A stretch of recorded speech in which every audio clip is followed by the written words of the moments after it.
welcome to this first afternoon session after hopefully a good lunch that you had already. I think that we are here for a session with an extremely interesting project. We have Eva here with us. My name is Björn Zapfel. I'm working for CINEA and there specifically for one of the LIFE programs, the so-called Clean Energy Transition Program.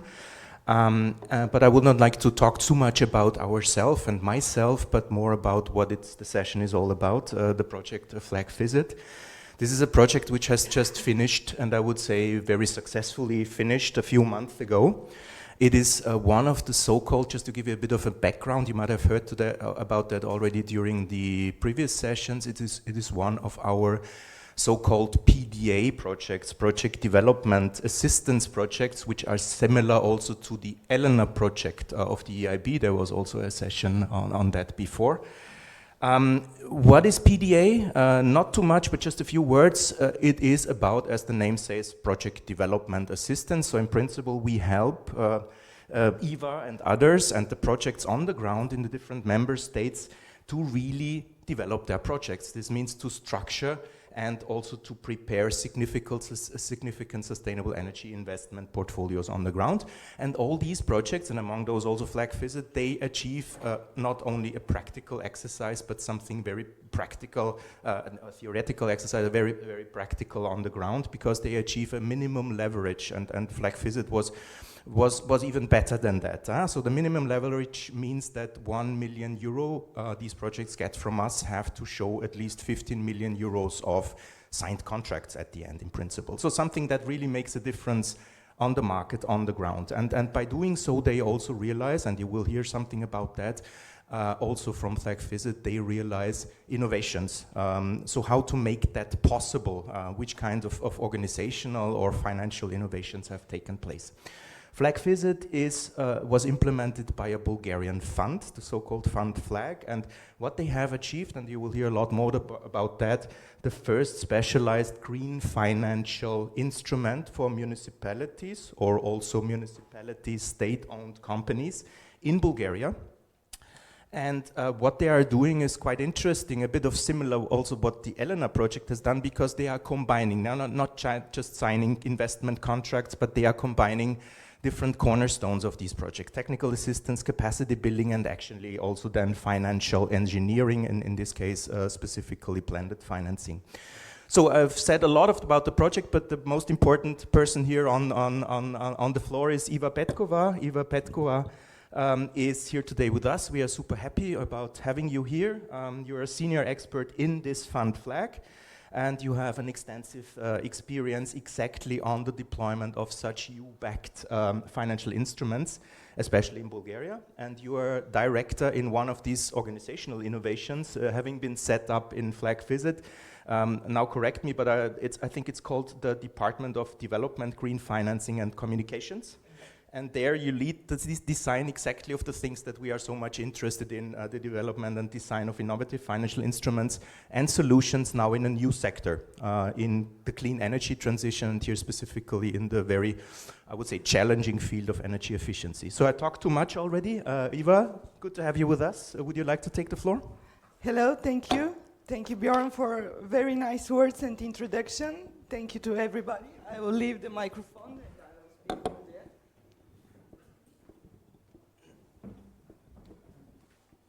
I have prepared quite a comprehensive presentation. I would like to stick to it, but I would not deep dive into much of the slides, because I would like to present the main takeaways from the implementation of our project.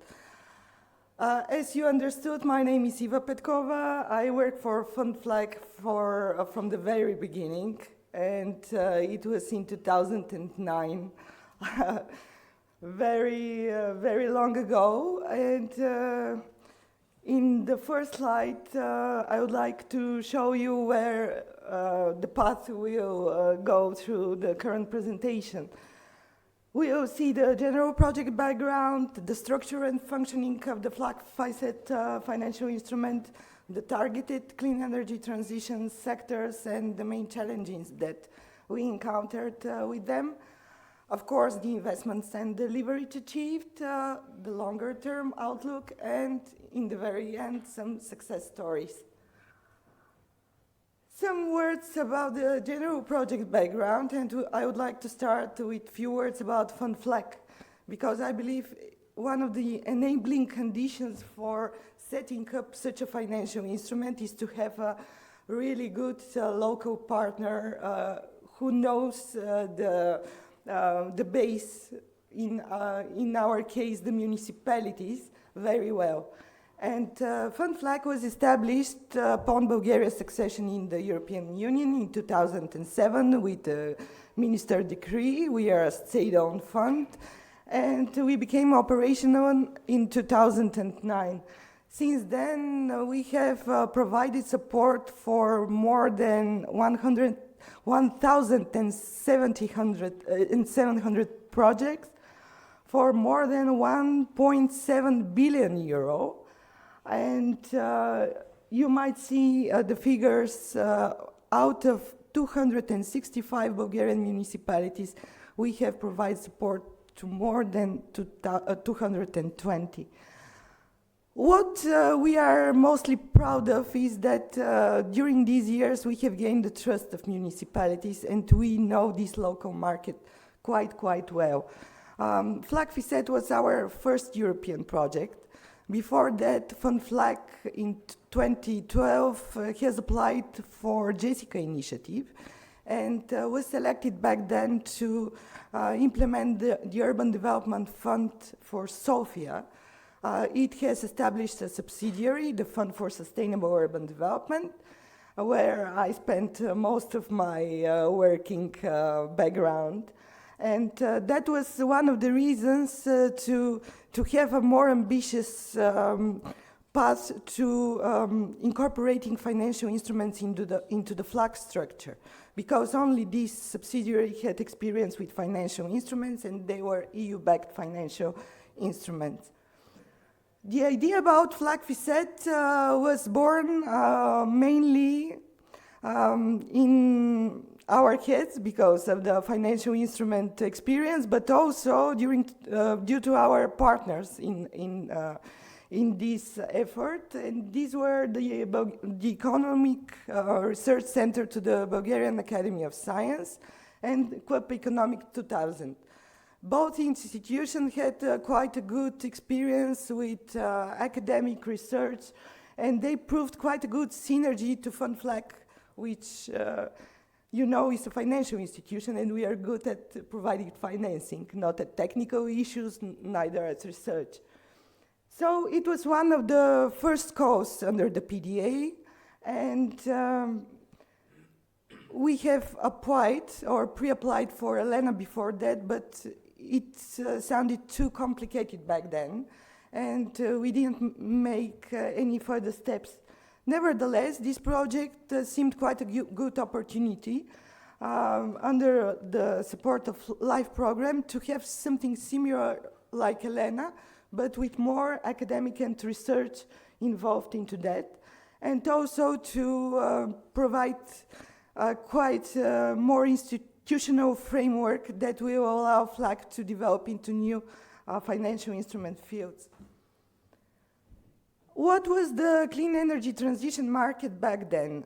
As I said, it was one of the first PDA calls, so it was prepared, I believe, in April 2022. The application was submitted, and by October 2022, we have signed the contract.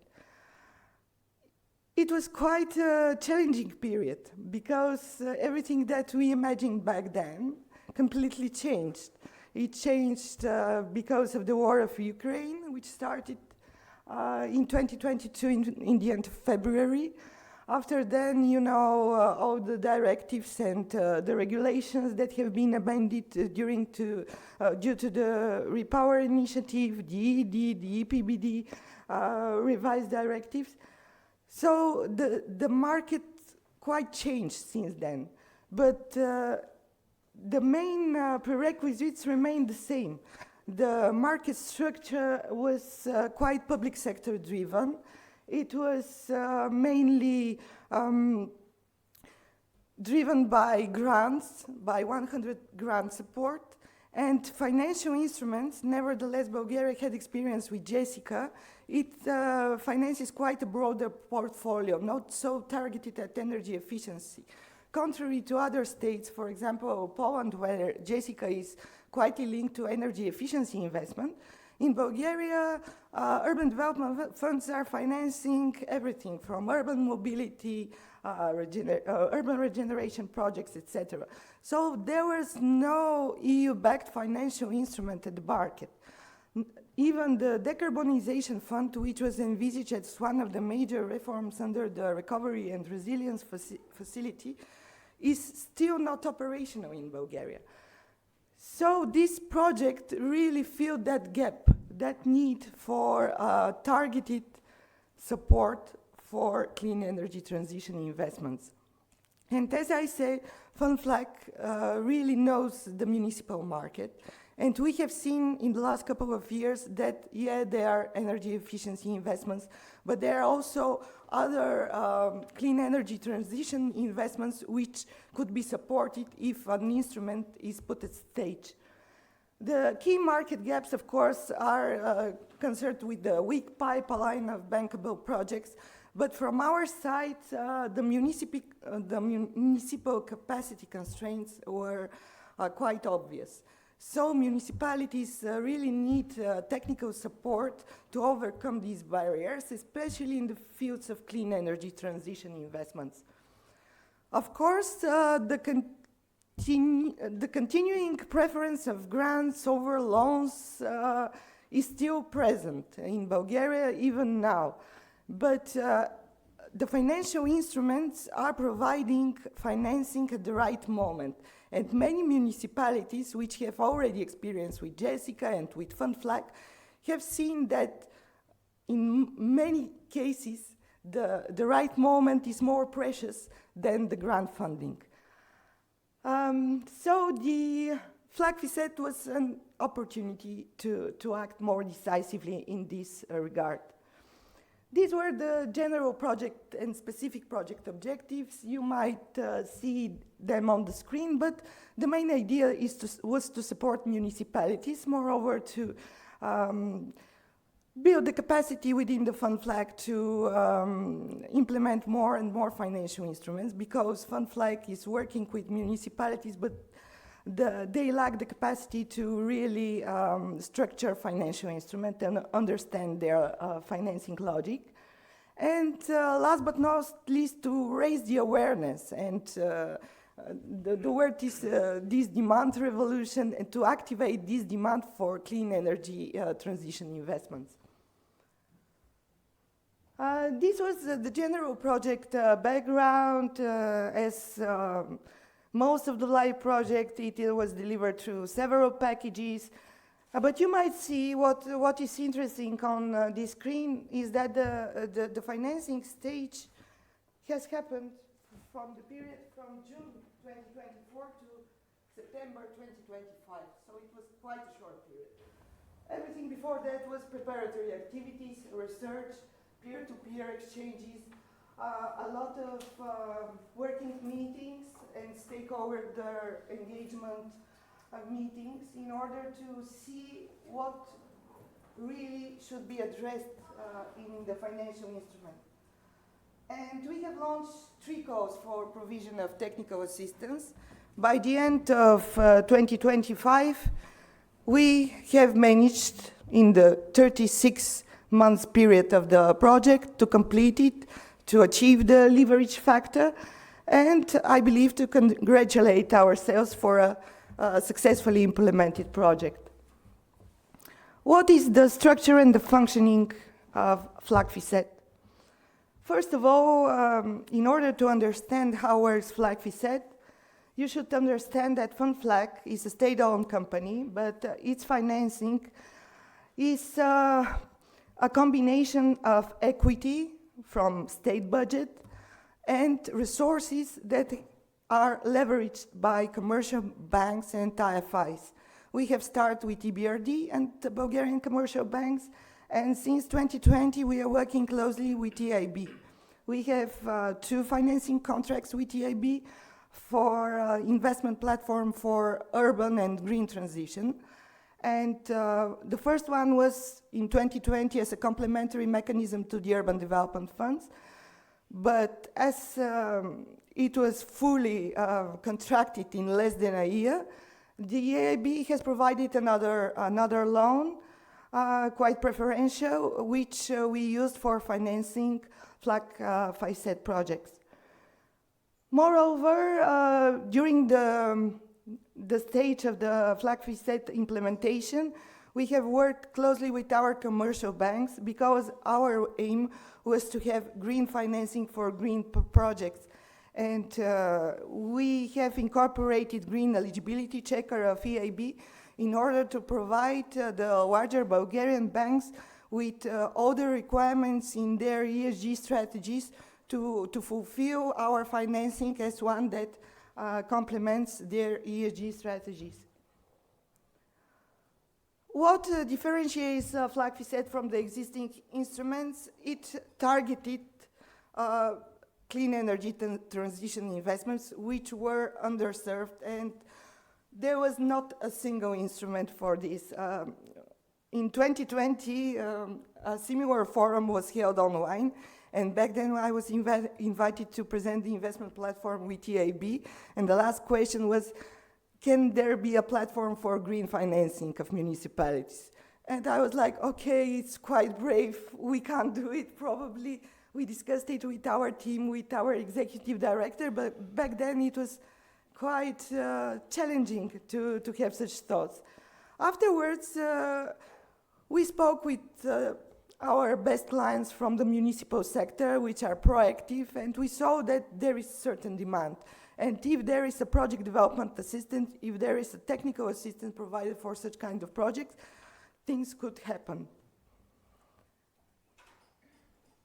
The structure and functioning of FLAC 5 also involves some innovative financing and institutionalization issues that have been addressed. One of them was the introduction, as I mentioned, of the green eligibility checker. We enhanced the whole project financing logic, which was quite different in the framework of Fund FLAC, incorporating here a business plan, a risk assessment, a legal opinion, all of these things which are quite well known to EU-backed financial instruments, but here FLAC was not used to incorporating them in their assessment. A quite result-oriented monitoring framework. We have our experts, which are investment experts, and our experts linked with technical expertise and construction activities, which who may go to the construction sites and see what is going on at the project sites. And last but not least, yes, this development unit, which was part of the expert center under the project, has been institutionalized as a department in Fund FLAC. It's my department. I have the opportunity to be its director since the very beginning. And here is my colleague, Mladen Dilov. He's also part of this department, and probably in the end, he might also join for the Q&A session. The technical assistance provided was in several aspects, of course, for energy audit, but also for development of project documentation, for development of business plan, for development of all the documents needed for the application to Fund FLAC. So municipalities had all the support on our part to have a quite fluent process for application.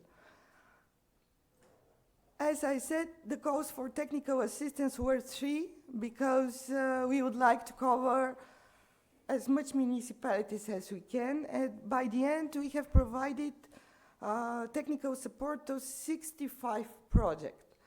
We have financed 45 of them, and the rest 20 are still in process of application for FLAG financing.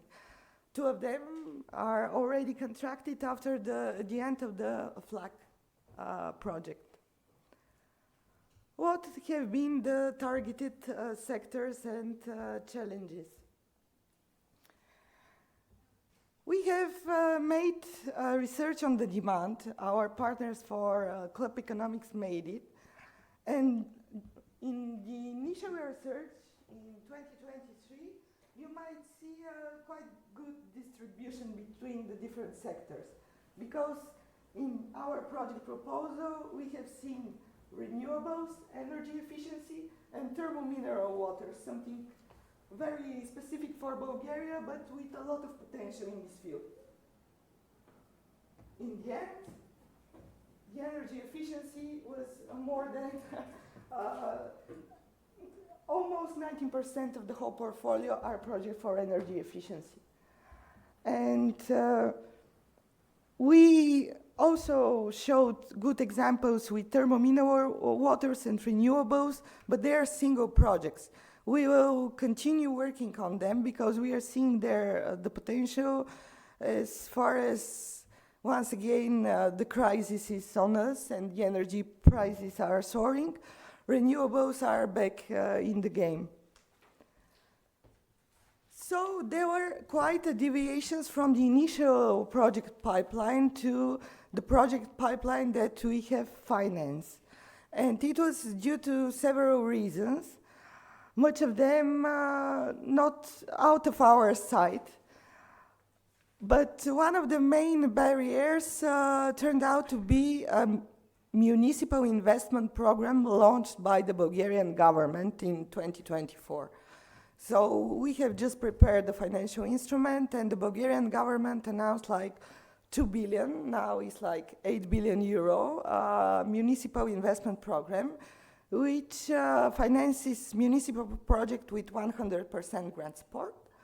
It's not ERDF financing, it's national budget financing. And taking no regard whether the projects are for energy efficiency, whether they are revenue generating, etc.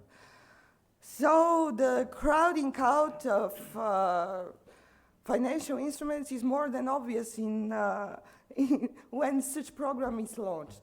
The good fact was that there were purely promises. Up to now, this program hasn't financed more than, I believe, 800 million euro to municipalities for these 3 years. But still, the regained talk on 100% grants has crowded out the interest, especially of smaller municipalities which really count down on grant component. Moreover, Bulgaria has been quite unstable in the last couple of years with a lot of caretaker governments, a lot of changes, no majority in the National Assembly, which prevented structural reforms, prevented even the RRP to be implemented in the way it was supposed to be. So it was a quite difficult and challenging atmosphere in which we have been forced to implement this project. Moreover, in the very beginning, there was quite a push for renewables by municipalities, even on landfills, not only on rooftops, etc. But as there were changes in the market conditions, they soon realized that this segment is not for them. So it was complicated, but as FLAG has experience and we know that we should make quite flexible products which can be easily adapted according to the circumstances, I believe it was successful in the very end. These were the targeted clean energy transition sectors. 4 sectors have been financed by the very end of the project. The first one is energy efficiency in public buildings and residential buildings, but only the part that were owned by by the municipality. Of course, we had minimum threshold of 30% of savings and a minimum class B, which is the class used also for cohesion policy instruments.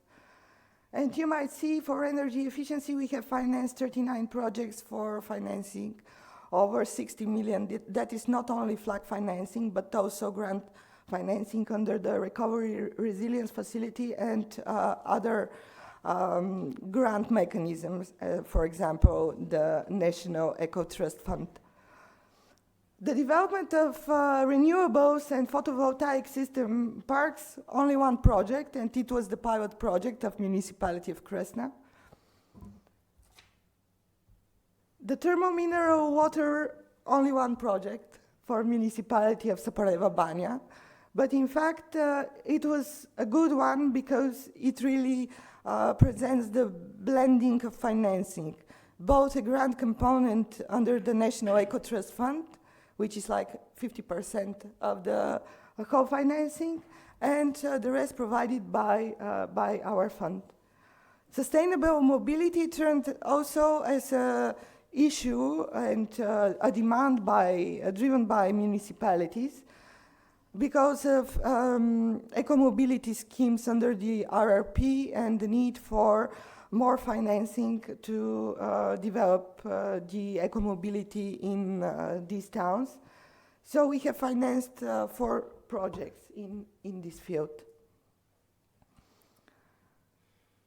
The investments account to over 70 million for 45 clean energy transition.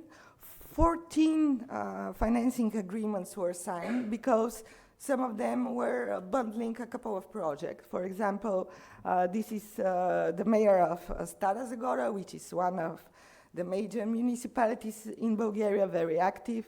They have financed like 12 projects. Also, municipality of Burgas, of Vratsa have bundled up projects. Here you might see the mayor of Montana, another municipality in Bulgaria, which is in our northern region. So we have quite a good distribution of municipalities covering the whole territory of Bulgaria. Of course, not the bigger ones like Sofia and Plovdiv.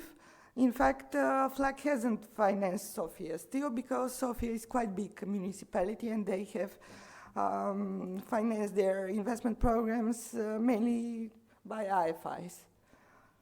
The leverage achieved is 35, having in mind all the financing provided also by by other grant mechanism. 24 millions are provided directly by FunFlag, which also accomplishes the 15 leverage requirement by PDA support scheme.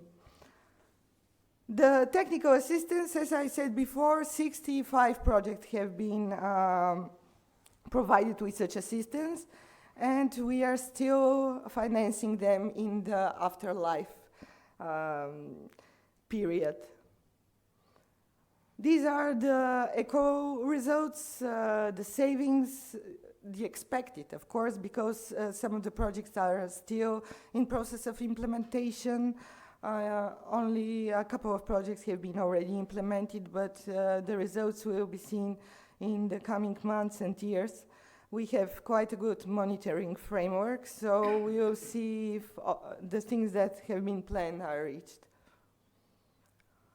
The longer-term outlook, when we thought about FLAG-FISET and how we could continue it, we made this SWOT analysis. And we saw all the strengths, the weaknesses, the opportunities, the threats. One of the major problems was how to continue the technical assistance. We have seen 2 ways, either internally by FLAG funds, but this requires approval by our board of directors, afterwards by the Minister of Regional Development. And in times of scarcity, of deficit of the budget, etc., it's quite hard to have such talks. And the other is the external possibility. We are once again quite excited with Elena, and probably we will approach Elena technical assistance, but also are continuing the financing of the afterlife on the basis of the project that have been already assisted by this technical assistance, and we will see what can come up next in this regard. The longer term outlook, part of it is our participation in the European Energy Efficiency Coalition. Yesterday we've been there at the General Assembly. Still, we are the only one institution from Bulgaria which is part of this coalition. There are already 135 members and only one from Bulgaria, and we didn't make the steps to launching or even having talks of national hub. So you might see how the market is quite fragmented. Yeah, FLAC is quite a good driver, but we need more political stability and more political will and decisiveness to put the clean energy transition and especially the energy efficiency investment forward in a decisive manner, which could really scale up energy efficiency investments. It's more than obvious that this couldn't happen with grants, with 100% grants. But this grant mindset is too hard to overcome.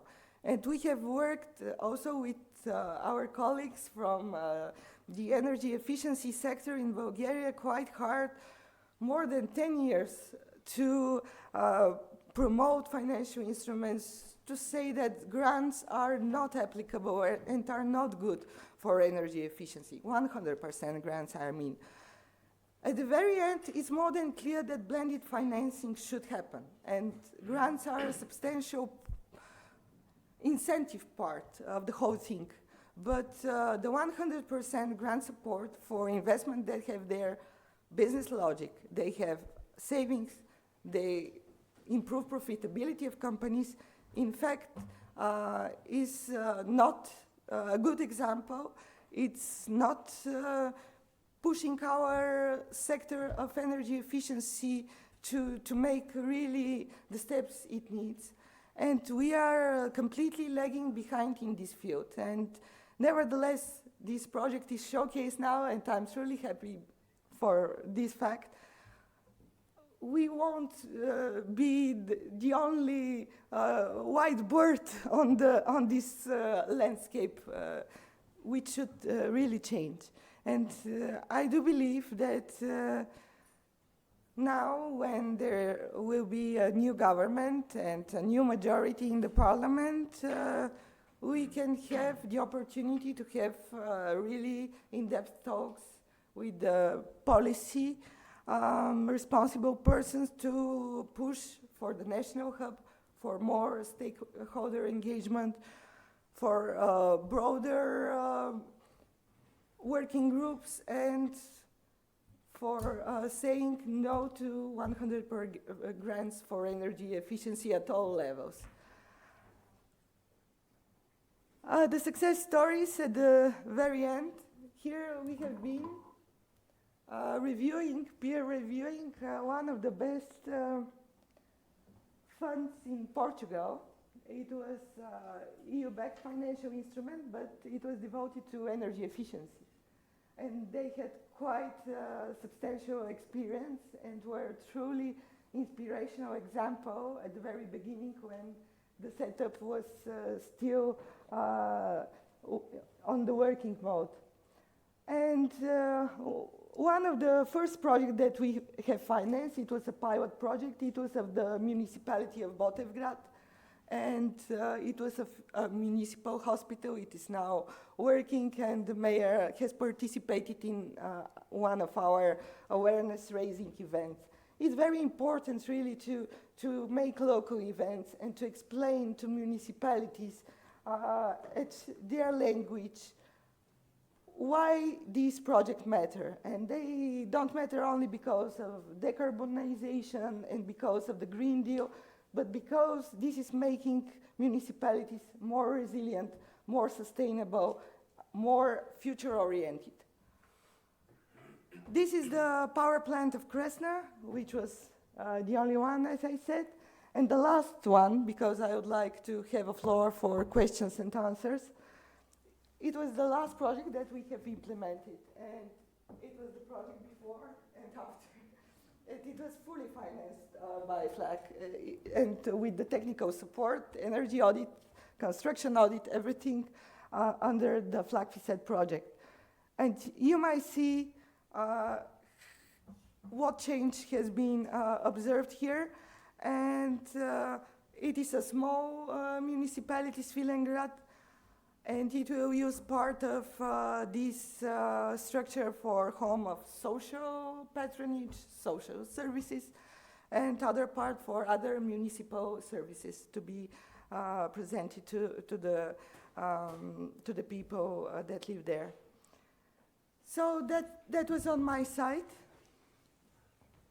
That is the FLAG BG, our internet site, where all the information about FLAG FICED is available. Thank you.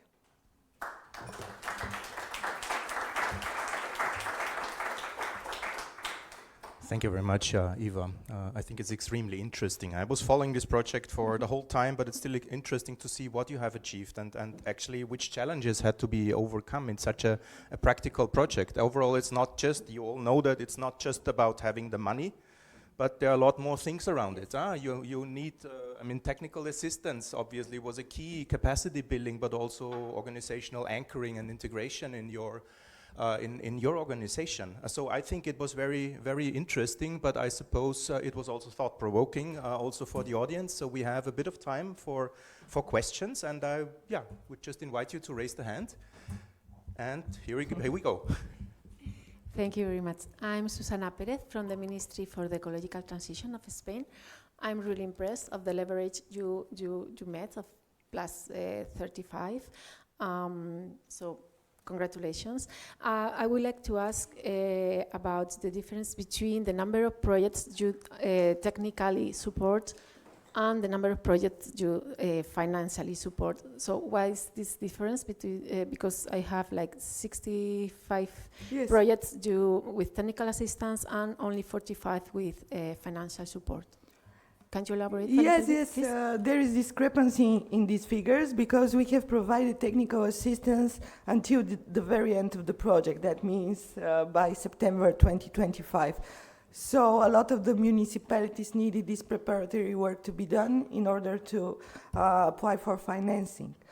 Afterwards, because we have a 5-year sustainability period under the LIFE program, we are continuing the financing of these projects, which have been supported with technical assistance. So there are like 20 projects, which I suppose in the coming months will be financed also by FLAG. But they are not counted in the leverage factor. It's only on those that have been contracted by the end of the project, which was September 2025, and these are 45 projects. Thank you very much. This was an excellent presentation, and I didn't know about FLAG at all. But I've written to people in Sofia recently, and so my name is Rod Jansen from Energy Efficiency and Industrial Processes. We're in a project where we're trying to see the potential for the creation of hubs in cities or regions for circularity. And circularity in terms of urban waste, solid urban waste. It could be plastic, it could be glass. And what the whole purpose of it is to create a public-private thing. So even like wood construction waste would be used by some other entity within the region, within Sofia or one of the other towns. And now, it's got nothing to do with you in terms of creating the hub, but I need to know if those are the types of projects that you would consider funding. Because, I mean, say for example, for plastic waste, instead of it going to a landfill, it actually gets used in terms of an industrial symbiosis element. And so that it creates a complete circularity. DG Ener is really big. We're involved in about 5 or 6 projects with industrial symbiosis, but only the one on urban industrial symbiosis, to actually work with municipalities. And this hub could be part of a municipal agency, or it could be private. You know, that's got nothing to do with you. But the question is whether that type of project FLAG would actually consider. I believe FLAG has a quite strict mandate. So it works with municipalities. But as part of the financial instruments, where we are part of this Jessica instrument, but also we have been awarded, together with the largest Bulgarian bank, we have started 2 days ago a circular economy financial instrument, which is a guarantee financial instrument. And what are you saying is quite good for this kind of instrument? It's to SMEs, to different kind of small mid-caps, also for municipal companies, probably for public-private partnerships, and it will be a combination of support in one operation. That means it will be a guaranteed capped loan with capital rebate of 15%, with technical assistance. So it's a complex, but probably this kind of instrument would be more suitable for this kind of purposes. I don't need a microphone for this. You mentioned that you're only one of you in the financing coalition. Yes. Well, I'm a member of the financing coalition, and I'm on the working group on SMEs. Yes, I'm too. Fund anything to have me help you. I'm quite Okay, great. We'll exchange contacts afterwards. Hello, Hello. I'm Ana Maria Seman and I work with WWF Central and Eastern Europe. I'm Romanian. I work also a bit with colleagues in Bulgaria and Romania. Thank you for the presentation. I was not familiar with this, so it was very insightful. We work a lot on energy poverty, and I have a reflection and a question for you because I think something that you've stressed quite a lot was, to me, quite intriguing, which is this aspect of no more grants, if I understood correctly. We know that Bulgaria, for example, as Romania, like Bulgaria has the highest energy poverty rate in the EU, and I can't imagine that target group being able to access anything else, just a question, anything else besides grants for energy efficiency. Of course, I think we strongly also support an ecosystem of financial products where we have grants for such target groups which can't even afford replacing a window, where we have also blended financial products for other types of target groups. So I think there is an important role, I don't know if for you, maybe you can say that, or for municipalities in doing their job in identifying which financial schemes go where. So I'm curious to hear a reflection on that. Do you think the municipalities you work with have that potential? So, and how do we get there? That's one kind of like reflection. And then another one I had is specifically related to your presentation. How do we actually push for more deep renovations? I think it's great if we have those renovations, but that's a very unique opportunity, these types of funding lines, which kind of lock in an investment. I mean, you have an investment, I guess those buildings will not renovate again in the next 10, 15 years. So how do we push for more deep renovations? Like, because especially now in these countries, we have a very large segment of worst performing buildings. We really need those buildings to go for above 40% energy efficiency. Thank you for the very interesting question. Regarding the energy poverty, we are having quite similar problems, and what I'm saying about 100% grants, it's more about municipalities and the public buildings, etc. Regarding the residential sector, we have not financed residential building, multifamily buildings, so yes, there we are quite sure. There are two realms for 100% grant. On the other one part is the energy poverty, and of course a very deep renovation of very degraded buildings, or at least a quite substantial proportion of grants for this kind of buildings. But the Social Climate Fund is already operational, or will be operational in Bulgaria, so there is a lot about energy poverty going on there, and as we have all the same problems, there will be 100% grants for these homeowners which are described and proved as energy poor. And about the deep renovation, yeah, it needs more incentives for deep renovation. That means it needs more grants, because when the financing, deep renovation requires more financing, and municipalities do not and can't afford, because of the municipal thresholds, to undertake too much loans. So they need more grants if they should go into deeper renovations. But these grants might reach 60-70%, but what I'm saying, we should go apart from 100% grant financing. Good afternoon. My name is Mauricio Iribarren, and I work for a consultancy out of Madrid, Spain, called Climate Strategy and Partners. Well, thank you for your very thorough presentation, and I also want to thank the lady that asked the prior question, because I'm going to build on that. You mentioned that you've financed the renovation of public housing, and the lion's share of the projects take place in energy efficiency. And what you've also mentioned is that the further financing streams are needed to offer private homes access energy efficiency financing. So what we've been doing from Climate Strategy is the development of the EU renovation loan, which is a financial instrument meant to unlock the equity stored in people's homes. Now we understand that Central European countries have a high rate of ownership, which is, it's interesting because it's perhaps an ideal jurisdiction to pilot and eventually put deploy at a massive scale of this instrument. So I'm happy to engage with you after the panel, but just as a note, public money is not going to be enough to finance the renovation of dwellings in private homes in Europe. That goes without saying. So we got to find a way for private financing to also take part in allowing those that are, quote unquote, for instance, I have a mortgage and I have a full-time job, and if I request another loan to renovate my property, my risk profile will jump immediately. So a way to mitigate then what the EU renovation loan does is it works with the EIB guarantee, which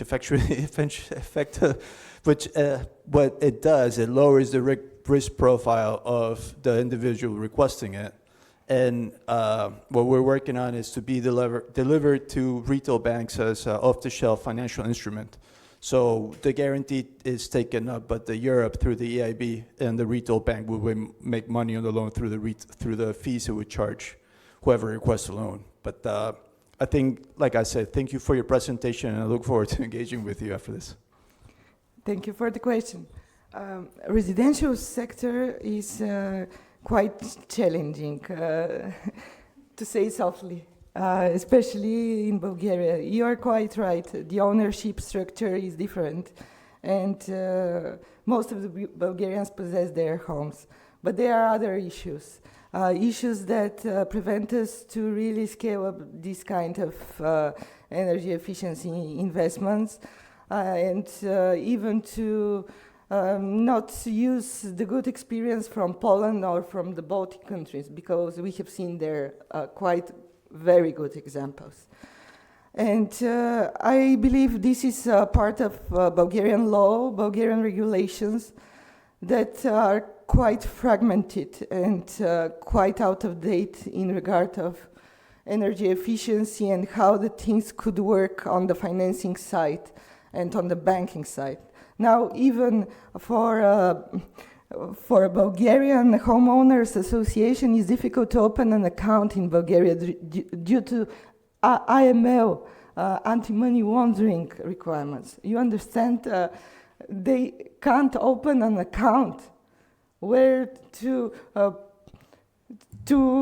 put their whatever, fees, etc., to provide the bank with some data at least 1 year before to have this experience with this kind of homeowners association.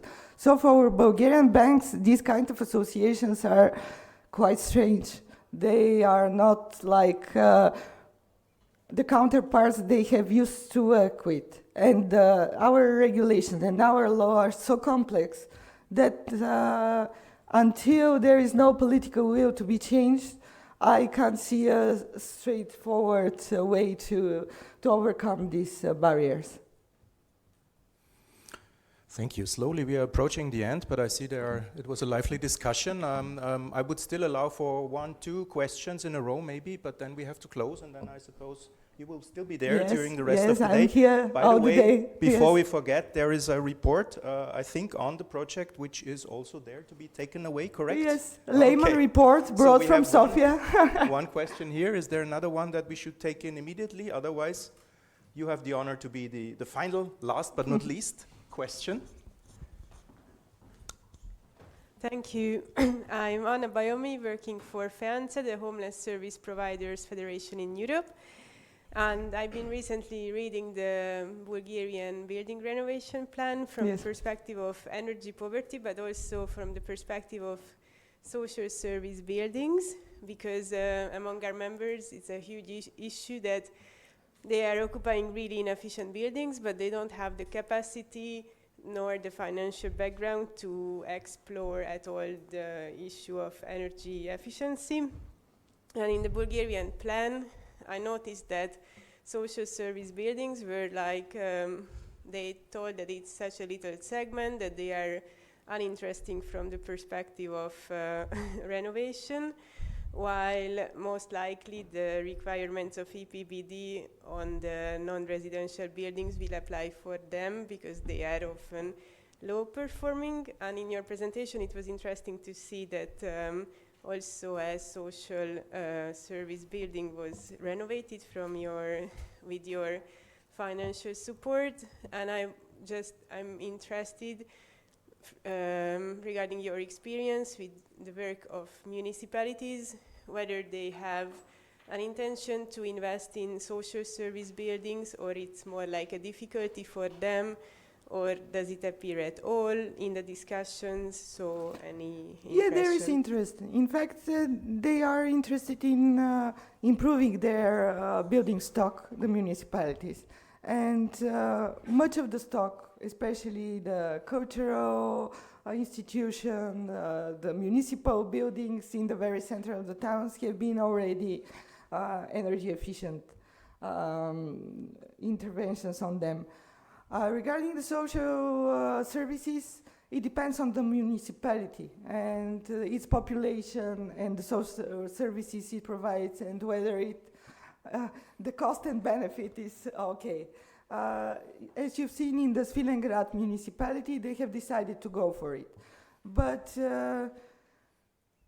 yeah, there are still a lot of problems. And if a municipality really want to have an intervention on such a building, we are there, we can finance it. But on the national level, it's quite difficult. We even have larger thresholds than those in the directives, but you can't observe them where the conditions are not present. It's not only by setting thresholds and ambitious plans, you should implement them. Yeah, thank you very much, Eva. Let's join me in another round of applause for this very nice session, I think. Thank you. So now you have exactly 5 minutes to grab a coffee, and then we expect all of you back in the room, because there will be another very interesting industrial PDA project called Mastering Net Zero. Anke is already coming and running to the podium. So hope to see you soon, and stay tuned. Huh?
afternoon.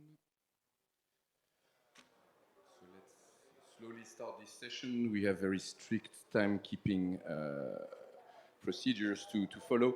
So without further ado, I would like to welcome you to this session on EU peers. My name is Pierre-Antoine Vernon. I am a project officer at CINEA in the unit Life, Clean Energy Transition and Climate, which manages programs focused on boosting green growth and clean industry. CINEA manages several programs in this vein, including the LIFE program. So for this session, it's my pleasure to introduce Jenny-Claire Kalman, who is Senior Project Coordinator at Climate Alliance Europe. Jenny-Claire's main focus has been the energy transition in buildings, coordinating, for example, a very successful project called Climate Active Neighborhoods, focused on neighborhood approaches to energy renovation, and also leading French-German initiatives on climate action at municipal level. Jenny-Claire is the current coordinator of EU Peers, soon to be extended through EU Peers 2 for a number of years, on which I would like to give you the floor. Merci. I will choose this place. Okay.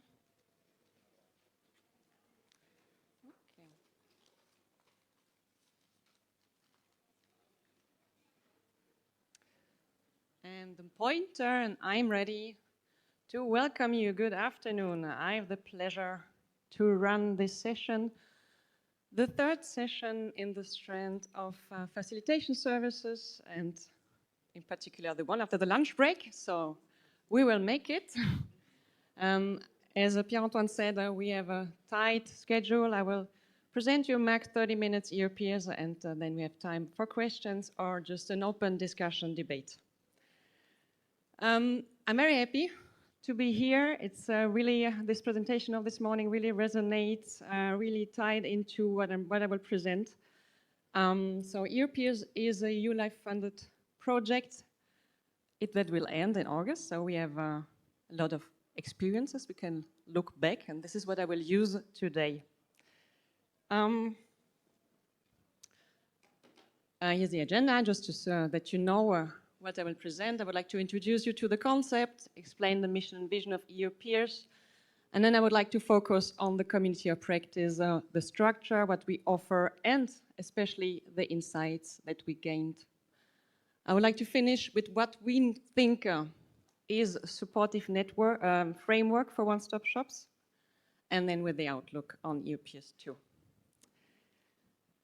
As I know, it is the third session on the one-stop shop strand. Nevertheless, it would be a pity to lose those who are not familiar with the one-stop shop concept. This is why I would like to ask you to raise your hand. Are you familiar with what the one-stop shop for residential energy renovation is? Okay, wow, so almost the entire room. So thank you. This helps me to be maybe faster on the first part, because during the lunch break I added the conversation what a one-stop shop is. So it's not, even if for us it is very popular and well known maybe in this room, it is not beyond a certain bubble. So it's a question we need to ask. What I would like to keep from this slide here is that in my presentation I'm using two terms, and they are synonym here in the presentation. It is Integrated Home Renovation Services, IHRS, and one-stop shops for home energy renovation, OSS. So here you will see, I saw in my slides, the two terms, don't get confused. Here, for the next 30 minutes, it's the same. So and I think also no need to explain you again this mission impossible of homeowners, why they struggle with energy renovation, and why one-stop shops are the key solution. Just to hear what is important for us, that it is an ecosystem approach. One-stop shops are not here only for homeowners, also other actors benefit from it, and we also see it in EU Peers in the community of practice. So financial institutions, local authorities and contractors have all their benefits from from the one-stop shop. So the one-stop shops are more here to fill gaps. If there are gaps, they are here to coordinate actors. This is what they need to do. And here comes in EU Peers. EU Peers is a community of practice for one-stop shops. On the right, you see the logos of the partners. So we are 11 partners from 7 countries. And as I said, it is a live-funded project. LiveSet funded a lot of projects. The creation and development of one-stop shops. Here, it is different. We are not setting up a one-stop shop. We are creating a space. We are creating a room for exchange for all these entities who has been either financed by the EU or not, that are private, public, and coming from different countries to exchange on the practice on the ground. So the mission of EU Peers is to increase really the impact of one-stop shops by bringing together peers who share the same ambition to simplify and accelerate energy renovation, and by offering multiple opportunities to learn and move on together. And so we would like together with you strengthen and upscale the one-stop shop movement, because we believe it's a key approach. It's a key approach to overcome challenges that homeowners face. It's a key approach to be ambitious in terms of renovation depth, scale, and inclusiveness of renovation. And if you look at it at peers, I would like really to emphasize that we are not just addressing one-stop shops here, because if we want to strengthen and upscale the one-stop shop movement, it cannot just be done with one-stop shops. We need all the people from the ecosystem to make an impact in this field. So this is here are the 4 pillars that define our community of practice. Like a traditional one, of course, we offer opportunities to learn and to exchange. What is maybe more specific to us, EU Peers, is that we really put emphasis on giving visibility to the approach. As I said before, it is well known in a specific bubble, but if you look across Europe, we need to give visibility to this tool. What are the benefits of a one-stop shop? What does it mean? This is what we try also to do, and especially in the context of the transposition of the European directives, we try to advocate for a good implementation, to have good supportive structures.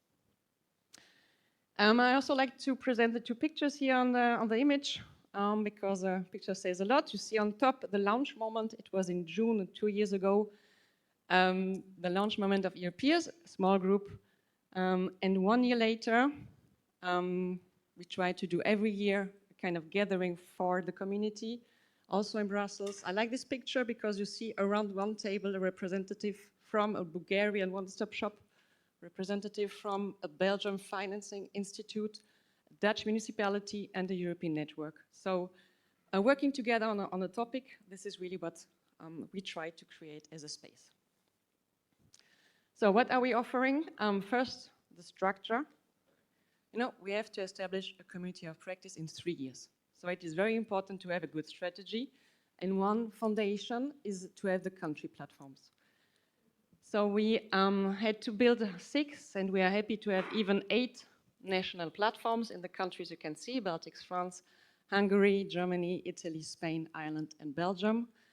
And beyond this, we have the transnational platform where we can exchange, also including the other countries. It is a very complementary and good approach, because at the national platforms, people can exchange in their local language, in their national language, and this is the exchange. And we can also discuss about boundaries that have the national specificities. So in the transnational platform, we can inspire, we can go beyond. We cannot stop every time with the same problems, but we can go beyond.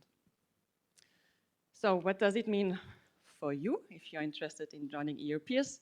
We have some entry points, or you can say entry people. We have one community manager for every community, so you can find the contacts on the website. You can contact them if you have questions. You can also join the communities. Really, you're really invited if you're not yet, because we have already more than 600 members, so we are happy to have reached almost our target for the project. Maybe you are among of them. 200 of them say that they are one-stop shop service provider. So it's an interesting mix. As I said before, we need very different types of actors, and we see it also here in the community profiles. Who is in this community? What type of actors? We have local, regional authorities, energy agencies that are either already a one-stop shop or they would like to offer these services.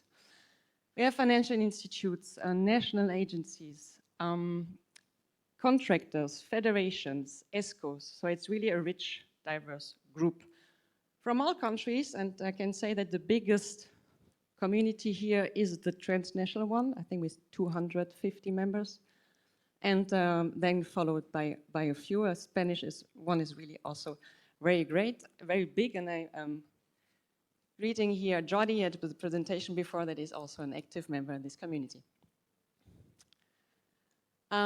Okay, so I explained already, we are organizing, we are having our exchange at this level of the communities, but what are we discussing about? What's the topic? I tried to concentrate here around the topic of barriers. What do we face in the discussions? So in a condensed way, what does the peers share about their worries, the barriers they face, mainly here the target group of one-stop shops.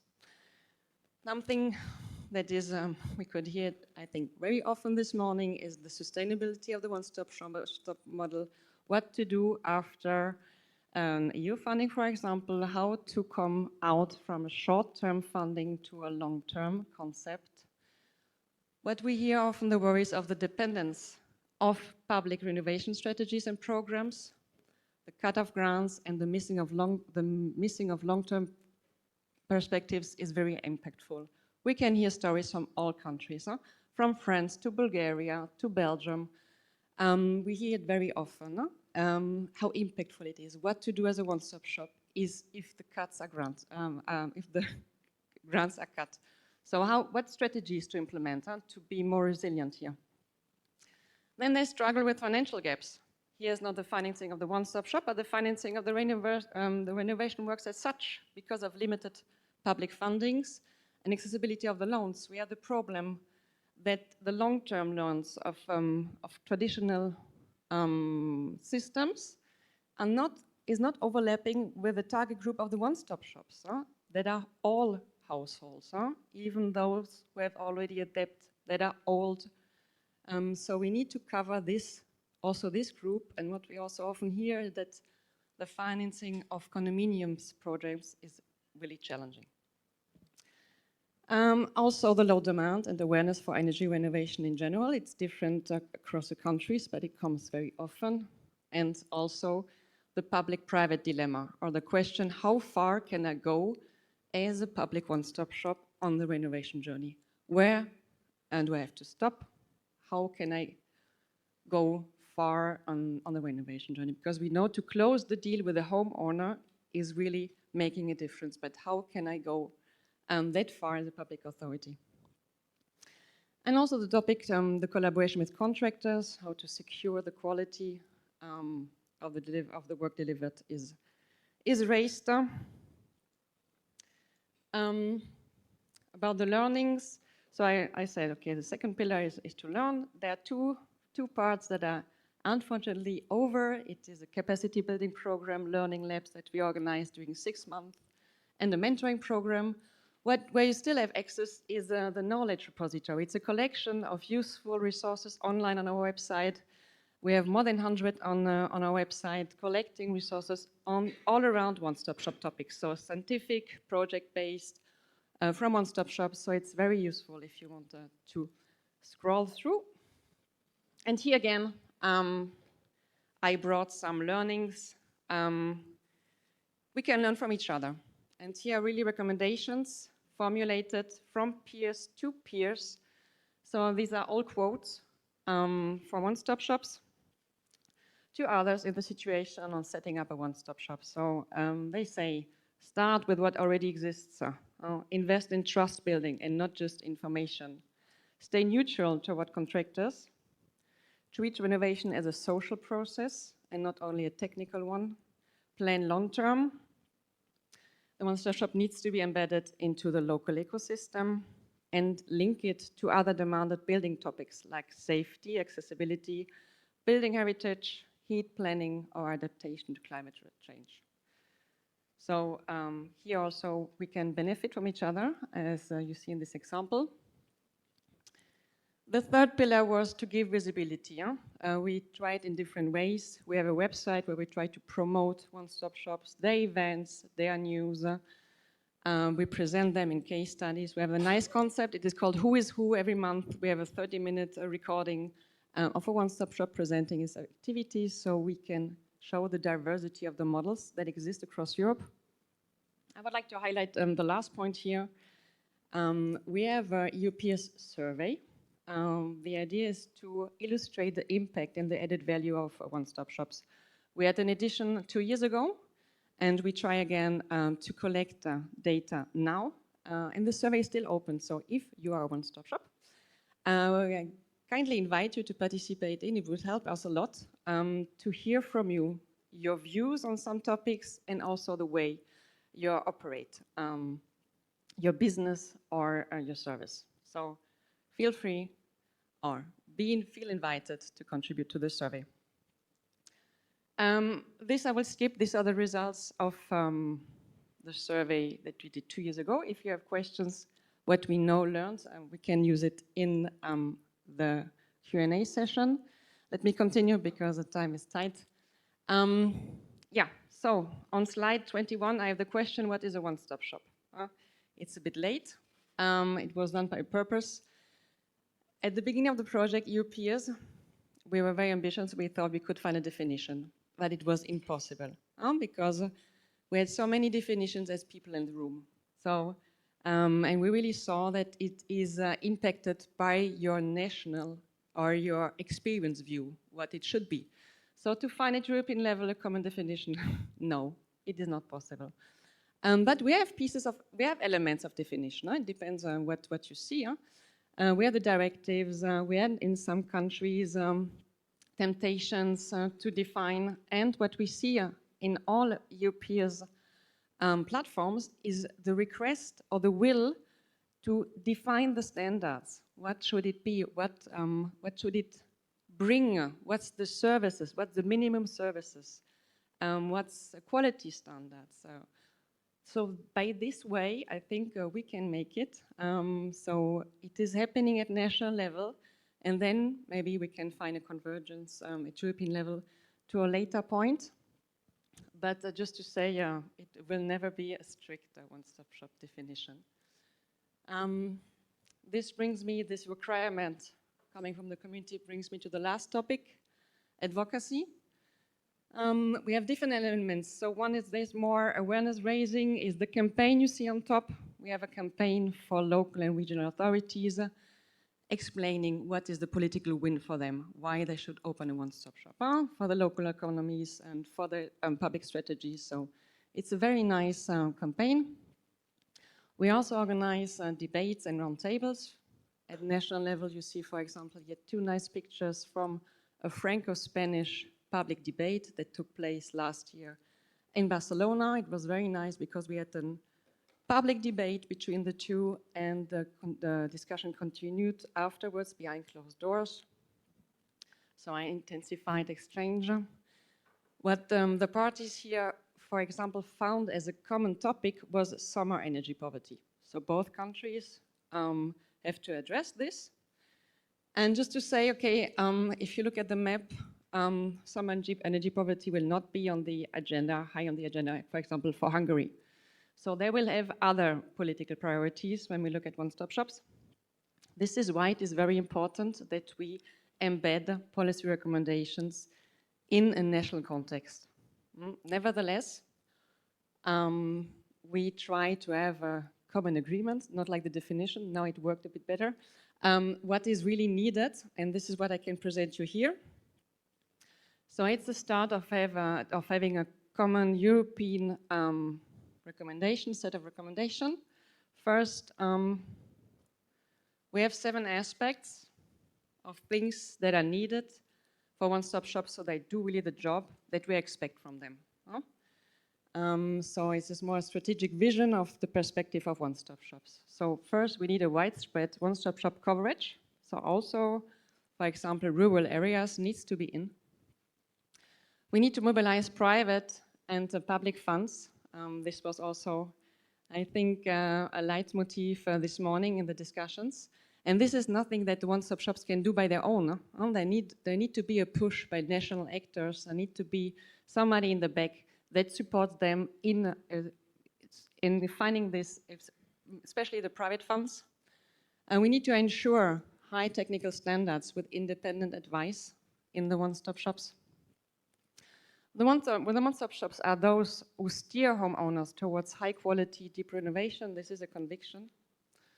And they're also well placed to address vulnerable households with tailored solutions.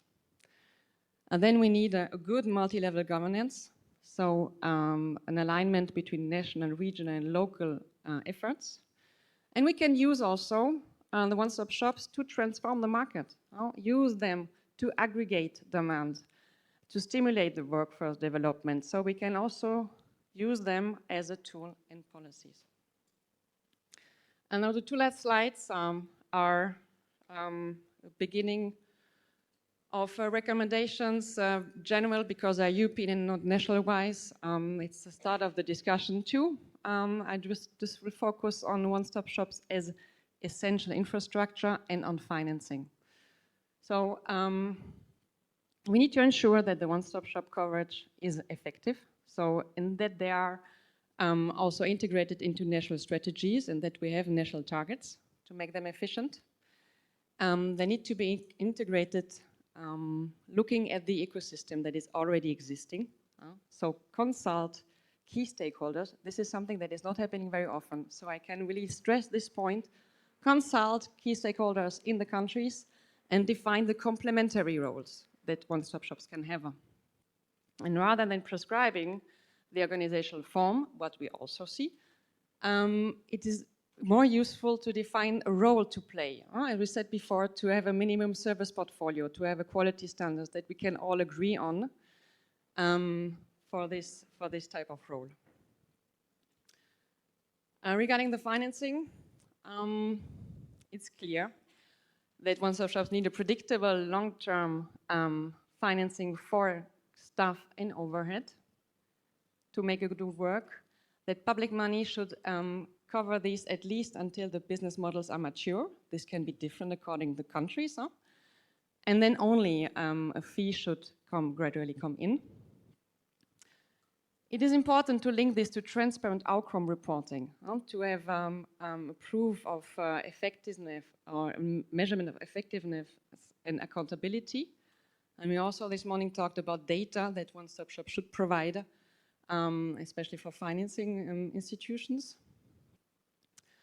We should use one-stop shops, as I said before, to bundle renovation projects, make it a useful tool, and it only works if we increase the demand for residential renovation. So we need awareness raising, financial incentives, and regulation to drive us in the right direction.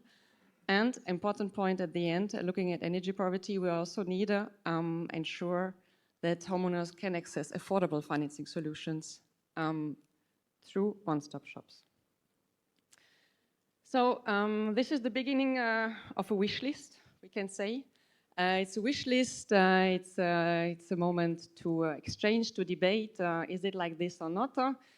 And I cannot present more, but the outlook is we can continue the discussion in the frame of EU Peers, because EU Peers 2 will start in September for 3 years, covering more countries than before. 12 platforms are planned, and different also capacity building exchange models. So I would be very happy to meet you in the framework of the Community of Practice. Thank you.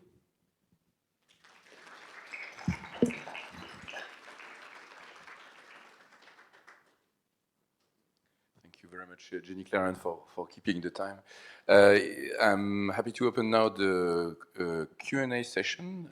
So after this very interesting and rich presentation, would you have questions for our speaker?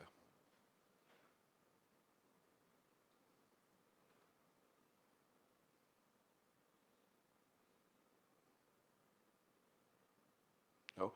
I have one. So you have something that I find very valuable, which is a help desk for one-stop shops. And I was curious to know what is the typical requests, and how many have you got throughout EUPS? Good point. We have started a help desk at the European level through our intranet, and it appeared that it's easier to ask questions at national level in your national language. So this is why the questions mostly go through the communities, and then we try to find answers at European level. Mahendra, do you have an example who you are maybe more have more insights?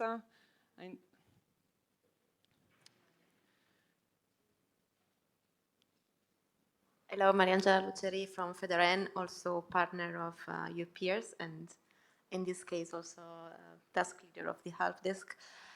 Indeed, as Jenny Claire mentioned, first of all, the help desk is open to whatever questions one-stop shops or UPeers members may have.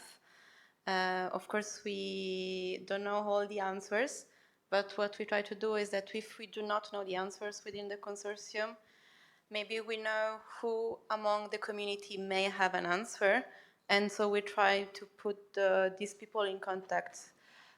It's also a tool for us to foster peer exchange among members. And indeed, most of the questions are born during national events or during among the national fora that we have in the intranet. And again, if the answer is not there, then we have a facilitators that are the photos that Jenny Claire showed earlier, that transfer the question at European level and in the other national communities, and we try to gather knowledge and send it back to the person who requested it. I think it varies a lot. Mainly is about enabling frameworks. So if one-stop shops have particular challenges connected to national frameworks, national legislations, they want to see how other countries or other one-stop shops in their countries have overcome that barrier. And that's where, for instance, the advocacy work that Jenny Claire was mentioning earlier is very important, because it's where we can gather also input on what kind of national legislations are actually blocking the renovation works in their territories. Thank you. Thank you. Thank you for a great presentation. My name is Camilla. I'm part of the Secretariat of the European Energy Efficiency Financing Coalition that has a very long name, but either way is working with the European Commission to set up one-stop shops, where we're mainly targeting in the SMB segment. And I was wondering if you could elaborate a bit on your experience when it comes to appointing the local entities that you collaborate with, and what the roles were with you and these local entities. Yeah, thank you for the question. Maybe you can, this brings me back to the survey that I haven't shown the results yet, because we could see in the survey 2 years ago that public authorities are in 75% of the cases involved in the setup of a one-stop shop in one way or another. It is not only that the one-stop shop is 100% purely part, for example, of the municipality, but there's a collaboration also with non-profit organizations. But public authorities are very important to have them on board. But we also have, as I said before, we have local regional authorities participating also as provider of one-stop shop services. So and in different roles, but for sure they are key actors. But if we look back also at the survey, we surveyed around 60 one-stop shops in our community 2 years ago, and more than half of them were acting at regional level. So it is they are not often really local, but they are one level higher in terms to cover the demand also. And so this is also learning from us.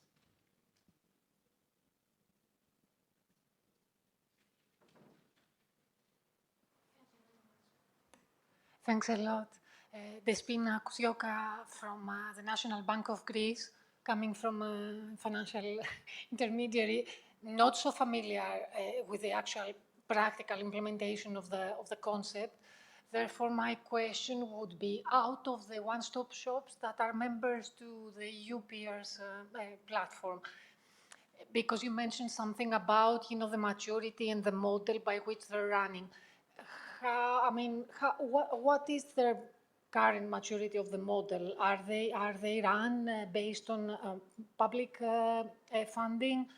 Have any of them reached, a maturity that would allow them to charge fees? And to what extent, how do they do the project aggregation? Thank you. Thank you. And then I jump back to these two slides. Here, because you were talking about the fees, and we also had a question in the survey 2 years ago. And 60% of the one-stop shops who replied say that they provide services for free. Only 28 charge homeowners a fee, and 12% charged full costs. It was only a small group, 60 one-stop shops, but I think it is an interesting insight. Good question. Who's out there? What is the nature of the one-stop shops across Europe? Okay, let's do some assumptions, okay, because I don't have the scientific overview neither.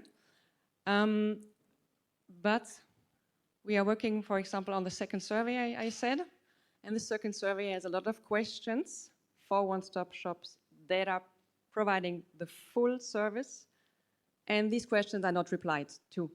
It is really, we just have very few responses saying that most respondents are just providing the upstream part of the renovation journey. They're providing mostly information, advice, but do not provide the entire journey. And I think this is something that we can say the majority is still stuck at the first part and is not providing the full package of support.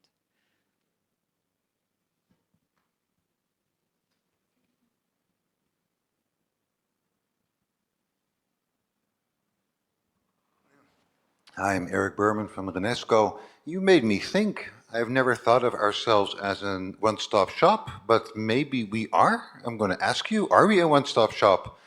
So we are a privately owned, not for profit, but officially constituted as a company that organizes renovations, finances them, that does the subsidies, does basically the whole package from beginning to end.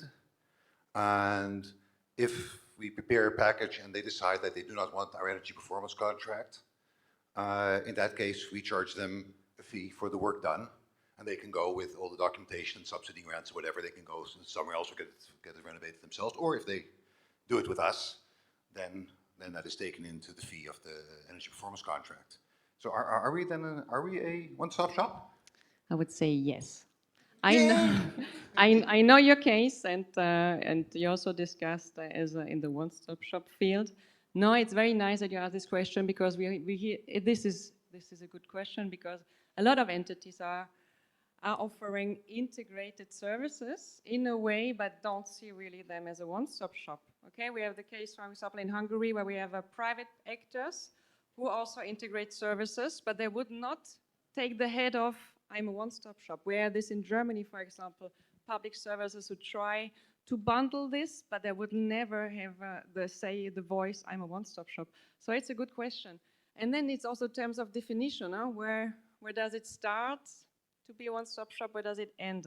But in your case, it's clear. I would say you really tick a lot of boxes, where I would say you are very welcome. So if we tick that box, then is there some benefit for us or for our clients or potential clients? I think the learnings are valuable for you, that you find your peers, and you can join a community that is for free. No, yeah, indeed, it's a community of practice. We are not selling you tools or something. you benefit from the others. So if you struggle with something, you can see if you can find others who have the solutions. And really, we had a summit last year, European Summit, and to see that some are really struggling with topics, and they say, wow, I'm not alone with this. They have the same issues.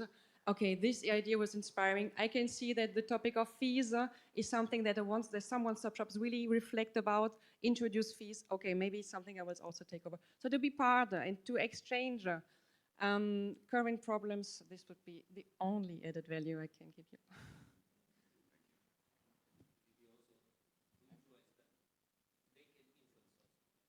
Yes, of course. No, no.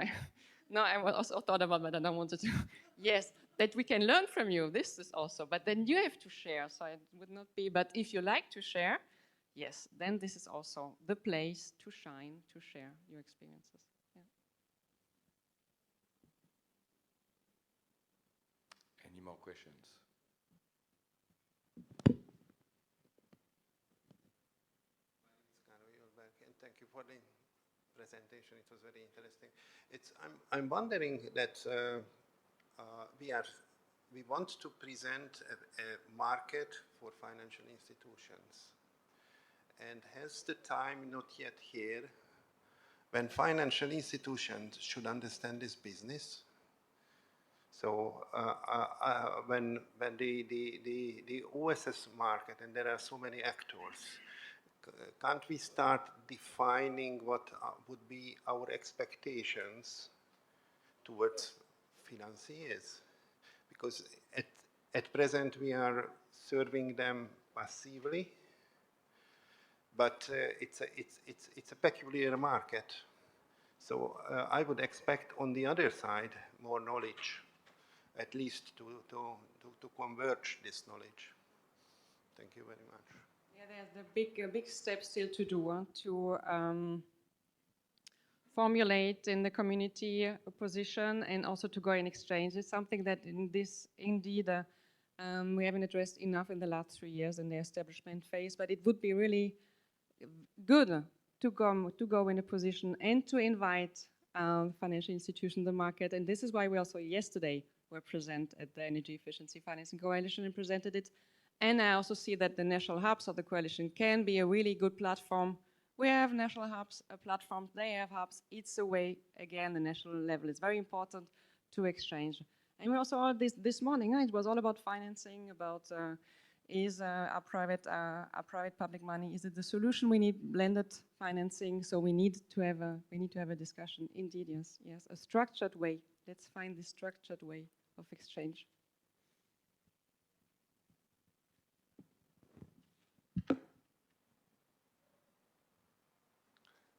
Should we? Oh, sorry.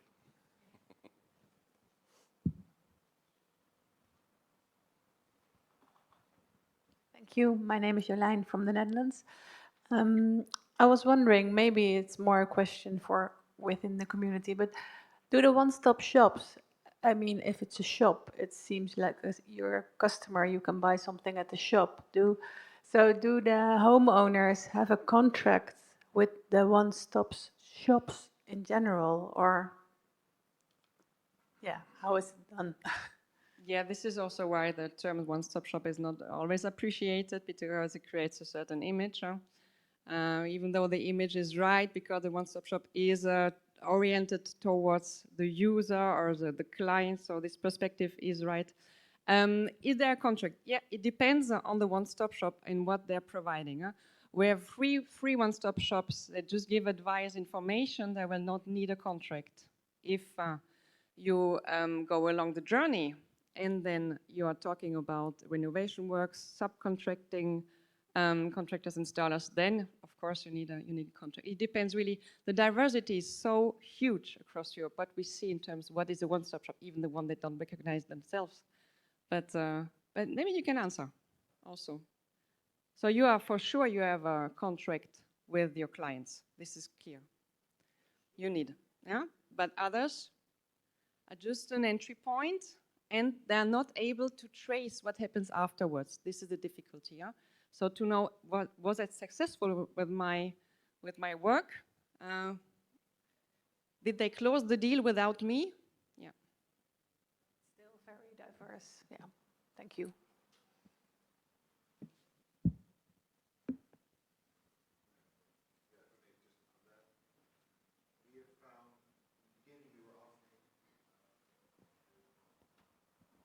In the first years, we were offering advice to any building people, whatever came to us, and we would talk to them and da da da.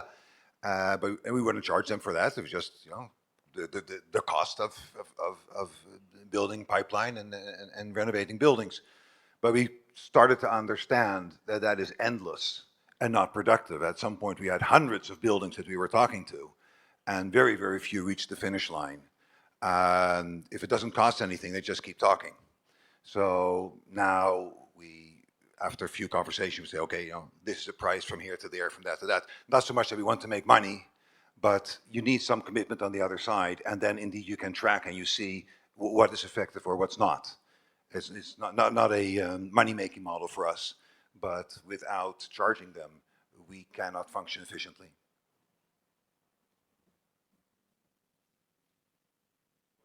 And they do not function efficiently. The buildings don't. If you don't put a timeline and a cost to it, they're not efficient. They just waste their own time. They just keep talking.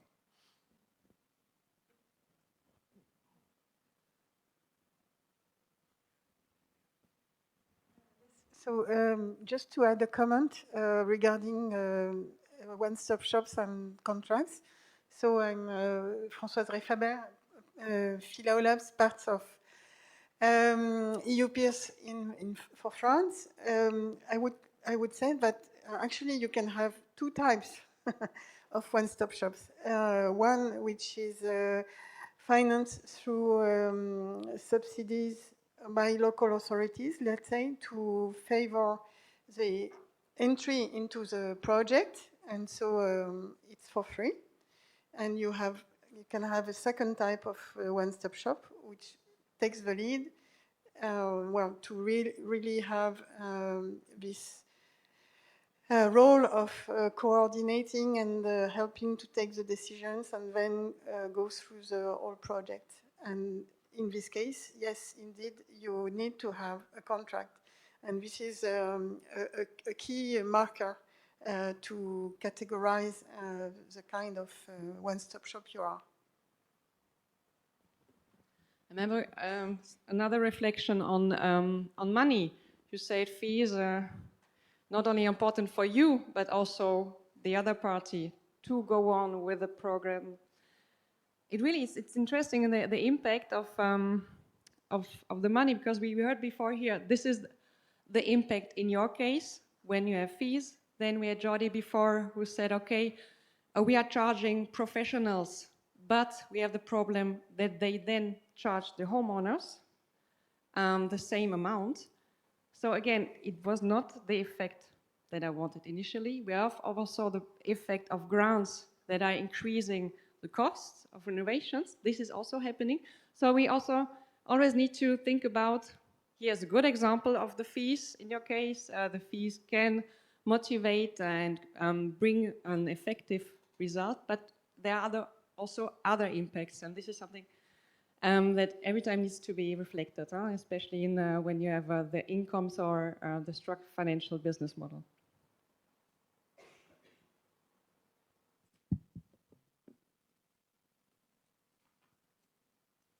We still have time for a few questions if you want. Otherwise, the coffee break's waiting for you.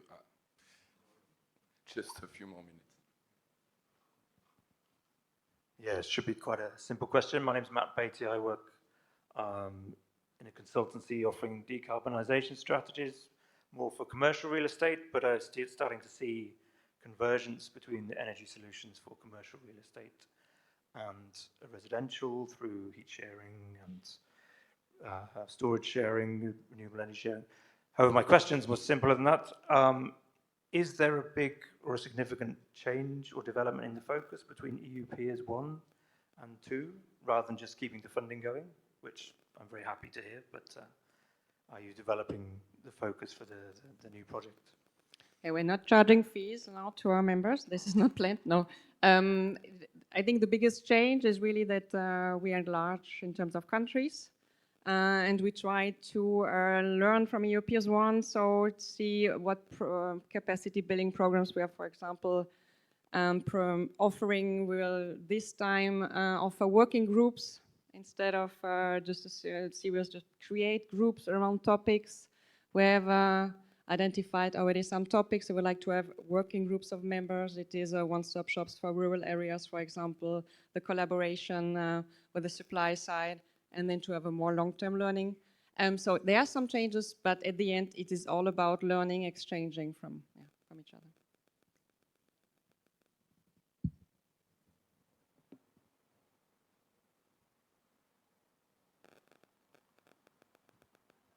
If that's all, then I would like to thank you very much for attending this session, and mostly our speaker for today, Jenny Claire Keilman.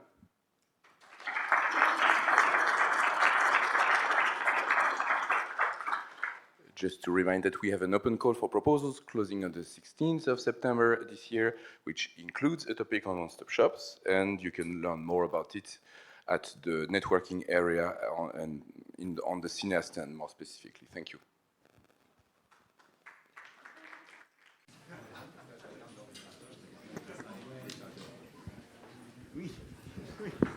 So good afternoon, everyone. Thank you for joining this session on the DRFM initiative. This morning we've discussed about the traditional energy performance contracting model and the shortcomings that this model is facing, like how the ESCOs tend to be small companies and with limited balance sheet. They are not banks, so they have limited investment capacity, and of course they increase the public debt. So now in this session we will present you an alternative option, which is a public-private partnership, and how Belgium is planning to use it to renovate the federal government buildings. So this initiative will speed up the energy-efficient renovation of 2,500 federal public buildings in Belgium, while optimizing available financial and human resources. And we have as speakers today Jean-François Marchand, which is a senior partner at Energy Invest, and Lieven Van Stralen, also a senior partner at Energy Invest, and also president of Belesco, the Belgian ESCO Association. So Jean-François, Lieven, the floor is yours.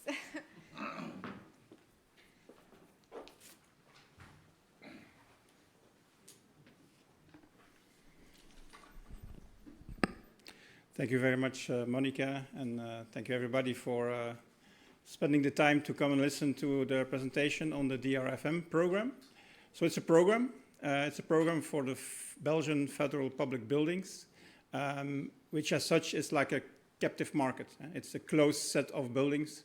It's not as if we're on a market trying to look for the projects. It's really trying to make those federal buildings more sustainable.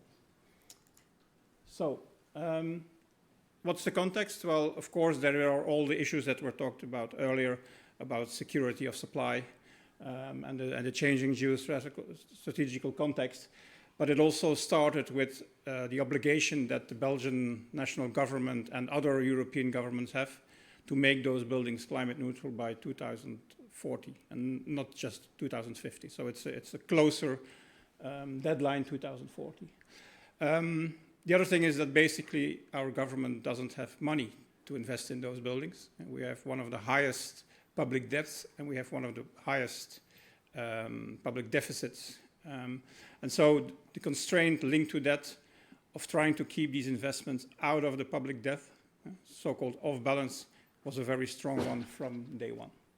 So the key drivers, given the size of the amount of buildings, was to accelerate and to massify the investments in a significant part of the buildings. It's not all the buildings that are in the program. And there was a choice made to say, okay, certain parts we will bring into the DRFM model. And that model is based on performance-based contracts. I'll talk about that in a minute. Another part of the buildings will be managed by the building owners themselves potentially in more classical ways. Okay. There is a significant investment required, estimated at 3.2 billion euros. So we're really talking about a huge investment. And that's also why the off-balance treatment, of course, is relevant to the government. If you would be talking about 50 or 100 million euros, that wouldn't be relevant. Now we're talking about over 3 billion euros. And so these 3.2 billion of investments to get them at least as much as possible off balance. And it's also about discharging these federal building owners that are occupying, managing the buildings.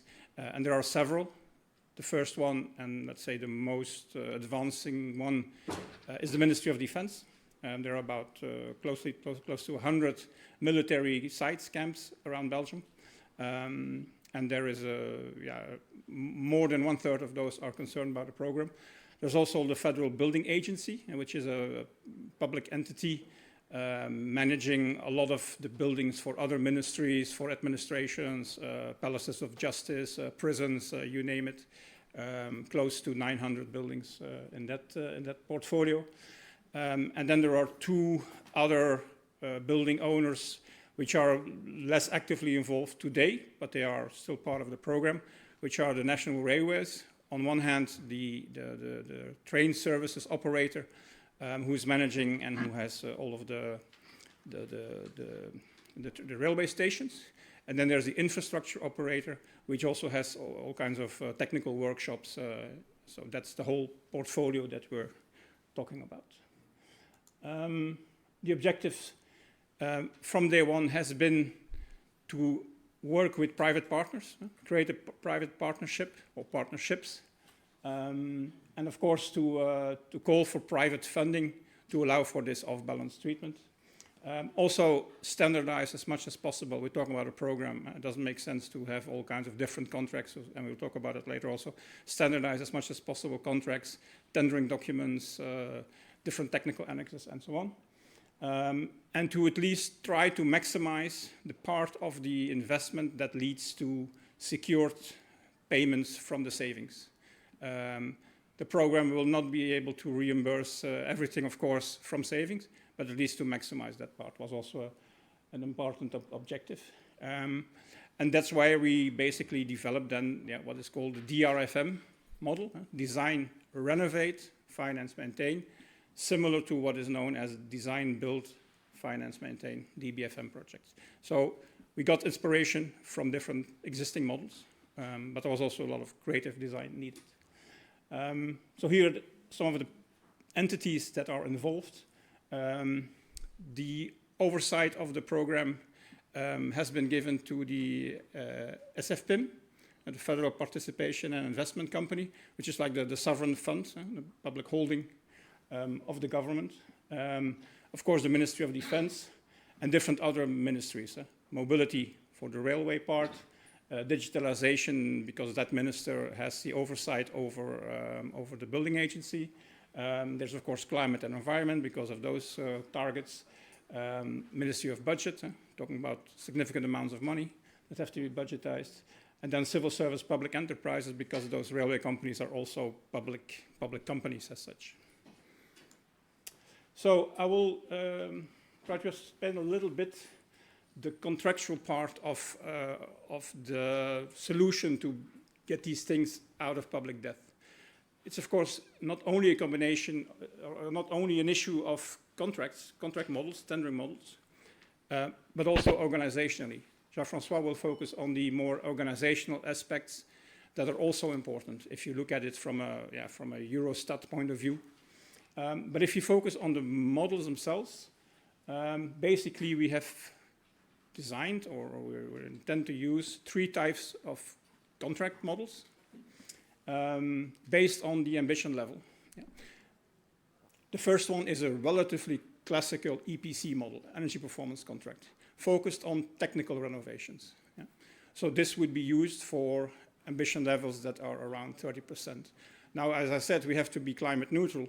So as a first intent, that's not necessarily the right model. But there are buildings, particularly, for example, with the building agency, that are historical buildings, where you cannot necessarily renovate the building envelope. because it's classified or it's historical. So in those cases, and there are a few other cases, maybe more recent buildings, where the EPC technical model is relevant. The second one, EPC renovation, and the third one, EPP renovation. I'll come back to those in a minute. So if you look at the Eurostat criteria for getting those off balance, the EPC technical model, there's a lot of criteria, but there is one main criteria that the operational expenses, investment, maintenance costs, your financing costs, are lower than your guaranteed savings over the duration of the contract. If you meet this requirement and all the other requirements, you are potentially 100% off balance. Now, this only works with technical measures that have a relatively short payback time. If you want to do a contract order of magnitude, 15 years, maybe 20 years. And if you do not meet that criteria, because your payback time is too long, it's 0% off balance. That's the consequence. So it can be used, but only for specific projects, not for deep renovations. The whole idea of the project is to cluster buildings. With defense, for example, we cluster on a site, but there can be as much as 50 or 100 or maybe 150 buildings on one site, which are clustered per site, sometimes 2 sites. With the building agency, they have more disparate buildings. So they're reclustering maybe buildings from different cities together, building clusters of 20, 30, or even more buildings. And you see the size, for example, for an EPC technical, we're talking about clustering investment volumes of the order of magnitude 10 to 50 million euros. That is already a significant increase with compared to current market practices in Belgium. Municipalities today, they do projects of 1, 2, 3, maybe 5 million euros. So this is a significant signal to the market also to say we're increasing the volume. Contract durations, I said typically 15 years. Well, to be sure to get that 100% of balance treatment, we're pushing it to 20 years, 25, maybe even 30 years. But as I said, the energy savings are relatively modest. They are not on the building envelope. Sorry, insulation, we're doing really technicals, 25, 30, 35% saving. So we wanted to go beyond that using EPC. The model there is EPC renovation. It means that we're doing the technicals, but we're also insulating the building envelope, or we're replacing windows, floor insulation, and so on. Payback times go up, and what's the issue? The standard equation doesn't work anymore. And so we were creative there, and we developed a partial off-balance model. I will not go in all the details, but that's the idea. We split investments between what we call then EPC assets, which are relatively similar to the technical, and the non-EPC assets, which are all the building measures, but all in one single contract. And so the idea is that only the EPC assets contribute to the off-balance treatment. Without going again in all details, that was a nice promise. In practice, we cannot get beyond 10, 20% off balance. And that's not enough for the program, of course. So it will be used in a few cases, but really very limited cases. The condition here is also that we're not talking about a very heavy renovation. The investment amount is less than 50%.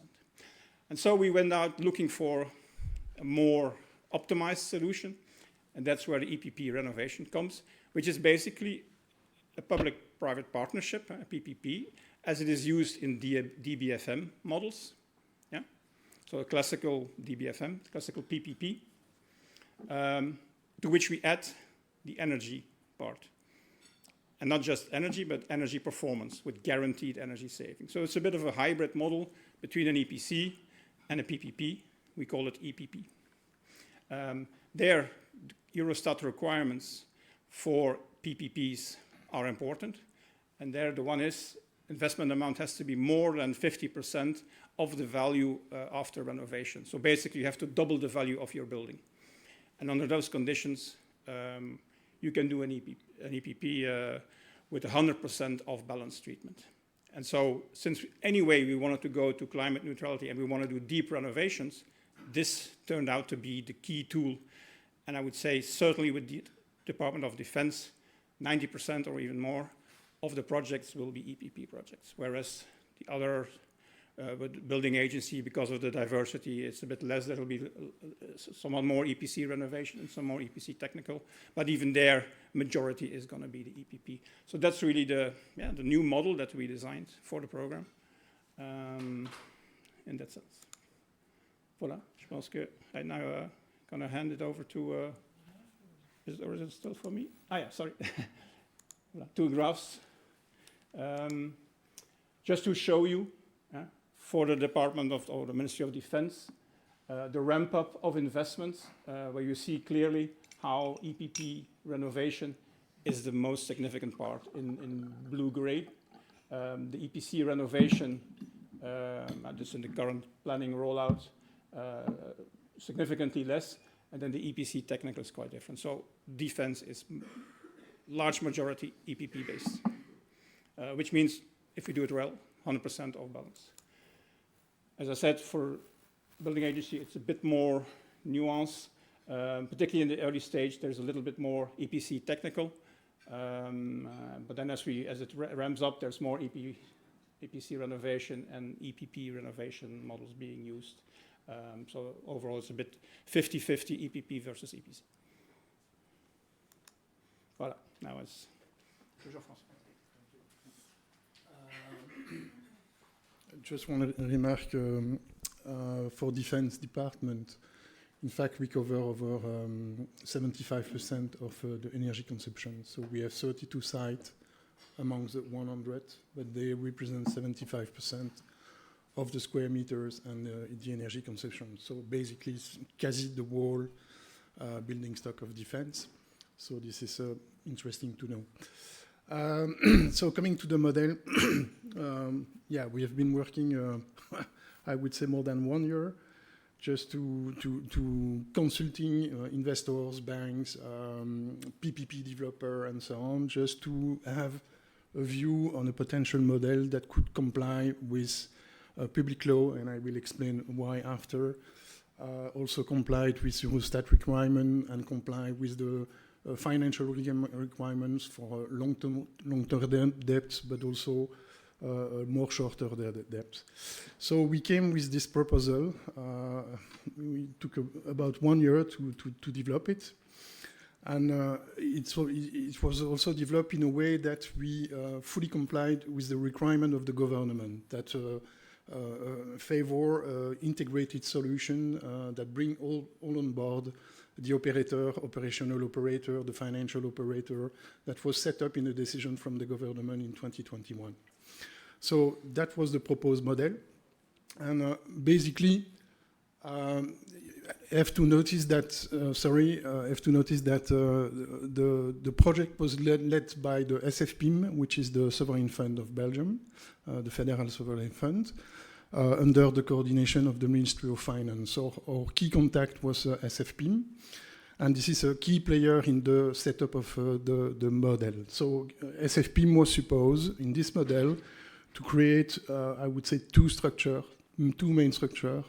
One public company that will play the role of program delivery unit for the whole beneficiary entities. And second structure, the FinCo, that will be a financial instrument providing debt and equity to the project and developing with a partnership. So that was the base of the development.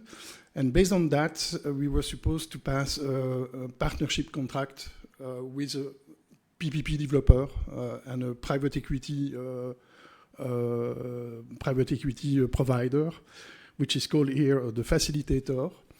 That was supposed to set up an operational company that will apply the public law to tender subsequent DRM contract with bidders, and suppose also to set up the project co that will operate the contract DRFM within the framework. So this is one of the very specific model because it's based on a single award partnership for tendering multi-subsequent contracts based on the public law. So this is quite difficult to set up in terms of public market for the facilitator, But today, this is really possible. There is some example elsewhere in Europe. So it's really interesting. Yeah. And the point we have to see with the requirement of Eurostat, Lieven presented all the requirements based on the project themselves, but on the model itself, it's basically linked to the capacity of the public authority to control, en fait, the whole model. So you need to limit this capacity, basically, mainly in the tendering document for the partnership contract, but also in the shareholder agreement that are signed with the FinCo, but also another point which is key, quite important, is to limit the share of public funds within the whole system. So you need to set up the FinCo in a certain way that you limit the public fund within the FinCo. Okay, and so at the time we have consulted several institutional investors. They were quite interested to participate in such a development, but in the end, this is the EIB that was not in favor of this model because it doesn't comply with his investment policy requirements, basically based on a debt fund. They are more keen with traditional debt funds that provide debt for a loan portfolio, for instance, and this was too much risky for them. So this model is not going to see, it won't be implemented, unfortunately, despite the fact that there is one or two examples here in Europe, basically in Belgium. You have a model which is having a relationship with European Commission. It's an investment fund and buy back for 1 billion euros some European public building. They refurbish it and then they put it back on the market. And so it's based on this kind of model with investment structure that provides equity and debt. Okay, so after that, we need to find another model. So we came basically with the same, but we simply decided to say, okay, there is no debt fund, and we only keep all the elements of the previous model, and we are going to work with debt funding competition at the level of the project co. So simply, the main things that change is that the facilitator and the OPCO, they have to organize a debt funding competition for each of the projects that are put on the market through public tendering. So that's the key differences, and that was approved by the government in January 2024. And the figures that show Lieven previously, that was the business plan for the implementation of that model. But we start in 2020. First advice, there was a first decision by the government in July 2021, and we have the final decision in January 2024. In June 2024, there is an election and there is a new government. So there is new ID, new way to see things, some remarks and so on. So finally, we came to a new model that was basically approved last year by the actual government. And what they required at the time, they say, okay, also there is some reason for. Situation has changed. There is a war in Ukraine. We face difficulties. The government elsewhere in Europe decided to increase all the capacities of the defense. And they also have to invest a lot in new building, new premises, new equipment, and so on. So there is a high level of flexibility requirement with the defense. So the planification of the project was much more complex, and really have to look how to simplify that. That was one reason based on the comment on appelle the government. The second one is also a perceived risk of the concentration. In the previous model, you have one big concentration in one private partner, so the facilitator and OPCO. and they were not keen to work with that kind of setting, so they asked to have a better flexibility with the model, but mainly keeping all the advantage of the model. Okay, so we came with a proposal with a facilitation model, and here we are no more in a single awarded partnership contract. We are in a multi-awarded facilitation contract. Voilà. So we can have several facilitators. Basically, they are doing the same work as the OPCO, operational company. The difference is that they are limiting to the operational implementation of the project and the program management. They don't take in charge the funding of the project. That was also a requirement.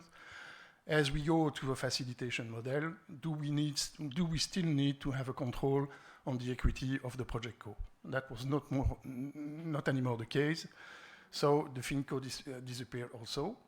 So we still keep the federal participation company that will set up the program delivery unit, make a contract with the beneficiary entities, tender for facilitator, and the facilitator will implement the program of different beneficiary entities.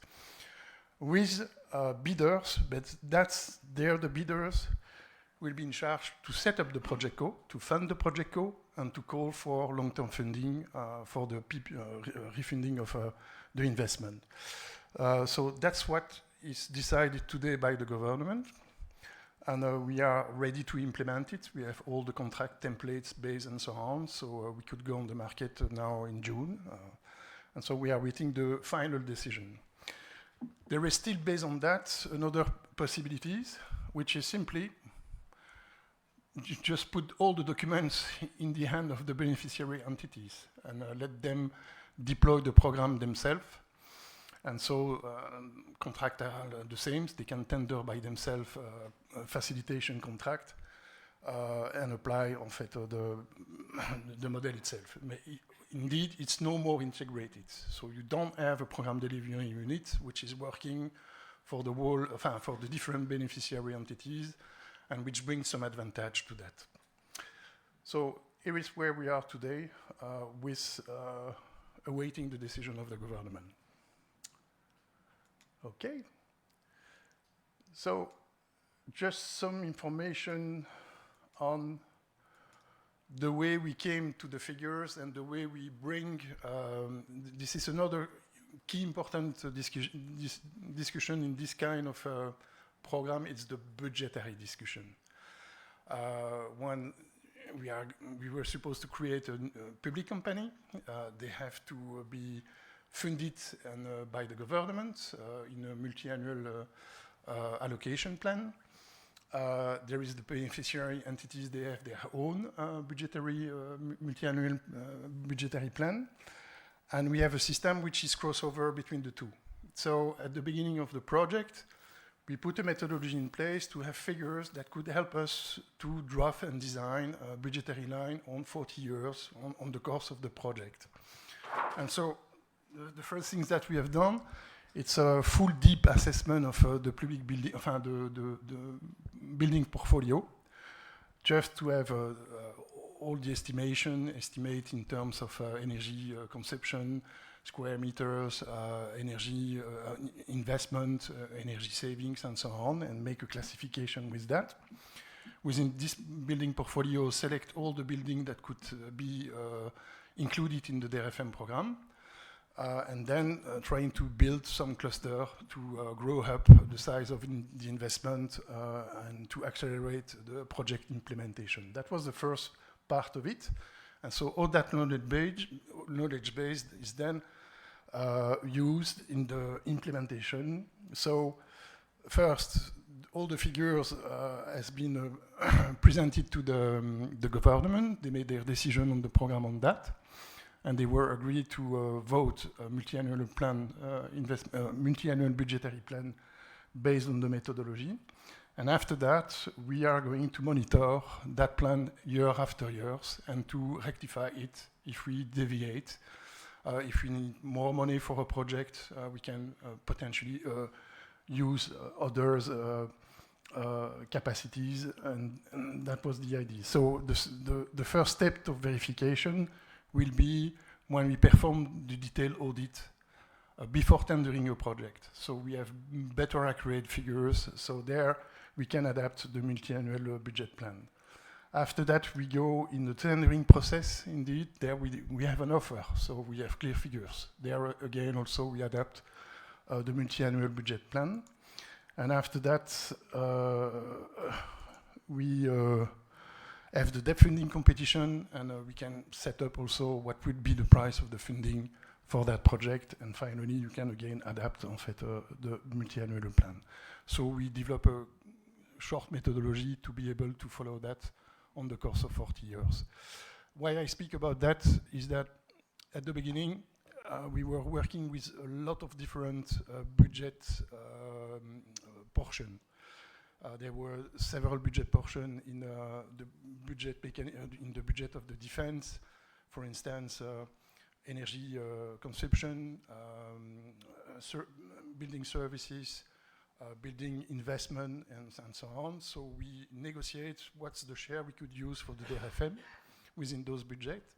And we make allocation of 30% to PUBCO, allocation of 70% to the defense. That's interesting, but finally it's really difficult to put that in place. So in the end, it has been chosen to say PUBCO will take in charge 100% of all the expense of the DRFM project, and PUBCO has to be funded. And after that, years after years, we are going to correct the budget allocation of the defense building agency and so on, based on the realization of the project. And it's much more easier. So this kind of multi-annual plan today, the way we have conceived in second time, it's much more easy to manage. And it's advice. Don't go in give me that, I give you that. It's really too complicated. Sorry. Okay. That's what I want to explain also. Based on the budget mechanism, initial budget mechanism that was highly complicated. And so we have to operate a budget transfer from an entity to another entity and so on and so on. So we came to that solution, and it's much more easy. So we have less fees component and less players that are supposed to pay a fees component. You have basically two players. PUBCO pay almost all the fees, and the beneficiary entity pays only what they specifically require from the project on their own. So this is much more easy. Okay. Oh, it's not a little bit visible, but anyway. So here, it's a new projection for the defense based on 6 clusters that are prepared to be implemented in June. And it's the estimation of volume of investment and the cost for the operation. And basically, we will come for the 6 clusters to at least 1.3 billion euro of payment during the whole contract, PPP contract on 40 years. And it is split between the availability fees, indeed, but also the facilitation fees, facilitation services fees. We included also in it what we call technical assistance. This is something which is apart from the facilitation. The facilitator can call for the technical assistance when he needs it. We also include bidding fees to facilitate the adoption by the market of the DRFM program. So we have about 350,000 euro of bidding fees per project. So that's quite appreciated by the market player. And the PUBCO itself, which is supposed also to bring other beneficiary entities within its scope and have an investment budget on its own. So the savings there, expected savings, it's 365 million euro on the course of the project. It's a little bit less from the initial simulation, because basically we face really big constraints with beneficiary entities. For instance, the average time to perform a project for defense, it's about 7 to 8 years. Meaning by that, once we start the project, once all the works are closed. It's a 7-year minimum, and probably a little bit more, 8 years. That's feedback from the pilot project we are developing today. For example, this project, we have a renovation period of 6 years only. It's incredible, because they have to move too much things, and we can't limit the operational development of the defense. So, but in the end, something which is quite interesting, the NPV cash flow. We always say, okay, funding costs a lot, but when you look in the NPV cash flow, in the end, it's not really costing so much. It's just a question of budgetary engagement, because we reach almost the DB component, which is the investment, 527 million euro. That's what is paid to the project go as part of the investment. So it's really quite limited in NPV value. And there we have for the government the indicators that can give him. At the beginning of the project, we were trying to target the increase over cost of the program to maximum 50 million euro per year as additional resource based on indexation, traditional indexation. And there we are close to the objective. So 47 million euro. It's the peak maximum budget engagement for PUBCO during the course of the project. And the net cost will be 35 million euros, so we are far below the 50 million euro. So it doesn't cost so much. I give the word to Lee.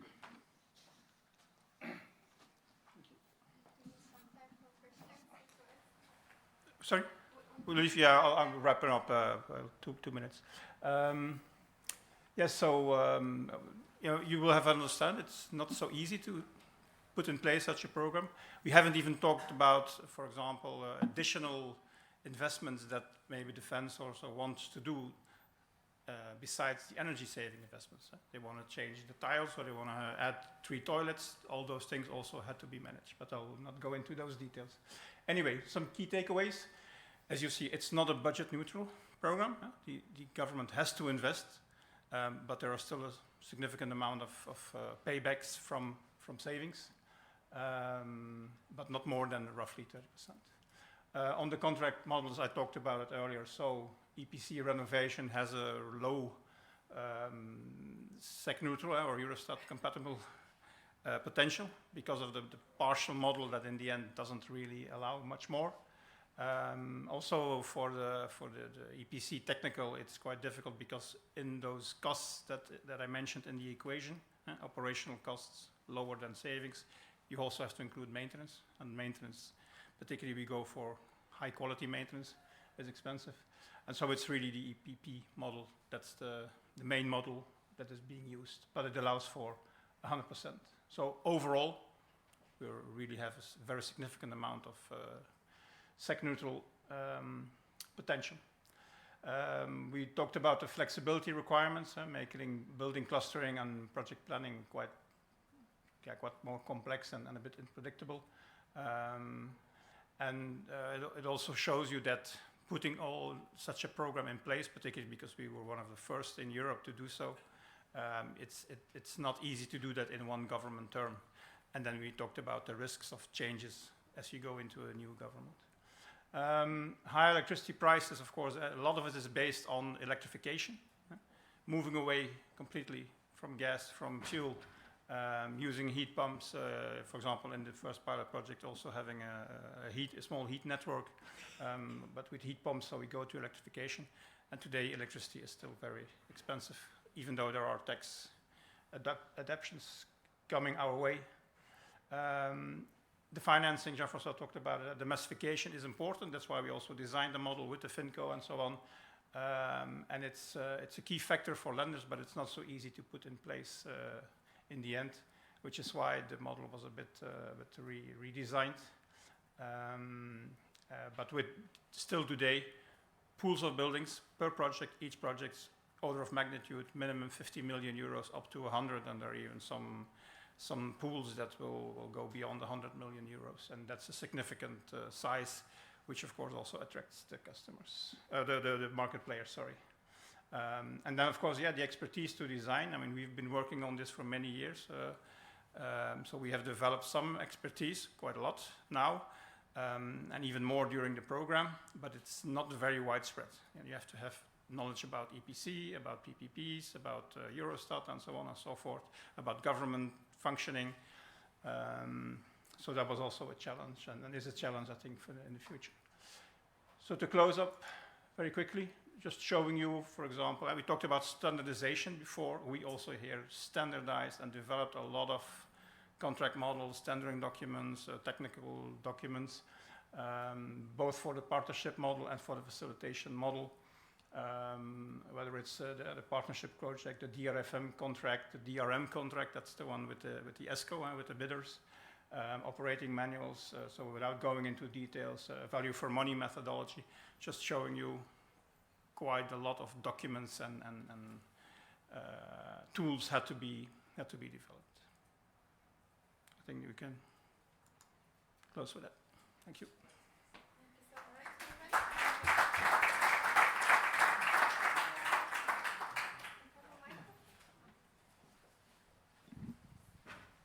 Now I open the floor to questions for our speakers.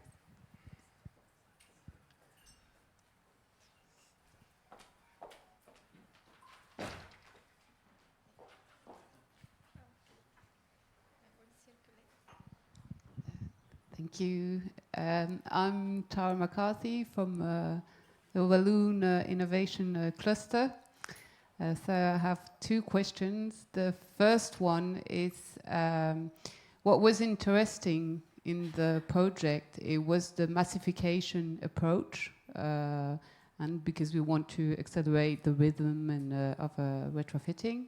So I don't see really how you manage to keep this approach, because I understand, but maybe I'm mistaken, that in the end it will still be one building at a time.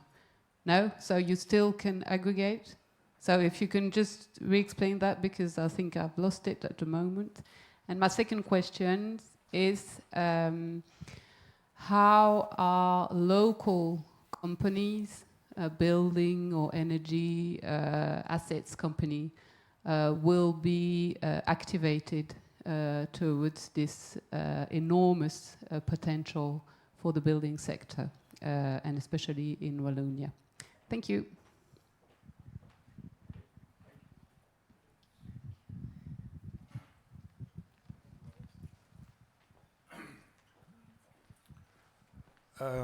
I will answer to the question of massification.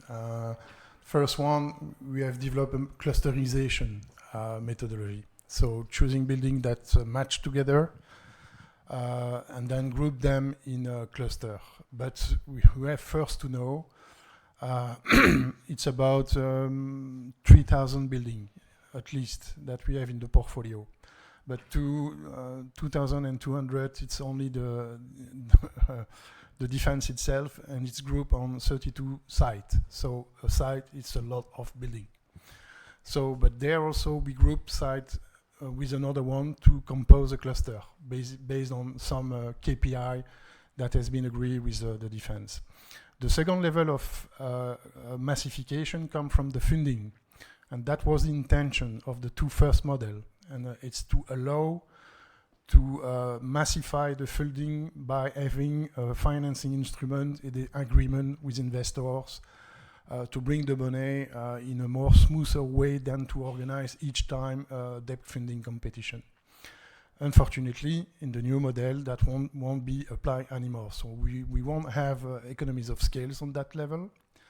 And indeed, the EIB was participating in the discussion with us from the beginning. So we have an assistance from the EIB, and we have a regular contact with them. Okay, they decide not to enter the proposed model at the beginning with a debt fund. We do understand they have better to work with project finance funding, but they were really interested to find a way to massify it at the maximum, and to deploy standardized financing debt agreement with us, and so on. We are still working on that. Also on the facilitation model. What will be the difference today is that they are going to fund directly the project co, and not going through a specific entity that is controlled by the project owners, I would say. For the second question, you can answer, Lieven.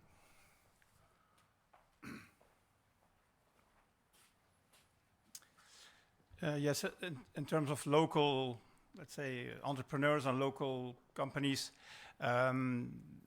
you can imagine if you do a cluster of 50 million or 100 million euro of investment, you have to be an entrepreneur or a contractor with us, or an ESCO of a certain size. So for smaller actors, they will have to work in subcontracting to those. But those, let's say, those bigger players, they are looking, of course, for good local contractors. And for them, it's also important, geographically wise, to be able to work with more local players. But a small player, a small company with 25 or 30 people, of course, cannot take on a single contract or a single project as such. So it's really, it has to go through subcontracting.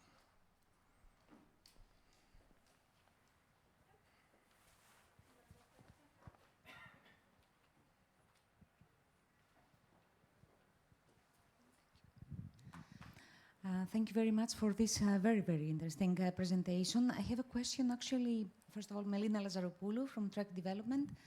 I have a question regarding the buildings data, which is very crucial for your calculations and the baseline, actually.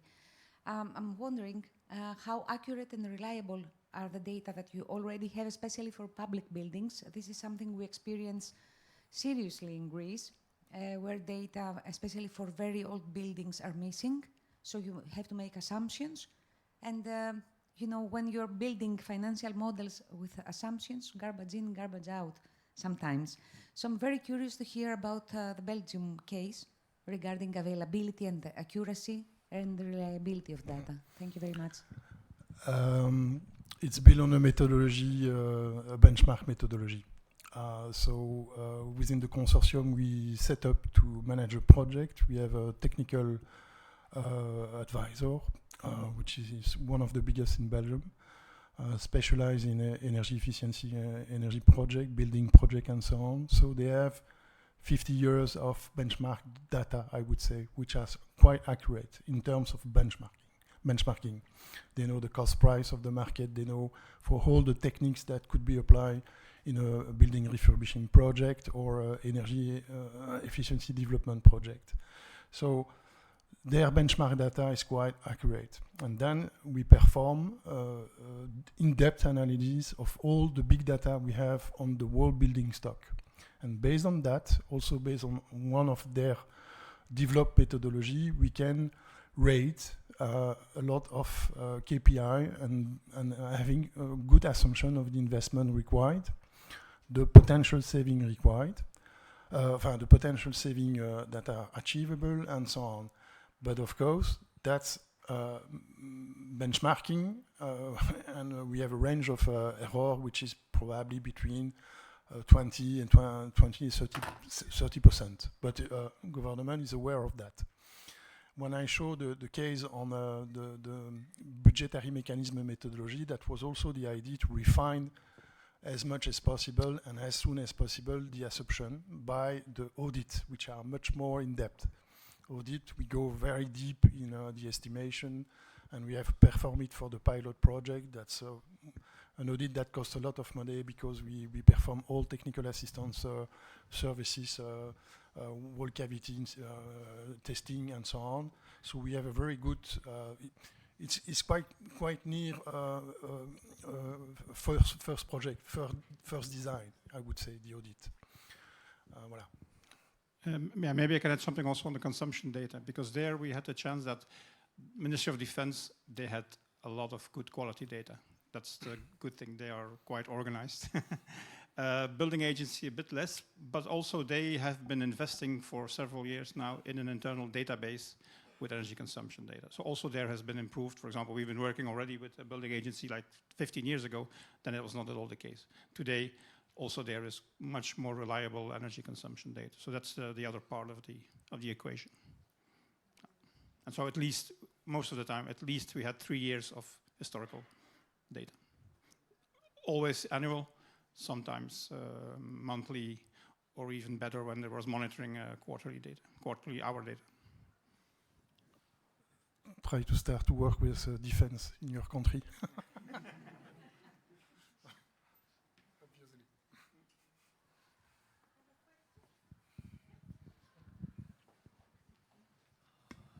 Slavomir Hus, Solans Capital. Thank you. Great presentation. I'm surprised the data is not classified if it's defense ministry, but it's good. A quick one. I'm impressed with the accounting treatment and the exercise you did. Is this a confirmed methodology that we could potentially replicate in different countries, or you think it's more bespoke solution? There has been, of course, a part of bespoke design, but the thing is that it all started with the guidance that was made available, through the publications of Eurostat and then the EIB, the so-called Guide for the Statistical Treatment of EPC on one hand and of PPP on the other hand. And that was the basis, and not just us, but particularly also Miguel, our partner sitting here in the room. He's really become an expert, and he's developed a lot of expertise in that area, and it was applying that expertise. Then, of course, we have to be honest, we also looked at other models. There were models for DBFM, for example, for school development in Flanders and in some other countries, in Wales. And it was putting all of that together. And then, of course, we have a national counterpart of Eurostat, because you cannot talk directly to Eurostat. You talk to the national counterparts. It's the National Institute Institute of National Accounts here in Belgium. And so, for example, the partial models, but also the overall model, we showed them to them, we presented them, and we got feedback. And that's, of course, the bespoke part, and that you would have to do probably, building maybe on what's done here and elsewhere, with those local agencies. So it's a combination of starting from all that is mandatory and that's available in the guidance, and then specifically validating the solution with the national entity that's in charge of that. Maybe one comment. What is sometimes difficult to understand in the DRFM is the fact that if you look to traditional PPP, for instance, in Belgium, Flanders has launched 2 large PPP for building schools. And it is in a way of traditional PPP, meaning that you have a single award contract with a private partner that will fix at the beginning the way he's going to quote all the cost of the school that will be built. And after that, it's his responsibility to organize all the work. But the price is fixed at the beginning of the contract with a methodology based on square meters and so on. So here we are in a totally different situation, because what we tender is the energy saving performance and the availability price. And so it's not the PPP player, the private equity partner, which is going to fix a price. The price comes from the final tender once it happens. So what we ask to the PPP player, we ask him to fix the price for his services and for its equity. And then we combine with the price of the project once they are implemented. And so tendering such replication of such a project, you really need to discuss with PPP developer. In Belgium, we have discussion with several of them. At the beginning, they want to have something quite similar. They were forcing, no, that should be as the Flanders way. No, it's not the Flanders way, because we buy something quite different, and they took some time to understand it. Il y a une remarque là. Yes. From one of the PPP developers. Gilles Lemont from AG Real Estate. So we are implementing the schools program in Belgium, in Flanders. Just to make a small comment, so indeed in Flanders we have implemented a program very similar what we initially wanted to do with the DRFM, which is 1.5 billion euro investment in schools, and we are currently implementing a new program of 600 million. So what we do in this case, we indeed, at the beginning, we were selected based on the return on equity and on the services we provide. And after that, we are committed to organize public tendering to choose the ESCO or the DBM partner. So we also work in 2 steps. That's exactly what we have done since 15 years and what we are doing now, and we are committed to do that still for 30 years. But you are right, but in the very traditional project in DBFM industry, it's a consortium applying as equity and building contractors. But it's not the case with a program like the Belgian schools. Yeah, and to be honest, it's not easy to find experience such as AG Real Estate that combine private equity experience, building development, but also public laws experience. There is not a lot of players. Basically, if we had launched the partnership model, we would have maybe four players that tender for the model. Yeah. Just one additional comment. Sorry, it's a little bit Belgian discussion, but there has been a third program launched by the Flemish authority last year, actually, and unfortunately, we were not selected. There's another player, which is Belfius combined with Invesis, which has been selected for second parcel. And so it's proven that there are also competition and there are also players able to realize such a program. Yeah. Okay. That said, you have applied with a new model, which is also very interesting for investors like we are. Yeah. Oh, by the way, also the facilitation model, as it is more, let's say, likely to happen, also there you don't have too many players because you have to have like expertise on energy, also facilitating energy renovation projects, but you also have the volume to match, for example, 6 clusters and 300-400 million euro of investment. So also that's a challenge, is to find the right market players to respond eventually to the tenders.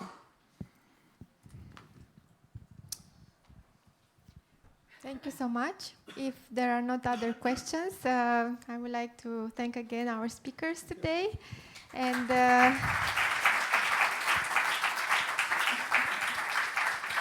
we're going to have a short break, and then in 5 minutes we start with the next session. Thank you. And welcome back to this strand on mobilizing private finance.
Hello, good afternoon.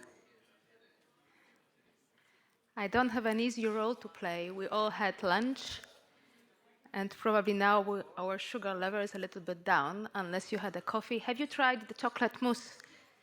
It was amazing. I'm telling you, it was so good. I had my moment. Maybe before I start, I see that the room is slowly getting full. I would be very curious to hear if we have any city among the audience over here. If it's the case, please raise your hand. We have one, maybe more. Do we have any investors in the room? Not yet? How about businesses?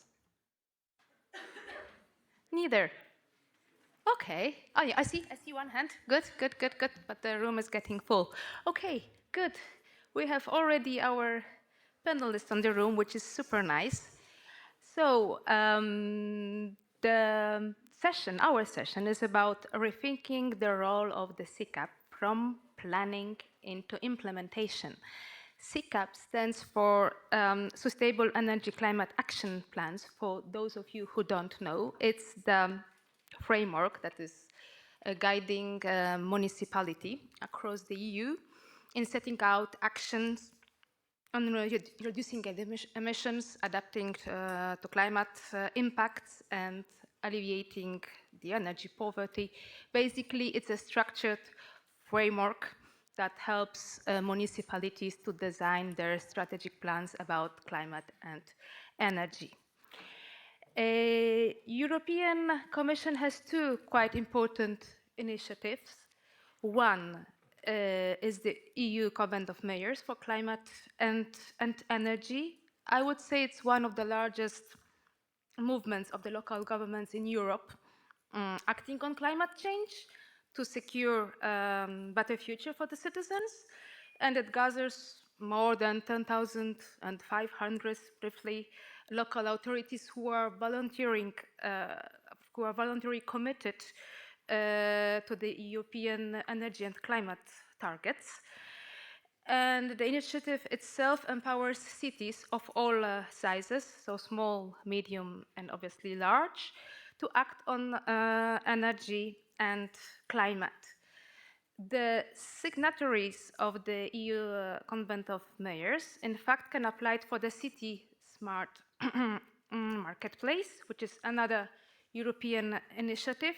And this initiative itself, its main goal is somehow to provide the support to different types of cities and investors on technical measures, on legal implications, financial, and governance.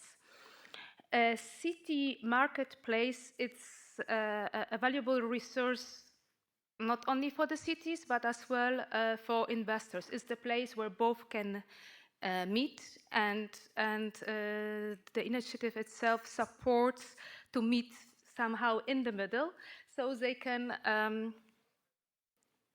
jointly design in the best way how to, in fact, implement projects that could be on energy, they could be on mobility, they could be on ICT solutions. Smart City Marketplace covered different sectors. It's the initiative that at glance already supported 140 projects since 2018, covered 19 member states, and the total investment volume was more than 1.4 billion. So we will have an opportunity to hear more during our discussions. At the beginning, I would like to ask Valeria Todeschi, who is the project officer at the European Commission Joint Center, to provide us with a brief impulse speech. Valeria is working as a project officer in the GRC, and she very much specializes on urban and local action plans and policies, supporting basically the EU climate neutral and smart city missions, and as well Convent of Mayors initiatives. She is one of the persons who is behind as well the SICAPs, and her focus of work is very much around financing climate adaptation at the local level. Today, Valeria will present as well the work of Copenhagen mayors when it comes to the guidebook, if I'm not mistaken. But I don't want to take your place. So very much welcome. And over to you, Valeria. Yes, please.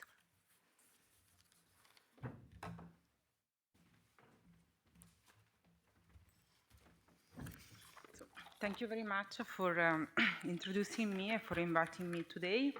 It's a pleasure to be here. Today, I'm going to try to describe how European cities that are involved in the Covenant of Mayors initiative finance their climate change mitigation actions. Specifically, I'm going to show you some recent results that we obtained analyzing more than 200 action plans, focusing on the budget, so on how much cities tend to invest when they are planning mitigation actions. I'm also going to focus on financing sources and which are the financial instruments that cities are using to plan and to implement their action plan. And from the results of this research, we investigated the main barriers and gaps that we have at city level. And the main aim is to turn from climate action to actual investment. So before to start, as we know, cities are at the center of the climate challenge. 70% of global greenhouse gas emissions are linked to urban areas, mainly through building and the transport sector. And here we have the financing question. At European level, we have that to achieve European cities to achieve their climate targets at 2030, there is a gap, a financing gap of more than 300 billion per year. So the total needs is 1,000 billion per year, and currently cities are investing more or less 700 billion per year. While at city level, here you can find some numbers that comes from a survey that was made for 300 cities, 300 cities that are involved in the climate neutral city mission initiative. And we found that most of the city, the 66% of the cities lacks access to financing schemes. We have also additional barriers like high investment cost and fragmented financial processes. So what we have significant financial needs at European level, at the same time concrete access barriers at city level. So to investigate how cities now are financing their mitigation actions, I looked at the Covenant of Mayors. So as Magdalena anticipated, the Covenant of Mayors is the largest urban climate initiative, and in this context, the JRC, as in the House Science Service of the European Commission, provides scientific support and also methodological support to the Covenant. Here you can see a few numbers just to give you the sense of the scale.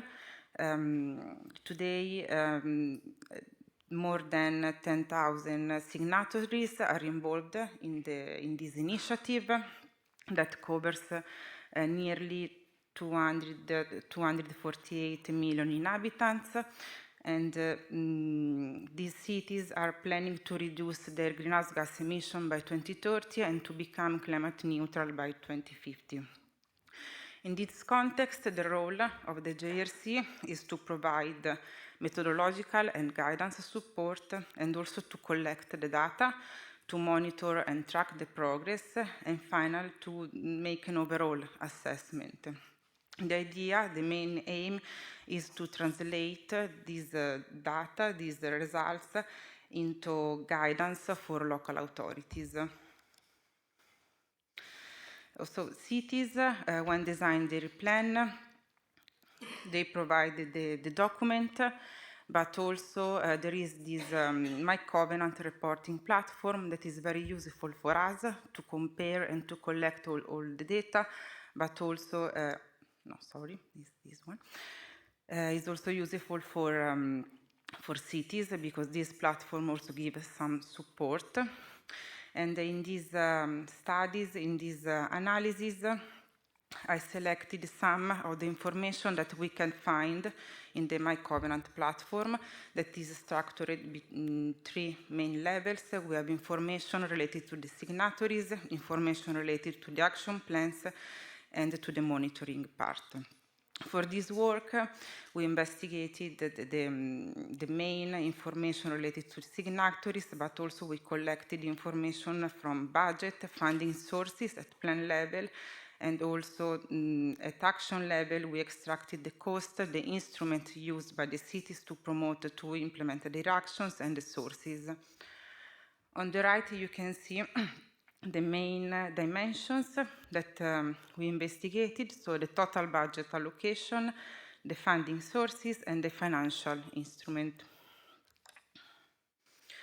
So starting from the big community, that is the Covenant of Mayors, we selected these 203 CCAPs, Sustainable Energy Climate Action Plans, taking into account signatories with more than 50,000 inhabitants and signatories that have a commitment to 2030 and to 2050.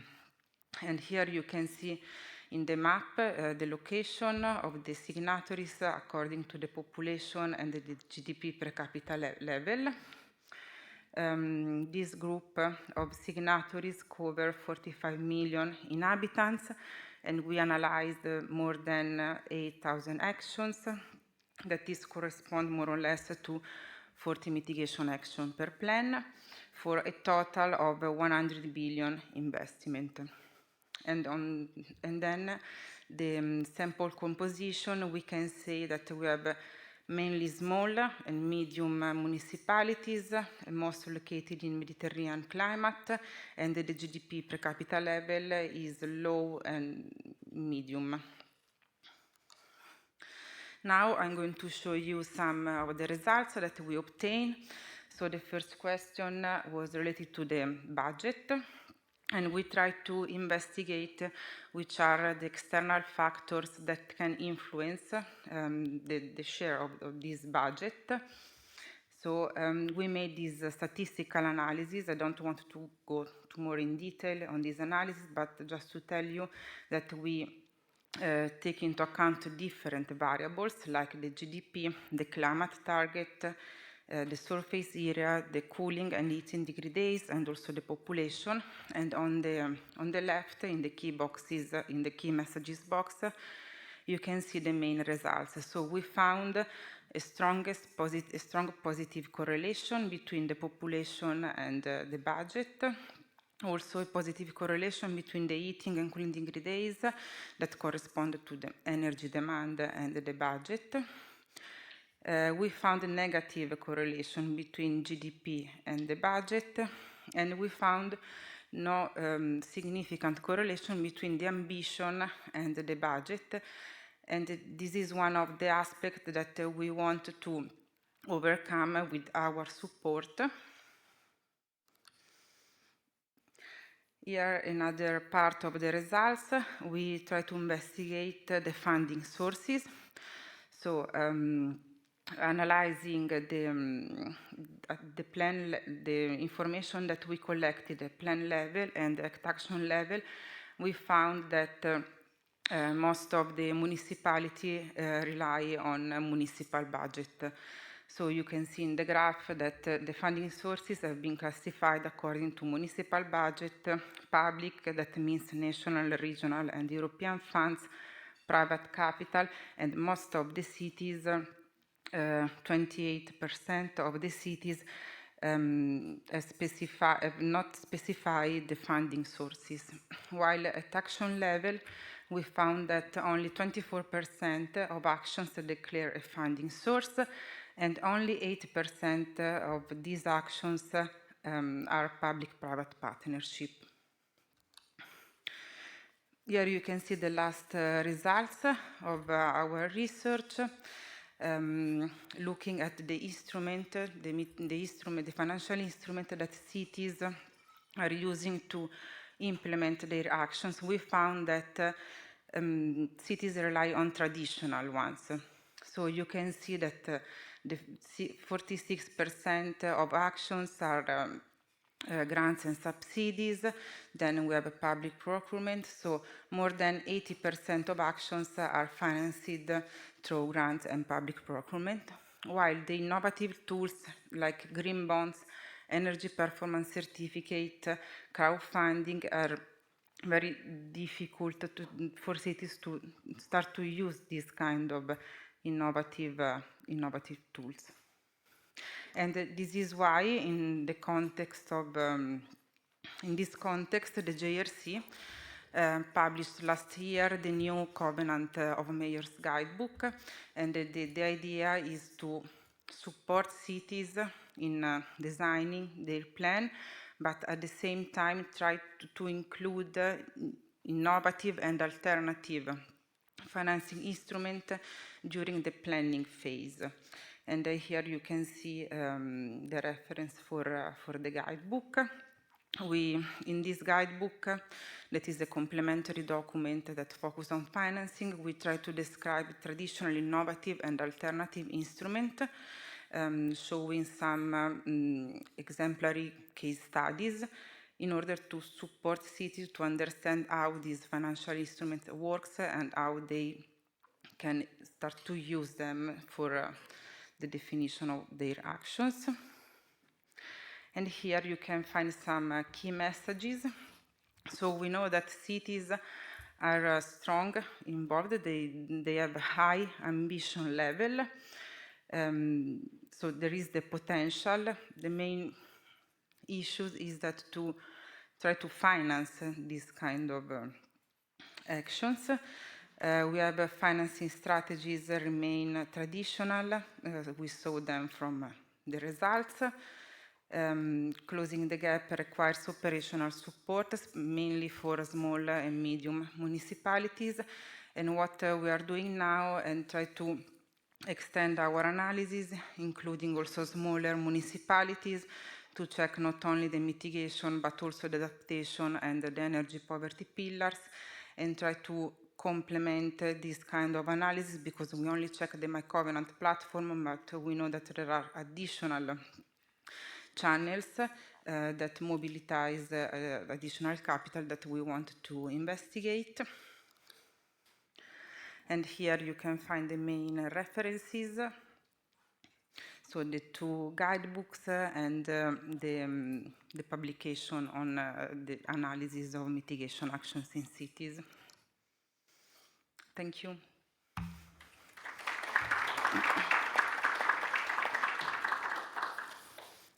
Thank you so much, Valeria, for your presentation. Please join us on the panel.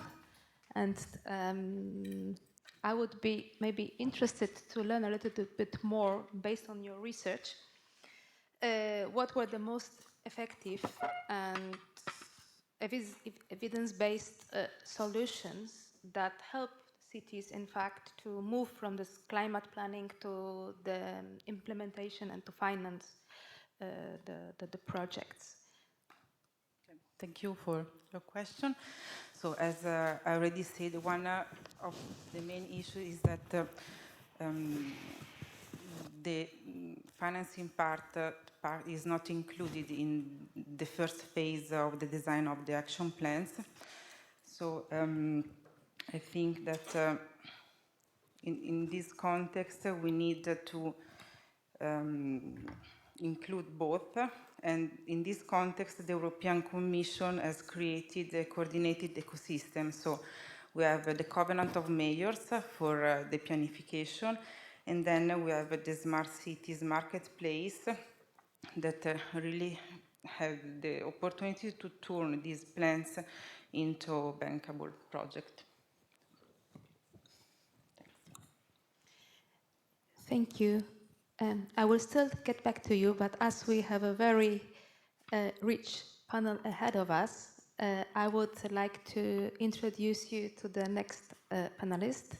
It's Igor van der Weyen, who is the policy officer at the Mechelen municipality. Very much responsible not only for the heat policy, but as well you are the co-coordinator of the Building Decarbonization Partnership of the Urban Agenda of the municipality, and responsible for the municipal heat plan in the cities of Mechelen. So Igor, maybe for you, from your experience working in the city, what would be the key factors that make the difference to move from the city action plan to, in fact, the implementation of the projects? Thank you. It's a very interesting question, and a question that we are actually already looking for a solid answer for some years now. I think two key factors might be the capacity and expertise needed on local level. And another one, I would say, is the scale and volume needed for these projects to be interesting from an investor's point of view. And let me illustrate these factors with the topic that I'm most familiar with. So that's building decarbonization. What do I mean with building decarbonization? Well, basically, it's about residential renovation, public building renovation, district heating and cooling projects. So these are kind of building decarbonization projects that the city of Mechelen, for instance, is looking at. And if we, for instance, look at district heating and cooling, we see that now on EU level there is this clear incentive to have from the Energy Efficiency Directive that cities and municipalities need to make local heating and cooling plans. So that's on the one hand on EU level. And for instance, in Flanders, the Flemish Energy and Climate Agency provides investment grants for these kind of district heating and cooling projects. But there's a large gap between these, and in Flanders, there is no structural support for really the R&D needed to make these kind of bankable investment concepts for district heating and cooling. So that's something we as a city are also confronted with, and we need to invest a lot of resources to do these feasibility studies, make the business case, and also need the technical expertise to follow up these studies. So that's one.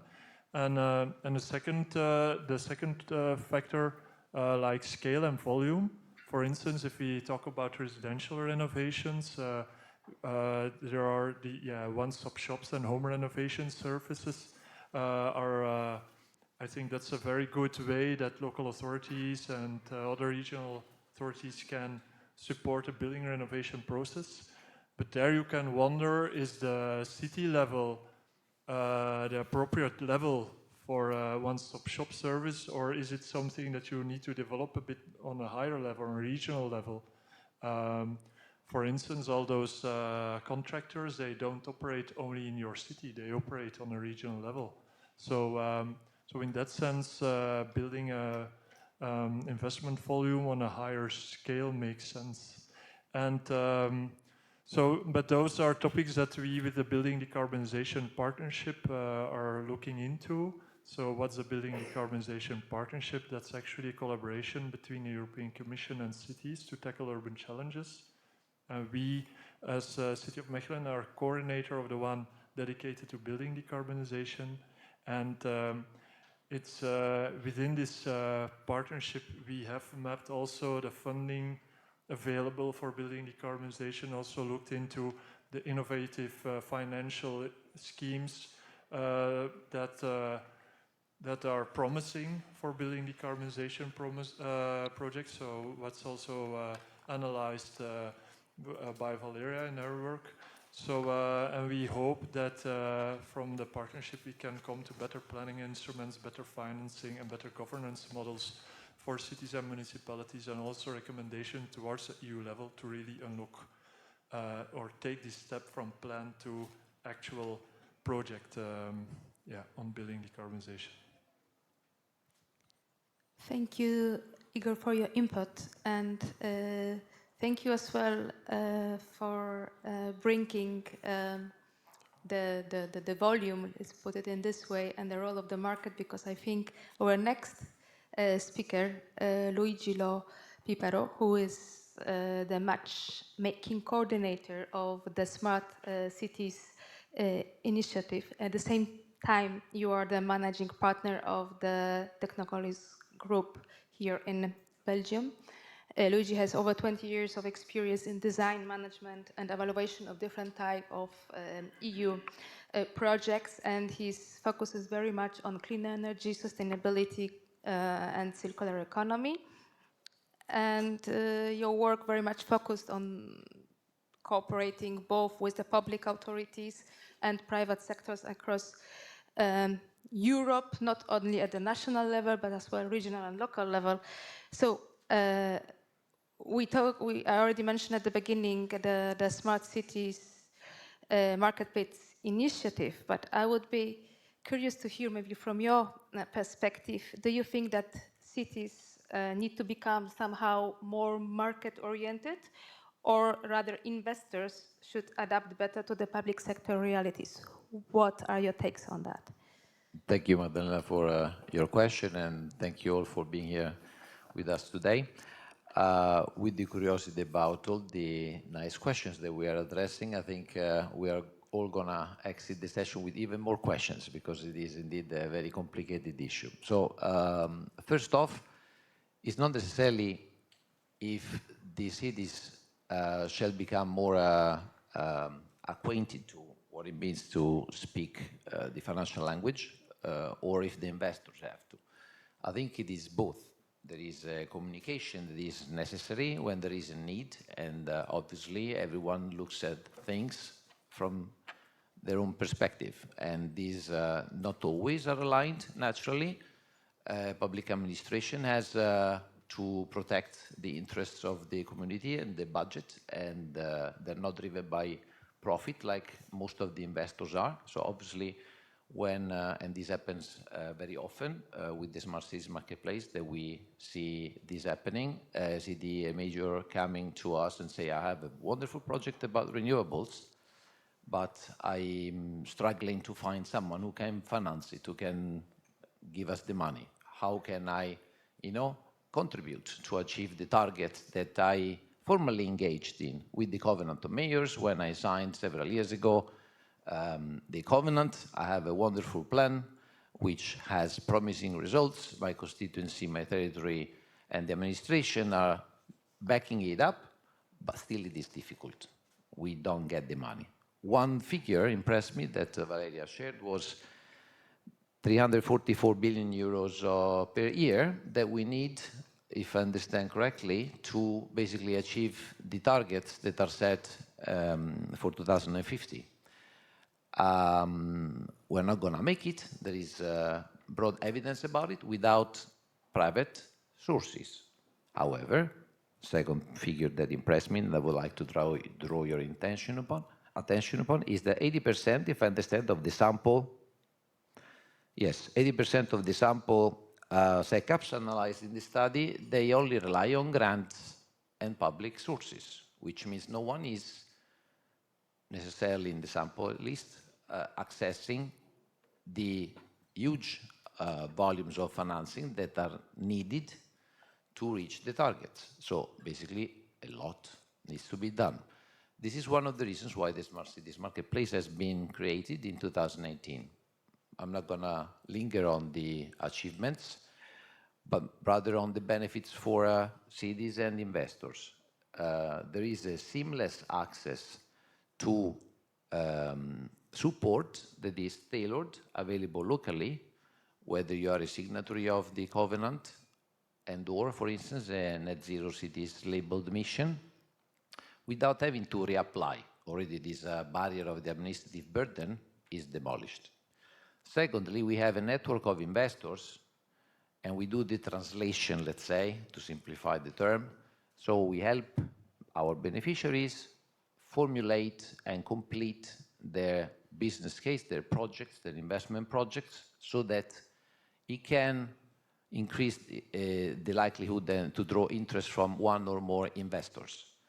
We have supported several cities into this work of financial structuring with more or less complex solutions that range from obviously only using own funding into hybrid formulas. And those of you who operate in the area know and will react with maybe a smile when you hear the word jungle of bonds. You know, the green bonds is one of the formula that are announced as being promising. The maze or the labyrinth of the financing instruments, it is always a bit schizophrenic for an administration, especially from a small and medium-sized city, to understand what is the desk, where to get the help they need. If you are a business likewise, how can I contribute to a project that I have that is going to be allowing the city to achieve their climate targets, and it is also scalable. So I can create jobs, which are also green jobs, so it is very positive. How can I do that? Cooperation is key. Facilitation is essential. Throughout a long time span that is not of a few months of a year, because such projects, especially infrastructure projects, require several years to invest. To give an example, we are cooperating with the city of Leuven now in Belgium, and their investment project spans until 2030, has a capex of about 3 billion euros, so it's very ambitious as a plan, and they say we need to start yesterday, because the more we wait with the automation of our bus lines, the more it's going to cost. There are more examples that I can provide, but I think this already gives you some answers and food for thoughts for the rest of the conversation. Thank you. Thank you, Luigi, for your input. And in fact, that leads us to our next panelist, who is sitting just next to you, Laszlo Bihari, who is energy efficiency finance expert, coming from the Hungarian hub of the European Energy Efficiency Financing Coalition. That is one of the European Commission initiatives, but his role in particular is somehow looking or mobilizing the private investment in energy efficiency projects, and you are building a dialogue between the financial institutions and market players, basically to develop more, you are helping out to develop more of the financial products, such as energy efficiency funds, green loans, and guarantee schemes.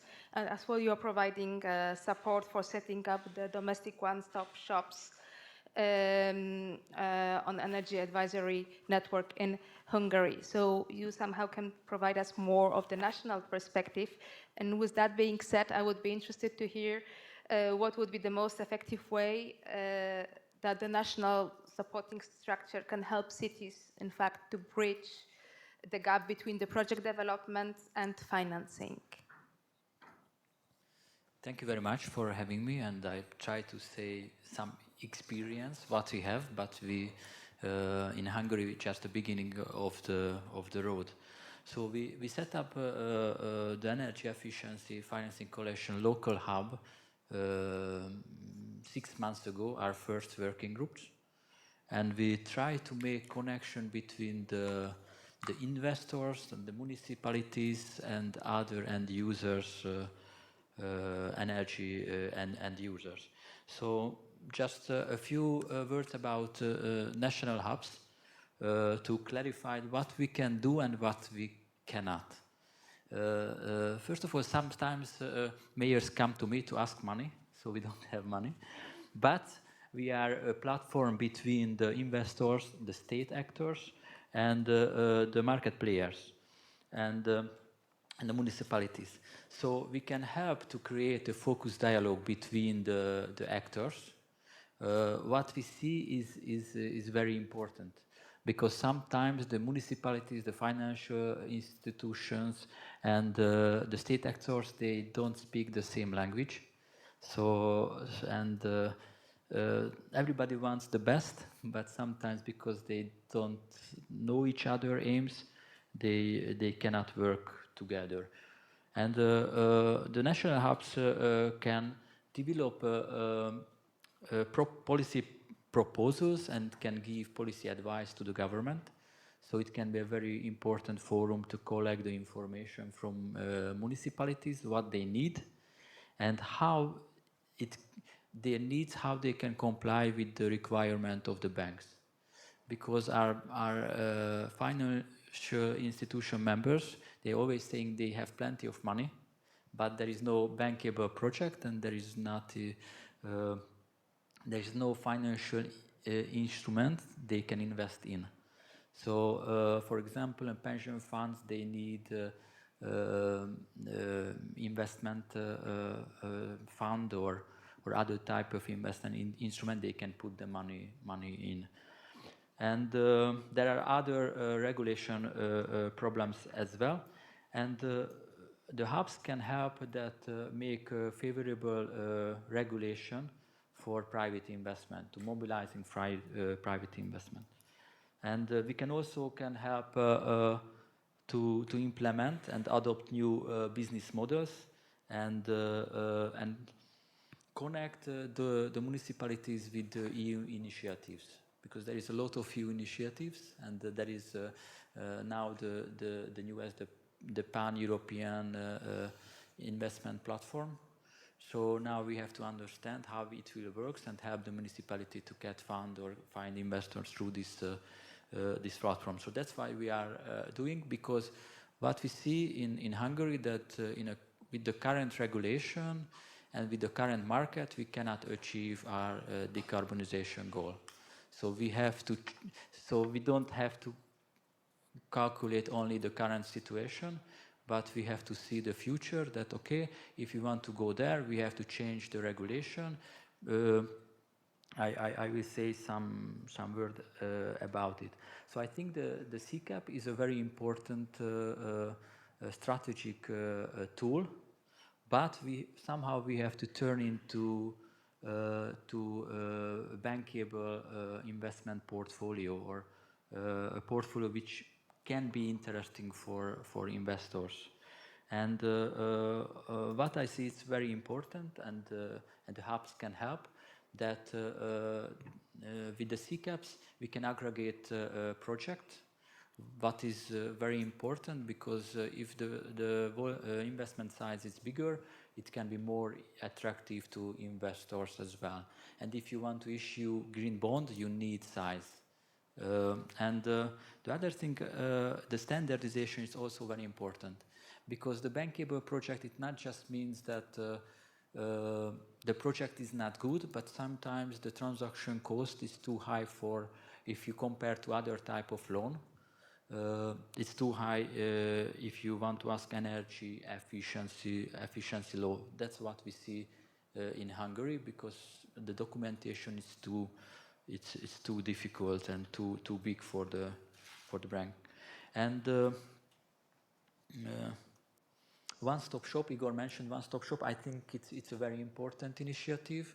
Now we in Hungary is thinking how we can do the national one-stop shop system, and we want to involve the municipalities, all the municipalities who want to join in the one-stop shop system. So I think it will be very important, and the CCAP can be the first step to assess the financial needs in the municipalities, and after that the one-stop shop can help to make the procurement, to help to select construction companies, or maybe the ESCO companies.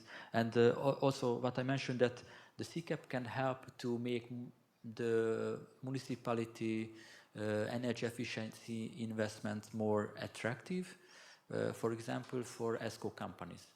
So if they see that, okay, there is, I don't know, 2 million euro, 3 million euro project, maybe it can be attractive, but if more municipality works together and they see that, okay, there is school renovation, which is 100 million euro, maybe it's more interesting for ESCO companies as well.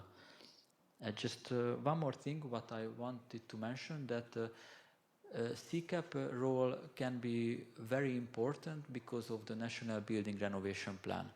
So the government has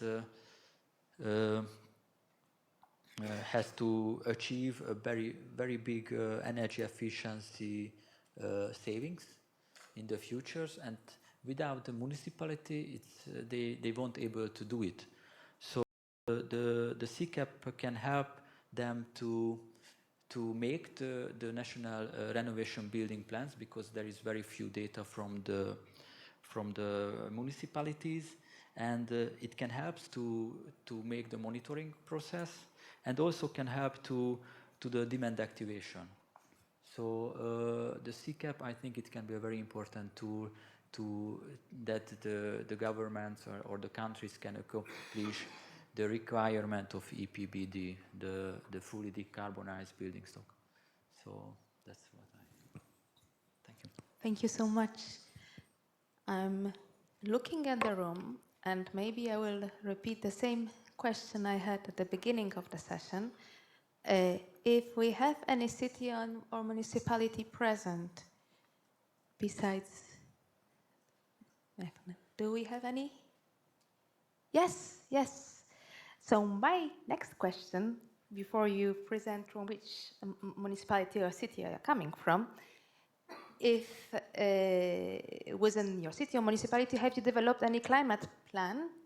And if so, if you have any struggles to finance it, or what are your challenges? So maybe if you could briefly present yourself and tell us which city or municipality you are representing, and what are your struggles, so to say. Yes, good afternoon. My name is Luigi Acquaviva. I'm representing the city of Piano di Sorrento, which is a small municipality of 12,000 inhabitants in the south of Italy. Currently, they've developed only a SEAP, not a SECAP, so they stopped at the Sustainable Energy Action Plan because the region still has not done much in promoting climate issues, and in the last 2 mandates of the regional administration, there was not even the word climate in their plans for public administration. There was a lot that was done for private companies, so the major issues for the region was that. But of course, for a public administration, if there are no resources from the ERDF funds, it's impossible to go and make a climate plan on their own, because there is not even the capacity in terms of knowledge available. So that's why they are still at only the mitigation part, so the Sustainable Energy Action Plan. So this is the first part. On that type of planning, a good part has been done through the Recovery Fund, which has come by chance. It was not something that was planned. Nobody wanted, in reality, if nobody wanted to go through a pandemic to have so much resources available to do energy renovation. But that was what happened in reality. But now this is almost at the end, so it's almost finished. Now there will be a new season where all these hopefully will bring a lot of good results, because now they're coming out, all the projects that have been made, and they will deliver some good outputs. But what happens next? Because that's the gap that the majors are looking at and say, okay, now we have been very good, but of course there was a lot of resources available. What will happen after that? one other major issue on climate is that it's not a local issue. It's not something that you can solve at a level of a small municipality. You can work on a territory, you can work in an area based, and then again there, I think what was said before of the missing gap between the knowledge of the cities and the available knowledge of the expertise at the local level, that is something that needs to be in one way or another fulfilled. I mean, we cannot imagine, as has been said, that each city will be able to search for investment, have the capacity to search for investment, especially blended type, mixed type, private, public type. It will be very difficult. So a sort of facilitation body needs to be created at a certain level to facilitate this thing. Now, it could be a one-stop shop, it could be an energy agency, it could be any type of thing, but these are the major issues that at that level we are facing. Thank you very much. Do we have any questions from the audience to our panelists? I have some, but I would like to allow as well you to ask questions before I come with mine. Okay. Well, but following your input, I think what is the struggle I hear is, so we're talking about the small and medium-sized cities. So I have a specific question to you, Valeria, like what could be done, how those small and medium-sized cities could actually overcome the structural barriers. Would you have any recommendations? Yeah, thanks for your question. So yes, one of the main issue for small and medium municipalities is to attract private investment. One solution that we have in the covenant is the covenant territorial coordinators that are public entities like the province of the region that can give support in terms of guide these small municipalities to design their plans, analyzing the status quo, identify the main actions, identify priorities, and also give support in terms of financing, so identifying the main instruments that can really help cities to implement their plans. So, yeah. Okay, thank you, Valeria. And maybe continuing on the same topic, I would have a question to Laszlo. If you see the role of the national hubs supporting small and medium-sized cities, what could be done from your perspective? So I can encourage them to go to their local or national hubs to talk about this type of issue, because I think currently we cannot give a solution this time. But for example, in the EPBD or EPBD, there is the National Energy Efficiency Database. So maybe it can help, if this database works well, it can help to the municipalities that they prepare their project. And if they prepare their project, after that they can make the procurement almost automatically.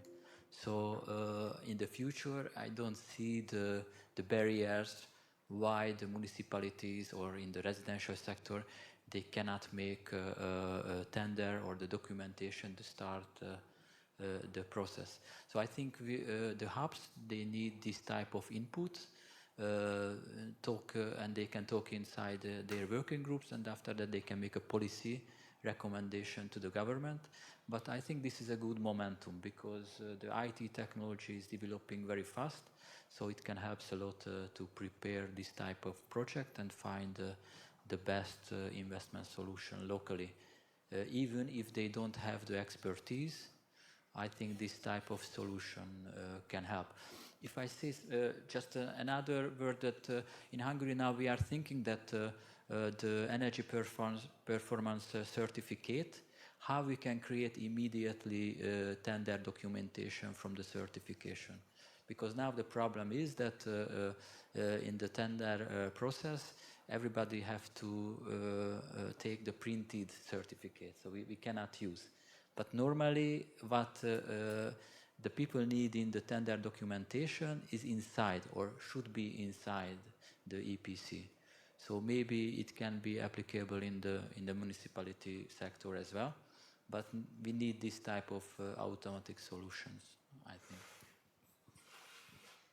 Thank you.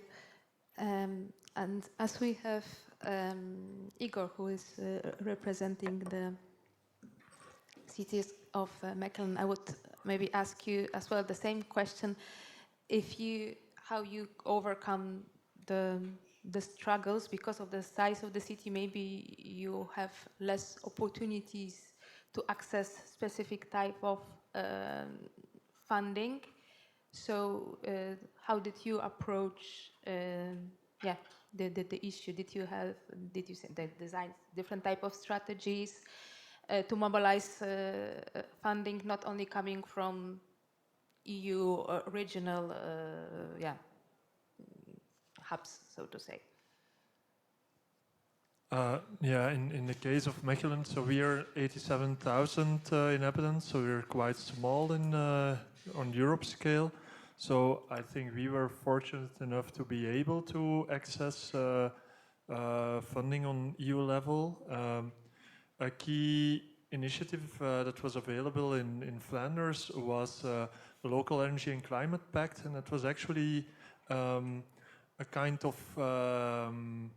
agreement between the Flemish government and municipalities and cities in Flanders. So a condition to enter this agreement was that you had signed the Covenant of Mayors and you had a stake cap.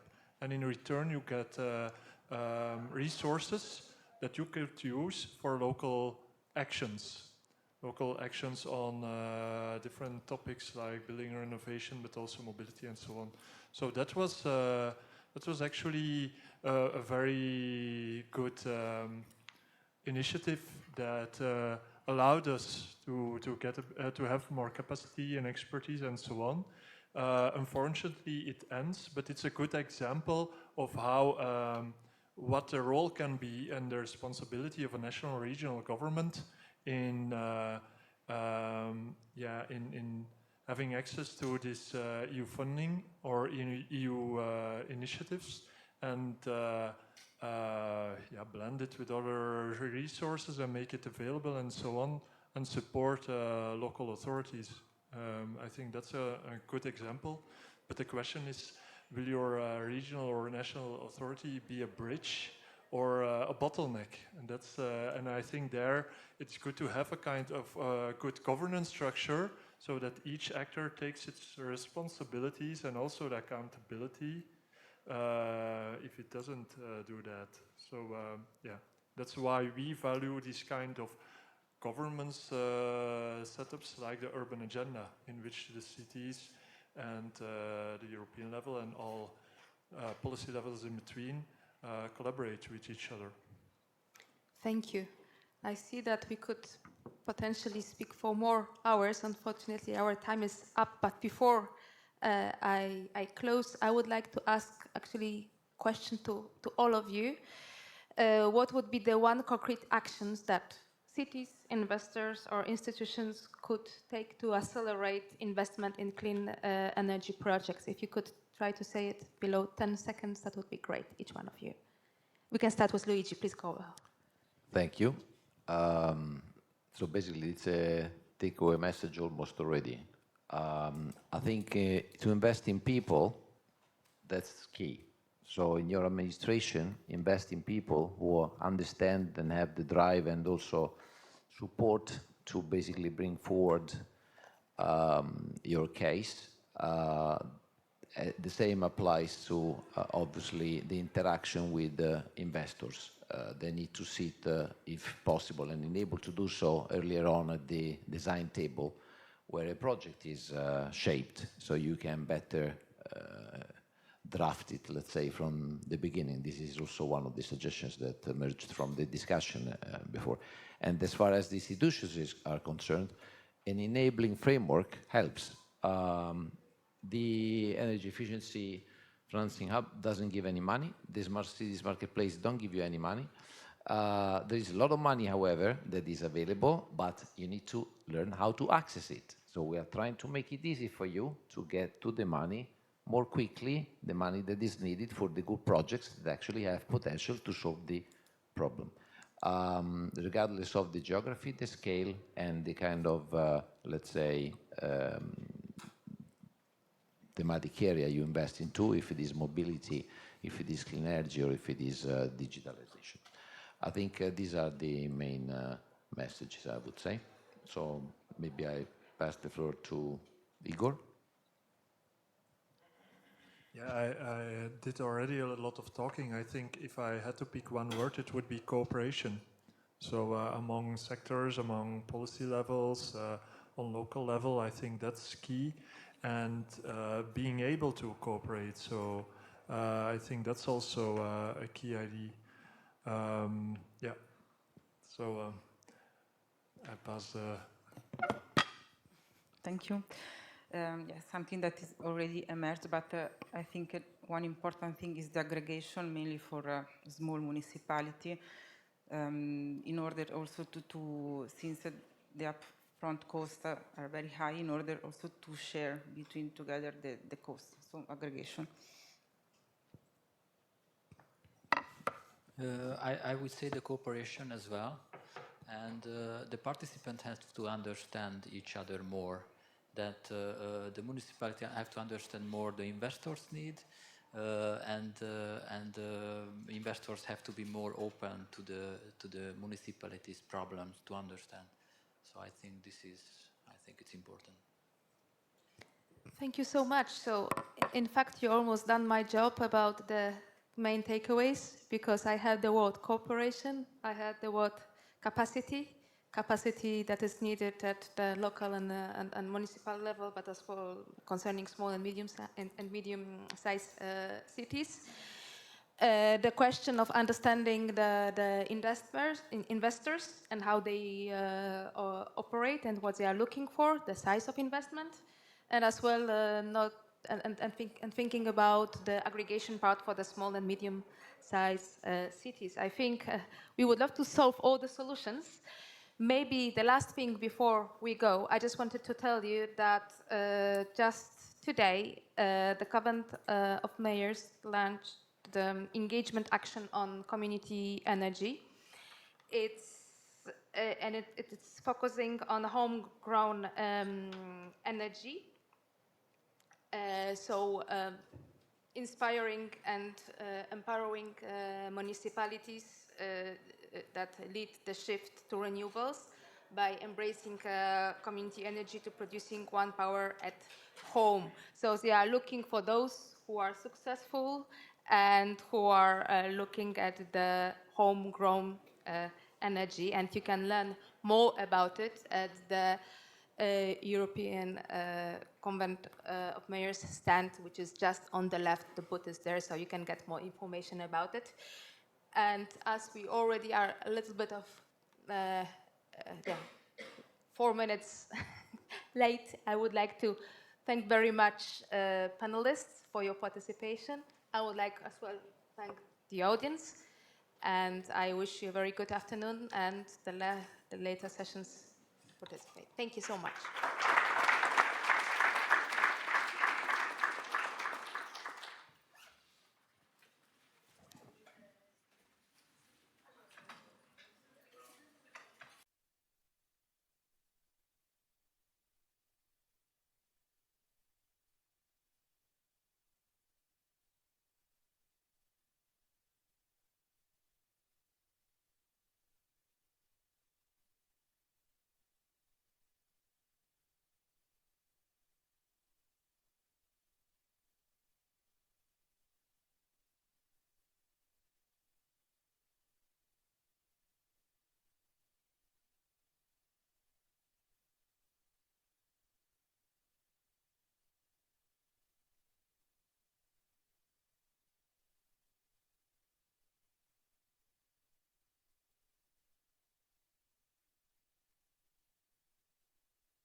So, good afternoon. Everybody's in the back like in school. I mean, if you prefer to sit in the back, fine, but you're also invited to come a bit closer. We have another very interesting project. It's another PDA project, and I'm very happy to have Anke Brems here. Again, I'm working for CINEA. I think I don't have to repeat that on the live CET program, so Clean Energy Transition. And that's also what this PDA project in the industry sector, which is quite special, is specifically addressing also. But I would say now get to what is most important, and let's jump in medias res, I would say, and focus on the project whose name is, as you can see on the slide, Mastering Net Zero, which is, as I've already said, is an industry project. You are already running this project for, correct me, around 2.5 years, I would say. So you are approaching, or you are in the final year until project closure. This means you have already accumulated quite some experiences, but also quite some challenges, and I think it's not always bright. You have everything in these kinds of projects, and that's, I think, very valuable also for us in the room here to learn and hear a little bit about that. Mastering Net Zero, again, is a project development assistance project. I think most of the people were already here, so I don't have to repeat a lot about that, but what we are doing is here the financing of the steps necessary to achieve significant investment portfolios with a leverage of 1 to 15. So in principle, what Anke will do at project end is to show us, in principle, signed contracts which tell us that you have signed contracts which are 15 times more worth than the money that you have received from us, which is a challenge for you, but I suppose also in view of the challenge that you have in your sector might also not be the biggest thing to achieve the 1 to 15. Because the challenges are not only related to sustainability and climate, but also we have an economic context, we have cost issues, which are more or less forcing you also in this direction. To achieve that, you have already set up a number of organizational innovations, so you have created a kind, I would say, of an internal project development units, and you are part of that. And you are also looking into how to best approach the financing side of the whole thing, and you will tell us quite a bit about that. Mastering Net Zero was developed by Boortmalt, which is a world leader, a world malting company leader, so we are talking about beer, but not only. Which makes it for me even more interesting, of course. Yeah. Well, I had the pleasure to visit there, so we could see the whole process, and also some zero alcohol beers were there as well, but just as a side effect. So we have really the pleasure to have Anke Brems here. Anke has a background in chemical and environmental engineering, and you also worked with a private consultancy company, I think, on climate change and sustainability. And as such, you're a bit of the, I would say, not only a bit, you're the driving force behind Boortmalt's also efforts in a transition towards clean energy, specifically in Europe, but even behind. So, yeah, you're already there. You have already taken the floor. So please tell us about the project and what is valuable for the audience. Thank you. Okay, thank you, Björn. What an introduction. You've almost explained half of the project, so that's easy. So I'm Anke Brems, Group Energy Transition Manager at Boortmalt, and indeed here to explain you a bit what we are currently doing in our live CET project. But before doing that, I thought it might be interesting to give you a short introduction to the company so that you know what Boortmalt is doing. That also helps understand our challenges and what we are trying to aim for here. So we are in an international group of malting companies. So we are present in 5 continents. We have over 1,000 employees. We have a production capacity of over 3 million tons of malt each year. And we are the headquarters is based in Antwerp here in Belgium. This is our industrial footprint that you see. So you see the majority of our malting sites is in Europe and the UK. So 25 in total, but we also have a big presence in Australia. There we have 7 plants, then 2 in Argentina, 2 in North America, and 1 in Ethiopia. But so for this live project, we're focusing, of course, on Europe and the UK. What is now the purpose of malting? It's turning a grain, which is mainly barley, into something that our customers can use in their process. Our customers are the brewers and the distillers, so they make beer and whiskey. And to make that in that process, they need to have an enzyme that can convert sugar into alcohol. And that enzyme is coming from the malt. If the brewers or the distillers would just put barley in their process, there would never be alcohol. So they need our process as a first step to turn that barley into malt. That process happens in 4 phases. So the first phase is the steeping, where we put the barley in water and we leave it there for quite some hours. So that's called the steeping, and it requires a lot of water. Then we pump away the water and we allow the barley, which we then call the chitted barley, to start a germination process. In that germination, you really get the modifications within the grain that will release the enzymes. So inside things are changing, and outside you see small rootlets starting to grow. So first of all, it's important that we keep that bed of grains moving so that the rootlets are not sticking together and it's becoming one big pancake. And we also need to control the environment. So temperatures are between 15 and 18 degrees Celsius, and we need some humidification and ventilation, so some electricity consumption there. Then in a third step, we need to stop the germination, because if we allow the grain to continue its germination, it will just start growing plants again, and that's of course not what we need. So we need to stop that process, meaning that we will put it in a big oven in our kiln, and we will heat it. That heating will go very gradually up until a maximum temperature of 85 degrees Celsius, which is, from an industrial point of view, not that high. So we consider our heat demand to be low temperature heat. And then in a last phase, we blend. So we blend different batches to make the product more homogeneous and so on. That's a bit the 4 steps that we take. So you see a lot of water consumption needed, then a bit of electricity, and a huge amount of heat that is needed. About 80% of our energy consumption is heat, 20% is electricity, and that heat today still mainly comes from burning natural gas, and of course that's something we want to replace with more sustainable alternatives.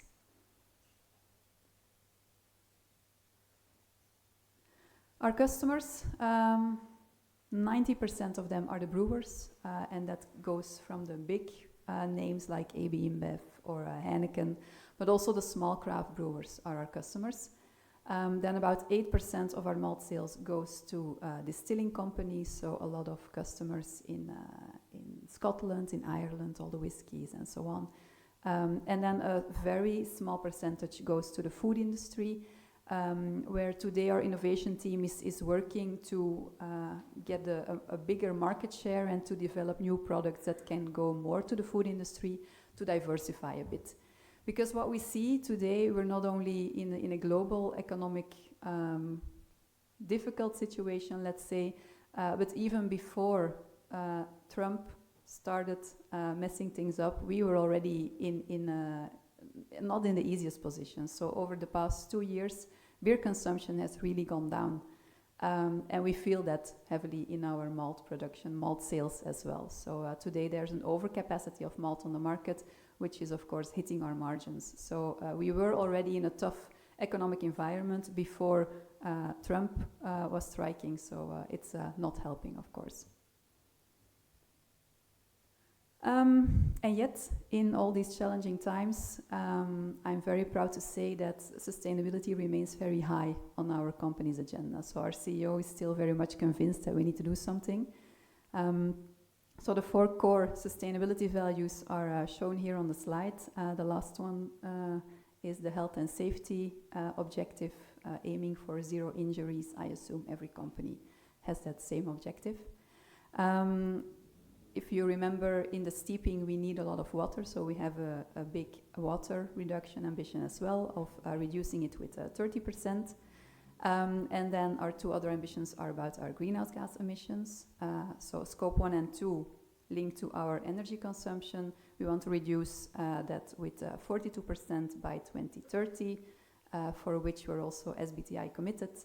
And then maybe even more important, because it's a bigger part of our footprint, it's the reduction in our scope 3 flag emissions, so on the fields with the barley growing. There we want to reduce with 30% our emissions. So explaining a bit about our carbon footprint, you see here the biggest chunk, as I said, is in our scope 3 flag emissions, 67%. So we also have different programs running within the company to work with the farmers on regenerative agriculture, for example, to make the barley growing a carbon negative process, not only a carbon neutral, but even a carbon negative process. So there's some very good programs that are running that are really delivering those carbon negative savings, being third-party verified as well. So that's a big chunk. There's a bit of logistics emissions, scope 3 upstream as well, but it's very minor.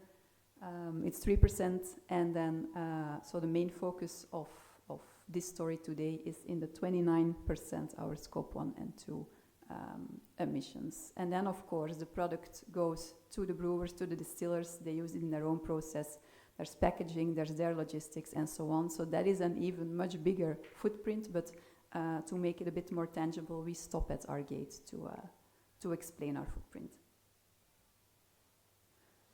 That brings me then to our Live CET project, where we are working on the decarbonization journey of our company. And with the support of Live, we are developing a dedicated funding and organizational ecosystem to accelerate industrial net zero transformations. It's a very long title, a mouthful, so I had to cheat on the screen. So basically what we want to do is decarbonize our processes, so replace our fossil fuels by something else. We have therefore set up an internal organization system, as Björn mentioned, so we have developed a new team, and I'll come back to that, to really lead that.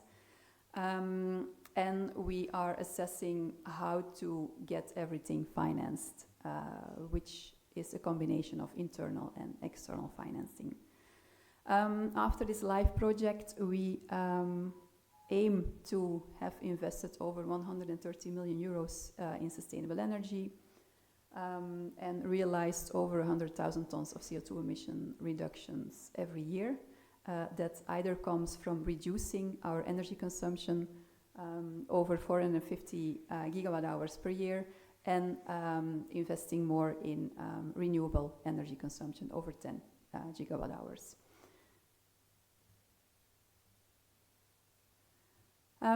So how do we now do this in practice? As I said, we have an SBTi commitment, 42% reduction by 2030.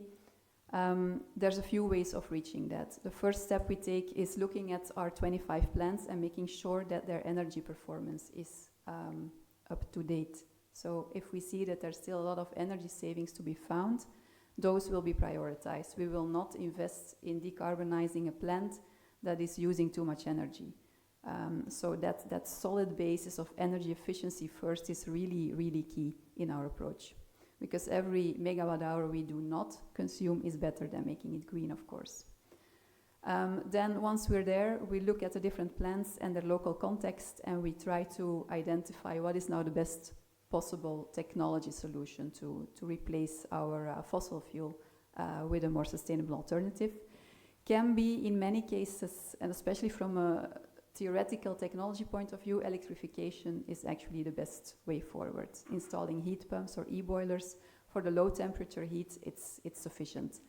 But we often hit certain walls, and I'll come back to those walls.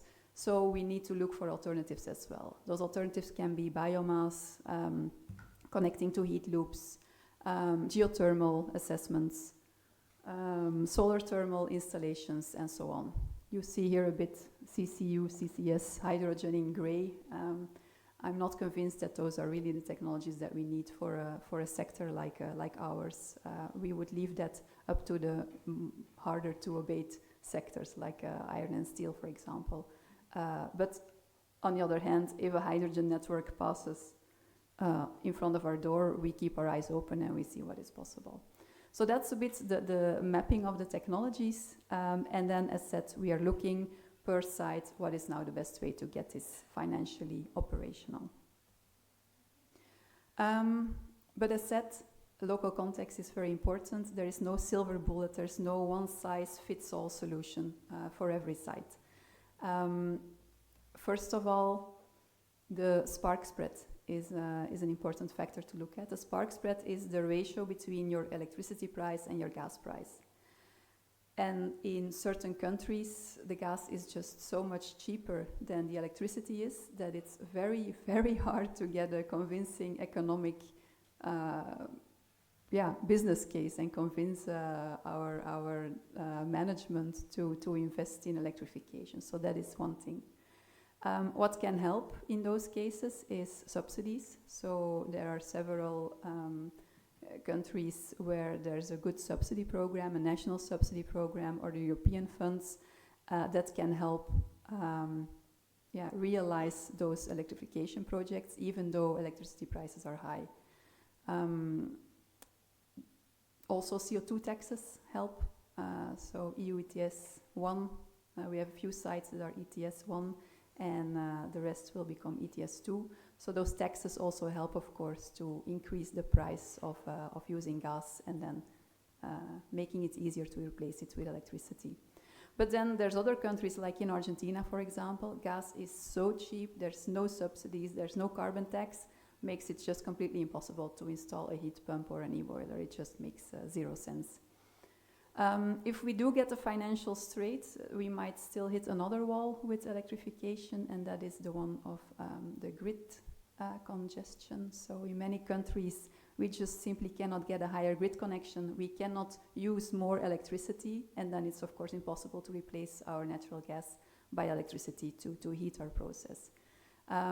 So in certain countries we have applied, it's a lengthy process, you just keep waiting and waiting. In other countries we just get a clear no, or they say ask us again in 10 years, because in the coming 10 years it's not going to happen. So those are all reasons why we also need to look for alternatives. One of those alternatives could be to connect to a heat loop. The only prerequisite there is that there needs to be a heat loop in your neighborhood, so either like a public heat loop, like we're now assessing one in Strasbourg.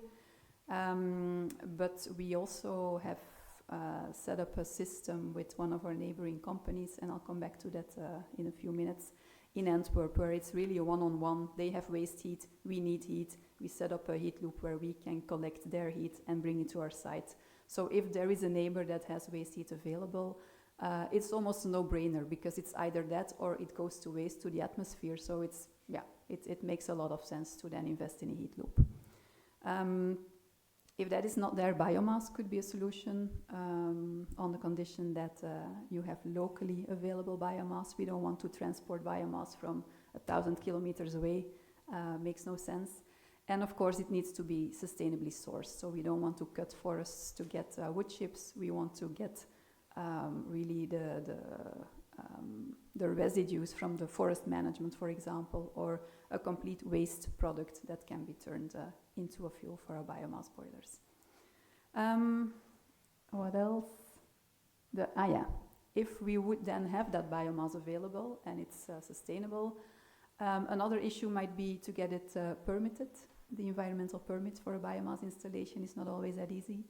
Here in Belgium, in Flanders at least, I wouldn't even start it anymore. I think it's hardly impossible. Maybe in Wallonia it could still fly. But there's other countries, like in France, we've just signed now a contract, so we will install a biomass boiler.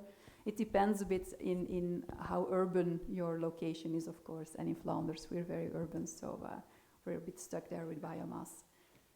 And again, as grid applications, also permit applications are a very lengthy process, so it can take quite a while, which is really stalling and delaying us. So it's not always that easy. Space on site might also be hampering our solution. If we would like to install a solar thermal installation, you need a lot of ground to put all the panels to really create enough heat for your process, and we just don't always have that space available on site. So, in summary, no silver bullet, no one size fits all, but a few options we can select from. There's also not 20 technologies that we can choose from. It's 10 maximum that we can assess. And so we've been doing this exercise for our 25 plans, and for every plant we have a plan A, plan B, and plan C. And then we said we now want to translate that way of thinking into an objective decision tree to help other companies go through this exercise without maybe having the same big team behind it or the same knowledge, experience, and so on. So we try to give some rules of thumb and high-level thresholds that decide for a certain parameter, is it a good idea to go for A or B? So that's what we try to do, and so we made a matrix for heat and one for electricity as well, to really put that thought process on paper. And so that has resulted in our own decarbonization roadmap. You see a high-level version of it here, one that we have also published in our sustainability report. So at the left you see our baseline emissions in fiscal 23, which are over 400,000 tons of CO2. By fiscal 30 we want to be at 230,000 tons of CO2, so reducing with 42% to reach our SBTi commitment. And how will we do that? Well, the first big chunk you see is by still investing in energy efficiency projects, as I said, and scope 2 projects. So everywhere where today we don't have green electricity yet, there's still a saving to be reached. To be honest, the biggest saving there we see today is in Australia. All the other sites are already on a green contract. Australia is just very expensive to get green contracts, so I think we will delay that contract until fiscal 30 to reach the ambition. It is what it is, unfortunately, in this economic situation. And then another big chunk you see in electrification, so the heat pumps and the e-boiler, because, as I said, that makes the most sense from a technology point of view. And then other things popping up like the heat loops, solar thermal, and biomass. Of course, behind the scenes, we have a more detailed version of this available. So per plant, you really see the plan A and the savings that it will reach. So establishing that plan and then really trying to find the subsidies and the grid application and implementing the projects and so on, it really requires some people internally. So Boortmalt has created this new division, which is called the Energy Transition Team. So I am there at the right. I'm part of that team. I have then a much more technical colleague who really does the engineering, the detailed calculations. We have a project manager for the energy projects. So today, for example, we are commissioning a heat pump in the UK. So we have a person on site that has been there for 2 years to manage all the contractors, making sure that everybody is on time and doing what they need to do. And then a very smart move, I think, that was made by Boortmalt is to also put the energy procurement within our team. So all the energy that we procure is that's handled centrally, so on a group level. So the sites themselves don't have their own contracts. We manage them for them. And so previously, the main KPI of energy procurement was to procure energy at the lowest price possible. By now putting them in our energy transition team, they got another KPI, which is reducing our CO2 emissions. So now they are finding the balance between going for a cheap contract and going for a green contract, which is not always the same. But it really helps to get aligned so that they help us reach that ambition. So then once we have a plan, we need to sell it internally and then look for financing. So for every plan, we make an initial business case that has about a 20% deviation on the capex, so some uncertainty still. We pitch it to our ExCom members, so to the highest management that we meet every 2 months in an energy transition steerco. And if they also agree with the proposed solution, we spend some internal capex on pre-engineering to get to a more investment-grade business plan, so to reduce the uncertainty on the capex. we do that now, or we did that previously in just Excel files that were flying around and were sitting on people's desktops, and then everybody had not the latest version and so on. So one of the things that we were able to do with support of LIFE was to create a tailor-made financial model. So it's a financial model that sits in one center place. Everybody has access to it. Everybody's using the same system. All the BPs for the different projects are calculated in the same way. They become very comparable, and everybody has access to the latest information. So that is really helping my job to not look for the latest version flying around somewhere. So that financial model, it really aims to standardize all the calculations, all the way things are being inputted, so that we can compare scenarios, that we can compare apples with apples. And then out of that comes a presentation towards our investment committee. If they then give us the green light to go for a certain project, then we can start the detailed engineering and the actual project implementation. So you see here a snapshot of that financial model that we created, which has 4 functional areas. So there is an input sheet per project where all the project parameters can go in.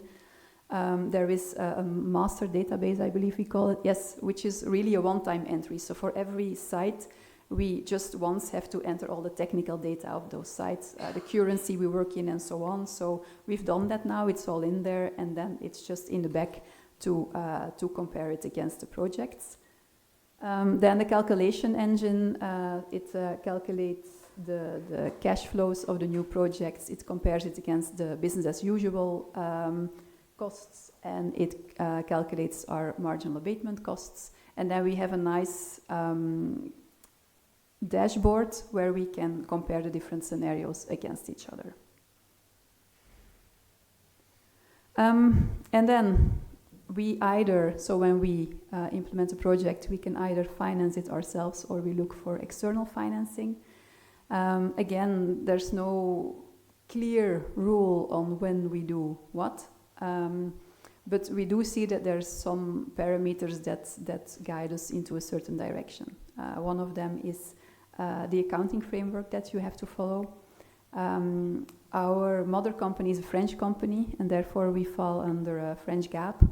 And that apparently has some advantages because it gives us more flexibility in working off balance, so to finance externally, which seems to be trickier if you're reporting under IFRS. So for us, I think that's an advantage. You may not always get to choose that, of course, but I think it's good to know that if you are under IFRS, that off-balance financing might be trickier than you might think. Then another reason why to go for one way or the other is the risk mitigation. For example, if we implement a biomass project, we acknowledge that we know very little about the biomass installation. We are no experts, and then we'd rather put the technology risk and the operational risk with an external partner that has the expertise in that topic. So a biomass project would typically be one of them that we would have financed externally. Whereas if we look at our heat pump projects, that is something we really want to keep on our balance. First of all, because we have a patented solution on our heat pump. So we have really adjusted the heat pump technology towards our process, the full integration. We take full recovery of our own waste heat to feed it into the heat pump. So it also requires a very deep technical integration with our processes. It interferes as well with our processes. So there we really like to keep the ownership, and therefore we keep it on balance. We invest our own group capex in that. What else? Yeah, I think that's about it. And then we found another way of helping financing our decarbonization projects. So I think roughly you could say about 1/3 of our investments is done internally with internal capex, 1/3 with external capex, and 1/3 we try to find with subsidies. But in a difficult economic environment, that internal capex is not that unlimited. So there is it's quite capped, and we try to increase that internal capex a bit by using our carbon bank. It's a concept that we borrowed from the steel sector. They came up with that first. So it's very simple, and we applied it to our EU and UK sites to start with. So we took a regional approach. So we have about 12, 15 plants there, 12 I think. We put them all together, and every decarbonization project that generates CO2 savings, we put those CO2 savings into a virtual bank, the carbon bank. And then once a customer is looking to buy decarbonized malt, they can withdraw those CO2 savings from the bank by paying an extra fee, a decarbonization fee. And we really split so there's no physical link anymore. It's really a mass balance approach where a customer can buy malt from our plant in Hungary and get CO2 savings from our plant in Antwerp. Because today, not every plant already has a CO2 saving project in place. The revenues that are generated by this system are then reinvested in a new decarbonization project so that we can really accelerate this entire process. That's a bit the purposes. Then a few lessons learned so far. As Björn said, we're not at the end yet. But I am running out of time, I see. So the challenges that we see are, of course, the current geopolitical context, although it might also lead to an opportunity because it made us realize how important it is to be energy independent, and that very often goes hand in hand with decarbonization, so it's also an opportunity that we see. Other challenges is, of course, first of all, obtaining subsidies, and then once you obtain a subsidy, there's often a mismatch in timing between when you obtain the subsidy and when you have to pay your first, when you put the first capex down.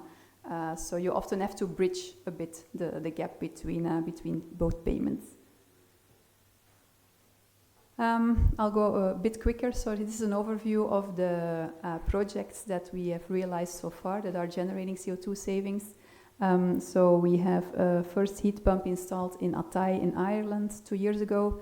And the second one in UK is commissioned now as we speak. So it should be up and running next week normally. In Antwerp, we have a very nice project. It's also the biggest saving project at the moment because it's also our biggest plant. So our neighbor is Indaver. They burn hazardous medical waste, and previously their fatal waste heat was just gone to the atmosphere. They're now capturing that heat, putting it in hot water, well, in water, so they get hot water, and then there is a 10-kilometer pipeline going towards throughout the harbor of Antwerp, comes to us at 105 degrees. We use that water to heat our process, and we send the cold water back to Indaver. So that has now decarbonized about 60 to 65% of our plants in Antwerp, which is really great. What else? In France, in Issoudun, we have a solar thermal installation. You see a picture there. It's a really, really big field to decarbonize 10% of the site. So that's what I was referring to, space constraints. We really need a lot of space to make this feasible. But we're now also installing a biomass boiler on the same site, and then we will reach nearly 90% decarbonization there. And then a non-EU example is in Ethiopia, where last summer we installed an e-boiler, and that is running very smoothly on hydropower electricity. And then some Scope 2 examples. In Ireland, we have it's called a physically sleeved solar PPA. So it's a big solar farm very close to our site. There's also sheep just grazing there, so it's a nice agricultural setting which matches a lot with our business, of course. All the solar energy that's produced there is contractually linked to us. So physically, we do not take it off. We don't have a direct wire, but we have a one-on-one contract that we buy what they produce. So that electricity is feeding our heat pump in Ireland. And then the right picture, that's our carport in Antwerp, so fully solar panel.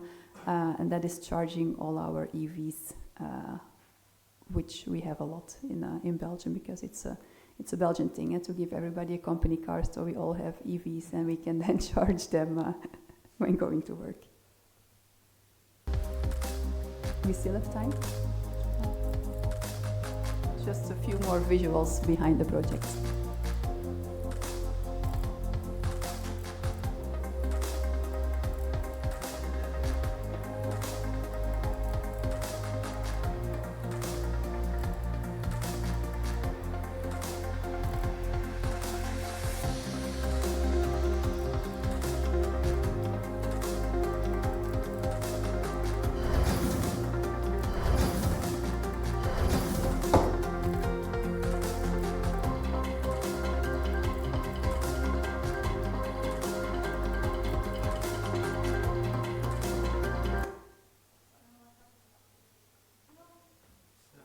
It broke.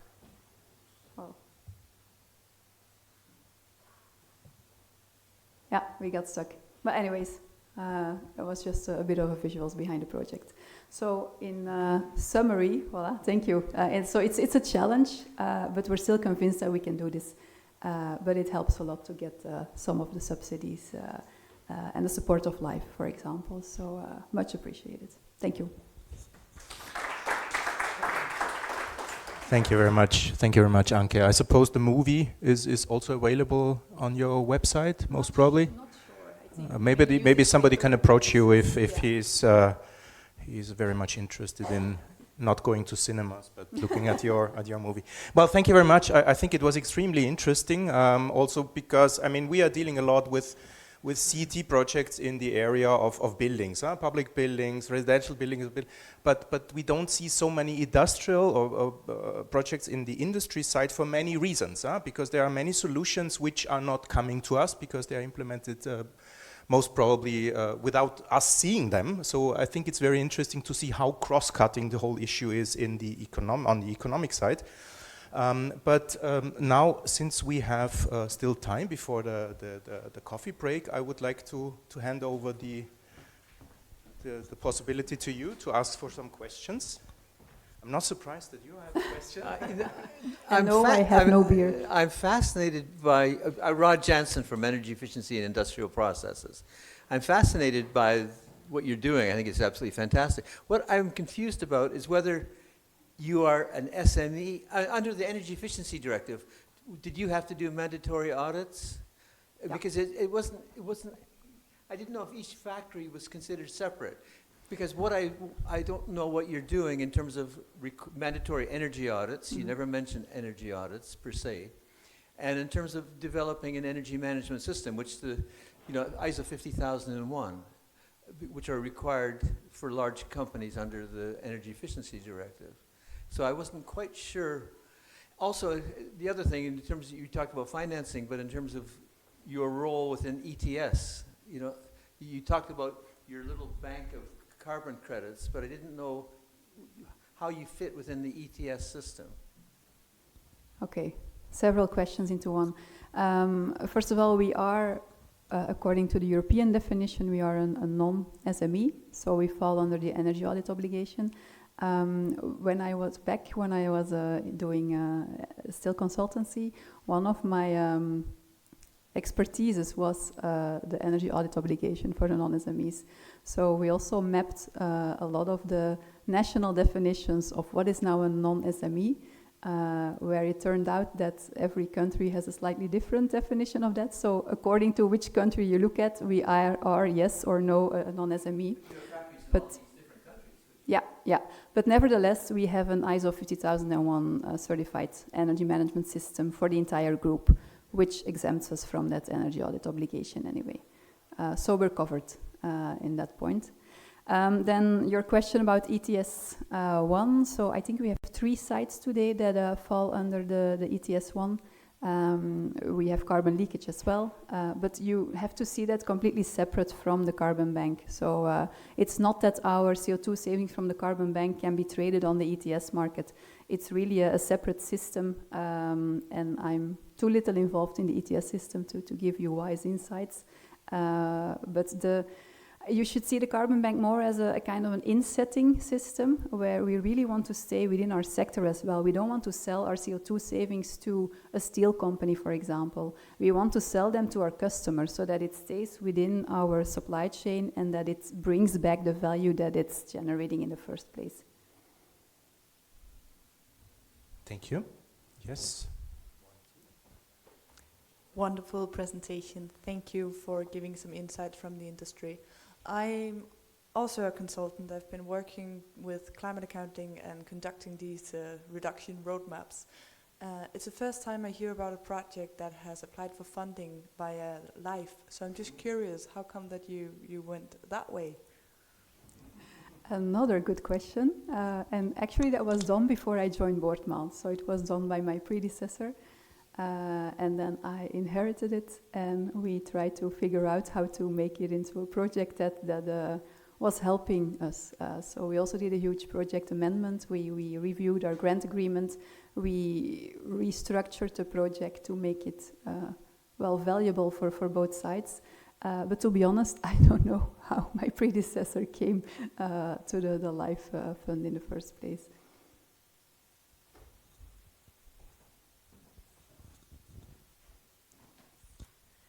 Hello, Melissa Miklos. I work for FEDEREN, which is the European network of local and regional energy agencies. So usually those energy agencies work more with the public sector or citizens, but some of them, and increasingly more, are turning also to private companies to help them decarbonize. So when you say smaller SMEs or industries would need support to do what you have done, this is what they could do. So all of this to say, very interesting presentation. And my question would be the following. I have the impression that your company did all of this out of just a certainty that we need to decarbonize. You said, I think your CEO wanted to do this, even if the business case is not really there yet. Yeah. So can you confirm this? Is it also because of EU policies or financing? You mentioned also security. And also, what is your feeling about the general sector and even industry in Europe? What would be the hook to attract them to do this?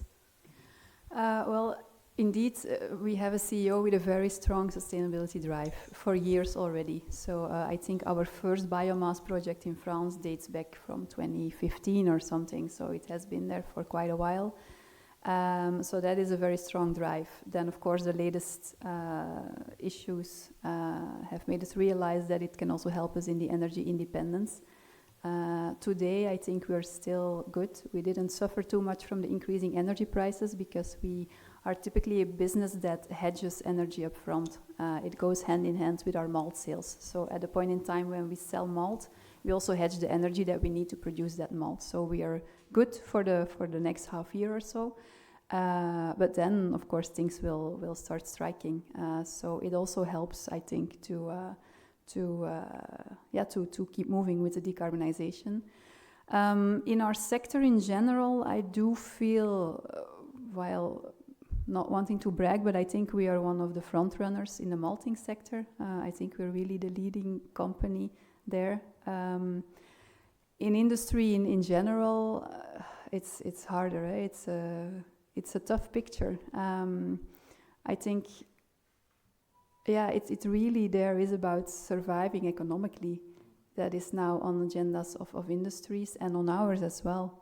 We cannot afford to change from natural gas to electricity if it will cost us 20 euros per megawatt hours more. That is just impossible. It's not going to fly today. So every decarbonization project that we now want to implement needs to become break-even one way or the other. So making those subsidies very important as well. And also the ETS2, which is still a bit unclear and just guessing what it will bring. Those things we need, absolutely. Hello, I'm Elena Taxeri from CRES, and we are the chair of the Greek hub in the European Coalition.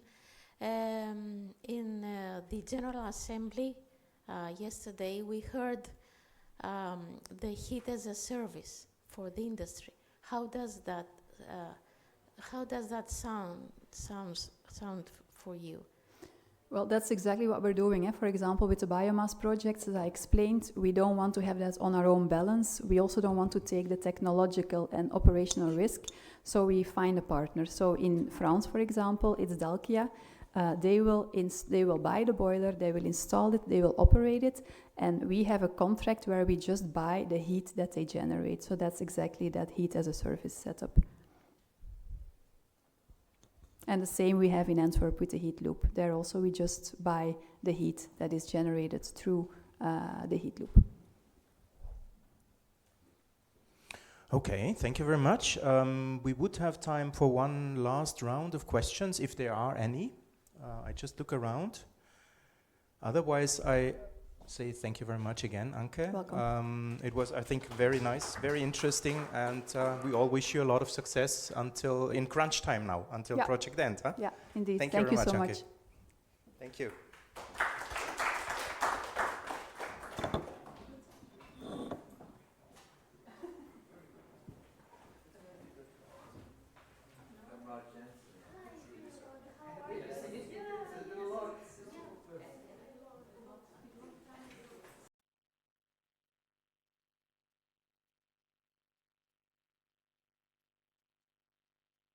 Everyone, a warm welcome from my side to the session on the facilitation services that are supporting the renovation of public buildings and residential buildings. My name is Vivian Dorizas, and I am a project advisor at CINEA at the Life Clean Energy Transition team. And today we will have the pleasure to present you the gasless project that is aiming to establishing a facilitation service in the form of a one-stop shop to support the renovation of public buildings in the region of Piemonte in Italy. And the project is supporting the public authorities with comprehensive technical, financial, and legal assistance. And the project is also supporting the shift to natural gas, from natural gas to renewable energy sources. And the way it does this is through the bundling of energy efficiency projects into scalable portfolios. And so far, it has achieved an investment of 15 million, and there is also an additional 20 million is expected. But enough from my side. I have the pleasure to introduce you Silvio Denigris, who's a public servant in the Sustainable Energy Department of the Piemonte region, and Stefano Dota, who's the Green Building Area Manager in the Environment Park, which is a technology park in Torino. So happy to hear from you. So thank you very much. So we will alternate in the presentation, me and Stefano. Okay, I would like to start with a few information about the region where we come from, Piemonte. So we have more than 4 million of inhabitants, but half of the greatest part of the population is concentrated in the capital city of Torino. And from administrative point of view, we have really a lot of municipalities, more than 1,000, and most of them are really very small, with not enough skill and capacities. Then from energy point of view, we have this 10 million ton of oil equivalent of final energy consumption, and 20% of it is coming from renewables, which is more or less in the average values of Italy, but and for sure we need to speed up the process of the decarbonization. The last point of this slide points me to the next one. When we started the project, we analyzed briefly the overall building stock of the public buildings that we have in the region. So we have more than 2,000 buildings, public buildings, and this is how they are divided into classes of the energy performance certificates. But what is also important is that more than half of these buildings are very small. And so if we go in this in the other part of of the slide, and we only select the large and the medium-sized buildings, which are more in line with the target of our project gasless. We see that we have something like more or less 800 buildings that are worst performing and are big enough, let's say, to be renovated with reasonable approach. And this is the target that we are having in the project. We have an overall target of 100 buildings to be assessed and hopefully renovated in the project implementation. So it is quite a good sample of the overall building stock. As already said, gaslets aims to promote forms of aggregation of demand, putting together buildings belonging to different public authorities into a single joint procurement procedure. And to do so, we provide technical assistance that range from technical and financial engineering to legal assistance and a strong administrative coordination. And we will explain you in detail how we approach this activity.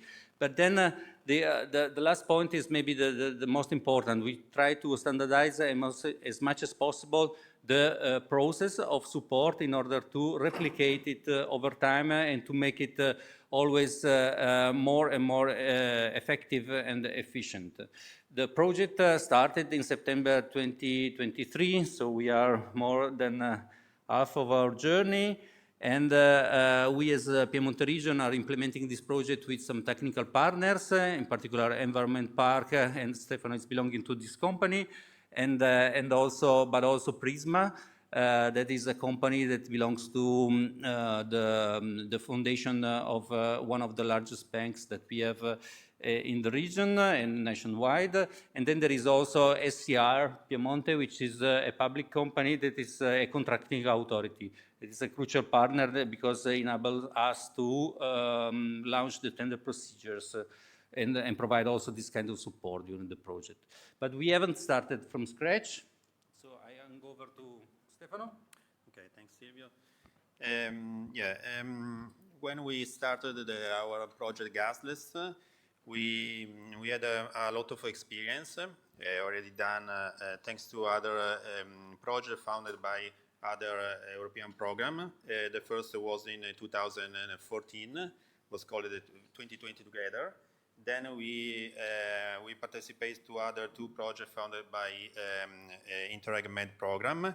And in all of this project, the main target was to mobilize private investment in order to make energy efficiency works in order to reduce the energy consumption.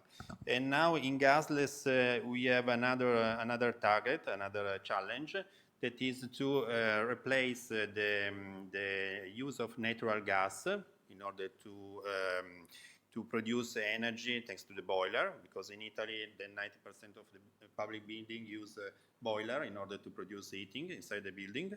And so the idea is to replace the natural gas with electricity produced by photovoltaic integrated on the roof of the buildings. This is why, because this project is called the gasless.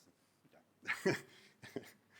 Okay, so and during this project, we of course we produce a lot of experience, but also we established a stable partnership between Piedmont region and the other partners that now are involved in the gasless, Environment Park, Prisma, and SCR, that is a contracting authority. Okay. So I think that many of you already know what is the energy performance contract, but Silvio decided to analyze another slide about that. So I have to explain what is energy performance contract.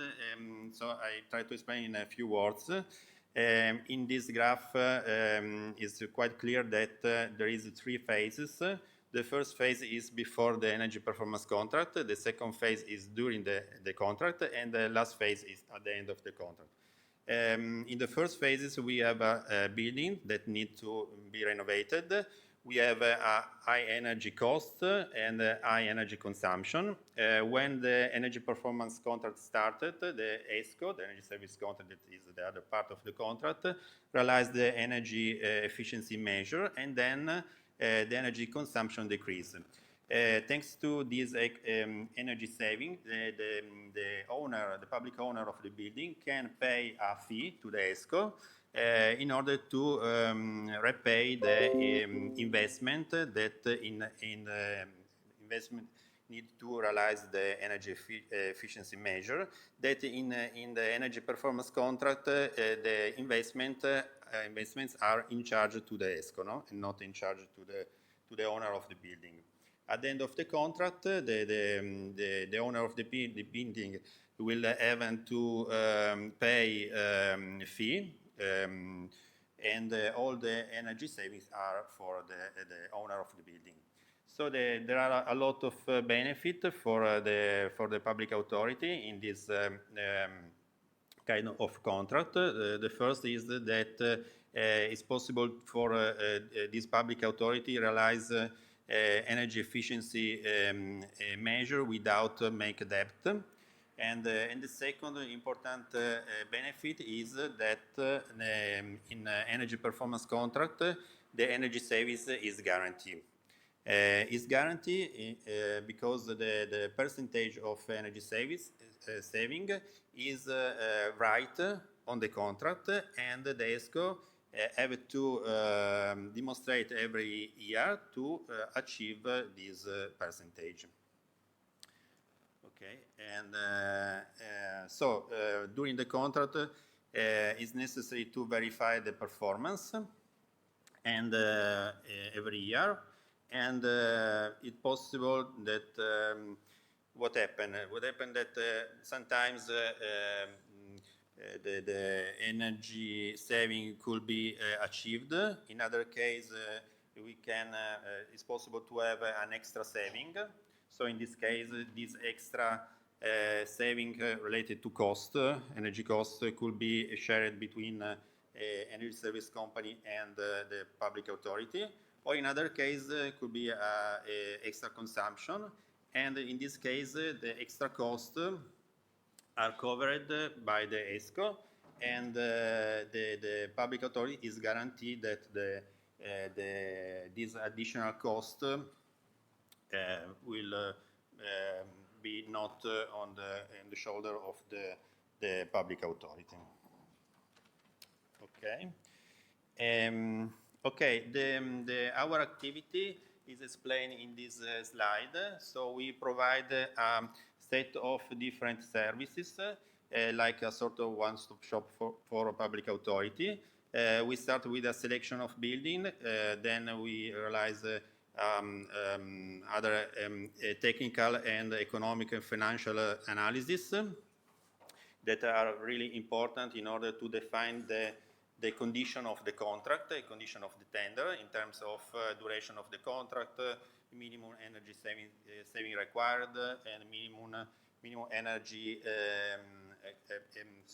minimum cost and cost saving for the public authority, and minimum investment required to the ESCO. Then when this scenario will be approved by the public authority, then we will prepare all the tender documentation, and we launch the tender, we manage all the procedure of the tender, and we select the energy service company, and at the end there is the signature of the contract. So this is all the phase where when the gasless provide the support. Then when the contract is signed, start the contract, and in this phase there is only the ESCO and the owner of the building. The ESCO have to design the intervention. They have to implement all the works, and after the end of this first phase of the contract, the ESCO is in charge to realize the operation and maintenance activity and verify the performance. Yes, we will show you some examples, some numbers afterwards about concrete results achieved. Let me go back to the project concept. What is really new, at least for us, was the concept that we delivered in the project. As Stefano already mentioned, the support is not only technical but also administrative, legal, and financial, and we try to replicate this over time with different bundlings that we create. So how we do it, let's say in the best scenario, every 6 months we start with a new bundling. So as long as we are selecting the municipalities, we are providing technical support and financial support, and we are launching the procurement phase, we start already with another bundling that we are selecting and again, so that we are overlapping some phases in a way that we are able to repeat the process more than once during the project implementation and hopefully also afterwards, working with the different layers of support. How does the selection process work? What we do is to launch open calls of interest towards public authorities, mainly local authorities, municipalities of our area, but also other kind of public authorities. We have a kind of a number of applications, and then we implement a preliminary technical assessment in order to select the buildings that are more suitable for an energy performance contract. This means that from the numbers that we received as application to the ones that are in the bundling, there is a decrease of the number. Why? Because maybe the application are not fitting with the concept of the financial solution we are providing. Maybe the buildings are not big enough, they are not used, or they have some constraints that enable us to reduce the number. If we go in reality, so far in the project we opened 3 calls of interest for municipalities or other public authorities. In the first call, for instance, we received 235 applications, and then we selected 66 buildings out of these 200 applications received. So we decreased by 30% the number of applications received, because a lot of buildings really were not suitable for the solution that we were proposing, and this was repeated more or less also in the second and then the third call that we managed. At the end, we reduced the number of buildings. So we start with these buildings, we start providing the technical support, and it also happens that during the process we have also some dropouts. Dropouts because maybe municipalities change their mind, there are other opportunities coming around, or we check that in reality the buildings have problems that were not spotted in the first instance. So, for instance, out of these 66 buildings, we created 2 bundlings with less number of buildings again, because there is a huge work of assessment. If we stay still in the coordination administrative approach, we can see that we sign some agreements with the beneficiaries of our support. When we provide the technical support, we sign some bilateral agreements with the municipalities. So we are, let's say, the coordinator, and all the municipalities are signing agreement with us. This enables us to deliver the technical assistance for free. Okay, it is for free for them, but someone is paying, of course, this. Then, when we have created the bundlings, so a group of stable municipalities with their buildings, and we go for the joint procurement, we create a multilateral agreement where in the center there is the contracting authority, and all the municipalities are bound together. Okay, are linked with the coordinator, in this case the contracting authority, but also are linked all together. And then when there is the execution phase, so the procurement is over and there is the contract, we are again in a situation where we can have, so in the execution phase of the works, we can have singular contracts managed by each municipality, or if the municipalities are very small and they need a coordinator, again, we create some agreement among some of them. This is to say that in principle, we have one joint procurement that generates as many contracts as are the local authorities. Okay, this is the concept of the approach.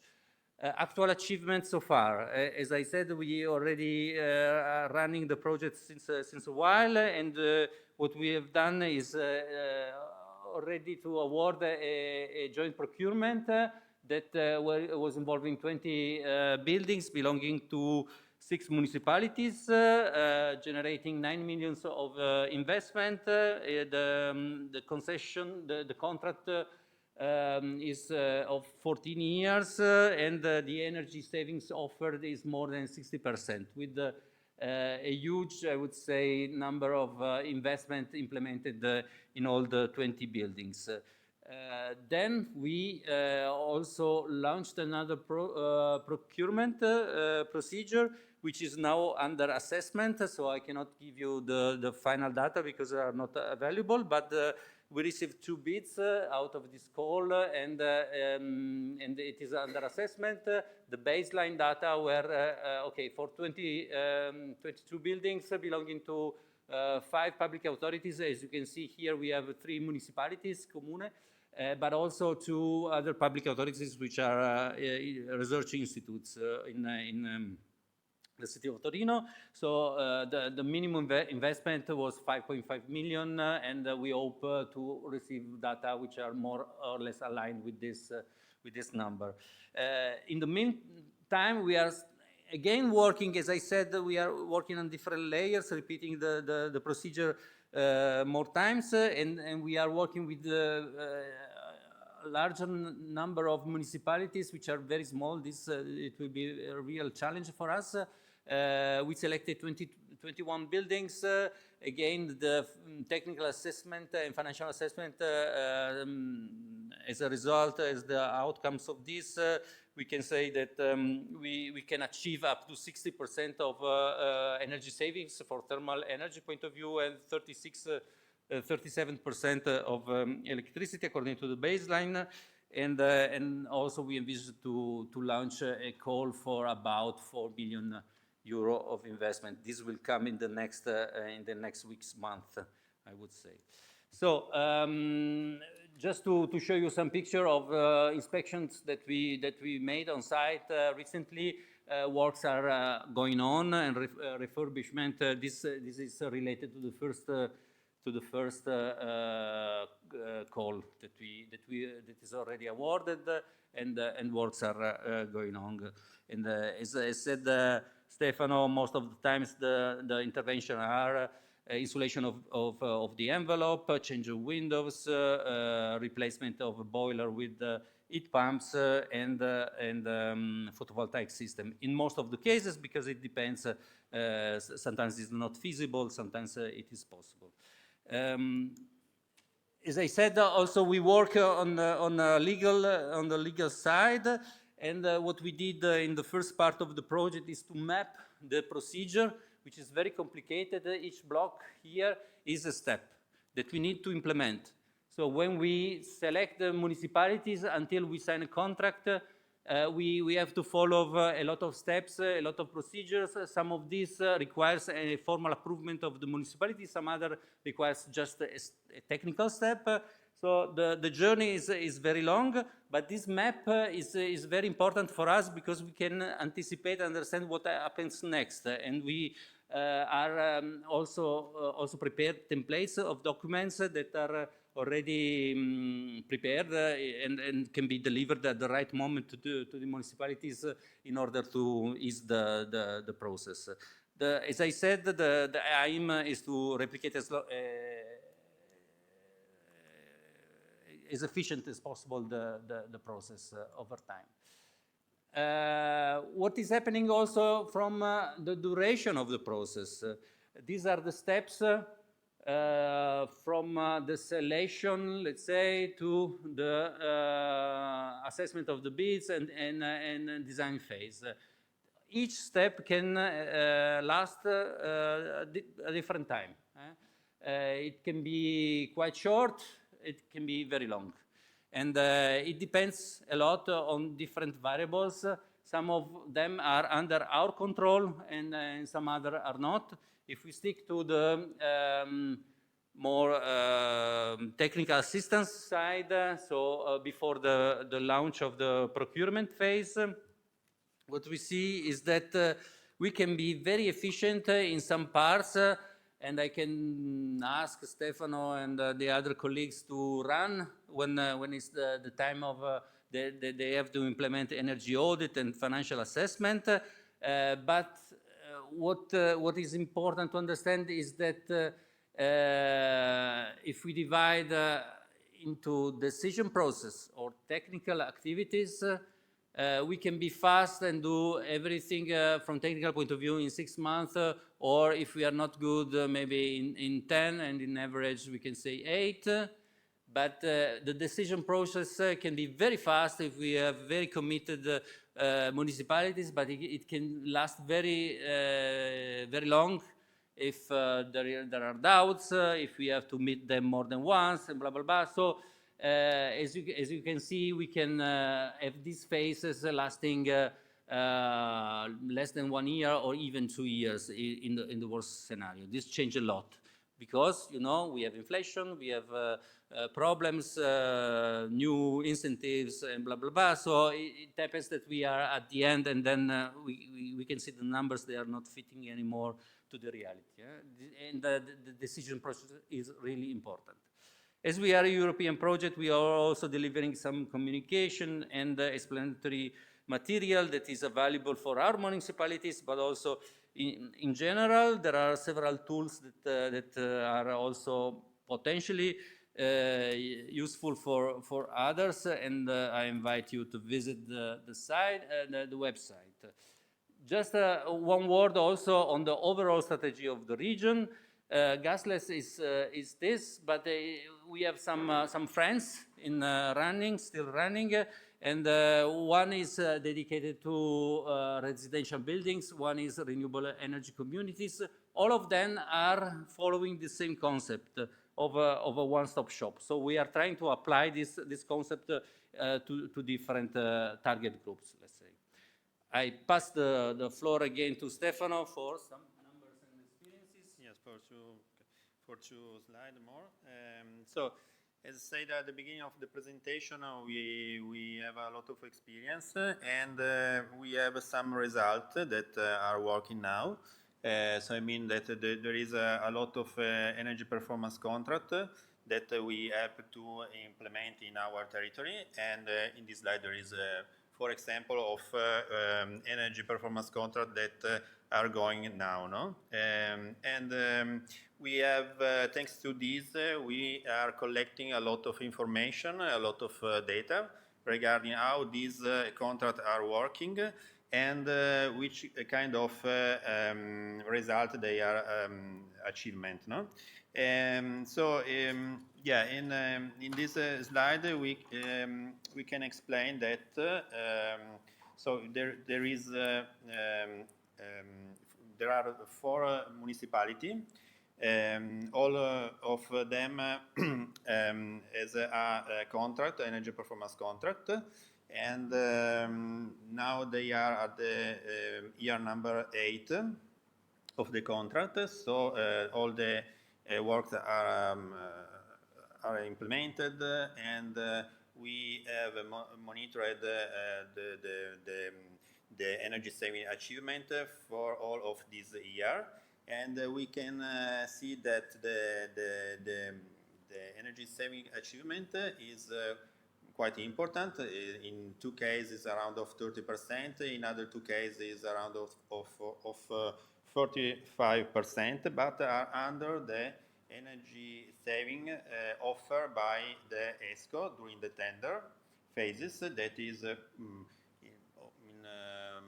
all the cases around of 60%. So, but the result achievement is similar to the energy saving required during the tender phase. So our analysis was correct, of course, and but the ESCO offer too much, no? So, but it is important to say that thanks to this contract, all the energy saving are measured and verified. So this is important. And another thing that is important to say that there have been no disputes between the energy service company and the public authority. Also in this case, when the energy saving achieved is different by the performance offered during the tender phase. Yes, and what is also important is that the contract was designed in a way that the extra cost, let's say, of the performance not achieved is on the shoulder of the ESCO. So the municipality are not losing money out of this. And this is also important to shift the attention not on the works, okay, I implemented an insulation of the building. What is important is I'm achieving energy savings, which is the logic of the energy performance contract. Okay, let's go to the final stage of the presentation, which has been quite long. So lessons and conclusion. Okay, first, it is complex, but the bundling approach with public sector, small municipalities can be done. It's not something that is done by itself, but we need someone spending time and money to facilitate the process. So facilitation structure is really essential. Then I can say that learning by doing is a rule. So if you do it once, you learn something that you can then apply again in the second round and then in the third. So it's important that we implement this iterative process.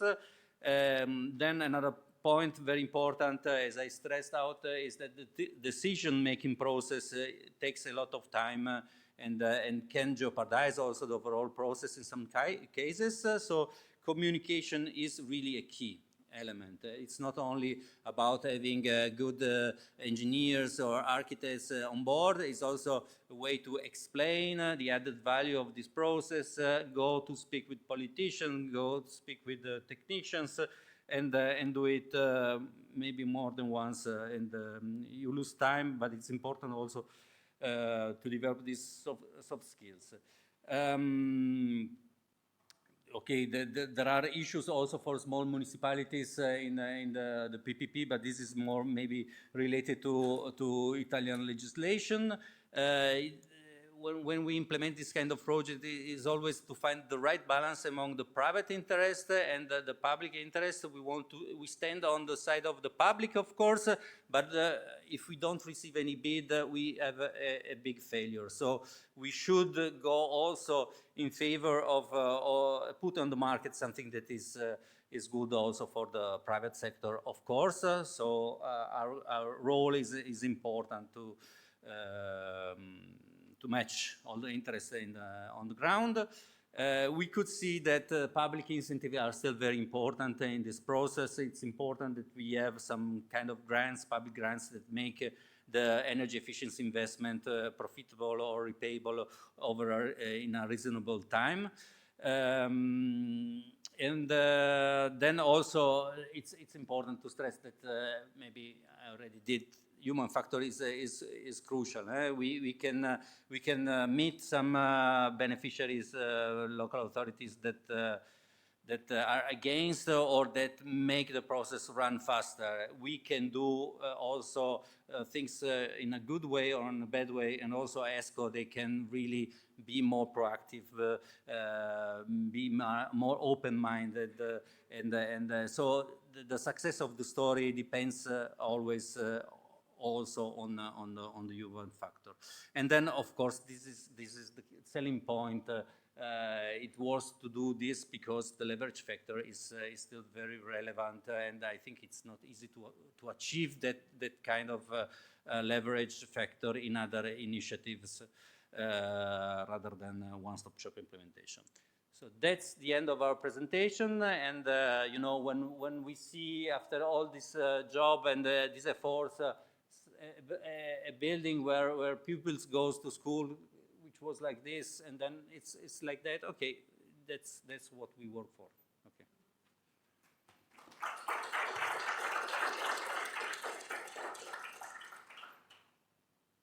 Very nice. Maybe you should come this way.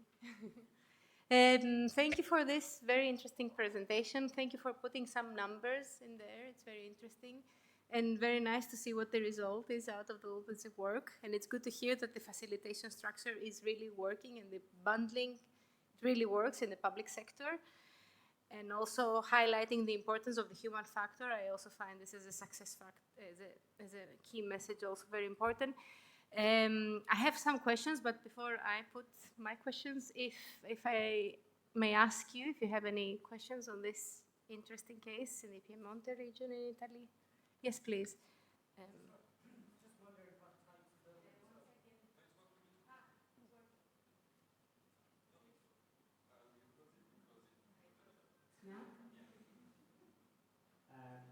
for the great presentation. It was very interesting. I'm just wondering what types of public buildings, so that's the school is one example, what other types of buildings and sizes did you retrofit? Yeah. So most of the cases we are working with schools, offices, and leisure centers, sports center. But also, for instance, we work with kind of laboratories for research institutes. This is a good point. Recently, we had a meeting with ESCO. We were, for instance, for the second call that I showed you, we had 8 ESCOs interested, which means that they made the on-site visits during the tender procedure, and only 2 of them delivered the bid. Okay, so we are satisfied with this. It's a good result for us. But so we were consulting the ESCO that didn't deliver a bid, asking what was the point and how we could improve next time. So we established a discussion with them.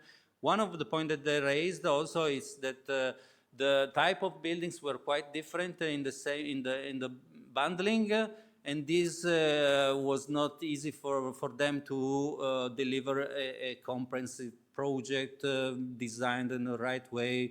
So this is something that we didn't think about. So we thought that one building is a building, but maybe also we can take this as a takeaway that we can also create a bundling which is more homogeneous, so that the ESCO can replicate the design maybe easier. But in general, yes, we are working with the schools and public offices and sports centers. Yeah. Can I add only one thing that okay, this is the type of buildings. So when we have a municipality, the type of building are normally 2: the municipality, the school, and the city also. There's only 2. When we work with the other kind of public authority, research center or other, we have other type of building. But on the municipality are mainly school and city hall. Yeah. Then the problems are architectural constraints, if they are small, if they are a public building, but then they are used also for associations, for other purposes. So there are several complications that we try to analyze in the first phase.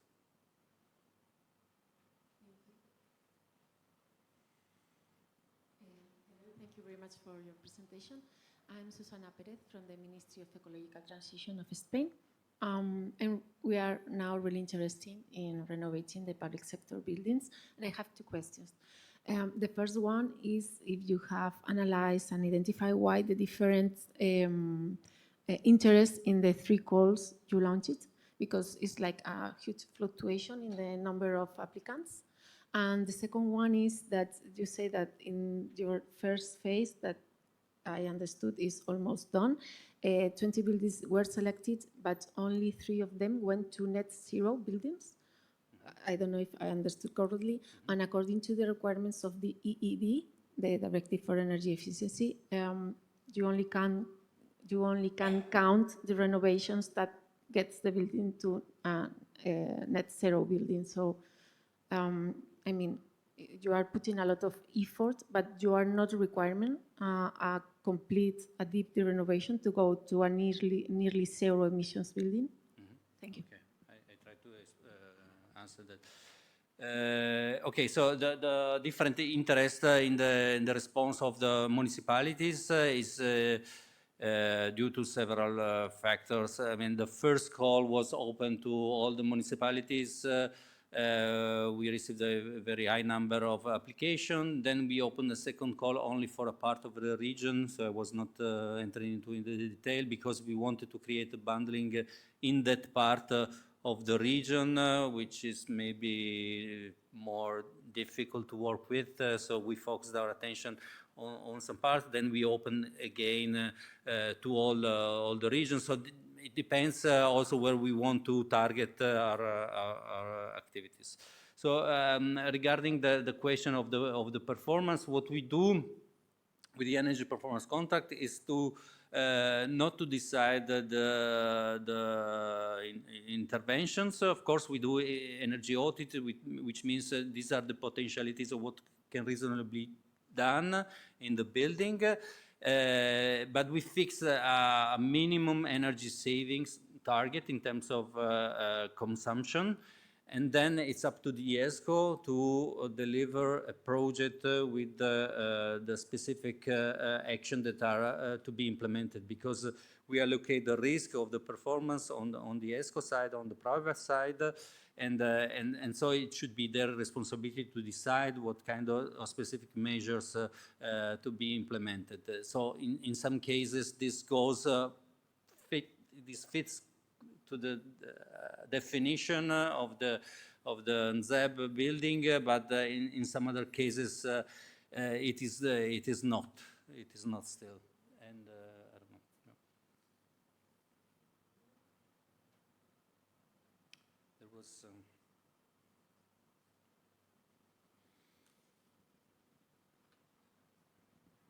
Thank you. Thank you for the very interesting presentation. I'm Annette from the Clean Energy Transition team. Maybe I missed it. Can you tell us who puts the money on the table? Who puts the money, the investment on the table? Do you have a third-party finance for your ESCO performance contract, or is it public funds which are floated into these bundles? Yep. Or both? Thanks. Okay. Yes, I was not very specific on this point. So, okay, how the intervention are financed? Part of the works are financed with the savings, with the economic value of the savings through the fee that is paid over time by the municipality, and then part of the investment are financed with grants that are public grants that are available and provided by the national authority. But the situation is that is the ESCO entitled to reach out the incentives, and if it fails, it's his own responsibility. So yes, these are public grants are available for all, and the ESCO is entitled and should get it. The other situation is that if the public authorities goes with the standard procedure, they will ask for that grants by their own. Yeah. So the ESCO has different options. Can also provide equity or any other solution. This is not I said. I mean, they have to declare how they finance the works. But there's no specific requirement to get these public grants, but they are available, so in all the cases they are taken.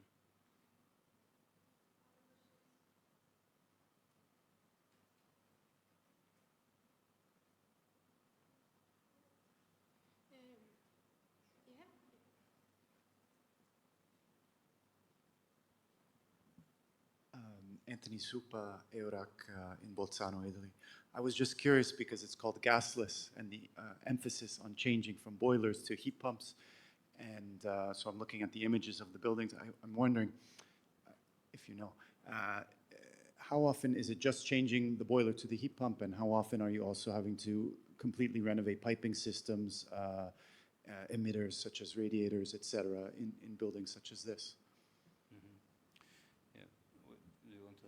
I mean, in almost most of the cases, it's deep renovation with also insulation, because if you want to achieve 50 or 60% of energy savings, it's not only a matter of changing the heating system. It's important, of course, but it's not the main core. Without energy efficiency measures, this is not really feasible. In some cases, there are some constraints that prevent from insulation of the envelope from outside. So it could be maybe an option only to work on the heating system. But in general, there's also insulation, yeah, and change of windows also recently.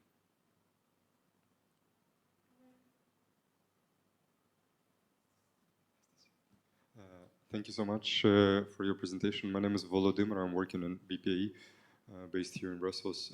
I maybe already mentioned this, but I wonder if you can reiterate. So you said the decision-making process takes a long time, an important part of time. What could be done if there anything to be done to streamline it, to make it faster? Do you have any solutions for that? Yeah. I think this is really one of the main achievements or takeaway that we have. There are parts of the job that really we can be effective or not. So it's our fault or our success to be so. If we are good, we can squeeze the time. But the human factor, as I said, is really important. And you cannot manage a lot. You have people in front, you have to talk to them. Some are reluctant and you have to convince or give them selling point. Some others are very enthusiastic so I don't know what is possible to be done. What we learned is that we should be really clear from the beginning, either in the formal agreement that we let them sign, but also when we approach them and we meet them, from the beginning we try to explain everything clearly, what we are doing, what they are doing, so that they do not have surprises. Also, we create some materials, some video tutorials in order to explain and to deliver there, and we address them to the video in order to let them listen more than once, let's say, but this is not enough. And also what we learned, for instance, is that we have to speak with technicians, but we also have to speak with the politicians, and maybe in small municipalities this is more or less the same person, but or is the major doing also technical stuff or coordination, but sometimes we convince the technical side and not the political or the way around. We have municipalities which are that have politicians very committed, but then the structure is against this kind of initiatives. So yeah, communication in the broader sense is really important, and then you have always not a municipality but a person in front. This is also, I mean, what we learned out. If you can allow me a comment and a question. So I'm very happy that you chose this, or you ended up choosing this category of buildings of the schools. And from a very personal note, I mean, kids are spending their like 1/3 of their time in there, and it's a very crucial type of buildings that they're learning, and they're thriving within those buildings, and the quality of the buildings is affecting really their performance and their health. And so I'm very happy that you ended up with this very crucial category. And then you mentioned this iterative process on the procurement. So my question was like, if you had like issues that were appearing constantly and that you managed to solve after repeating the process.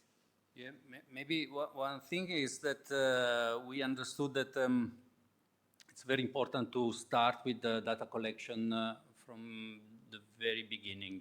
The first time what we did was to sign an agreement with all, and then we started with data collection, then we started with the assessment phase.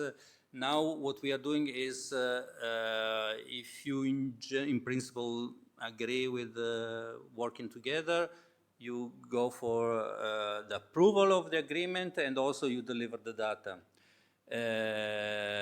Because in this way, I think we can save 2 or 3 months, because data collection is always also an iterative process.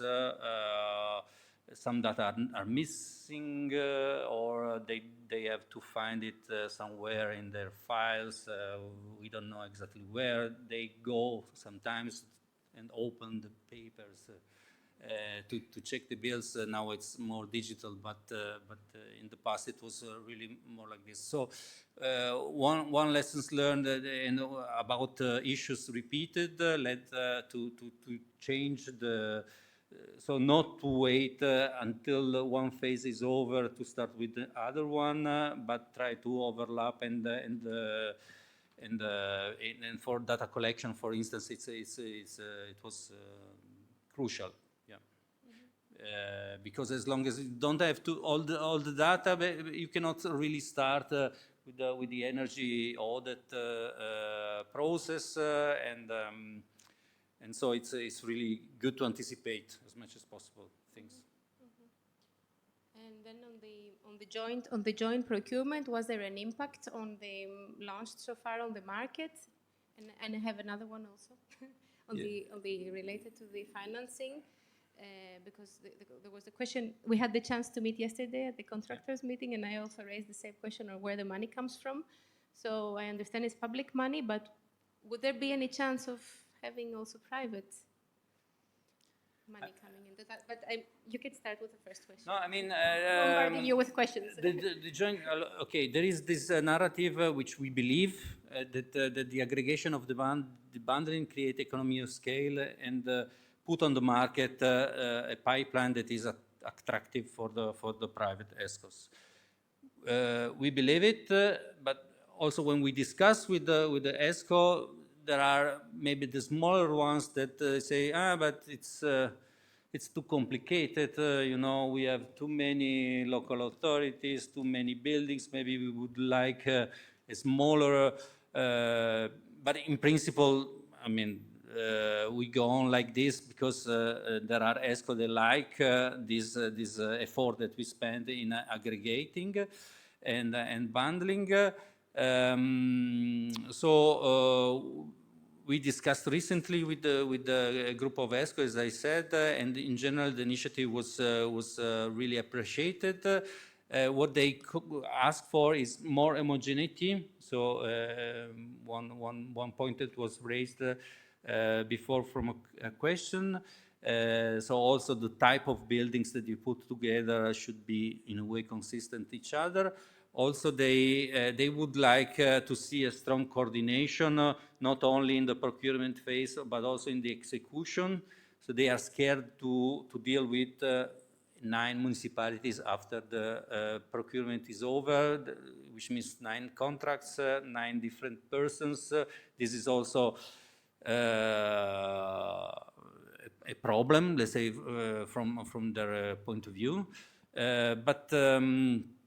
But I think that there is more and more ESCOs that are also in the market. We can see years ago it was only few players. Now we can see more, and so for the moment we are quite satisfied about it.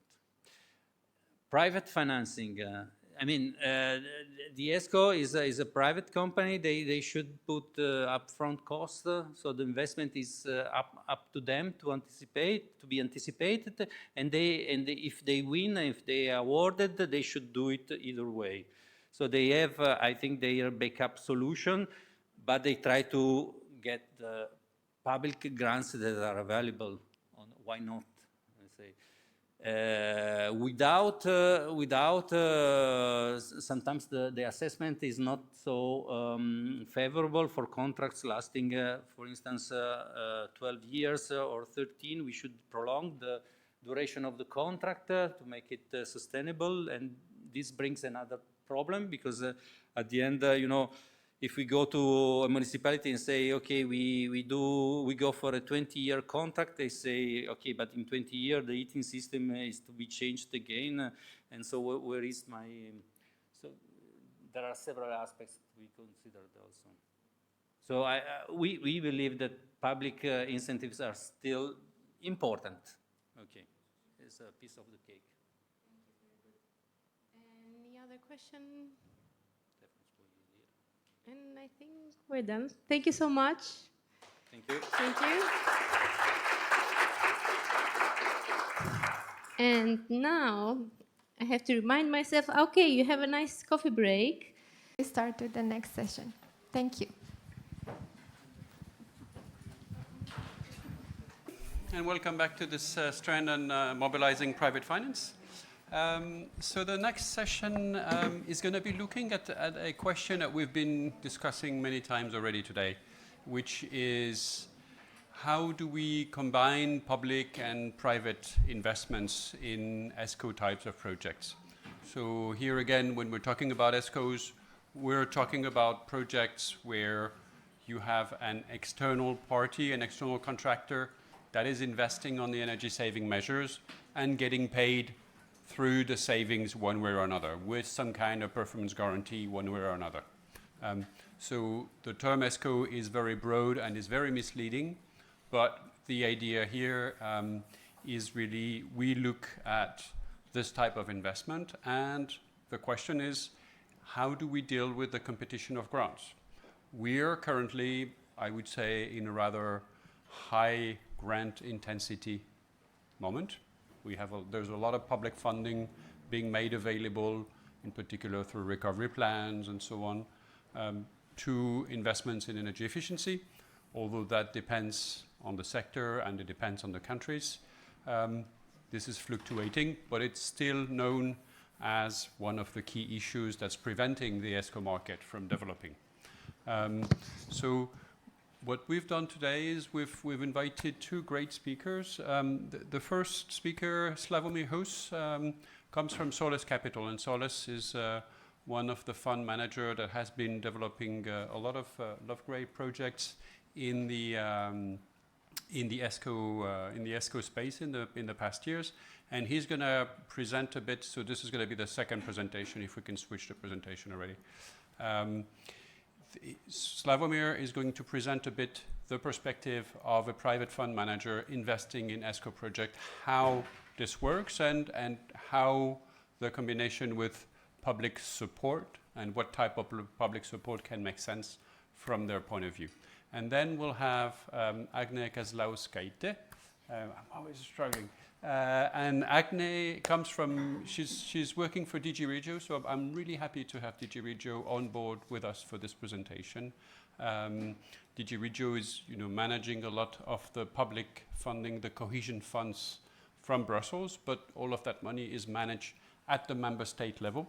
And so they are really trying to see how we can support the member states to spend this money in energy efficiency, among others, and Agne works on financial instruments. So the question we're going to be discussing with her is how some of that money can be used, under what modalities, and how that can be combined to support ESCO projects. I hope I'm not committing you on too many things. So we're going to start with Slavomir. Slavomir, floor is yours. When I have a small beeper, when the time is over, you will hear a little beep, and then you have to conclude. Thank you. My name is Slavomir Hus. I'm partner in Solas. I'm always flattered to be invited to Brussels. I have a good feeling about the city and all these decisions that are made here, so I'm always happy if I can say something from my side. I'm also extremely positive about the energy. I've been yesterday at the coalition meeting, and today I must say I talk a lot to investor, to financial world, where I have to explain what an ESCO is, why do we need to refurbish a building, and in here I have a feeling everyone understands and we're speaking the same language. So it's brilliant auditorium.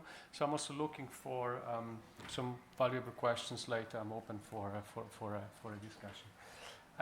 Solas, what is Solas? We're an investment firm solely dedicated to on-site investments. So we work with ESCOs. So we do not do large-scale solar. We don't do wind. We don't do offshore. Right? It's everything needed, but there's a lot of money going there. What we do is we focus on-site, so-called behind-the-meter investments. So anything that deals with energy transition and is happening on-site, being either an industrial site or a hospital or a residential building, right? Anything that happens on site is where we specialize our financing. We provide the debt finance. We like to say, as I mentioned, we talk a lot to also financial investors. We do kind of bridge between the financial institutions that have money to invest, and we explain them the ESCO market. So we team up on the other side with ESCOs, and we try to bring the two things together, which is actually working in a form of a fund. So the fund is funded by the investors, and then we invest in the ESCO projects, and I will say much more about it. From a very practical side, even though we are operating in the European Union, for some funny reasons, we're sitting in Switzerland, which is not in European Union. But we also have two offices in EU, which is in Munich in Germany, and also in Dublin. The fund itself as a structure is registered in Ireland, so we're fully under the EU law. But most of the team is working in Switzerland. Some of the partners we work with. Speak a bit in the mic because we have some people remotely. Yeah. Fantastic. Whoa. That's a difference. Sorry. We have several partners we work with. On the investment side, we work with European Investment Bank. We work with financial institutions, so-called private financial institutions. The largest one is the Munich Re Group, represented here as MIAG, which is a captive name of the asset manager of Munich Re Group. Irish government is also one of our partners, or Huk Coburg. It's an insurance company from Germany, so that's on the funding side. On the project side, we work with several ESCOs. We name here the biggest one, Philips Lighting, currently called Signify, a brilliant LED producer globally. And also recently we teamed up with Johnson Controls. I think one of the largest globally heat pump producer in the world. So just to give you the feeling with whom we work.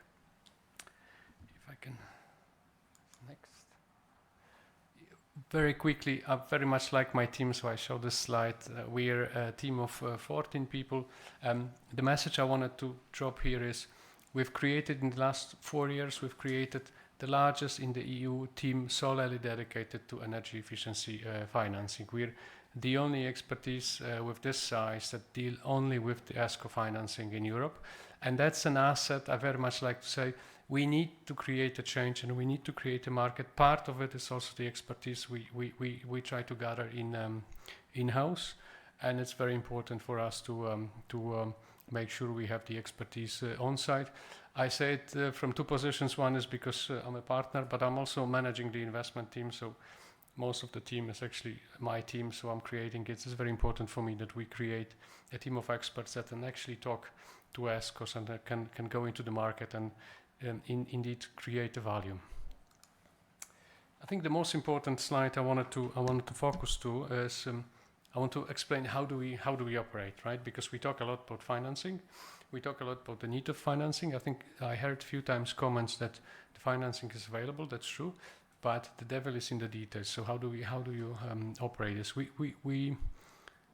We do not, and you know it, that the single ESCO projects are typically not large size. I think a brilliant example we had just before this session, the defense project with the figures that you've seen there. I mean, the normal ESCO business is very far away from these sizes, right? We're talking about the projects of 500,000, million, maybe 5 million euro is the maximum what you can see. So the key to make this structures bankable is actually to team up with ESCOs and create the portfolios of projects, and that's how we operate. So in very simple words, SOLAS teams up with ESCO companies. So you take an ESCO company, we define a framework agreement based on which we define the parameters how we're going to finance the projects, either existing pipeline, existing portfolio if it exists, but also the future pipeline. We give them conditions, not only the financial conditions, but also eligibility conditions, technological conditions. I mean, you name it, you know very well how it works. And based on these conditions, we provide a project finance based on the execution that is happening, and it might take from weeks to years, depending on the technology and the type of the partners and scale, right? So we do not finance, the first message is we do not finance directly ESCOs. We don't give money directly to ESCOs. We finance their projects, which means in a standard way, the ESCO signs a contract with a client, they deliver the building refurbishment or a heat pump or whatever is their core business, and we refinance it at the moment when they COD. We do have options sometimes for some ESCOs. I think that was also mentioned in the previous presentation. We have some options to provide a bridge funding for the larger projects, right? I mean, if we talk about single heat pump here or there, typically ESCOs can handle this by themselves. But if we're talking about the larger scale of projects, we have also the options to provide a bridge funding to make sure that they have working capital to actually deliver, to make sure that things happening. Once the project is delivered, we provided the financing. We actually buy the cash flow. It's sometimes called forward fighting, sometimes called factoring. We call it assignment of receivable, doesn't matter. The essence is always the same. So we buy the cash flow arising from this project, right? And so we receive from the off-taker, being the school or industrial company or housing association, we receive the monthly or quarterly payments from them. And in exchange, we buy it for one-off payment from the ESCO. So ESCO gets refinanced their capex investment. Now, when you look at the structure, what is a bit unique in our case, we don't follow the typical banking approach, which is debt equity balance 70-30, 80-20, depending on what a bank's risk appetite is. We call it a unitranche approach. We focus on actually the cash flow that is arising from the ESCO contract, and we can finance up to 100% of this cash flow. I mean, typically I would say it's probably 90%-ish, but depending on the type of the cash flow and the performance risk, we could go to 100%, and we do have projects in portfolio that we finance 100% of the cash flow. What we also like is so-called bankruptcy remote structures. You would ask, do you create SPVs? We don't, but we like if ESCO creates an SPV and they park the projects in an SPV. Because what is very important from the funding perspective. So the source of the money that we receive is the clear message, what is my risk profile? We're talking about the long-term funding, right? I mean, we provide 15, sometimes 20 years. To provide a 20-year clear picture, what's the risk, we need to have a clear risk map. And part of it is that we cannot take the ESCO credit risk itself, right? If the ESCO has certain performance obligations, they are typically SMEs, mid-sized companies. So yes, they might be here 5 years from now, but who knows 10 years from now, right? It's an open question, right? So we structure these investments based on so-called bankruptcy remoteness, which means the projects are parked in an SPV. ESCO has obligation to perform the services according to the contract that they signed with the client. But should they default, should they go bust, I mean, you name it, what may happen in several years from now, we have the right to take over the SPV, take the projects and just assign a new ESCO who would keep performing the services, because the essence, as I said, is very important, so that the risk profile remains on the off-taker. So the off-taker will always pay. There is a set of activities based on the contract that have to be performed. It's either the ESCO that delivered or a new ESCO that has been appointed, and this structure must stay over the time of the contract. Technology-wise, we're technology agnostic, which means any mature technology. We don't do R&D. We don't do technologies that are in testing phase. But anything that is a working technology is fine for us. We obviously look at the performance risk. Obviously, if you look at I don't know, the simplest model is the rooftop PVs on the building. It's very easy. Test the technology.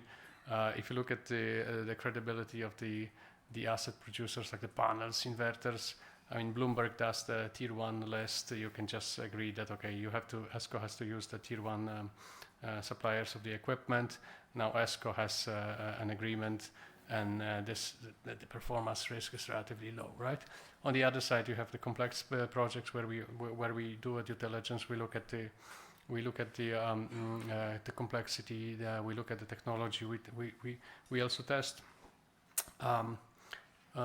the aggressiveness of the performance commitments. I mean, obviously, we like if ESCOs are ambitious, but we don't like too ambitious ESCOs, right? I mean, we don't want to finance the projects that are on the edge, should deliver, but who knows, right? We always like to have a buffer that if anything is well, I mean, let's say they guarantee, I don't know, 75% of what is reasonably expected, and then we know, okay, that 25% works as a buffer, and we know everything will fly. From this perspective, we focused on Eurozone as our comfort zone, but we also operate in other European countries. I mean, I think I have somewhere a slide with a map to explain where we operate, but in essence, we're pan-European. We work with various ESCOs. And I think if you listen to me, you hear one very important message. We do not finance directly ESCOs. We finance projects, but the ESCO companies, and I take Adrian's comments that ESCO is undefined. Of course, it's a broad expression, but I told you I'm talkative. I'm only at the beginning. But a very important, I will speed up, I take a message. But a very important aspect of the long-term stability of this ecosystem is actually the ESCO. So I will quickly jump to another slide, which is a very brief summary of how do we verify the ESCOs. I mean, as I mentioned, I'm responsible for the investment team, so actually the whole investment process is on me and my team. One of the starting points is we select ESCOs. So we've created a list of conditions the ESCO needs to meet. There are different angles, but just for you to understand. One hand is the ESCO experience. I mean, we don't like startups, of course. We like if ESCO has certain experience, etc. But also on the other side, we also look at the maturity of the offering. We've seen technical companies that used to sell a product, right? They kept selling like heat pump. they had a warehouse that they kept selling heat pump, and then suddenly they decided we will be an ESCO. Okay, cool, but there's a learning process they have to do. So I don't like this type of partners, right? So we like also to see the maturity of the ESCO business itself, right? So not only they understand the technology, but they are also familiar with the process of offering the ESCOs. We look at the contracting style. We look on one hand on the hard side, like the type of the contract, the geographies. Do they have a history of defaults? But we also look at the soft things, like how do they react to client responses? Like do they have a hotline for clients that they can come to? I'm going. Do they have a hotline, right? I mean, all these things, because the ESCO is a very important element in our model. On the other side, two perspectives of investor and an ESCO. Why we still struggle with everything? I think the key is that there's not enough demand. But when we look at the investor perspective, and I love this expression, we need to start thinking about this project that ESCO delivers, especially the building refurbishment. It's a brilliant idea. Sorry. We need to start looking at it as an infrastructure. It's a new type of infrastructure. We kept thinking infrastructure are the roads, bridges. Then we added wind and solar, large scale, right? That's another infrastructure, offshore or onshore, right? It's a new infrastructure. It's actually building refurbishments, smaller, fixed cash flows, stable, serve communities, and independent from the single off-taker. I think it was mentioned in one of the presentations before the lunch. Doesn't matter who rents the building, right? They keep paying for the investment. That's infrastructure, exactly, right? So we need to start thinking about this as infrastructure. Infrastructure is standardized. You don't do every kilometer of a road based on a different contract and different standards, right? I mean, it has to be thousands of kilometers, right? So the thousands of buildings refurbished in a standardized way, which means contract and so on and so forth. On the other side, I can mention, I think it was said several times, so I'll only pick up the last point. ESCO always, and I are fully right, complain about the subsidy schemes. Subsidy schemes are brilliant, but they destroy the market if they come and go. They give lots of subsidies, then there's nothing, because there's a very simple logic, and we all see it. If a neighbor got a subsidy, the other neighbor will sit and wait until he gets the same subsidy or higher, right? So it is as simple as that. So the subsidies has to be designed for long term, and that's absolutely the key. Very quickly, because I promised Adrian that I mentioned the crucial role of EIB. EIB is a partner to us. EIB has two roles, and I always say it. Also, when EIB is in the room, I say it. It's not only only now I'm saying. EIB helped us to create this fund. In 2018-19, when we were starting, we were a first-time fund, and EIB decided to be the first investor, and this opened the way to other financial institutions. It's a crucial role of EIB, and it's very important to start.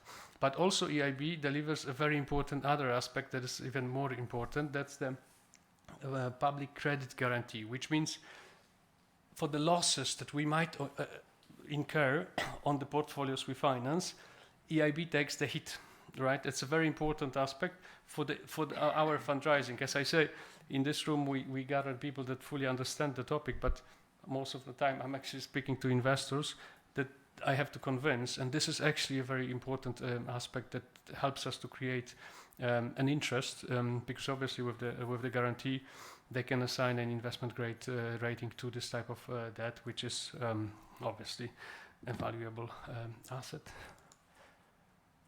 I promise the map. That's the map. I guess more or less you see where we operate. I promise France and Italy to add next year, so that's my commitment. Last but not least, I was asked about suggestions about the subsidy schemes. I think we've said so many times about subsidy schemes that I don't want to add much more. I would say longevity, so subsidies designed for a long time. If there's end of the budget, some kind of a gradual program, not cliff edge. And the second thing is, don't underestimate also the other side, which is the de-risking, because we talk and we had a good chat here with a few people that it's important the cost of funding is relatively low, right?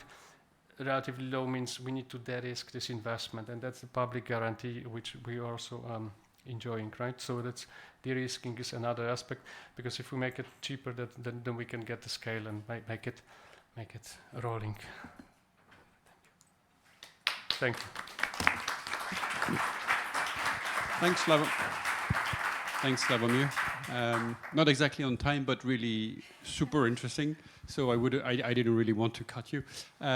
So now we're going to listen to, so this was really the private investors and how they're actually benefiting from one of the support schemes that is available, which is guarantees.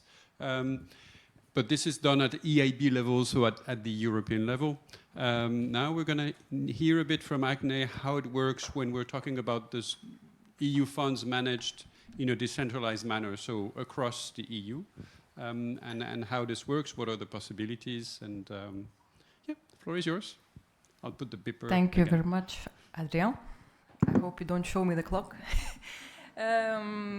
Thanks a lot and good afternoon to everyone. It's really a pleasure to be in an audience where I heard a few times that grants can kill.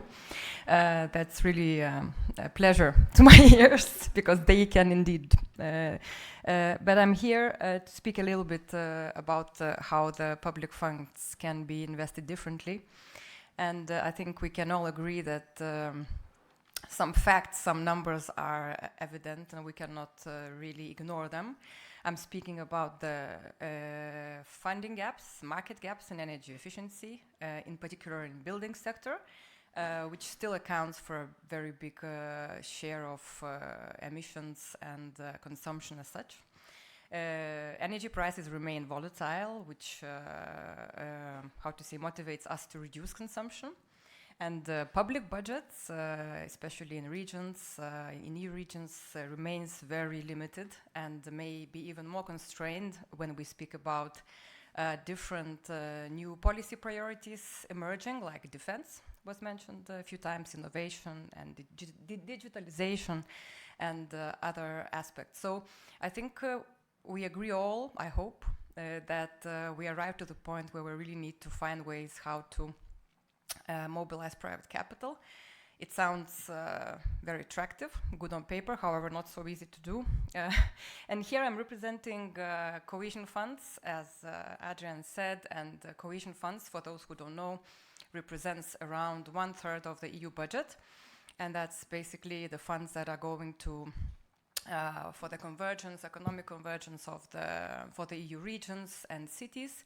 And we are working in this so-called shared management approach, which means that the decisions, investment decisions, are made at the level of the national authorities. However, we are coordinating on where we want to invest and what do we want to achieve. So, of course, a large part of this funding is going through grants still. However, under this framework, we do have an innovative way, an innovative tool that we call financial instruments, which is exactly an invitation to invest public euro differently. By that, I mean that it is a revolving form of support, or in simple terms, it's loans, guarantees, or equity that are offered on preferential conditions from the public funds.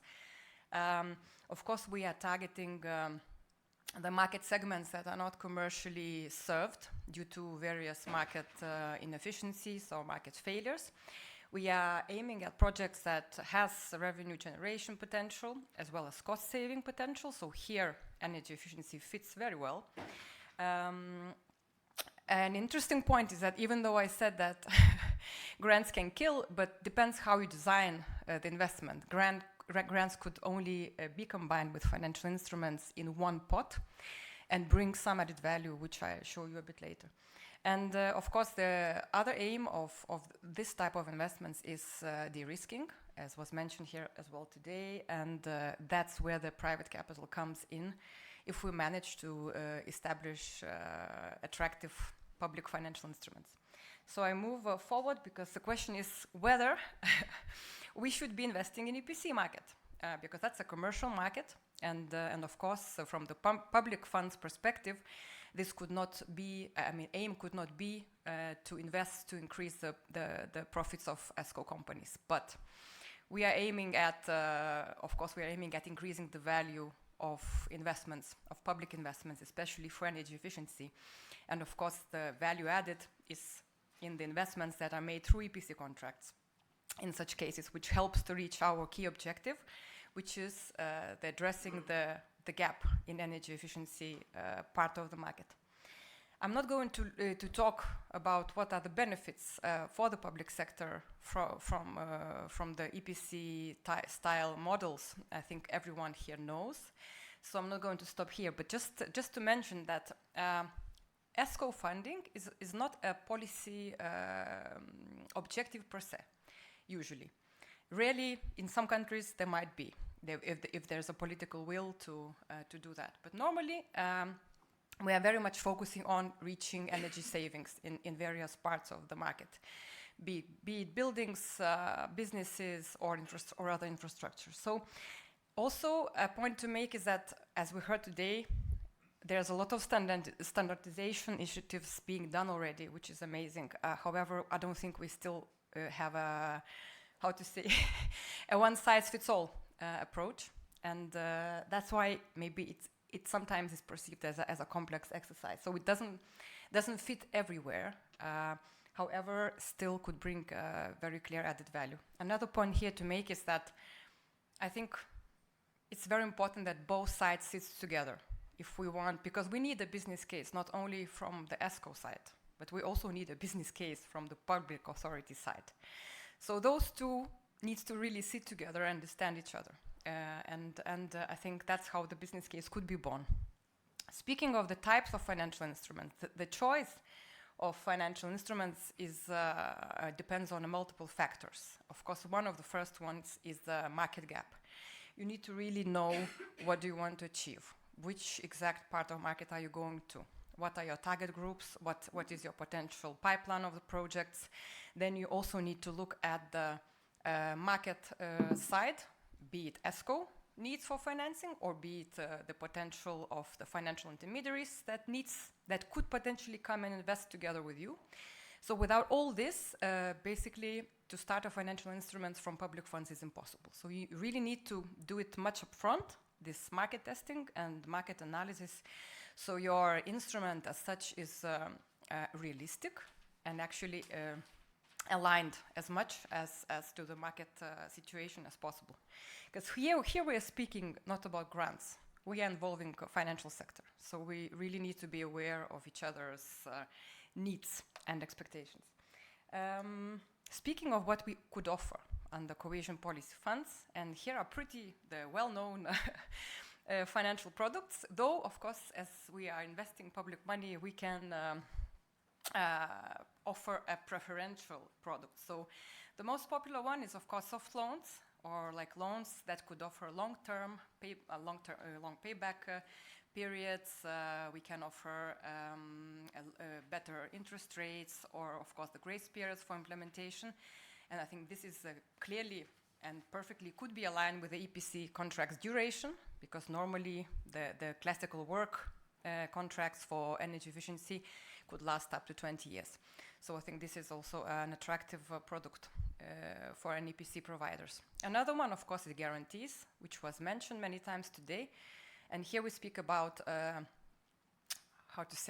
de-risking the investments from the financial instrument, from the bank side. And here we could offer like EU-backed guarantees for financial sector to cover different risks, be it on the EPC provider side or on the client side. The final one, which is actually very popular when we speak about general SME financing, which is equity financial instruments. This is basically direct investments in capital by venture capital funds or not only. And here also ESCOs could be a receiver of such funds. However, I cannot say that we have a lot of examples. Maybe they are hidden because such funds are more generic. But I heard also that there might be a need for such kind of investments. A point to make here, I want to come back to grants, because as I said, they are not a dragon, they are not a bad animal as such. They can, they can be combined here in one operation in multiple, how to say, in multiple ways. We could use grant elements to suggest interest rate subsidies. For example, we can give out 0% loans for the ESCOs. Or we can give a guarantee which is free, which is basically fee-free. We can provide, we can use guarantee for technical support, which could be, for example, covering the costs of energy audits or technical preparation or anything else. The popular one, which was mentioned also, is capital rebates. It's basically reducing the cost of funding by reducing the loan that needs to be paid back. So all this could be done in one, as I said, in one pot, in one operation, legally, currently. Of course, the tricky part is that if there's a grant, public grant given to an ESCO company, from the state aid perspective, we need to prove that the economic advantage is fully passed on to the EPC client. So this is another world, but I'm not going to bother you with this. Here, I just wanted to show one of the schemes, how, for example, such scheme could be structured. And here is an example of a possible combination of a loan, preferential loan, together with a grant element in the form of capital rebate in a single operation. I'm not going to speak about how such funds are being created. That's all another cuisine, let's say so. Here I'm just going to mention where the ESCO, where we see ESCO in this scheme. So there are, of course, managing authority or public or national authority holding the national funds or EU funds. They are creating the instrument, in this case, a financial instrument with grant element, which is basically the preferential loan combined with capital rebate. And the ESCO here in this scheme is receiver of such instrument, which is both, which has a loan and a grant in it. And then the EPC client, of course, organizes the whole project, the tender, in which they, of course, refer to these financing possibilities. Then ESCO's bid, also taking into account the possibility of a grant which is offered. So obviously, maybe the saving prognosis could be much bigger in this case.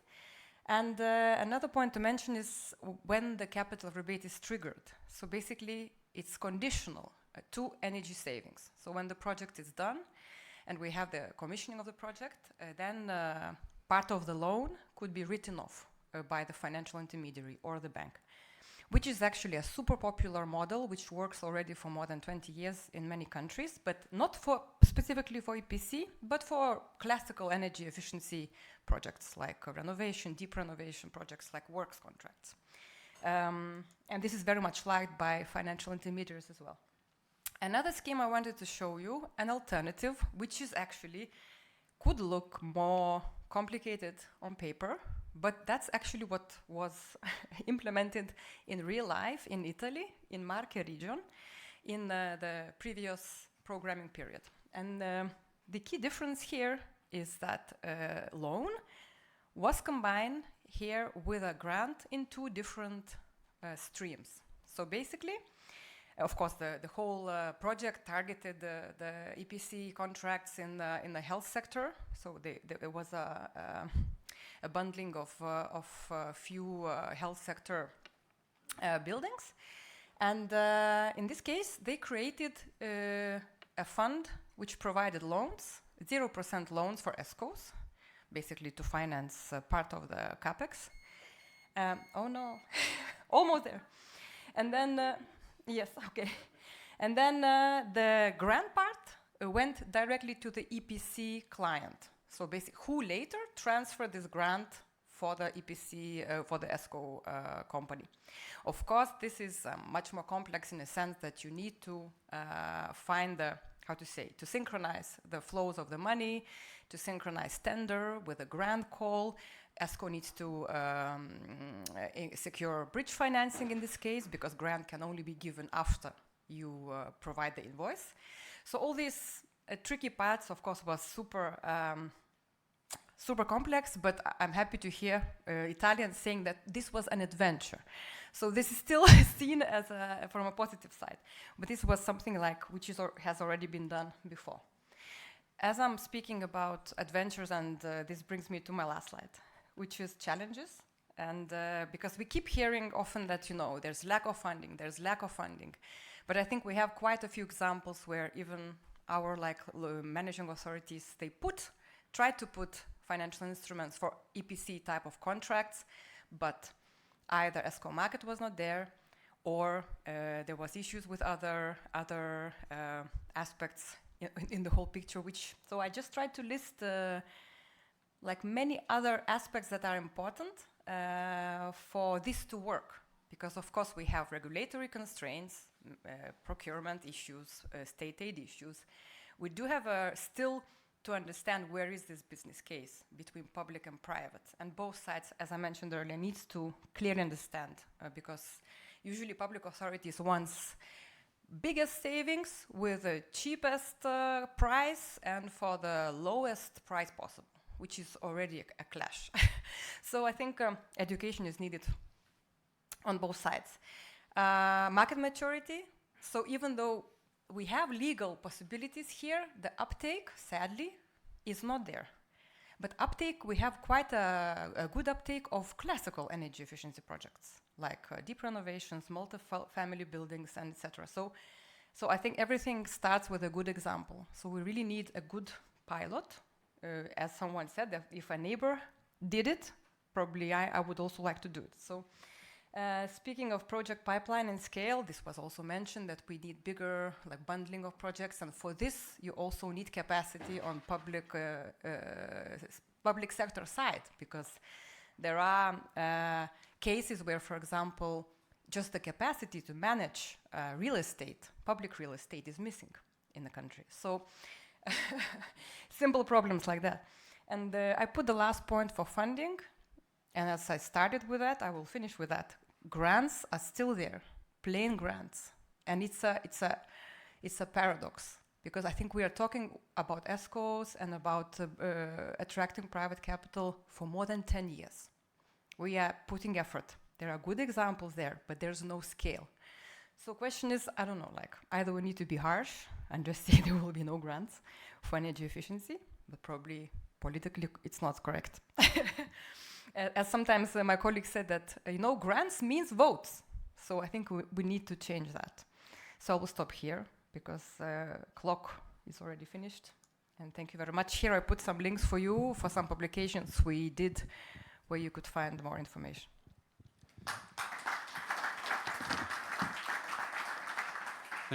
Thanks a lot, Agne and Slavomir. And I think for me this conclusion is really a key point, which is we're dealing to a large extent with a market failure. On many of the sessions, not just here in this room, but in the other rooms, we're trying to put in place things where the market is not acting spontaneously. And I believe that all markets are creations. So the question is, how do you shape a market? How do you intervene to drive market actors to certain things? And it's a very complex thing that we're trying to do. And in the discussions is also, well, do we really need to make such a complex market creation effort and so on? And I don't think anybody has the answer to that. What we know is the need for more investments is clearly there, from a political perspective, from a climate perspective, from an energy security perspective. And so probably, putting more public support to accelerate this type of investment is also, can really play a role. How to do this is very much still a white page, and I'd really like to thank both speakers, because coming to, and in particular for DG Regio, to say, well, here's what we can do, but we don't have the answer to everything, and it's still very much in the making, and also even the answers that we have when we put them on the table, because we've seen a few examples, the demand is not there. So we need to act on the demand, we need to act on the finance, we need to act on the financial instrument design, and to put all these pieces together is really complex. And this is why we're organizing this event, by the way, is because it's not easy. So, questions? Miguel. Good afternoon. I'm Miguel Casas from Energy Invest. Thank you very much for the two presentations. They were obviously very interesting. I've got a few questions, well, simple questions for Slavomir. How different is your model, the Solas Capital model, from a classical project financing model? Because you say you don't finance the ESCO, that you prefer to finance the SPV, which means, of course, that you would have different project agreements, you would have a direct agreement to get the rights of the project, you would have a lot of due diligence that comes with the price. So how viable is your model? And is it viable because you've got subsidies? And then secondly, what's your sweet spot? I mean, if you talk SPV, that it comes with a price. So we talk about what, 500,000 euro investment, or is it rather the typical 10 to 15 million euro investment? Yes, thank you for this question. We lower the transaction cost with the standardization. So the vast majority of the due diligence is done at the entry level, so at the framework agreement level. Well, we generally try to follow 80-20 rule. So we hope 80% of the project would be standardized, which means we do a representative technical due diligence. We assume the contract with the client will be repeatable. And then the next drawdowns for the projects that are standardized are based on the same contract, and then the representation from the ESCO that they followed the white list or all the technical conditions that were agreed in the framework agreement. And then comes the other part, which is typical, the 20%, but obviously that varies ESCO by ESCO, where we have more bespoke solutions. Hopefully the bespoke is coming with the size. So if there's a larger client, I mean, my largest single investment was a PV farm on site with Volkswagen factory in Poland, where this was almost, more than 11 megawatts, rule of a thumb, 10 million euro. And then you can imagine we had negotiations also with the Volkswagen lawyers, which I generally don't get in touch with the clients' discussions. I stay away, but in this case, I was actually actively, they demanded I actually join and run it, right? But for the standard one, we really try to standardize, and that's also part of the due diligence we do on the ESCO side. So we look at how good they are on the due diligence. If you from the start see that the salespeople are very much sales skill driven and they like to discuss and negotiate and bespoke always, customer specific agreement, that's the ESCO I would be less probable signing an agreement, because I know with every drawdown I will actually have to spend time and actually deploy lawyers, and that costs, as you said.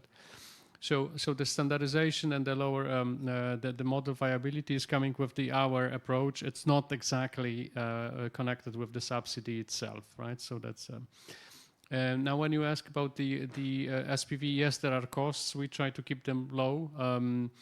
But we generally see, let's say, it's not carved in stone, but let's say we like something like 5 million each SPV, roughly, right? So, of course, we have cases that the pipeline at the end was less, so the cost is actually relatively high. I mean, this you have to deal with it case by case. But I would say typically with the 5 million, and it's a blend of a lot of projects in the 5 million, that's what we believe is viable. Yes, that's it. Thank you. Additional questions? Yes.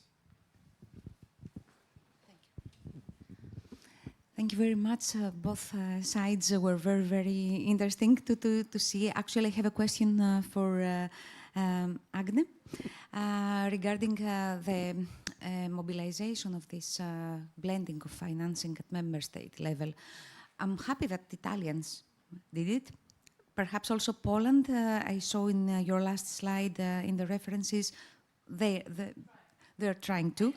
But I can tell you for sure, for instance, in Greece, this is not happening, and there is a great reluctance in managing authorities to think about, not to apply such models. And my question actually is if DG Regio or the European Commission in general has the force to put some pressure on member states to make this blending of financing obligatory, at least to the new MFF. From your smile, I guess not. But I would like to hear from you.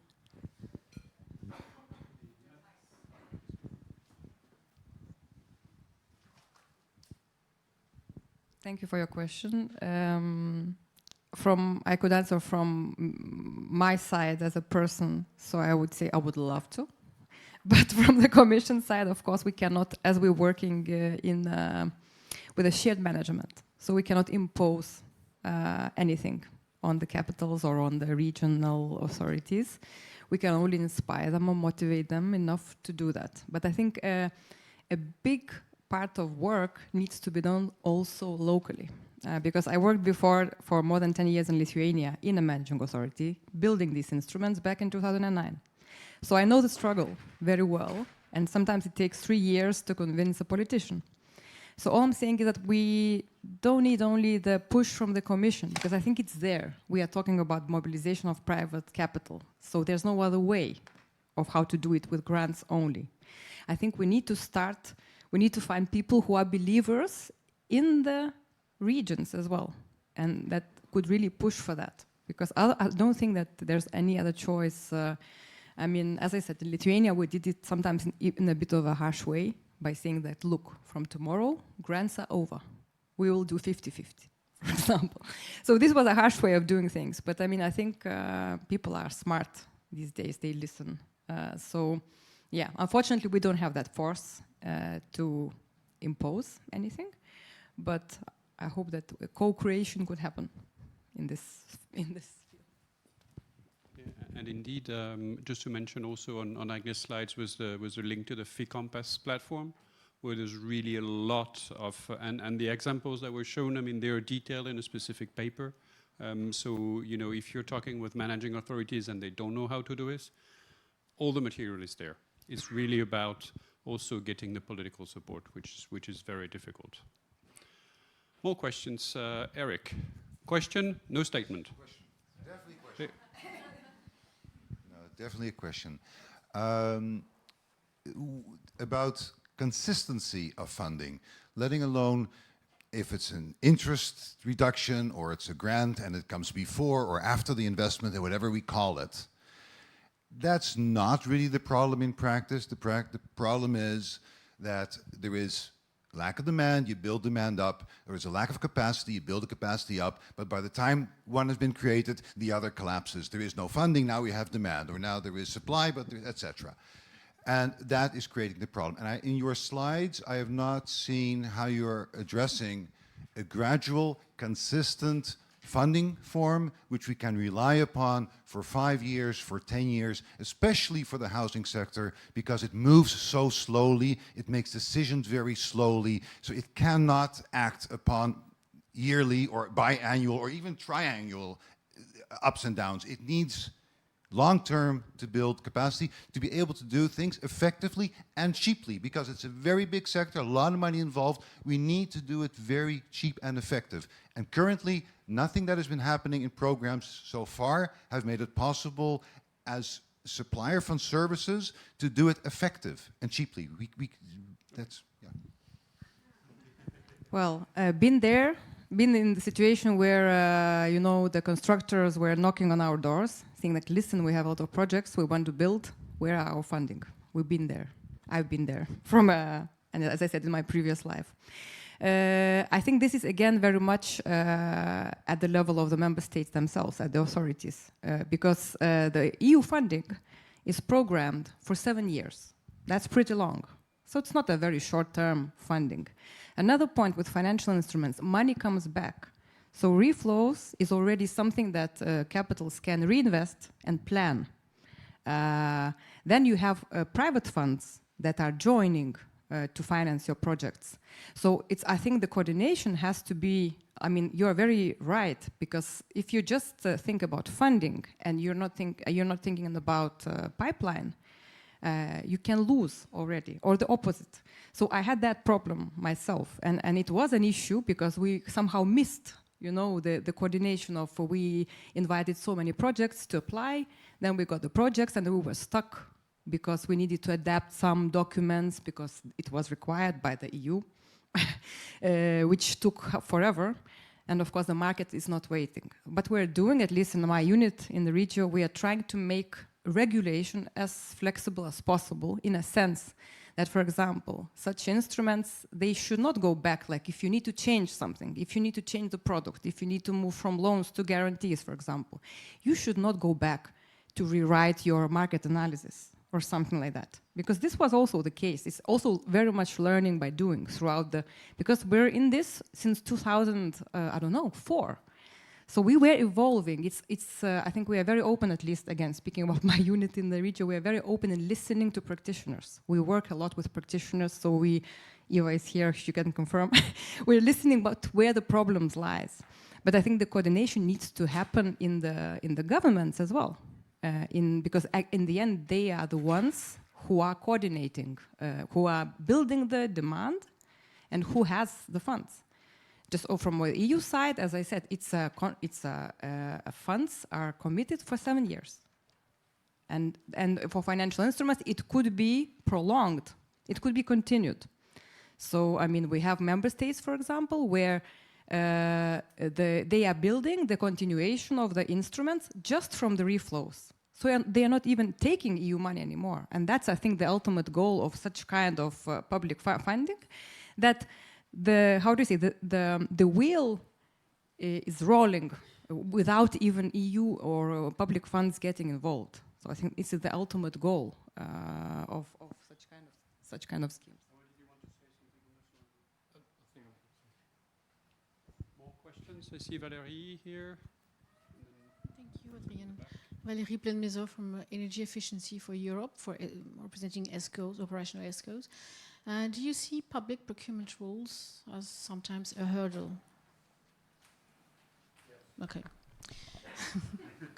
Okay. It's also changing. We see some positive moves, yes, the public procurement was very much relying on the standard type of just buying something and that's it. So what's the price? Who gives it cheaper? That's fine. We see a little bit change in terms of here and there. Two things. One is to move towards the ESCO model, and the second one is clusterization.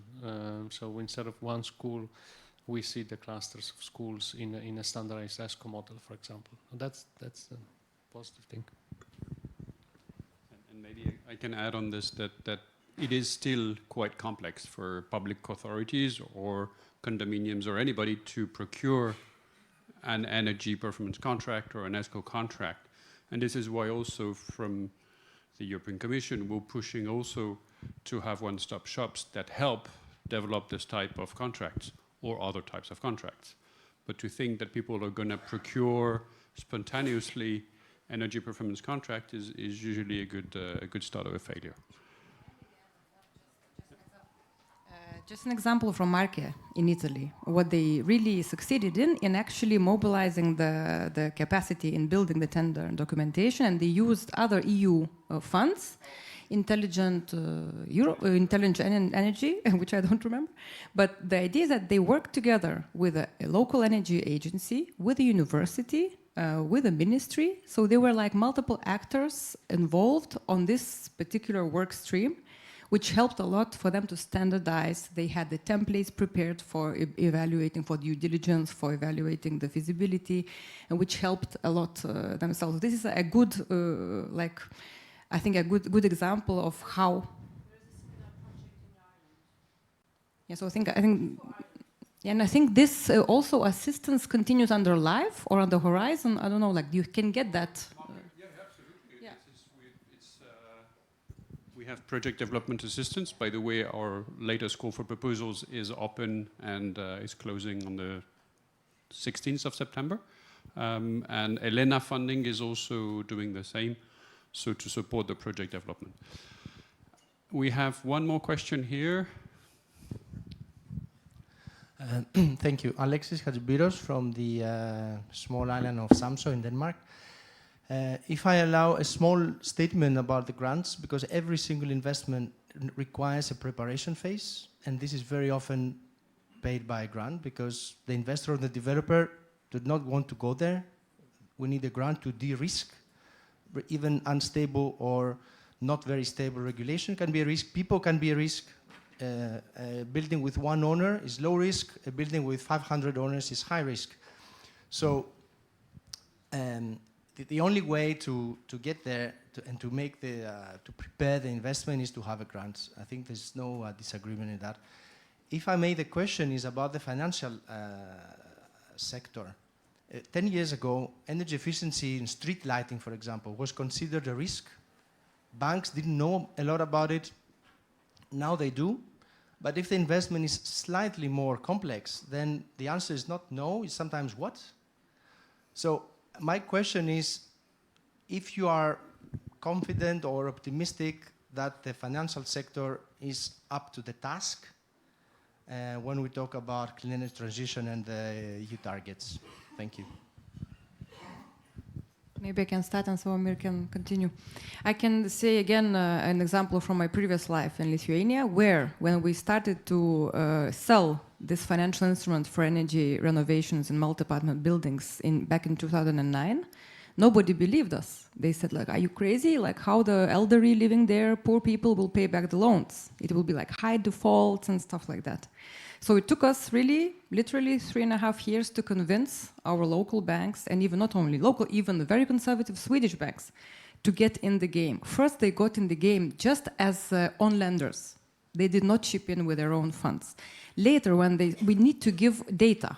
I think for the financial sector, we need to provide data. When we saw that there are no defaults, practically no defaults, which already is a fact that the whole sector may not be as risky as they perceived. So I think it's about showing data, showing good pipelines, showing the revenue. Is at least in my previous experience, this worked a lot. And now, when I see banks themselves, after 10 years on stage, speaking about a unicorn in energy efficiency in residential buildings, they are there. It became their product. They are marketing it as their own product. I think we did well. So I think it's possible. I can only add, Rome was not built in a day. Banks need time, they need data, as Agne mentioned. They have banking law over their heads. They are the most regulated financial institutions. So on the other side, speaking a little bit from the finance world, I would say that's normal and that's fine because banks need more time to learn. You need also players like Solas, where we are much more flexible and we're actually making this education on the market. And there will be the time when banks step in and we go to another more complex deals. I think this side is fairly standard. I spoke once with US market is always more developed than us, right? I spoke once with a guy from a financial institution that does ESCO funding in the US, and he said, Slavomir, to some extent we're actually bridging the gap before the banks come to where we are.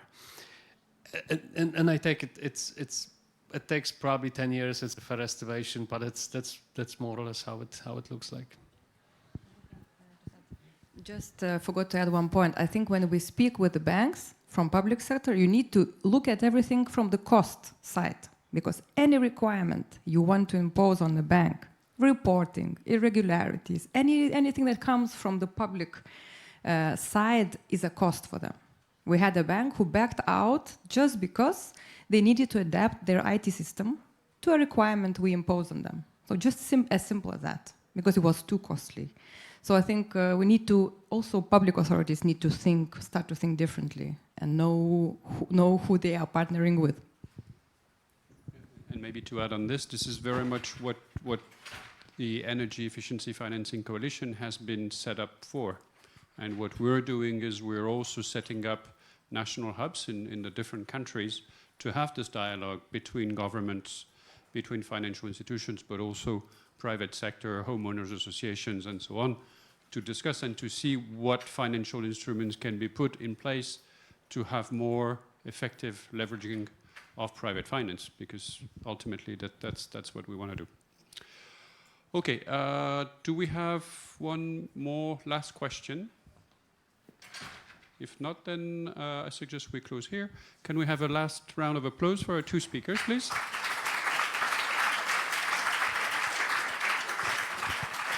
Thanks a lot for making this accessible to all of us. So we have a short coffee break, and then things start again at 4 with the last session, which will be here about heating and cooling.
No, no. Listen for the mic. Okay, this is. I think it's working, but if you need to check anything, you can let me know. Okay, and then for the speakers, the presentation, everything is already there, and this is the clicker for them. Yes. Okay, good. If you got any question, you can check with the technical staff. Okay, perfect. That's great. Thank you.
See.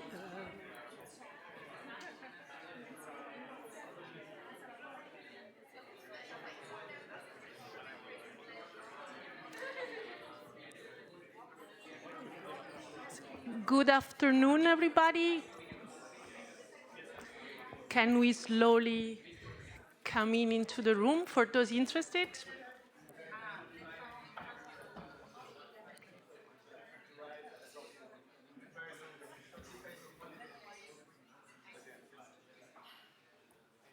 Okay, you can start.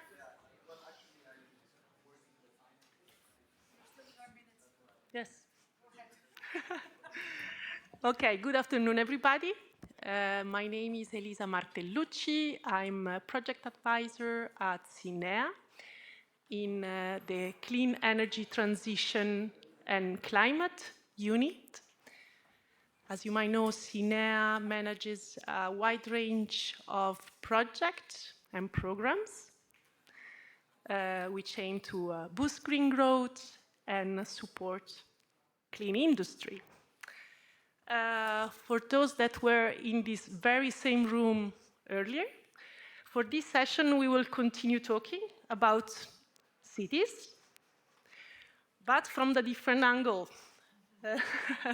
In particular, the requirement that is established by the Energy Efficiency Directive, EED, for cities to develop heating and cooling plans. Unfortunately, however, very often cities don't have the resources, the capacities, so these heating and cooling plans represent a challenge or an opportunity, let's see. And this is where projects like Escalate and Plan for Cold come into play. So for this session, we have two distinguished speakers, which are Live CT project beneficiaries. So we have Nico Ulmer from the Institute of Resource Efficiency Energy Strategy, coordinator of the Escalate project, and Joana Fernandes from ADEN, the Portuguese Energy Agency, coordinator of Plan for Cold. So we will hear from them for about 30 minutes, and then we will have plenty of time for questions. So whenever the presentation is inspiring you, any question, please note it down, and then we will open the floor for questions from the audience. So without any further ado, Nico, the floor is yours.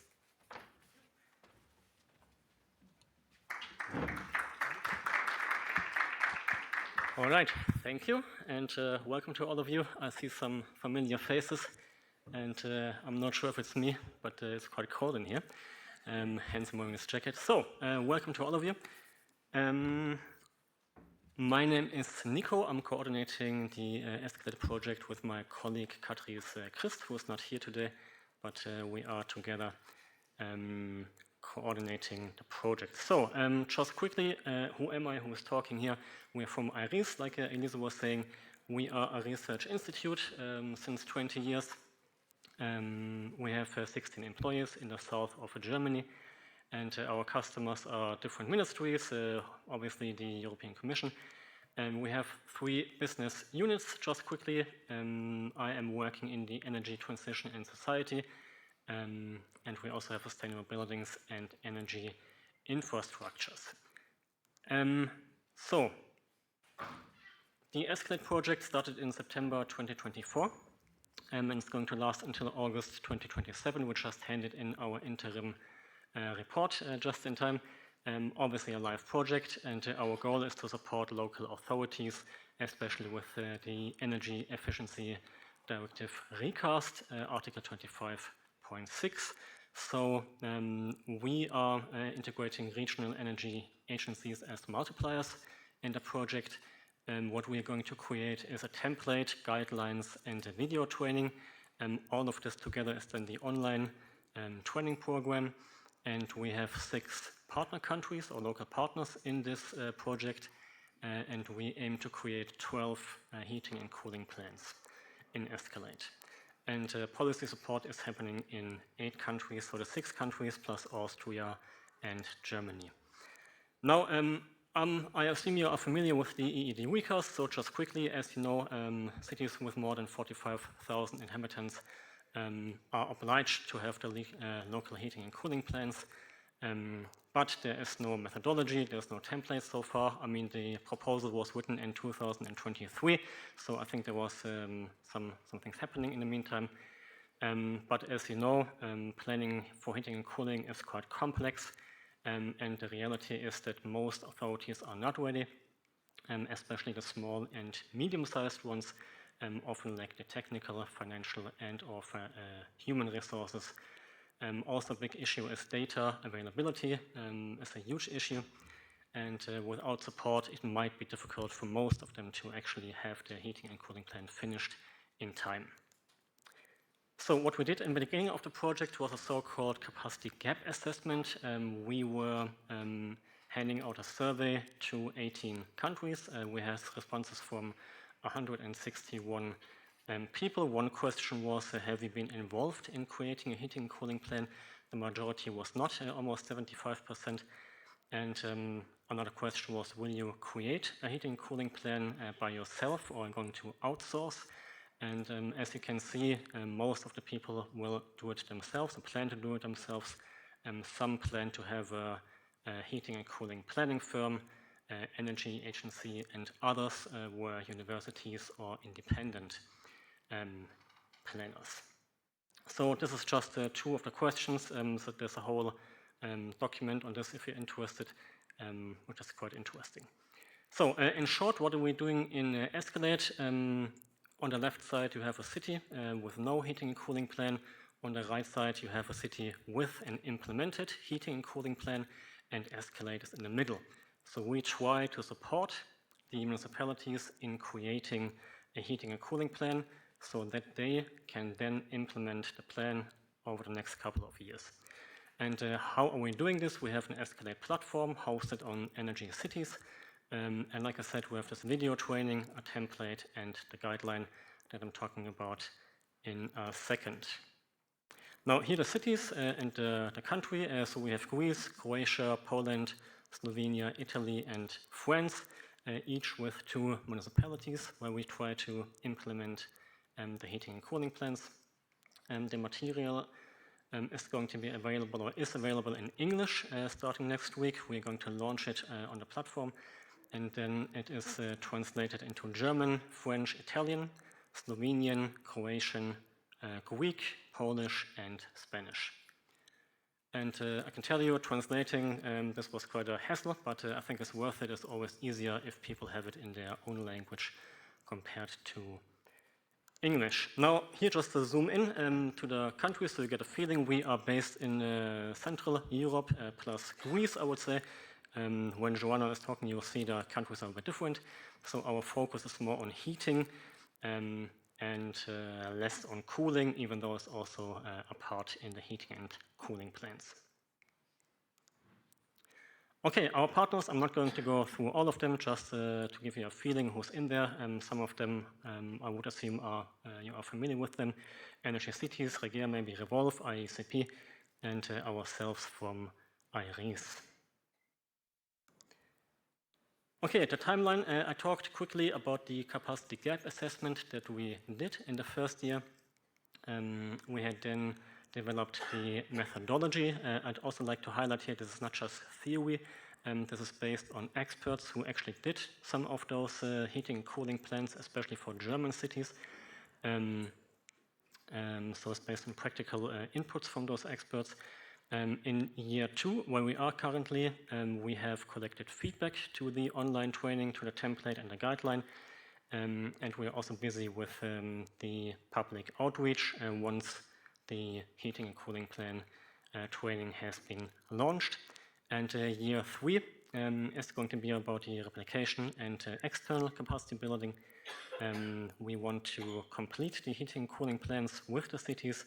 And what you see down here, available in May 2026, should be in the year number 2, which is the launch of the English version, and end of May in all the other 8 languages. Okay, so what do we have? Like I said, the training program consists of the Energy Cities platform. On there, we are going to have the videos. We have the guideline, and the guideline is a document of 270 pages, so it's quite a long document, not supposed to be read from page 1 until the end, but rather if you have a question or if you need to look something up, you can look in there. And from our experience so far, most municipalities, most representatives are interested in the template. The template is around 120 pages, and this is basically a template with input in there. I'm going to show it in a second, and all of this together then makes our training. Now, the basis of the training program is a 5-step methodology. It can be adapted or customized as you need it, depending where you are or the municipality is standing. And we follow those 5 steps. First of all, process and data management. Like I said, data is a huge issue, and also stakeholder engagement. And then we follow the usual steps: inventory analysis, so what is existing in the municipality, and what is the potential in the municipality, what's a target or target scenarios, and then the last step is, well, how do you get there? From the plan, then to action. We do have 7 courses. We have 21 modules, and all the courses are structured the same. We have 3 videos of each course. So you first have a summary, 2-3 minutes, and then the main video, 10, 15, 20 minutes, going into detail on the respective topic, and then the expected results or how to fill in the template. Also here, I'm not going to go into detail, just to give you a feeling how the training is built. We have those 7 courses. So course 1 is process, data, and management, non-technical. We have then courses 2, 3, 4, 5, and 7. They are more technical oriented, and course 6 is then also less technical. And as you can see, we have well, different modules when it comes to the steps in the planning, involvement of stakeholders in course 1. Course 2 is then about building structure, and so on and so forth. So you can check what you need in your respective situation. And course 7 is for France, especially on territory, if anyone is familiar with this tool. Okay, just a sneak preview, then I come to the end. This is the Energy Cities platform, where the video is hosted. So we have the structure on the left side, module 1.1 until module 5.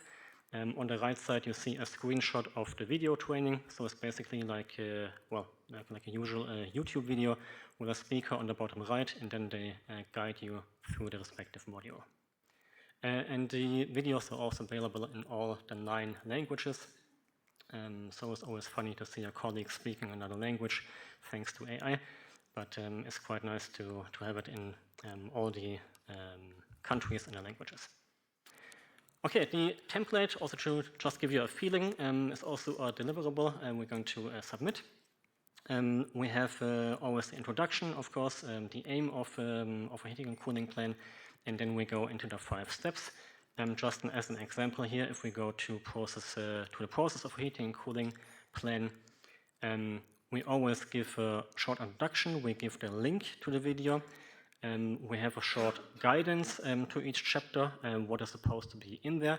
And then we have already a pre-written text that you can use or adapt to your needs. And since those steps are always quite similar, it would make sense to have this also in your heating and cooling plan, so for other people to actually understand what you did or how your document is built.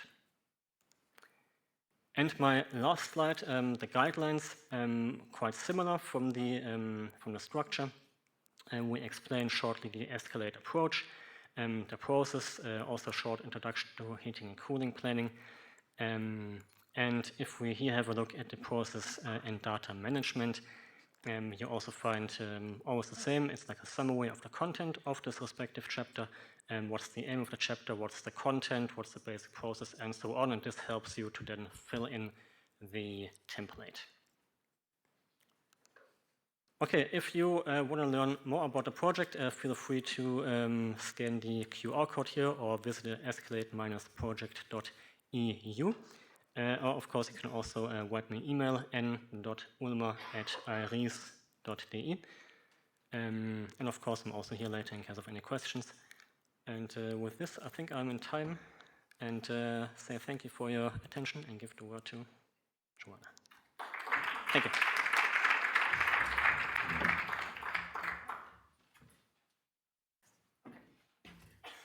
everyone. Thank you for joining today's session, and thank you for Sinea for inviting us to this. It's a pleasure to share the stage. I haven't been on a stage for a while, so it's a pleasure to share it with Escalate and Nico.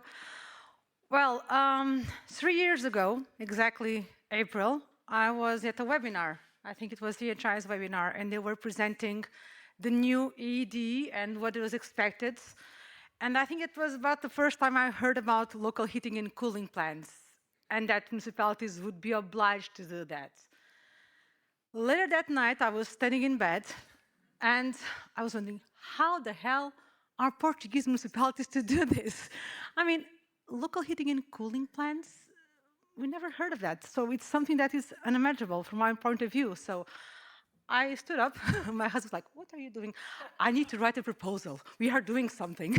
So 2 a.m., there I am in my PC, starting to write about Plan for Cold. So that's how the idea got started. So this crazy idea of supporting South European cities to define local heating and cooling plants. Oh, sorry. Okay, the project pretty much like escalates. So we started in October 2024, and we are working mainly with South European countries, so Portugal, obviously, Italy and Greece, there are our focus countries, and then we also have followers in Spain and Croatia. So our goal is to support 17 South European cities to define their local heating and cooling plans. We have 17 cities we are supporting, but our KPI is to deliver 10 local heating and cooling plans. Why? Mayors do change, and so they're the ideas. So for instance, in Portugal, we just had elections last year, and at least 4 of the mayors changed, so we never know how it's going to go, so let's try to do our best for 17 supports, but we'll definitely have 10 plans at the end. So why are we specifically looking at South European cities? I mean, the map shows it all, I don't have to say it.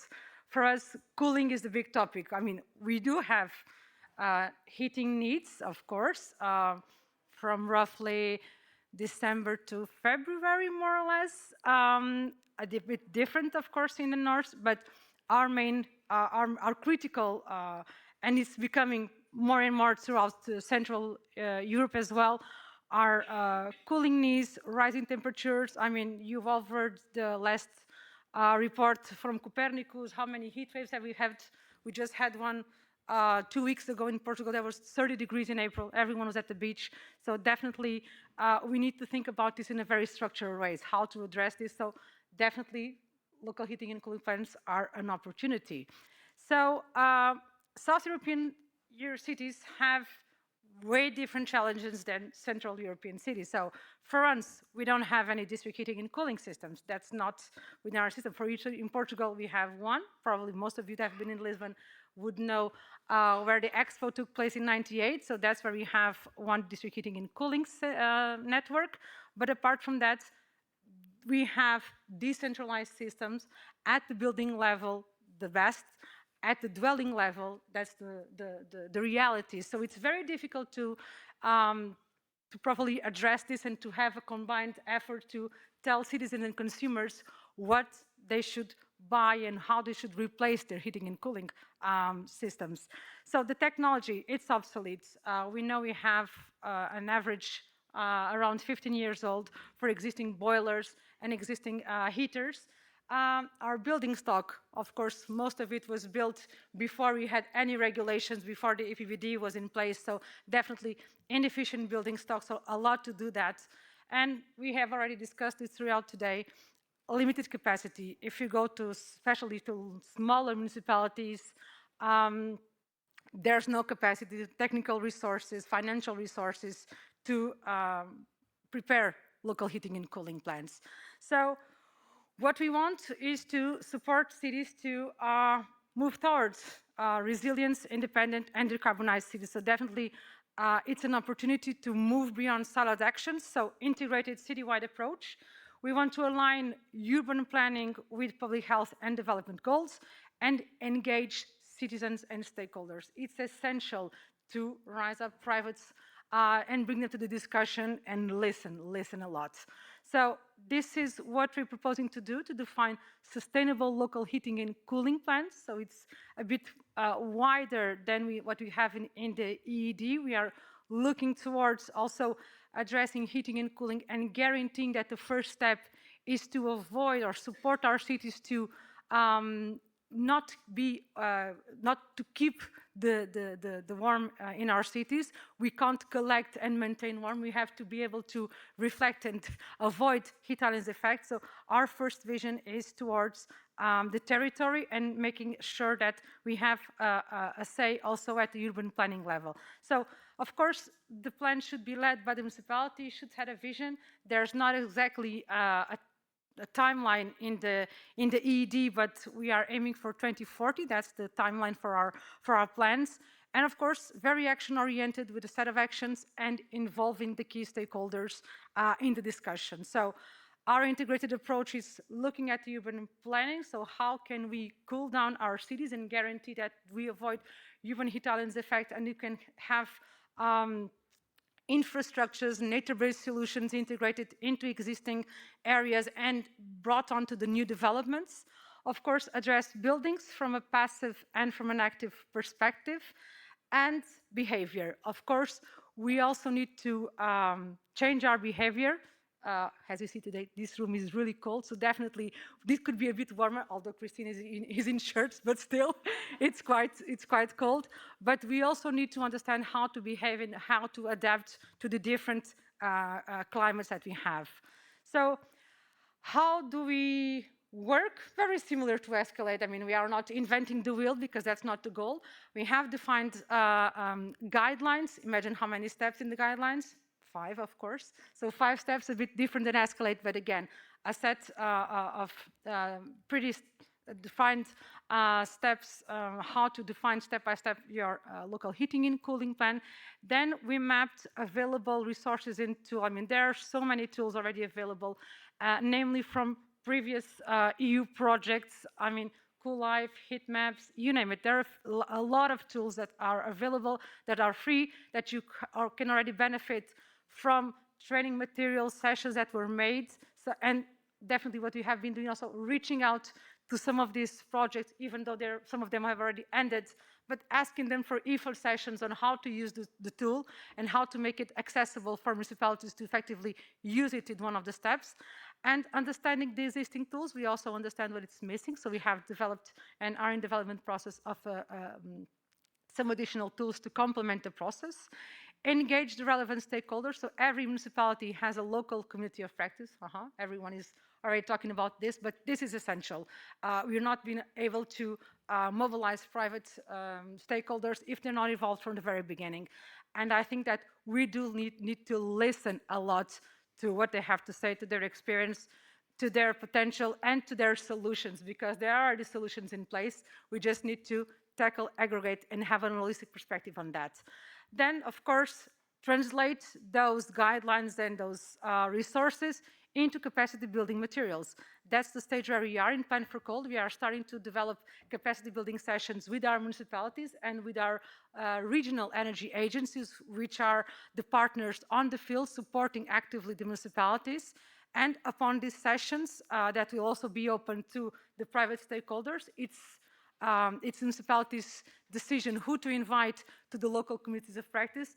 And then we also invite them to join the capacity building session so that they can understand the whole process and then understand how to contribute to the definition of the plan. Then we will sit side by side, the municipalities, working in the plan's definition, preparing the sustainable local heating and cooling plans. And upon this, of course, we will revise the guidelines because it's a learning process, it's a learning curve. I tell you that just yesterday, I was revising the translation of the guidelines to Portuguese and imagine, I would have already done it differently, of course. So in Work Package 5, Work Package Language, we will revise the guidelines and try to incorporate recommendations, what we have learned in the process, and make it better also for others to, I'll say, use our steps, not reinvent the wheel, but be able to continue the process. So just very briefly, the 5 stages of the guidelines: prepare the ground, understanding where you are. I think this is the essential point. When you come to a municipality and say, look, now you have to prepare a local heating and cooling plan. But There's already a CCAP. There's already a resilience. That's a net zero mission. There's, in Portugal, you also have the climate adaptation plans. And now we have a local heating and cooling plan. So the first step is to understand what have you already compromised to in the previous plans, in the strategies that are already in place. What is there that already tackles heating and cooling? Because heating and cooling is such a transversal dimension that it's scattered everywhere. So understand what have you already committed, what are you already doing that can have an impact on the heating and cooling sector. And that calms them down a bit, telling that we are not starting from scratch. So the second point, heating and cooling baseline assessment. It's a headache. Data is missing. Everyone knows this, especially for municipalities, and the granularity of data that we have, it's very, very low. So the third step will also be about defining assumptions and how do we invent data when it's not there. Because of course, we have some utilities, but there's not a formal obligation for municipalities to receive this data, and it's impossible to prepare something without a proper baseline. So building a robust baseline is essential. And from this part, I think that the national commitment from the countries, from the national authorities to gather data, to make it available for municipalities is essential. Without some minimum ground, municipalities won't be able to reinvent, won't be able to, municipality knock on the utilities doors and ask for information. There needs to be a coordinated effort from the national authorities. Then we have the third step, the strategic development, understanding, okay, if I do nothing, what will be my scenario, or if I just sit around and let it be, my business as usual scenario, then understanding what could be potential scenarios, understanding what is the potential for renewables, for renovation, for urban planning, all of that, and then understanding what could be my target scenario, coming down to what is feasible from our perspective, from the technical perspective of the municipality, from the financial perspective, what can we actually compromise ourselves and what should be our targets. Then bringing all this to the fourth step, a roadmap and the implementation. So we need to have clear timelines for what we want to implement, otherwise point 5 will be impossible. So the monitoring, we need to ensure progress. I was lucky as being in the National Energy Agency to support the preparation of the EED transposition to the Portuguese law. It hasn't been public yet, just a public consultation.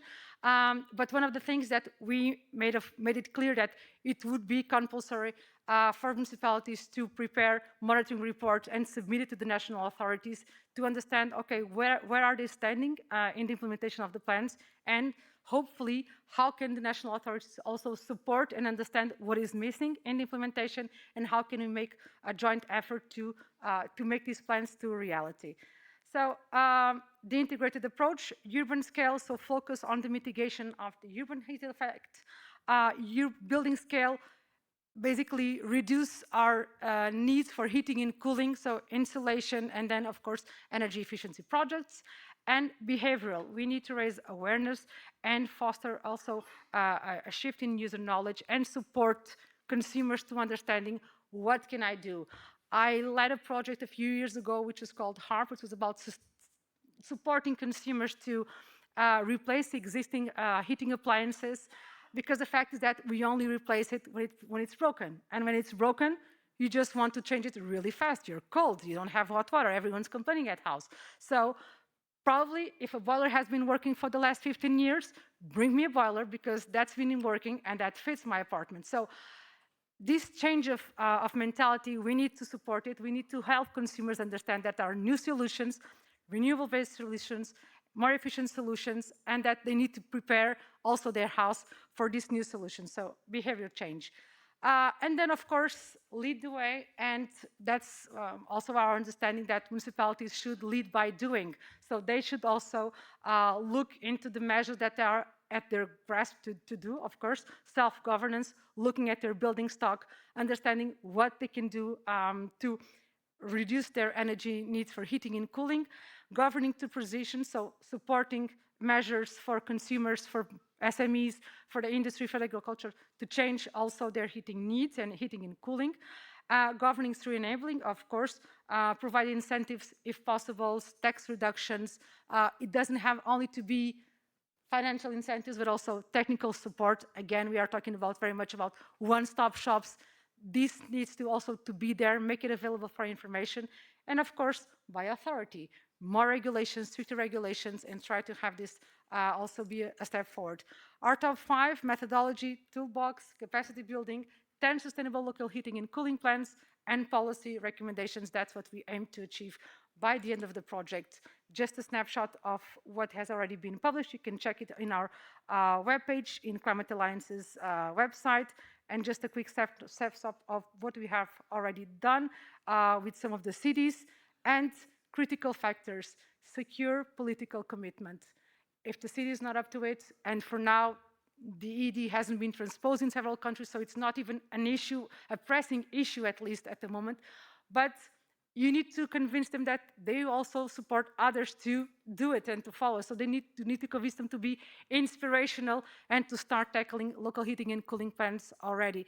Engage also with the key stakeholders, private stakeholders, listen to them, invite them and listen to them. It's essential for the success of your plan. Build on existing work, again, several compromises. We have already promised so much in other plans, so use and refresh the ideas that have already been identified. Adopt integrated approach, so of course, energy efficiency first. We talked about that yesterday, we talked about this today. And again, the last slide, it's an opportunity for sure. It should not be a document for compliance, but a clear vision for the city, a capacity for us to engage stakeholders and to move forward to the decarbonization. And that is the link. And stay tuned to our activities. Thank you.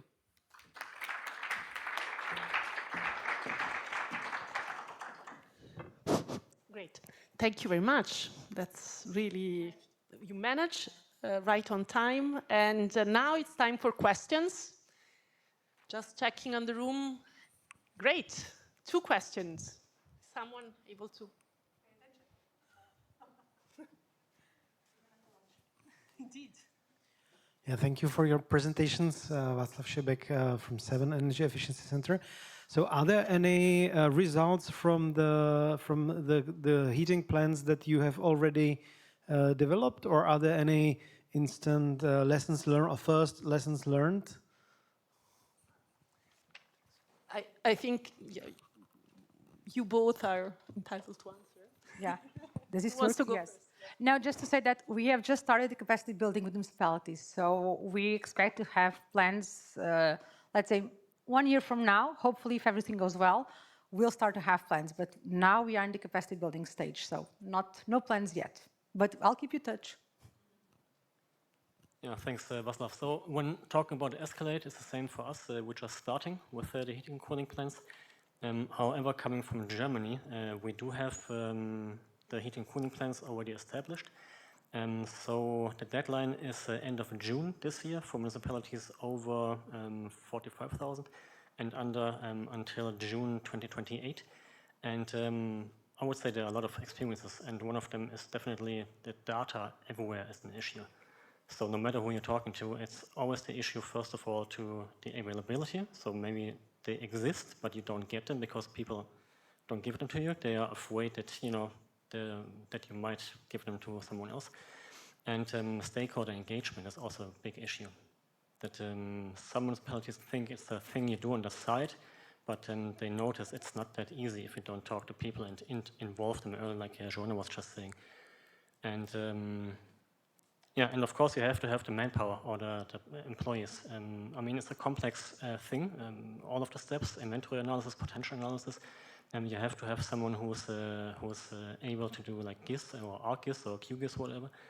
And also communication. It's also about a lot of getting people together in meetings and talk about this. So it's also a thing of time, how to get people together. And I think the issue is anyway, if you start something like this, the disadvantage is you come from the outside and you want something from people. It's basically like if you ask someone for an interview, why should they give you their time?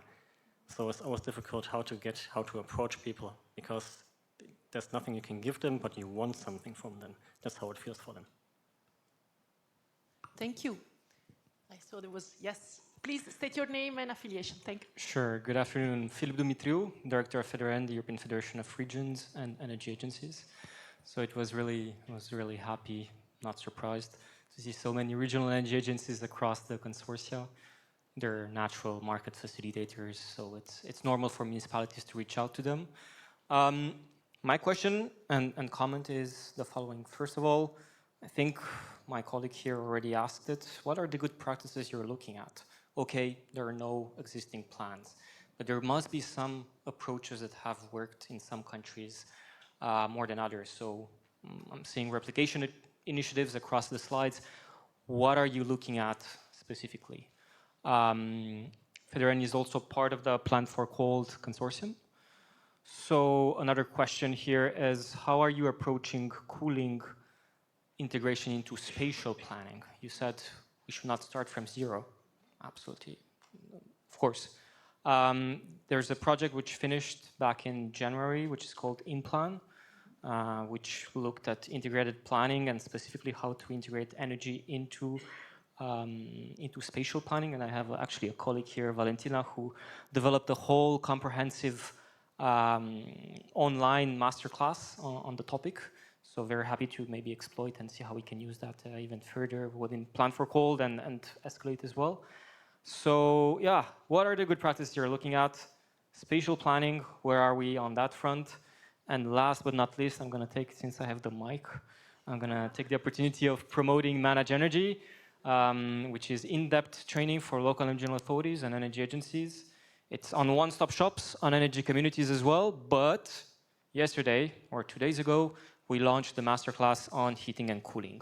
So if you work for a local authority, if you work for an energy agency, check Manage Energy and apply for the masterclass until the 30th of May.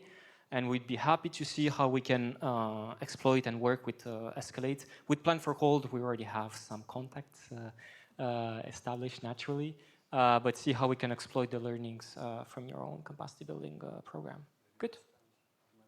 And of course, thank you.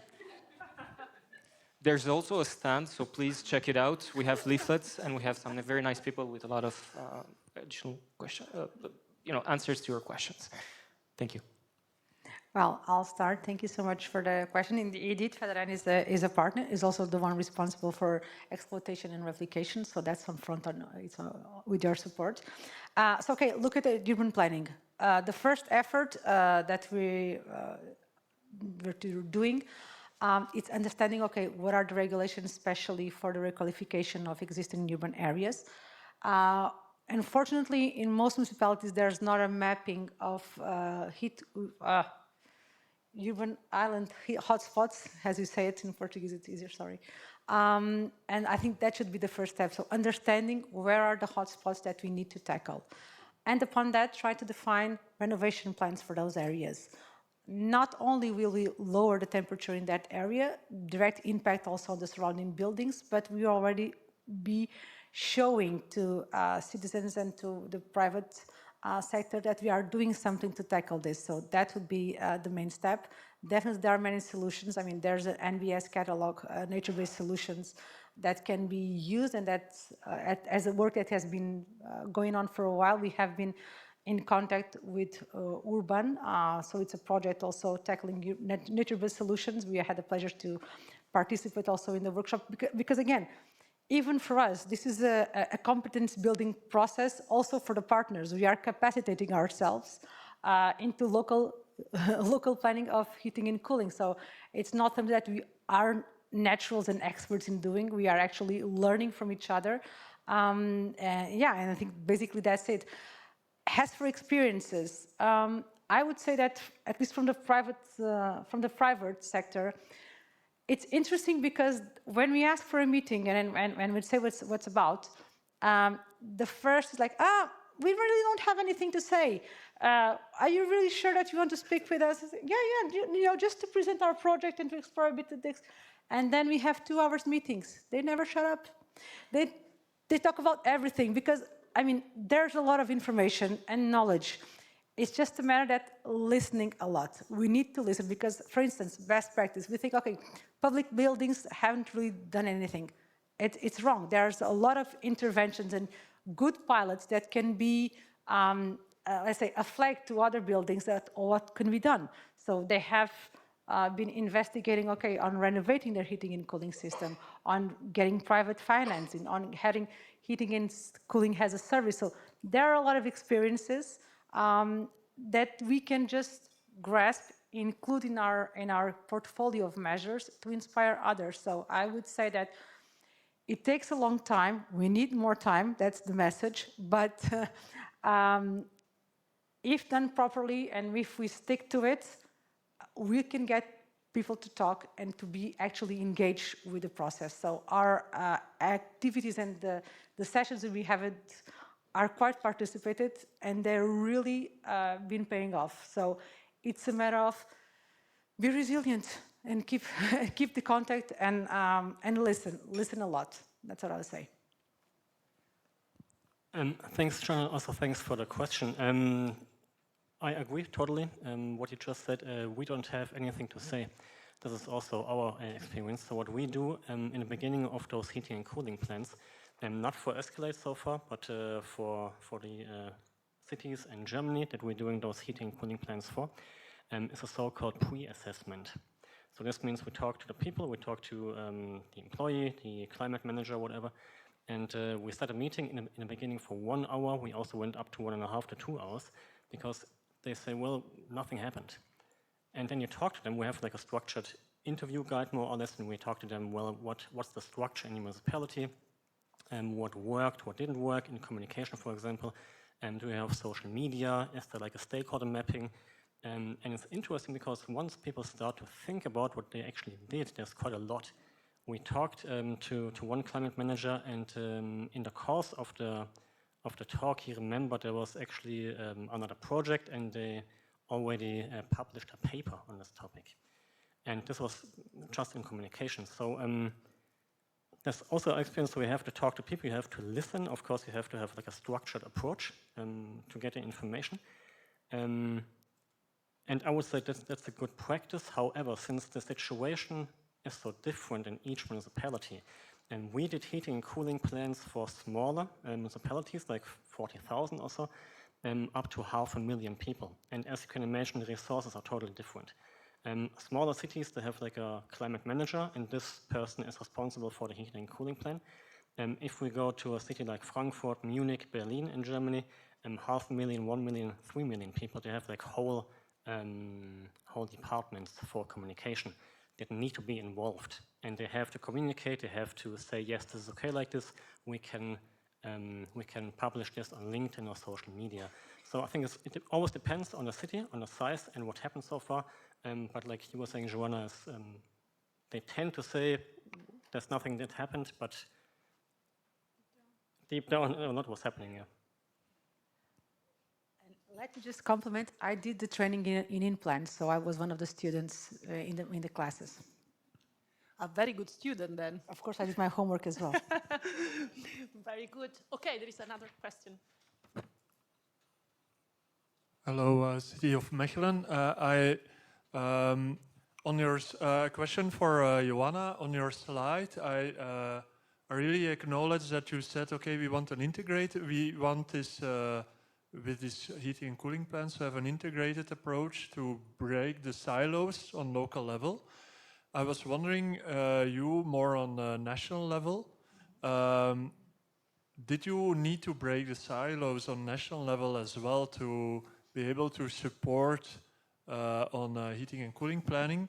And if yes, how did you overcome this? Because I can imagine you already mentioned that it's key to link with urban planning, especially for greening measures on district level and so on. So, and I can already say in Flanders, I see these silos between energy policy, urban, spatial policy, urban planning, and for instance, green environmental planning. So I'm curious, how did you cope with that? Still breaking the silos. I didn't bring my gloves, but I have them in the hotel. No, it's true. It's very, very difficult. Even sometimes with let's say, I wouldn't say well, with entities that we are used to work more, it's very difficult to say that we need to have an integrated and a cooperative approach, especially for data. Data is a very sensitive issue, and whenever we try to approach someone and say, okay, but do you have the data that can be used for the municipalities? Oh, but we're not fully sure that it is not ours, it's from, you know, from the country. It's always very difficult to break the silos. We try to first do bilateral meetings with the different national organizations. So for instance, with the environmental agency, with the General Directorate of Energy, then with the Climate Agency, which is now new, for instance, in Portugal. So we try to do bilateral meetings with everyone, and then now we are starting to approach also the National Municipalities Association to start bringing it to another level, to listen from a municipality's perspective, but not only ours, the ones that are directly involved in Plan for Cold, but also the 365 municipalities that are in Portugal. Well, only 60 of those have more than 45 Ks. But yeah, it's a very difficult process. Again, as Nico was saying, it's difficult for us to, when you start a conversation that we want something, and they're not actually offering, we want your data, we want a bit of your expertise, and not directly offering something.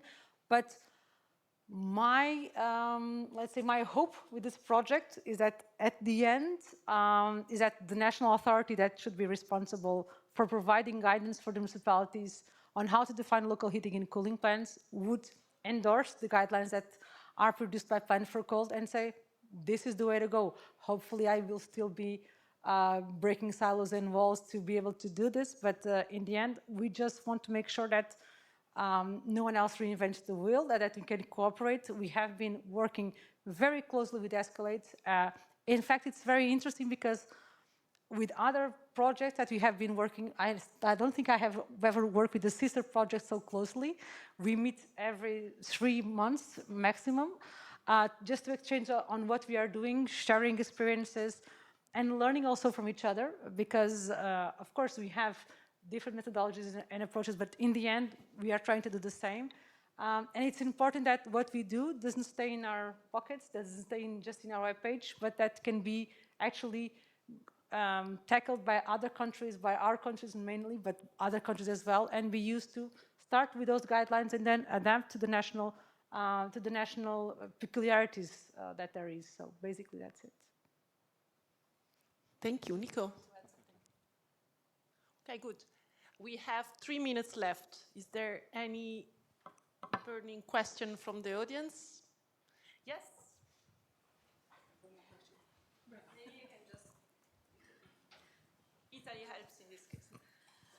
But no, it's just not a question, but as we are there and we are partners from the Escalate project, maybe we can add something from a perspective of a regional partner, because we are actually elaborating some heating and cooling plans in our Auvergne-Rhône-Alpes region in France. So you may have some questions about how we are doing this in France. And our case is that to choose our 2 municipalities, we made a call for expression of interest. So then we choose Grand Lac and Valence-Romain-Saglot. And once we did that, what we are doing is that we are organizing different kind of workshops, some with just the technicians from the municipalities, and other with all the people and stakeholders who are involved in the planning. So for example, in Valence and Grand Lac, we are having different workshops with elected people, technicians, all sectors. For example, there are building representatives, water, heating. I mean, all those who are interested in the municipality's activities can participate, so that at the end of this kind of workshops, the workshops respect what Nico showed on the different steps. I mean, we are starting with first step, understanding the data of the municipality, then working on what you are already doing for your CCAP, then finding some solutions, scenarios, and so on. So we are respecting different phases, and the idea is through these 5 or 4 workshops, then we will attend the solution, which is the plan. So we are going through this path, and we will have some feedback from NER now. But yes, if you have some questions also about the concrete things we are organizing at the territorial level, we are there. Thank you, Nico. Great. I don't see any hands raised, and I think we have exhausted our time available for today. Yes, we are finishing right on time. Very good job. Just let me finish that by saying that if you have been inspired by this conversation on heating and cooling, please be aware there is an open call which opened a week ago, live set on heating and cooling. And if you want to hear more, have more information, you can go to the stand, which is on the left side. So thank you very much. We have now a coffee break, and we see each other here at 4 for citizen-led renovation session. Thank you.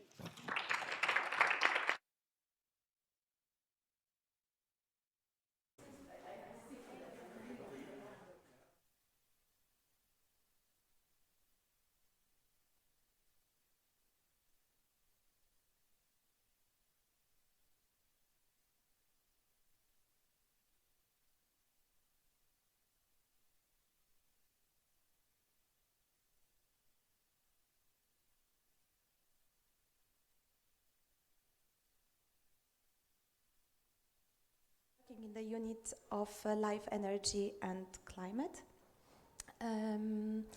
Just a matter of very short information. Also, maybe you've seen already the executive agency's stand in the lobby and the networking space. It's there as in April, many call for proposals for 26 have been published. So just in case any of you are potentially interested in applying for funds in sub-programs for clean energy transition or climate change mitigation and adaptation, there's still a chance to pass by the stand and ask any questions you might have. So mentioning calls, it brings me to one of the successful stories of today's event, which is Life Integrated project that is aiming at accelerating climate efforts and low carbon investments in Finland. The project is represented by Elise Hemberg from Finnish Environmental Institute. So, Alice, the floor is yours. Thank you very Thank much. You. Hello, everyone. Last presentation of the day. Hopefully, I can still get a little bit of attention from you guys. But yeah, thank you for coming. My name is Elise Hemberg. As Agata said, I work at the Finnish Environment Institute, also known as SYKE. We are the coordinator organization of the ACE Life project. Just very briefly about the project itself. Or some basic facts. Well, first of all, the goal of the project is to support Finland in reaching its greenhouse gas emission reduction obligation in the effort sharing sector mostly. And our project is until 2030. That's when the goal is as well. And we're focused on the hardest to abate emission in the ESR sector, particularly agriculture, heavy transport, mobile machines, and industrial processes, particularly in the SME sector. We have a budget of 20 million euros from the LIFE program, and I'll show you briefly who is involved with this project, but it's a very wide-reaching consortium, a total of 50 actors from both public administration, from research institutions, to private enterprises and foundations as well. So we try to cover a very large segment of the Finnish society around these issues that we work with. As I mentioned already, I'm from the Finnish Environmental Institute, which is a coordinator organization. We also have various other public bodies, for instance, the Natural Resources Institute, the Finnish Transport and Communications Agency, the Ministry for Environment, etc. But we also have various large companies from some of the sectors we work with. For instance, we have all of the major forestry sector companies in Finland as project partners or associated partners, as well as several industrial companies from other sectors, such as Toila Works, and also the transportation sector. So several transport companies are receiving funding from this project as well. And then a large gathering of associated partners as well, but there are several energy sector actors here. For instance, Helen, which is the electricity provider in Helsinki, and Naantalin Energia, which is the electricity provider in one of our pilot sites. And also we have the Finnish Bioenergy Association, the Finnish Energy Association, who participate in the project in various ways.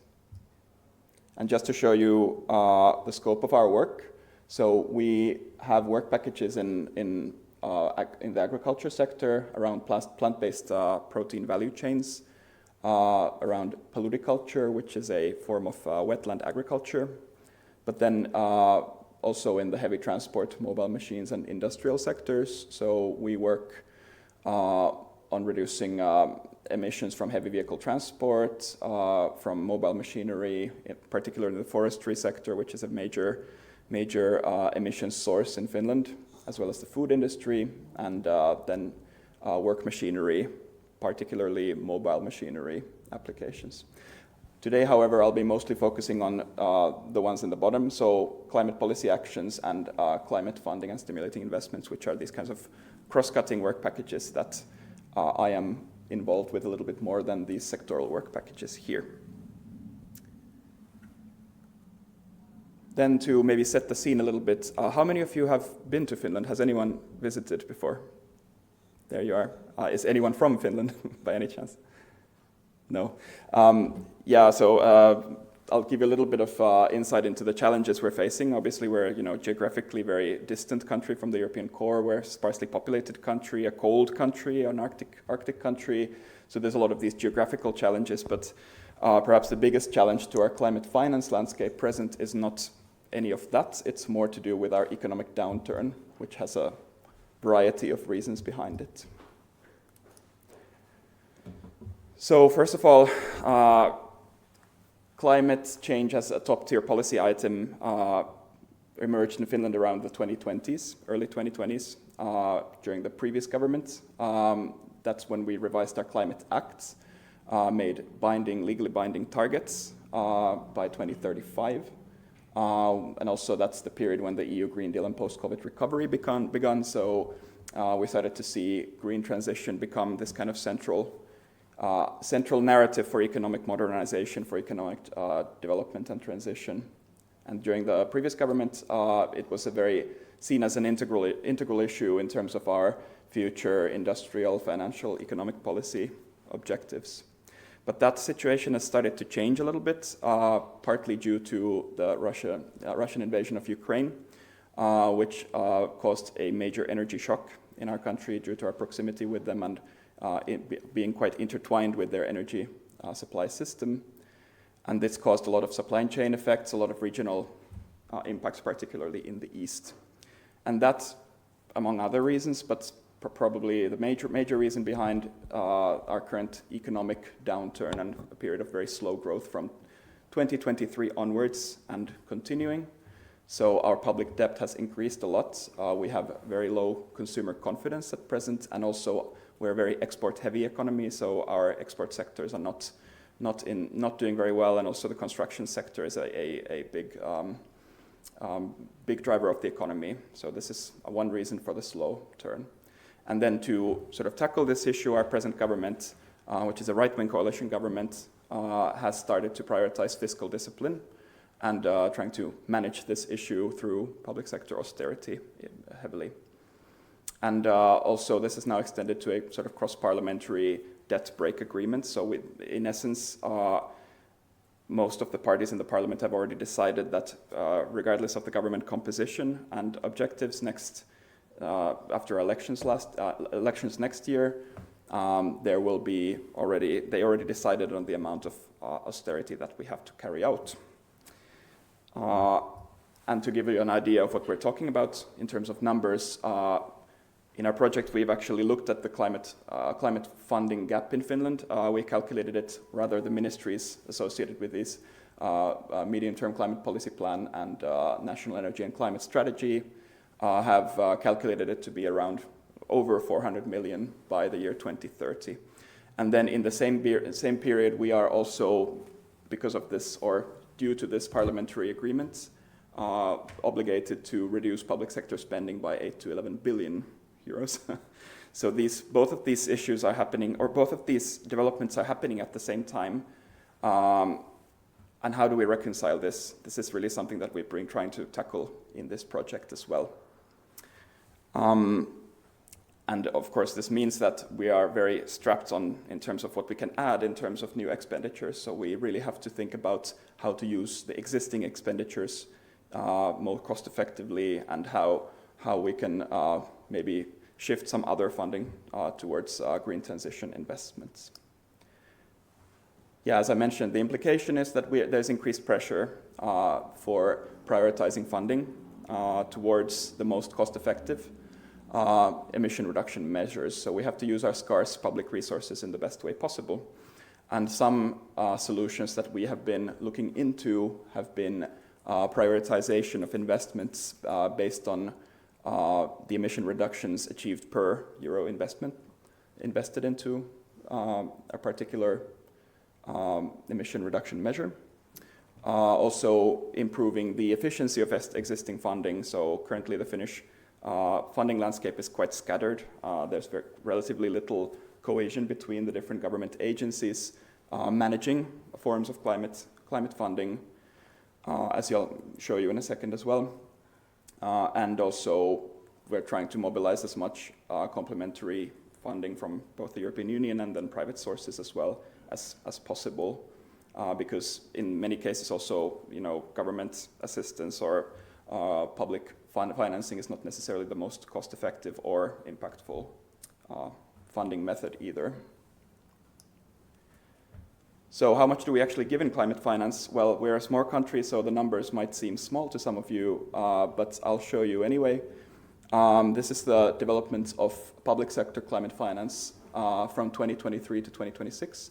You can see that there's an increase in the energy sector from 2023 onwards. That has to do with the phenomenon I mentioned, the energy shock we experienced after Russia's invasion of Ukraine. But then in the ESR sector, the financing has been going down. So in the transportation sector, which is one that we work with, there has been a reduction in the real funding as well. And then zooming into the effort sharing sector, which is our focus, you can see that individual heating of buildings, which used to be a relatively large part of our public funding portfolio, has gone down quite significantly. And also the transportation sector. Agriculture has remained steady because of CAP funding, but not because of domestic funding.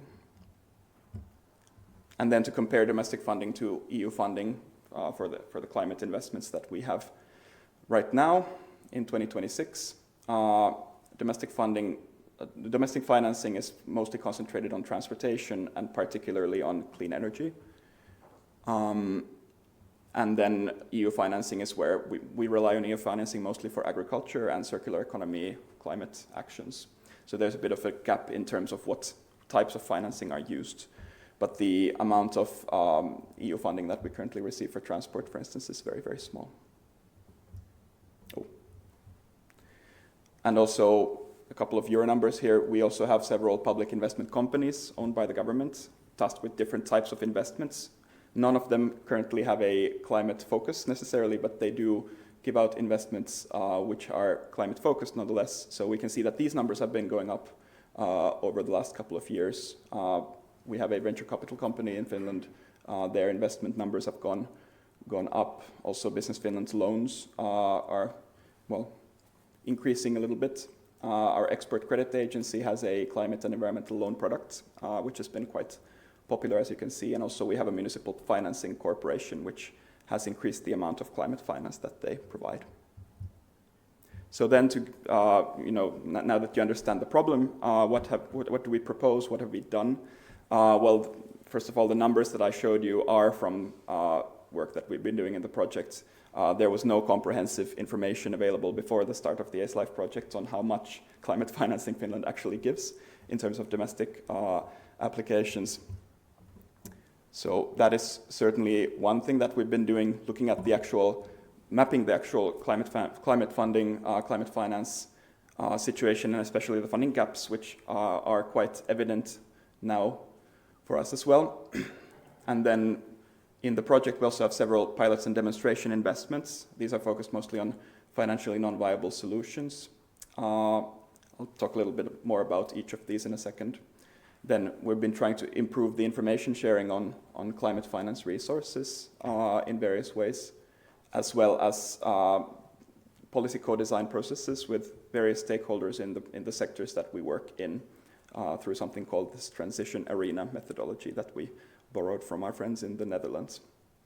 And then finally, something I'll show you a little bit more as a practical demonstration, but we've also been developing a climate impact evaluation tool, a web tool for use by financiers in Finland. Because of this disparate nature of financiers, we picked the most important or the biggest one with the biggest regional impact, but I'll show you a little bit more in a second. Then in terms of mapping the finance and funding gaps, we have very recently published two publications on these funding gaps and also the state of climate finance. So a lot of this information, as I mentioned, was not available before. We did not know what the gap was, and we did not know how much is actually given in climate finance. First of all, our colleagues at the ministry have done a report entitled Development Proposals for More Effective Climate Finance. And in this report, they identified several sectors where there is currently a funding gap. These would be, for instance, wetlands, various interventions allowed wetlands. Finland is a very peatland-heavy country, and that's a very major emission source, so open peatlands, fields that are not currently used for agriculture. But then also in the transportation sector, subsidies for low-emission trucks, electric trucks, biofuel trucks. That's also something that we are very much working on trying to increase because it's a big gap that we face. And then also road mobile machinery. These are ones that we have noticed do not receive appropriate funding, even though they would be very impactful in terms of reducing emissions. And then charging infrastructure as well for these applications. We also, my colleagues also noticed that their work needs to be done in terms of boosting clean tech investments from risk financing from the private sector as well, especially in interventions that take place in the very or are in the very earliest commercial stages of expansion. And then public sector knowledge base needs to be strengthened. For instance, green budgeting has been proposed and investigated as a possible alternative to the system we currently use, as well as also updating the cost effectiveness calculations, which we have now started in the project, which brings me to another report done by my colleagues in the Finnish Environmental Institute. So they did the first comprehensive cost effectiveness calculations of key emission reduction measures in Finland, particularly looking at which areas might have the most cost-effective emission reductions that could be financed with public funding. Of course, there's a lot of actions here which require a lot more private financing, but the public funding, since that is an issue that we have to tackle in terms of where we direct that funding, was their focus in this in this report. And there are certain areas which are particularly challenging. Some of them are very much the same as in the other report I showed you. So electrification of heavy transport, mobile machinery, non-road mobile machinery, industrial emission reductions, green hydrogen production. There's various different types of actions that they identified as requiring particularly public financing. So you can see on this, I think it's called a Gantt curve here. There's sort of a segment of measures that are already financially viable, hence public financing is not necessarily needed. For example, there might be, electric passenger cars I think is a good example that I like to use. They are already so cost effective that they do not necessarily need, according to the results from this study at least, subsidies. And then on the other end of the spectrum, we have measures that are very, very far from economic viability, so very non-cost effective measures, very expensive ways to reduce emissions.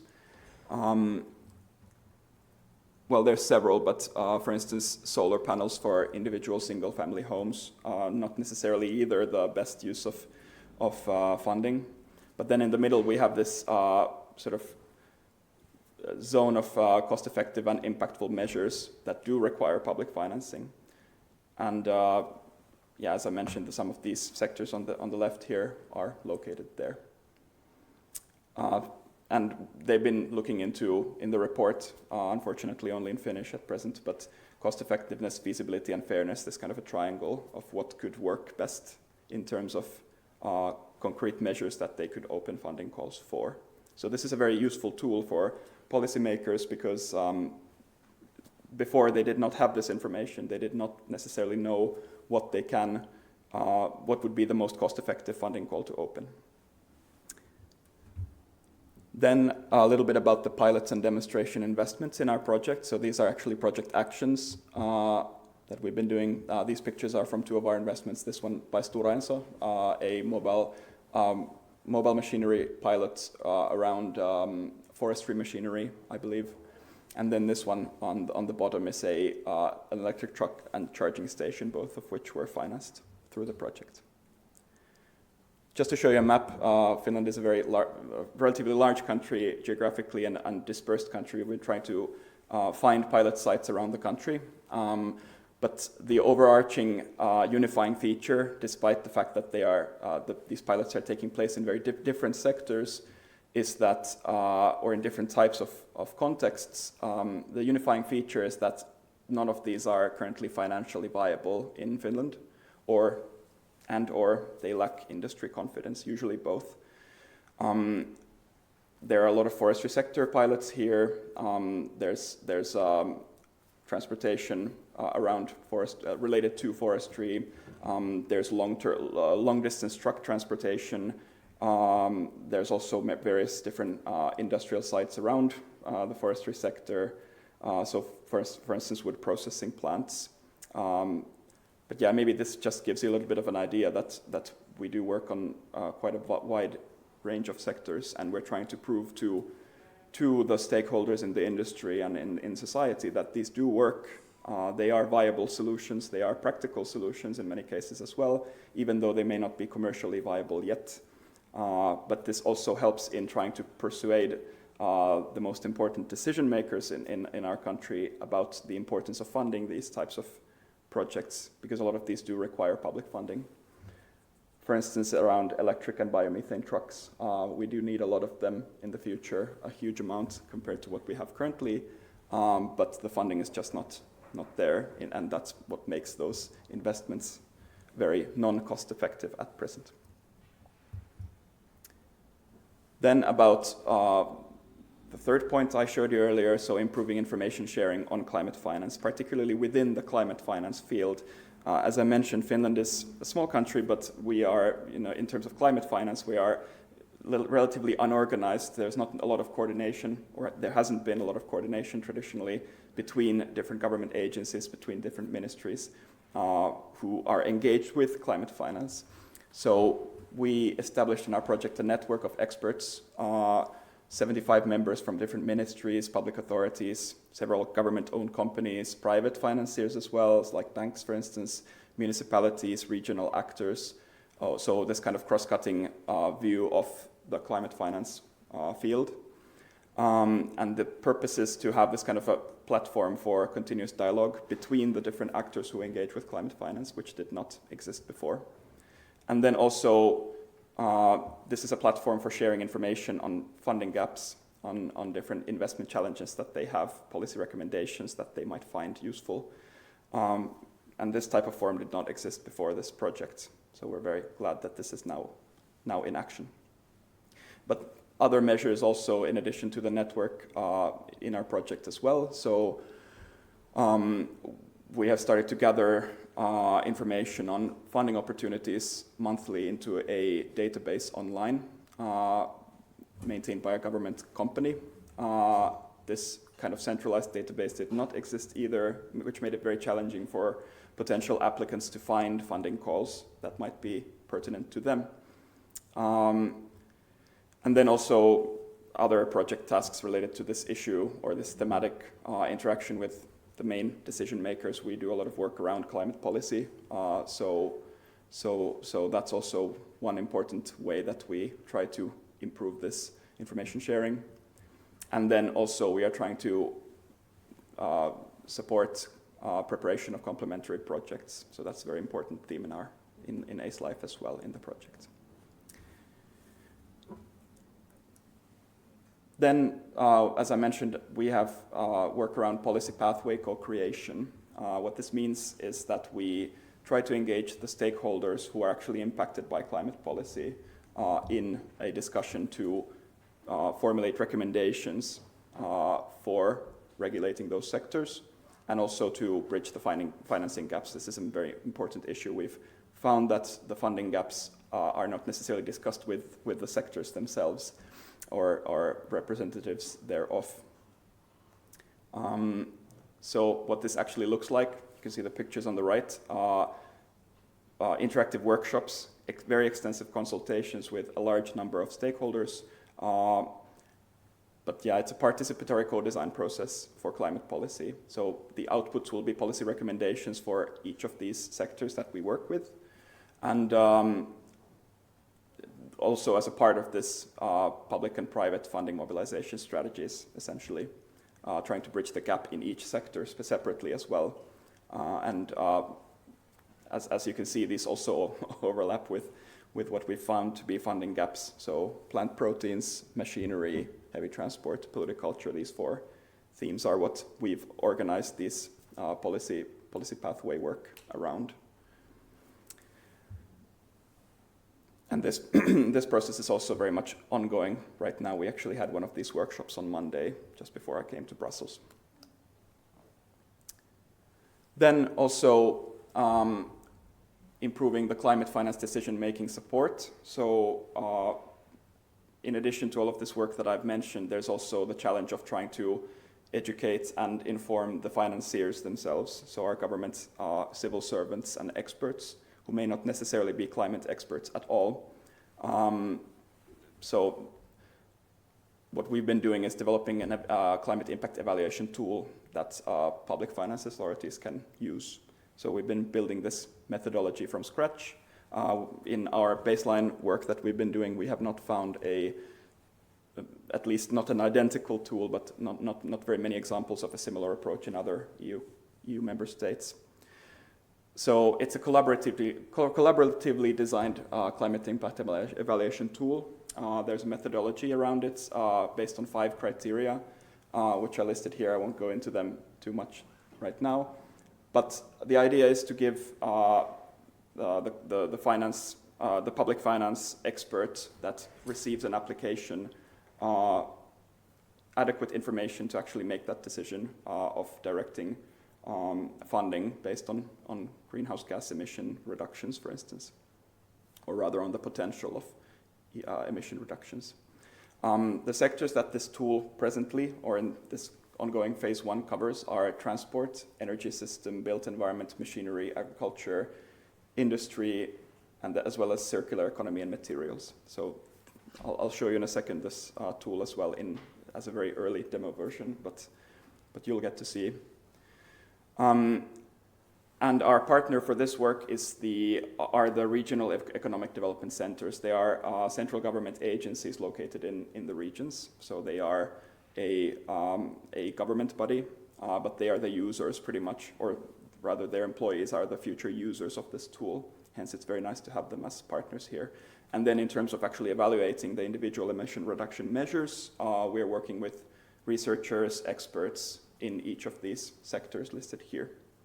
And then this tool will be finished by the end of the year in terms of the very earliest phase of this work. It's still a work in progress. It's a draft, even when it will be published, because this is a very novel approach. We have not been able to find many other places where there's a publicly available tool and methodology that then can be used both by the financier and the applicant.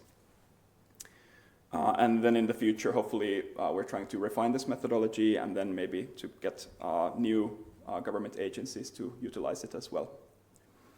Well, what are the benefits? Well, as I mentioned, they will have access to evidence for actually directing the funds to the most climate impactful measures. The economic development centers are probably the biggest single financier in Finland in terms of public finance. They have a very strong regional focus. They are heavily, or they work very much with the companies and funding recipients, so they know their regions quite well, and they have, for this reason, also a very high impact potential. And hopefully, as I mentioned, in the future, this might be upscaled to other financiers as well. As I mentioned, the funding system is quite disparate. In Finland, there's several different organizations that do everything a little bit different way, so hopefully this will work as a model for them as well in the future. But yeah, just to give you a very, very quick live demonstration of this tool. As I mentioned, this is not fully finalized yet and not published, and it is also in Finnish, so I'll have to translate to you very, very quickly. But just to give you an idea of what this actually means, this tool in practice. Let me wake up my computer here.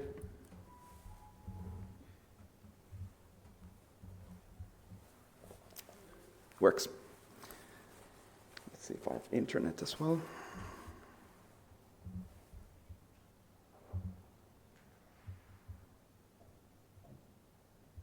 Oh. This one here? Okay, let's hope it works.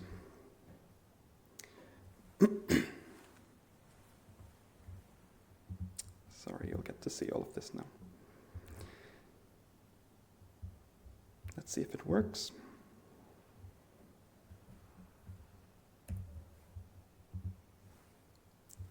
I think it does. So, our vision in the future for a public sector employee tasked with evaluating a funding call would be that they open this website. They have the option of opening a view where they can actually evaluate individual measures. So, for instance, imagine you receive several applications with different measures. So, for instance, one might be related to district heating, one might be related to for instance, the agricultural sector, and one might be related to transportation. But these are organized here under, for instance, this one is energy system here, this is circular economy, this is transportation. So I can then click here under energy system. And then the question here says, what concrete emission reduction measure do you wish to look into or examine? And then I have a large list of different types of measures that I can click. So for instance, here, this would be district heating measures, different types of interventions around district heating. We've been trying to make this sort of a sweet spot of it being detailed enough, but not being overly complicated to use. For instance, this would be production of industrial steam. So I'll select this one as an example. And then this would be the building of hydropower for electricity production. So say I have two applications that I want to compare to each other. Then I can simply show the results for these two. And then we call it the traffic light model. So at the very top will be measures that are highly impactful. And then in the middle with moderate impact. And then at the very bottom, the ones with very small or non-existent impacts. And the points go from 1 to 5 total, and then they can be disaggregated as such, like so. So then they can look by criterion. So the criteria are explained a little bit here as well. But then they can look at what the points actually consist of as well. And then they can make that decision based on at least a little bit more substantive information, because the situation currently is that they may not have any information to compare these interventions with one another. And then they can add interventions or different types of actions here, or they can download them as a PDF. Then if they would like to evaluate, this would be for more like investment investment projects, so ones where they actually include emission reduction measures in the project itself. But then they also have an option to compare indirect measures, so they can actually look at so the question here says, what indirect measure would you like to examine? And then they have a list of different types of indirect measures. So for instance, this one here would be increasing the amount of investments or scaling the action in question. Or here, what would be a good example here? Strengthening cooperation and networks between the actors in the sector. So they can then evaluate what type of indirect work they're doing and then compare that against a emission reduction measure here, the list I showed you from before. So they'll select a couple of different measures and show the results. But yeah, this is probably a little bit difficult to follow maybe because it is in a foreign language, as I mentioned. But just to give you an idea that we hope that in the future, our experts in the government financial, or in the government agencies who actually handle applications might have some kind of resource, maybe a future version of this tool that we're working on currently that they can then use to evaluate the applications. But yeah, I'll end my presentation here. Sorry for going a little bit over time, but yeah. So that was pretty much everything from my side. Thank you very much for your attention.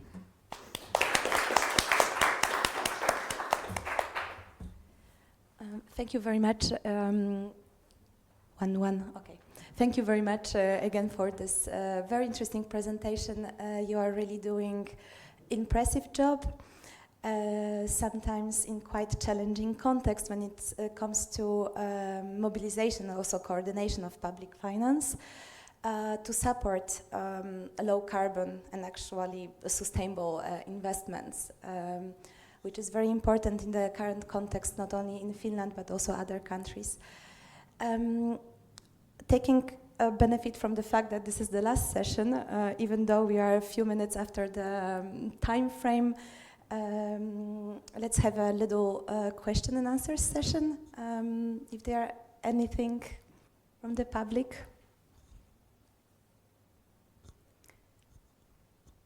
Don't be shy.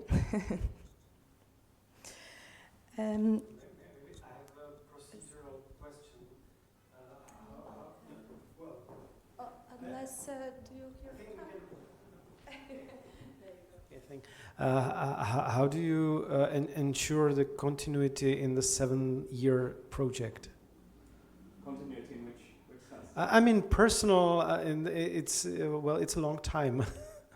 It is. It's a very long time. I'll go here so you hear me properly. It is a very long time.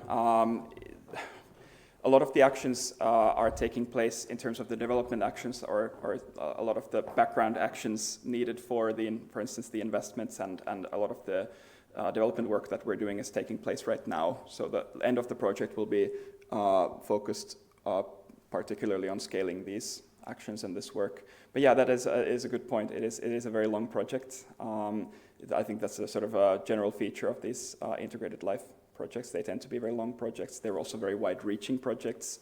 I would not even dream of calling myself an expert on all of these topics that I mentioned here today. There's always someone more competent in our very large consortium that can talk about this, about some issue mentioned here. But yeah, it is a challenge trying to continue that information sharing within the consortium, trying to keep them on track. So yeah. Good point. Very, very much a challenge. Maybe one question from my side when it comes to the evaluation tool. We know that in sustainable finance sector, there are some tools that are created to assess different energy and climate transition plans. I was wondering, how do you plan to promote your tool and also attract potential users? You said that you will target financial stakeholders. Yeah, good question. So or at least my vision, and I think my team would agree, is that we need to next start thinking about the other financing organizations, the public sector finance organizations we have in Finland, trying to harmonize the approaches with them. In the private sector, there's a lot more tools available, even in Finland. They have a lot more, for instance, all the green bond instruments have a lot more information support around them, which we do not necessarily see in the public sector. But yeah, we've been trying to make this tool as modular as possible in order to be able to integrate also in the future new data sources. There's been discussion of even having CO2 equivalent tons for possible projects in the future. So trying to expand it, but that would be something that has to be taken. We're currently taking baby steps because we started from scratch. So hopefully in the future we'll have more data sources that we can then give to our partners in the public sector to use. Great. And do you plan eventually at some point have an English version so that not only in Finland but also regional zones could also use it when you have a similar context or circumstances? Yeah, absolutely. We are looking into that. Also, the methodology report we're working on currently around the tool. So there will be a long methodology report to explain also why the decisions have been made as they have. What's scientifically behind all of the decisions made. So hopefully that can be translated in the future into English as well. We're also looking into how we can possibly even publish this, since it is a novel, also scientifically novel solution. But yeah, absolutely, that information sharing is one of our concerns as well. There's a question. Thank you very much. Is there?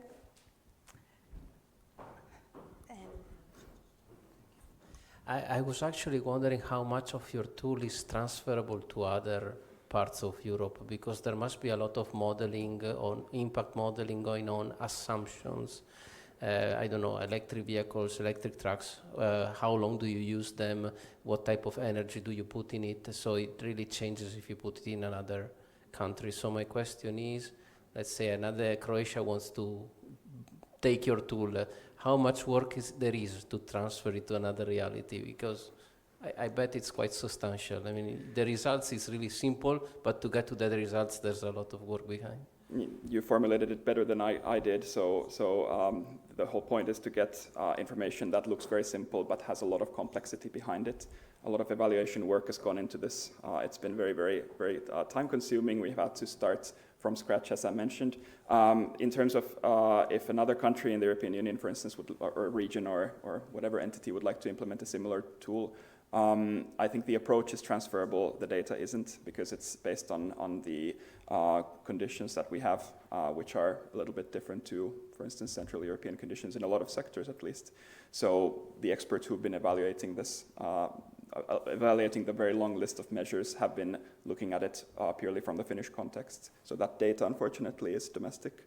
But yeah, it will be publicly available, the methodology. So hopefully some inspiration will be taken in other member states as well.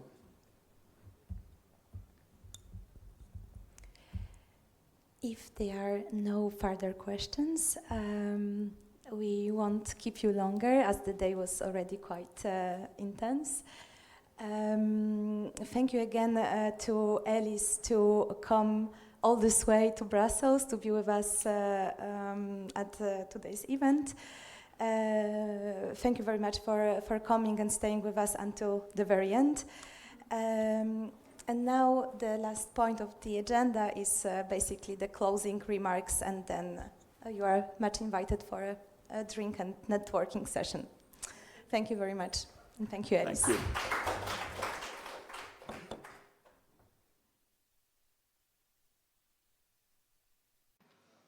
Thank you very much.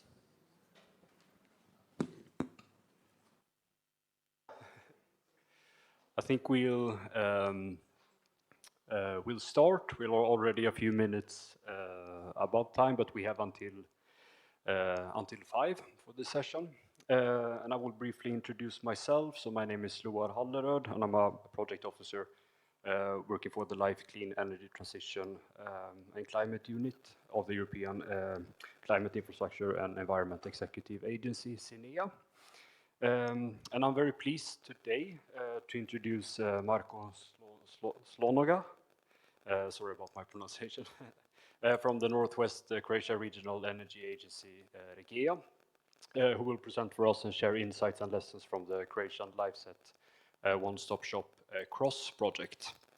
And the CROSS project, which is implemented in northwestern Croatia, aims to establish or has established and operated a regional one-stop shop with integrated technical, financial and legal support to local and regional authorities to support them in the renovation of public buildings.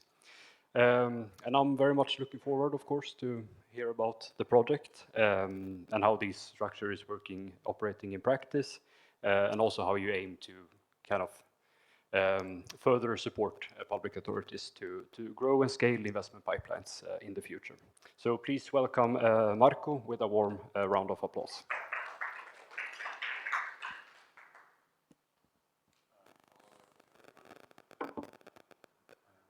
Works so that you can hear me. Okay. I'll try to be straightforward, and later on I can expect some questions and comments and maybe feedback from your side. I'll tell you something today about the CROSS project, but generally I'll speak about this great team of investments in buildings. So just from Croatian perspective, where we operate. So for starters, just one word or two on REGEA. REGEA is Northwest Croatia Energy and Climate Agency. What we do, in one sentence, we plan, program, and prepare, and then manage various projects related to investments in energy efficiency, renewable energy sources, sustainable buildings, and generally climate resilience.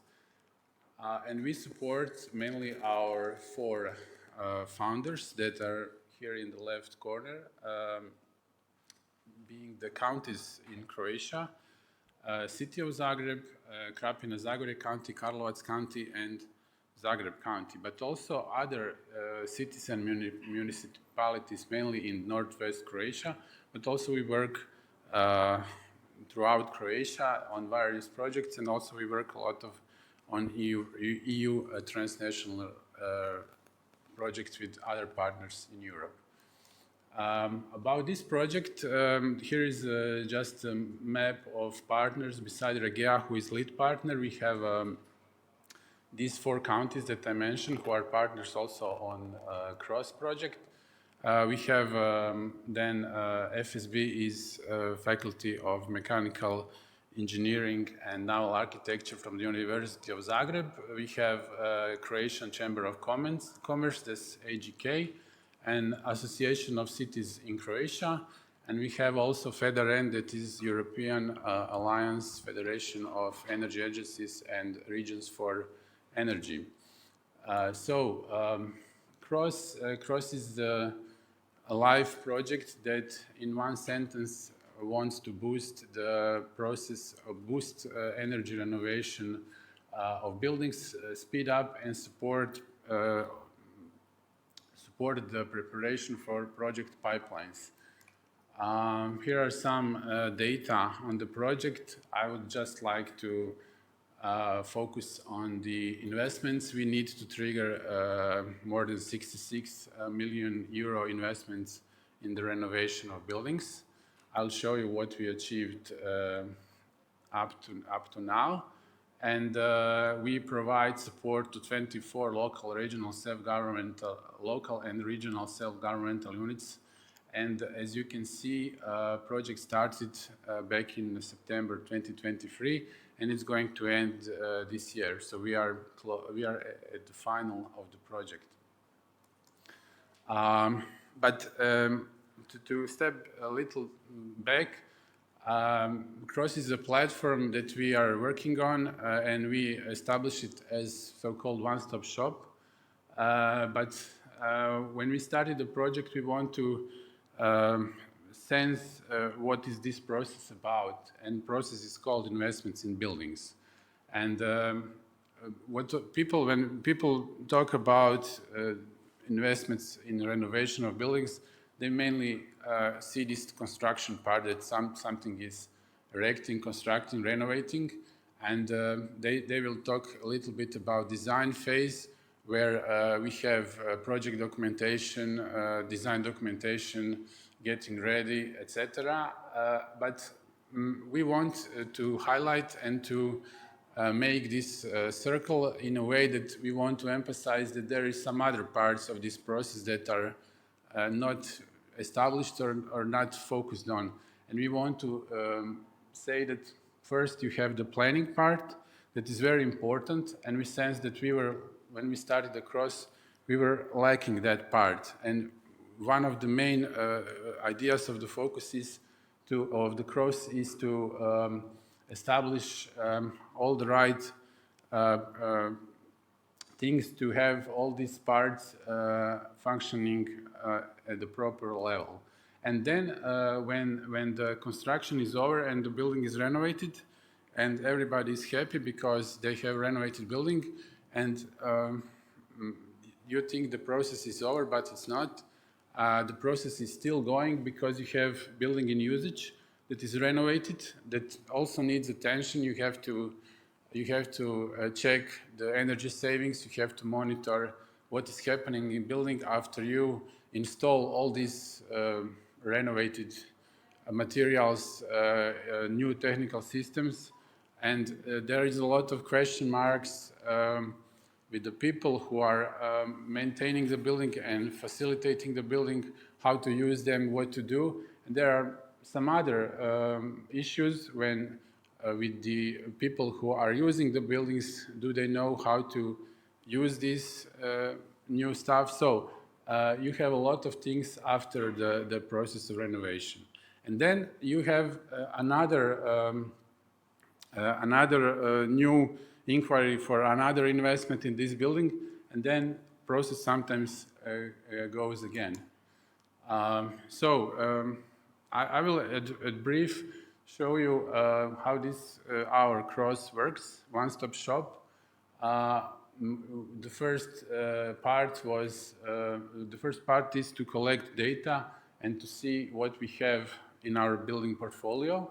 Then we have to do the prioritization. Then we have to do the project development. We are preparing the projects for renovation, and then we are getting financing, and we are having procurement support for developing and managing these projects to make them real. All these bullets I'll show you now a little more from a little bigger scale. I'll focus on each one. First, we sense that we don't have really good overview on the portfolio of the buildings. Each of our country has around 200 public buildings. First, we wanted to do some sort of a registry. We wanted to analyze what we have in portfolio and what is the status of these buildings, general condition, energy performance, what is the status of documentation, what is the status of legal of the ownership issues. Are they ready for some investment anyway?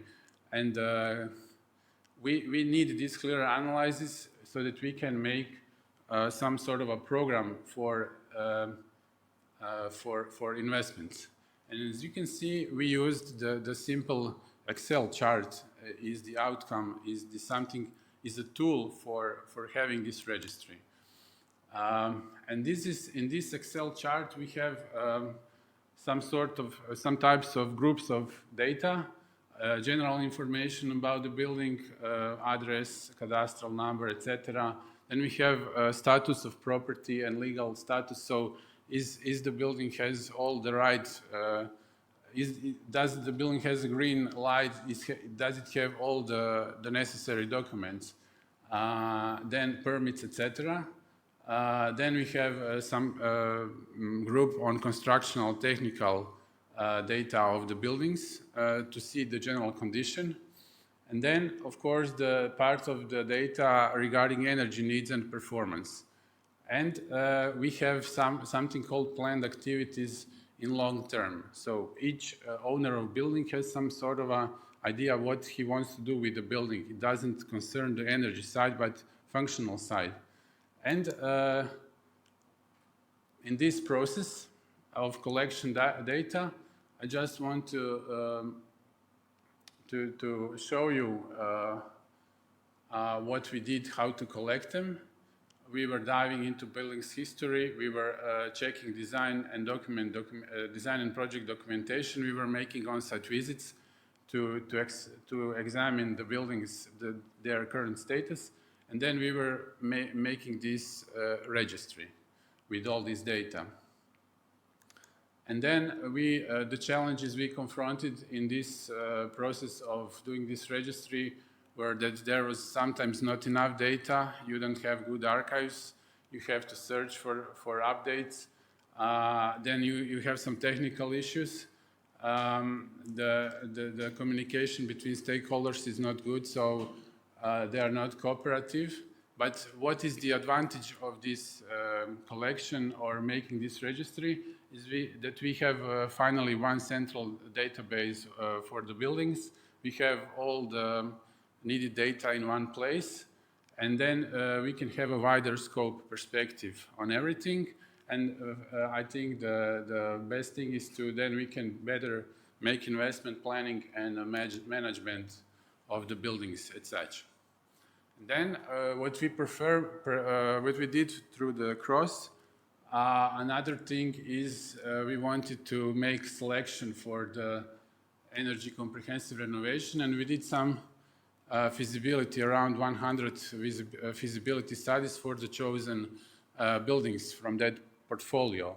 And we concentrated on the buildings with worst energy performance and biggest savings potential, but also the buildings that are in worst general condition and that are also important for the owners because they wanted to do something with them. They had some plans to upgrade them for the functional reasons or other.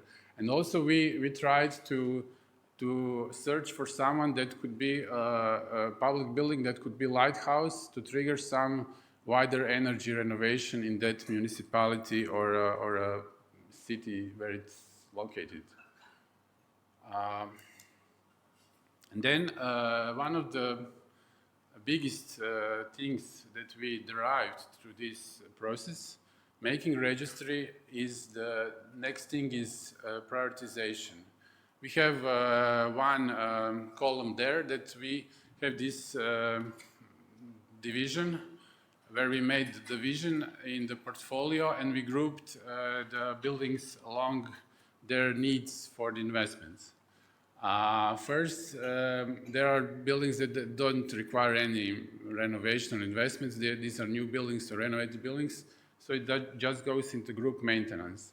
Then you have some buildings that are not prospective. Owners want to sell it, they don't need it, they will rent it or something, so it's a group sale demolition or getting rid of.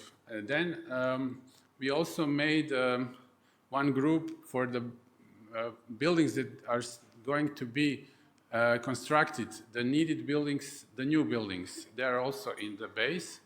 And the one that are concerned, that are in the group for renovation, we make 3 groups, renovation with some addition, upgrade, or reconstruction and renovation and addition. This is because in Croatia you have a different type of procedure that depends on what type of intervention you are performing on your building.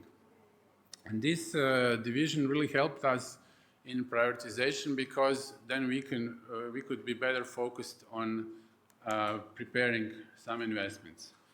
And the next thing when you decide to do, we are going to renovate that building, what next? You need to do tender or procurement for the design documentation. You need to find architects and engineers to make you design documentation. We realized long ago that we need to have some standards for that to upgrade because we perceive that if we don't do that, we'll have a lot of flaws in that documentation, and it's just we will have a lot of investment overruns. We will not have timely alignment of investments with calls for co-financing, and it's just not going to be good. We will have not functional process. So what we did during this project, we set up guidelines for cost-effective renovation, and these guidelines are very simple. They have the purpose of guidelines is to import them into terms of reference in tender for procurement of documentation, and we put them into the minimum output project specifications.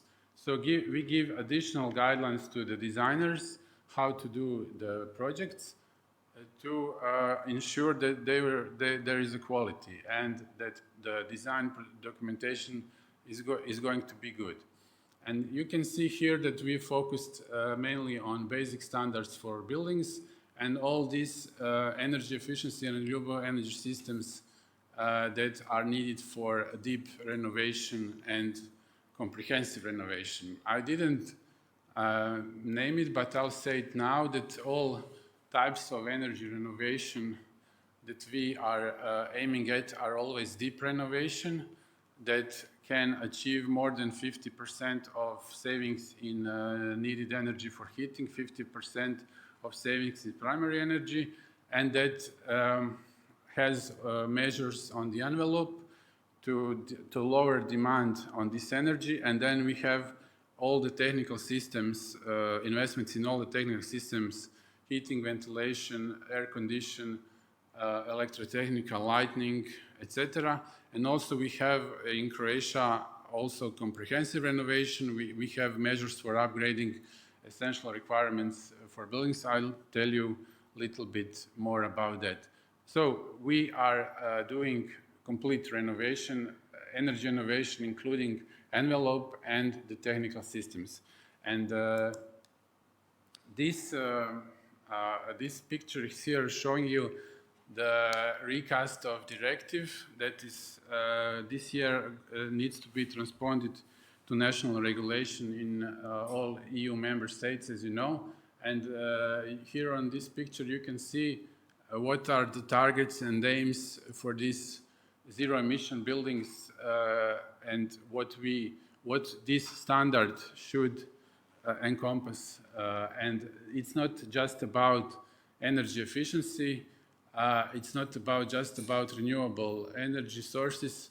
It's about circularity. It's also about that buildings should be part of energy system infrastructure, but also it's about that buildings need to be resilient to climate risks, that needs to be also healthy and foster well-being. So it's not just, it's more now sustainability, and with this standard of zero emission buildings, it's going to even be more of that in the future. So we have to go beyond just energy and energy efficiency.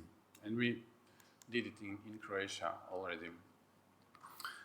Then when the documentation is ready, we can apply this project to some of the fundings. In Croatia, the main sources are ERDF funding. Also, we have RRF funding.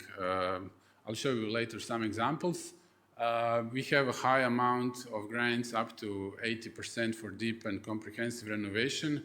And other parts are public funds, blending grants and public funds. And for now in Croatia, We didn't use much other financing models, but I think that this is changing in a way that we are also in REGEA, but also in national level, they are trying to find or make financing mechanisms that would support all these great rates of renovation that needs to be performed. And of course, during this cross project, we made this pipeline for investments. I'll show you in brief from the resilience recovery facility. We had 18 investments performed, total around 50 million euros. So we actually almost succeeded this 67 million KPI that was set up at the beginning of project. And as you can see, maybe these are all type of public buildings in our 4 counties. I think that 15 of them are finished now. The 3 are still on the construction sites, but will be finished by the summer. Here are some examples. This is one elementary school in Cetingrad, a small municipality in Karlovac County. This is actually a lady from the Ministry of Physical Planning, Construction and State Assets of Croatia showing this on the conference. This was one of the first buildings that was finished in this series. And I'm showing you just because it's not big investment. It's around 1 million euro. But this is very important investment for this municipality because this is maybe the biggest building in this municipality, and it's vital for the life of this area. So just to show you, this is not just about energy efficiency and getting savings and doing the work, but also for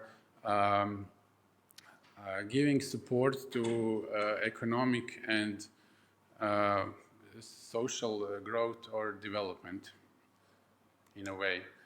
This is another example. This is administrative building in Ivanić Grad in Zagreb County. As you can see, this is finished building with the new facade, new windows. Inside there is new system based on heat pumps for heating and cooling. But also, as you can see on this picture, there is an elevator for disabled persons because in each of these investments, we have this part for upgrading essential requirements of buildings, fireproof, seismic resistance, nature-based solutions, e-mobility, bikes, etc. So it's more than energy renovation. It's more to revitalization of buildings. And in this example, they also change all the installations in the building, so it's like a revitalized building.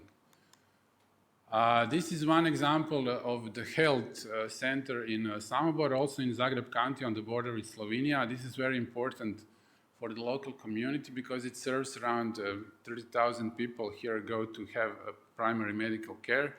I'm showing you, here is on the construction site, this facade is ready, almost ready, but I'm showing you this right picture, this wall, to show you this was formerly a wall, when the designers made documentation, they made analysis of current status of the building. And the civil engineer said we could upgrade the seismic resistance just by making 2 brick walls, turning them into reinforced concrete walls. Just by that, we will upgrade the seismic resistance. As you know, maybe why I'm stressing that out, in Croatia, we have a series of earthquakes in 2020. And they really damaged a lot of building stock around but just in northwest Croatia. And after that, our ministry said that, okay, let's not just do energy renovation. We will do now comprehensive renovation. If we can upgrade buildings when we renovate them, let's do that. And so and they are giving grants for that. Actually, they like when the scope of renovation is bigger. And here is the example that we actually performed that on this project, and we upgraded the seismic resistance of this complex, and we actually also added other measures for fire protection, for internal air quality, for natural barrier solutions, as I already mentioned. And now there is in preparation 30 other investments that will be financed hopefully from RDF funds. Here you can see some examples of health centers, or this is one special hospital in Krapina-Zagorje County. Then again, one elementary school in a small municipality that is also going to be totally seismically upgraded, of improved fire protection and generally revitalized. Because as you can see from the picture, it's really in poor condition generally. It's not just energy, it doesn't have just energy low status performance, but also in any way it needs revitalization. I would just maybe say a couple more words. During the CROSS project, we had a lot of communication and dissemination activities. We were a lot of in cooperation with other partners and sharing experience and knowledge. Here is one conference that we were C4E in Cavtat, but also during FEDERN performed a lot of activities by joining us with other one-stop shops in throughout Europe. So we learned a lot from other, and we actually connected with them. I think it's really nice synergy that this LIFE project brought, that we are working together and share experience throughout Europe. And maybe just to focus now, what next? Building renovation, what we learned in all this process, and what we see from our perspective is that, as I already told you, in Croatia, you can learn from Croatian example, but this is really relating to all Southern Europe that is seismically active, from Portugal and Spain to Romania, Bulgaria, Greece, that it's better to do comprehensive renovation, and when you are on the building, that you wide the scope of renovation so that you do all that you can do to revitalize the building, because it is not only technically better, it's financially better, it's lower risk, and it's also more effective. And with all this raising standards and requirements by zero emission buildings, we would need to change the way we work. That we heard that already today on the opening plenary. I think that, or we think that we should, of course, we heard it a lot of times today, but upscaling, aggregating, etc., that we need to move from building scale to neighborhood scale, and do the neighborhood-based approach to group the buildings and do the neighborhood renovations, because it's more effective in every way, and it's also in tune with all these European initiatives like New European Bauhaus, that is dealing actually with transforming the cities we live into more beautiful, sustainable, inclusive, etc. And of course, there is the issue of energy communities or a citizen-led renovation, because each of these neighborhood can be an energy community to share energy, and you can involve then citizens to lead that renovation, or at least to participate in this energy transition, which is also something you need. So as you can see, this picture, you can see this complex of high schools in Zagreb. It's a sort of campus, and we are preparing the project there for renovation of comprehensive renovation of that complex. But also, as you can see, it can pull together or trigger the general renovation of this neighborhood. You can see that these all four skyscrapers are the same. So it's more functional to do 4 skyscrapers at once than 1 each. It's better, and then you can also invest in the renovation of the urban spaces and have more effect for everyone.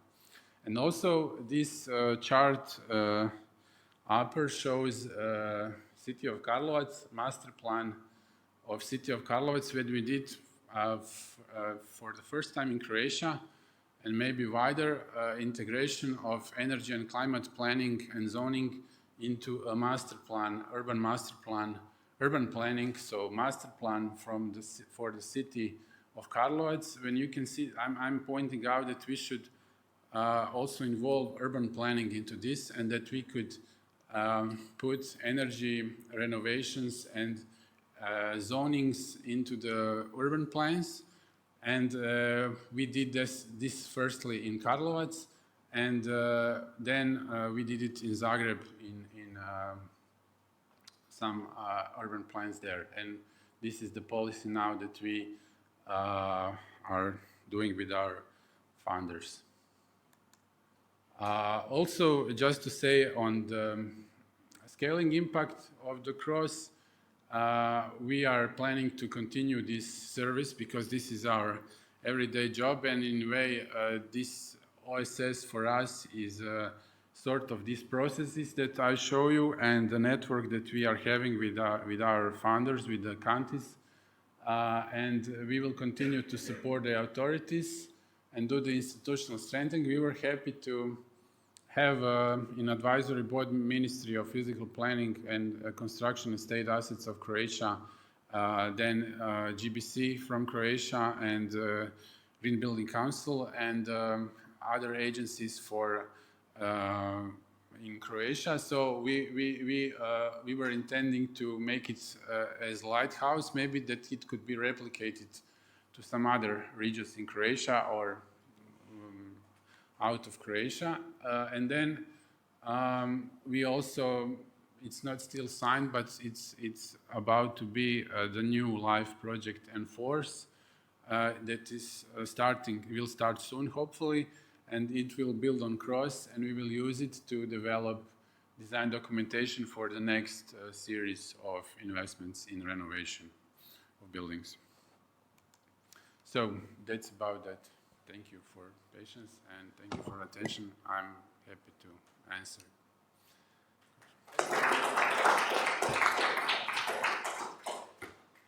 So thanks a lot, Marco. That was a very interesting overview of how the structure has really worked in practice. And as always, it's interesting to see the large varieties in Europe when it comes to availability of data, so really the baseline to understand, to then further eventually develop a project pipeline. And also to see the kind of due diligence work you have done with project documentation to standardize it. So very interesting. And also, if you can move more towards the neighborhood approach in the future. I'm sure you have some questions for Marco, so we will take a small round of questions. Yes.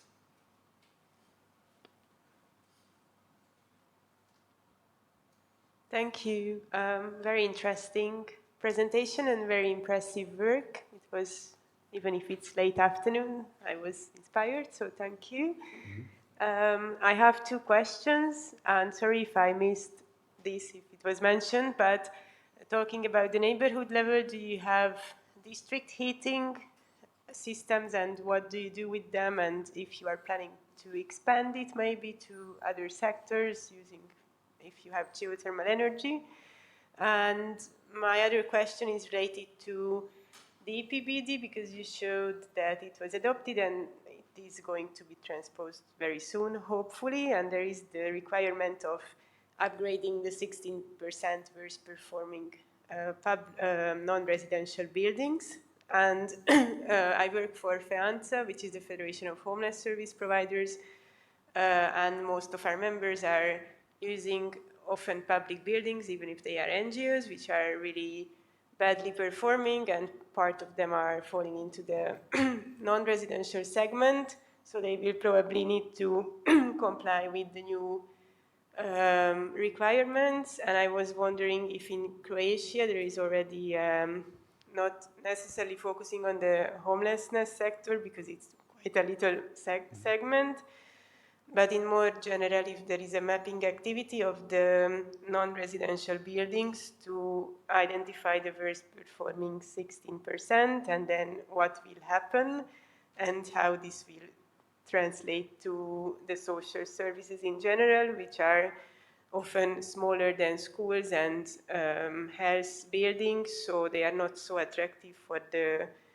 these big energy efficiency investment. And sorry if I'm getting too complex and long, just my point is whether these smaller social service buildings are on your radar, and if there is a thinking of how to reach those 16% upgrades in the non-residential sector. Sorry if it's too complex. No, thank you for your questions. Yeah, I didn't mention it, but you pointed out, right, central heating systems. First question here is, actually this neighborhood is on the central heating system in Zagreb. And yes, in Karlovac also, the other city, they have the central heating system, and the main driver for this integration of energy planning into the urban planning was to make zones where there is district heating, and to kind of make mandatory that these buildings stay on the district heating, because district heating system is the best, most functional way to do the most effective. But then you can easily, if you invest and modernize the heating system, you will sooner do the transition targets. So once he is green, then the part of the city whole is green. So you understand that. And this is why we are doing this integration with urban planning, so that we can easily perform that type of transition, because urban plans are acts, they are part of regulation, just like laws. And when something is in that urban plan, it's mandatory. It needs to be obeyed. So it's easier then to do this. And we are also in Regia, we are having a lot of projects for making investments in the modernization of district heating systems. In Croatia, there is a lot of district heating systems in Zagreb. Half of the city is having district heating systems. We are trying to, they have the cogeneration now. We are trying to make them more green with other investments to modernize them and to expand the network. And there is a lot of smaller cities in Croatia that have also district heating. Some of them use power plants or sun energy, but there is also a lot of potential for geothermal energy, especially in Karlovac, that maybe this system could then use this energy and then the whole city could just run on that, and it would be so much better. And actually, yes, the answer is yes. We are looking this in all dimensions and want to then revitalize the district heating systems. On your second question about social vulnerable groups and etc., we have a social fund now in Croatia. There is also bigger focus on energy poverty or the people who are not able to finance renovation. So we work also on that project, and there is this thing about neighborhood-based approach is also, if you have a city that has the public building, and then they lead the renovation, they will make some effort then to renovate the whole area. So this is something that we should do always in synergy, and we are trying to do that in a way. Thank you very much. Do we have any other question?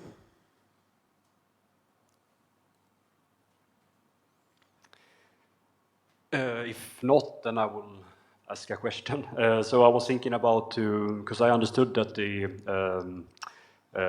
that your OSS has been quite highly demanded also by, or appreciated, well used by the local regional authorities targeted by the project. I was thinking also now a bit for the future, how you foresee that this kind of engagement is sustained from municipality side, but more on the engagement, so they really on the convincing part, so they see the kind of added value or the benefits of renovations. I think that they saw this value, and we have the nice score here with this projects and performance. So I think it's going to be easy to sustain it, because also they have high demands, as you mentioned, and colleague mentioned the rates for EPPD recast. Now there is no other way that we need to renovate buildings. So we'll find a way and arrangements with them so that we can sustain one-stop shop. We will apply for another projects, EU projects, to then build on of this experience and the next one, and maintain this, as I call it, network on which we do things. Okay, yeah. And any more questions from the audience? Okay, I was thinking if you, I mean, we cannot exactly know the future, but I understood it here that there was still some funding available from not from the RRF, but from the ERDF, yes. ERDF, yes, indeed. But of course, at some point, there might be, or there complementary financing instruments, basically, also at the... Yes, now we have this, actually the calls for proposals are right now open. One is opened, and we are preparing 15 projects now for this call, and one is going to be open later this month, and we will try to apply with 15 other. So we are in agency, are really working now hard to prepare this project, and I think that state is preparing other types of funding, but also I think that private sector is also preparing some or banks or National Bank for Development is preparing some other types of finances and mechanisms that will be able that we can use for financing of this renovation. Thank you very much. And then if you look back now after these 3 years of implementation, more or less, what have been basically, apart from, I understood that of course the data collection exercise was probably even more heavy than you perhaps initially expected. Were there any other, what was the other main challenge kind of that you encountered and that you managed to overcome? Yeah, from our point of view, I think that what frustrates us most is that we lose so much time on some steps. That is, for example, procurement phase for documentation for the works lasts too much. Then the design process is, long.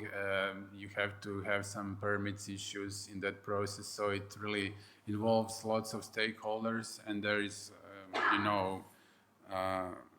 it's like it's crowded, so you cannot perform that in some time you planned. But and also I think that stakeholders should work more interdisciplinary and integrally and communicate better with each other.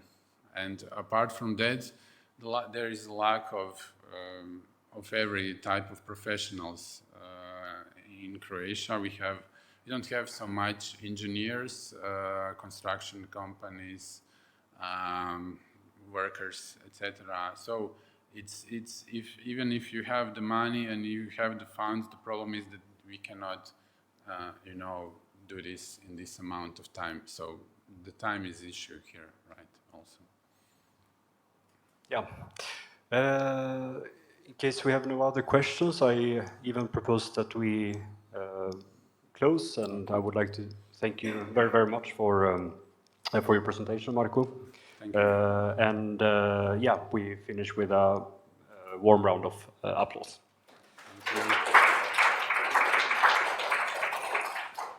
And then I can say in a few minutes that we will also meet in the plenary for the final wrap-up, which will start in around 7 minutes. Thank you.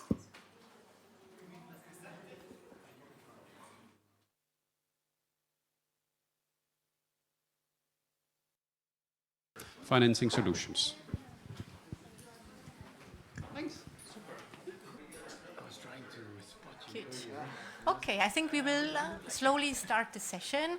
For those guests who are still joining us, I invite you to come to the front of the room, because there's still place in the front of the room.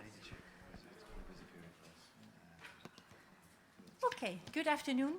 Thank you very much for joining us for this session on alternative financing solutions for heating and cooling. So this is the final breakout session of the day. I'm sure your day was rich already with a lot of experiences, a lot of stories. So we ask you to engage with this final session in this breakout round. The session is slightly having a different perspective in the row of sessions that we've offered in this room, in this blue room today, on attracting private finance. In this session, we are looking at the rollout of alternative financing schemes for heating and cooling solutions. So here, we're actually zooming in. We are not in the question of comprehensive building renovations, as we might have tackled in other sessions. Here we're really looking at what we typically would call the HVAC solutions, rolling out HVAC solutions. But here, in order to battle upfront cost, really looking at alternative financing solutions. There's a lot of financing solutions which are being piloted. Installments, leasing, energy as a service, service agreements, energy performance contracting, but we've chosen today 2 models which are actually running, which are up and running in the markets, where we have 2 really seasoned experts bringing the experiences. I have the pleasure of hosting today. I present you Jason Kulzin from Termondo. Jason is Vice President, Strategic Finance and Treasury at Termondo, which is Germany's largest independent heat pump installer, where Jason will tell us all about it, but where Jason structures the financing solution that makes clean heating accessible really at scale. We have our second speaker, Dimitris Karamitsos from BASE from Switzerland. He's a senior sustainable finance specialist at BASE, the Basel Agency for Sustainable Energy, a Swiss NGO, a specialized partner of UN Environment, and working really on developing innovative business models, notably on energy efficiency as a service, heating as a service, cooling as a service. My name is Annette Jan. I'm working in the Live Clean Energy Energy Transition team, and I have the honor of moderating you through the session. So with this introduction, no further ado, I would invite our first speaker, Jason, to the desk. We are organizing the session in a way. We have the 2 presentations. If you have burning questions, please hold them to the question and answer session, which will be navigating after the 2 presentations. We should have ample time for your questions. Thank you. Jason, great. The floor is yours. You can speak from here as you choose. Yeah, I can. You have an instrument to navigate your slides yourself, if you wish. Yeah, that would be easier. Yeah, I think you might be more comfortable here. Thank you. Perfect, thank you. Thank you. Right, thanks Annette. Hi everyone. Oh, no. Is it? Just want to. Could you help me with the?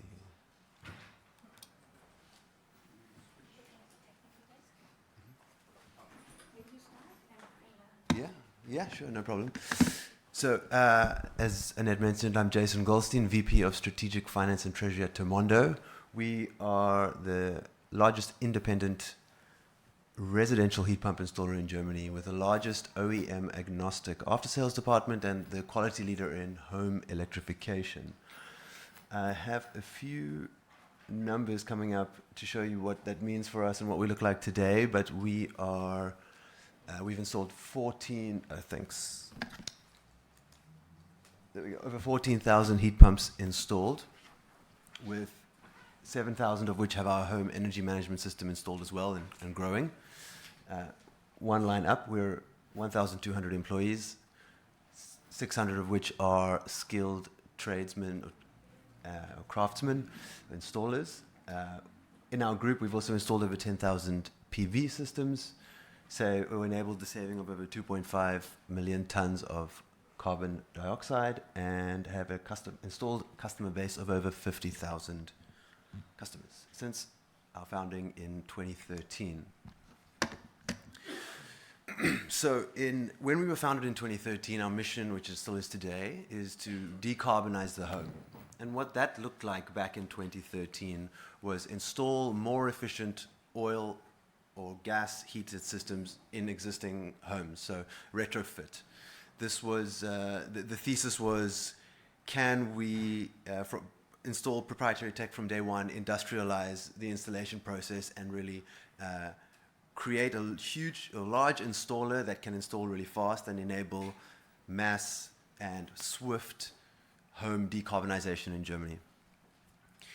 In 2017, we launched our lease model, more on this in later slides, but up until that point, it was cash after or cash only. So we would install the system and the customer would pay cash. We noticed that not all customers can afford that cash up front, but back then the system was costing roughly 10,000 euros and the lease product wasn't a major feature for us. Maybe 10-20% of our sales. Moving down to 2017, we launched in 2017. In 2022, the heat pump came out, and that's a way larger ticket size. That's 30,000 euros. And rental or leasing, as we will call it now, in Germany it's technically contracting, if you want to look at that up. But that increase in ticket size made the lease product a lot more relevant to customers and to the rollout of with the decarbonization of homes.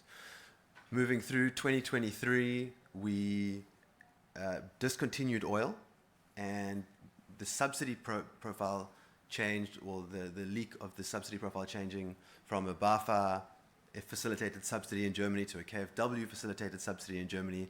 With the news came out, and in 24 that launched live, and that actually resulted in the discontinuation of our lease product and the launch of our installment purchase product. Also in 24, we acquired a PV business and discontinued gas. So really shifted our focus of our whole organization, back then already close to 1,000 people, to heat pump first, home electrification, 100% in. 2025, we launched our HEMS product and our dynamic energy tariff. So today, what we offer customers is a one-stop shop for home electrification. Here you can see we've offered the heat pump, PV and battery, dynamic energy tariff, home energy management, financing, installing, optimizing your energy costs. Servicing, as I mentioned, is a big part of our business, and the highest quality rating in Germany.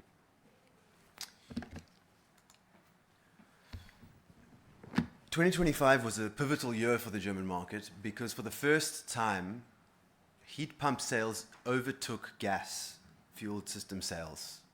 So our read on this as well is that finally heat pumps made economic sense for customers. And this is very important for the heat pump movement and for the home electrification movement.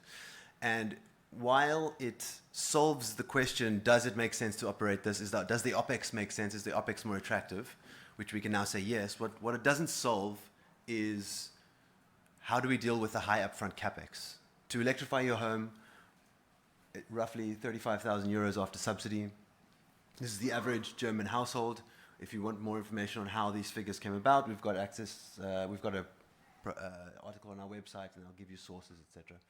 But annual savings of up to 4.7 thousand after you lay out 35,000 in investment costs. As I mentioned, to overcome this hurdle in 2017, a smaller upfront capex hurdle, we launched leasing of the energy, of the heat pump. Important points here to note, I've put right on top there, is that the customer is the owner of the home. This always has to be the case because you're making a structural adjustment to the home.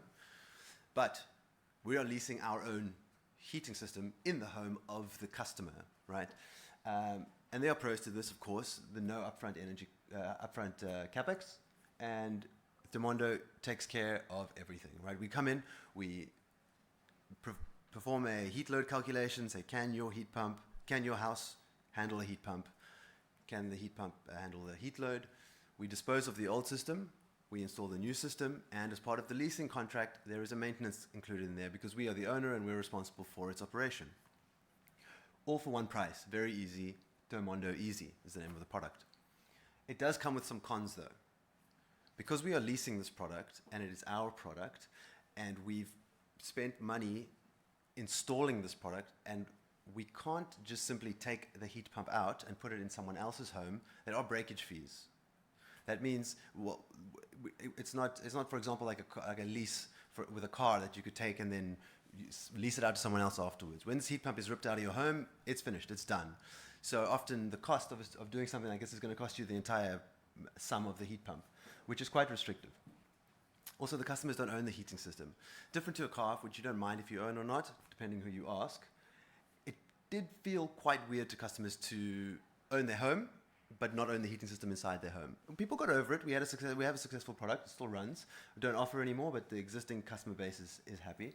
But it was something our sales reps had to get over. Then when KfW subsidy came in 24, this was the big one. It made this product ineligible. So while we still find it an attractive product, for the customers it's not so attractive anymore because, for example, a simple version of this, the subsidy is linked to the household income of the owner of the heat pump. Demondo does not have a household income, so the customer therefore will not get access to the full subsidy. So we could still sell that product, but the customer's not going to enjoy the benefits that they could if they, for example, bought it outright. Also, two other points, it's legally difficult to structure, like I mentioned, it's part of the home. How do we own part of someone else's home? This is complicated to get right, it costs money to set up and not so accessible for other, for example, smaller lenders, installers to offer the same thing, and also a bit more complex to finance. Because it's a lease contract, there's a maintenance contract clipped onto that. The financiers have to price two different styles of risk, and that typically means it's slightly more expensive.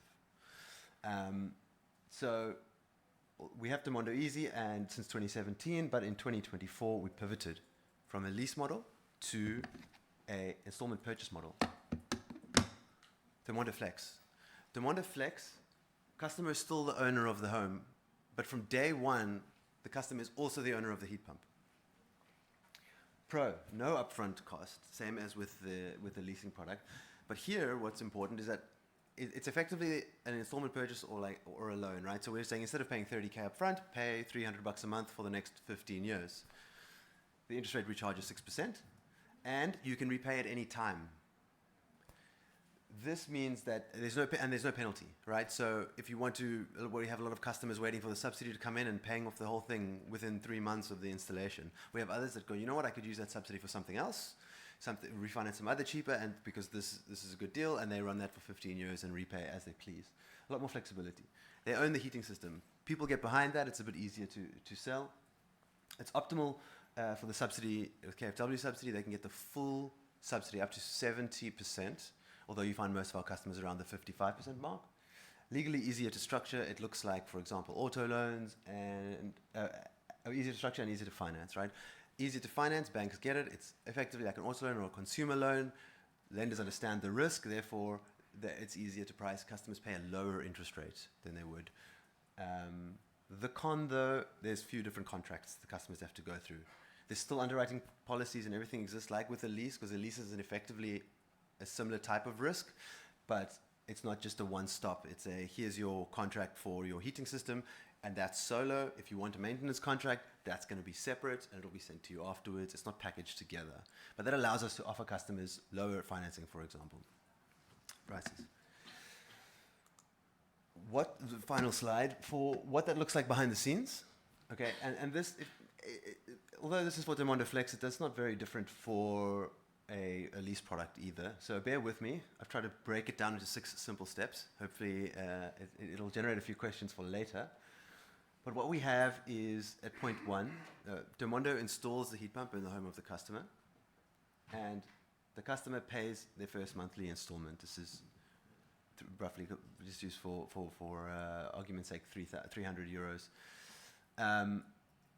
Once this customer has now become eligible, and what we have in the background is a SPV for the benefit of the Demondo group. So this allows us to finance, for example, our heat pumps, but also our subsidiary Febesol's PV systems, where they do air cons as well, all of that. But it's our Demondo SPV. And that SPV has access to funding from a lender, and this is a lender that's interested in financing, for example, the energy transition, and they've charged us through the SPV a financing rate. And when the customer has become eligible, so the heat pump's installed, the customer says it works, and they've paid their first rate, we go to the SPV and we go, hey, so we just spent a full cost to install this on day 1, but the customer's only going to give us the money over the next 15 years. We have this arrangement where, because this customer meets all the criteria you met, for example, we check can they afford it? What is their income? Do they own the home? Is the heat pump eligible for subsidy, etc., etc.? All pre-agreed with the lender, and the lender goes, yes, that's what we agreed on, and it lends money to the SPV, and the SPV then pays us out a sum equivalent but not equal to what we would have received if the customer paid cash on day 1. This allows us to grow our business without the cash burden. It allows the customer to have a heat pump without the upfront cost, and it allows lenders to participate in the energy transition. And that is my start. So thank you very much.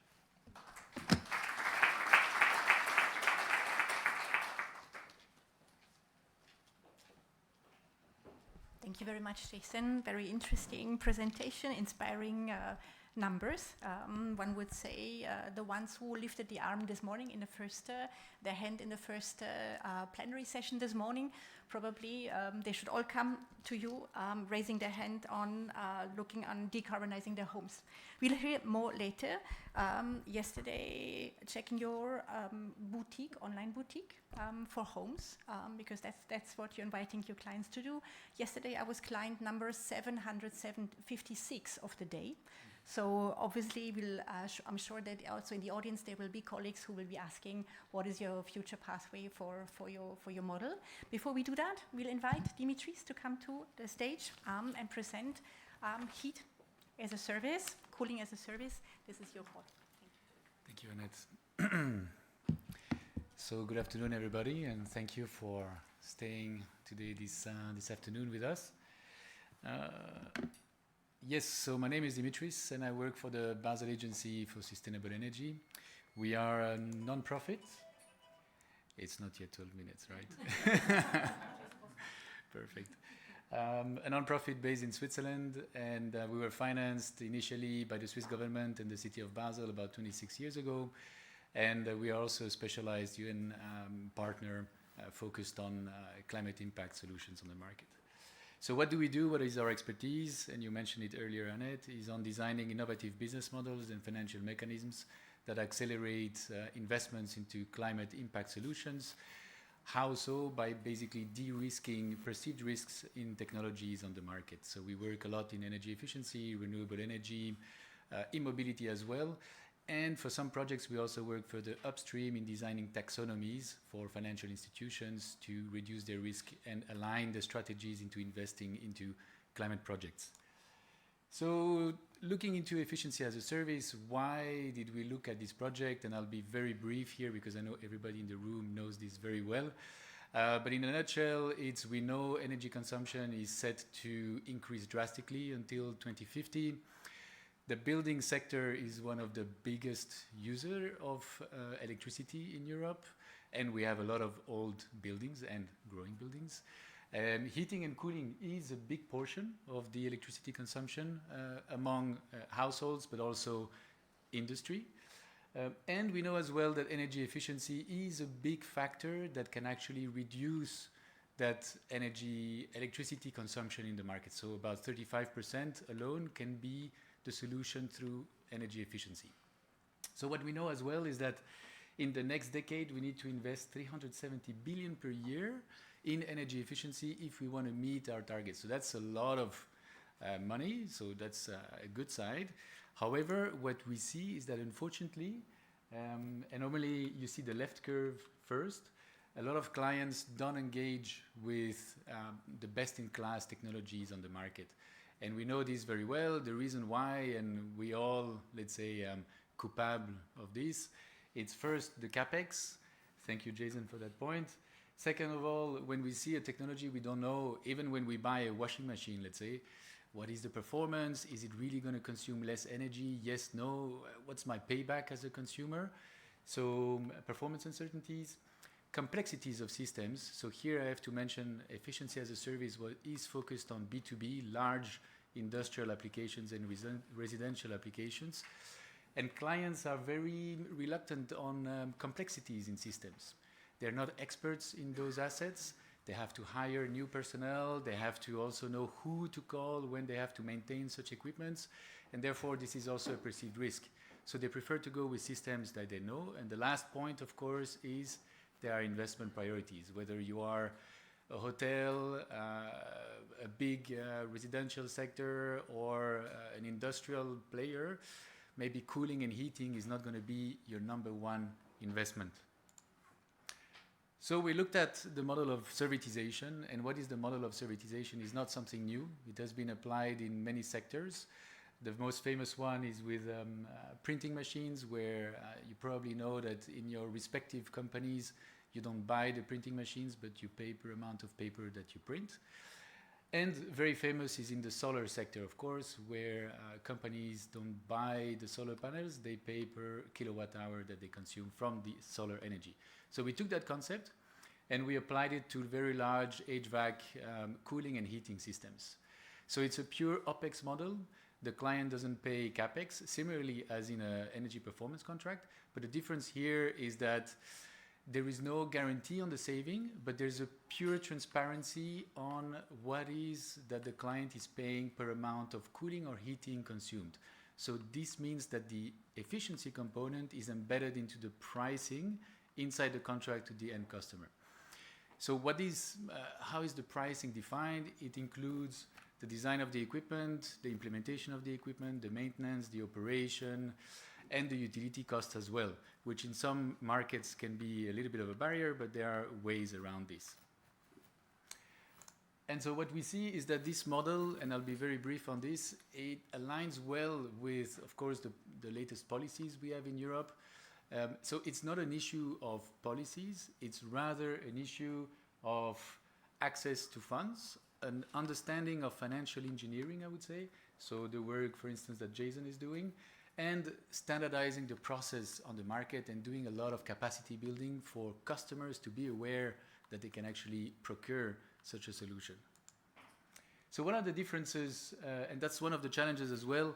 When customers hear efficiency as a service, they're confused. They don't know what it is. They don't know how the price is composed. So it's quite different from energy performance contracting and also district heating cooling. So energy performance contracting is more of financial lease, I would say, whereas EAS is more, so the way the pricing is defined is a pure off-balance product from the end customer. So there's really kind of specific ways to define the pricing to the end customer so that it is and remains an operational lease and not a financial lease.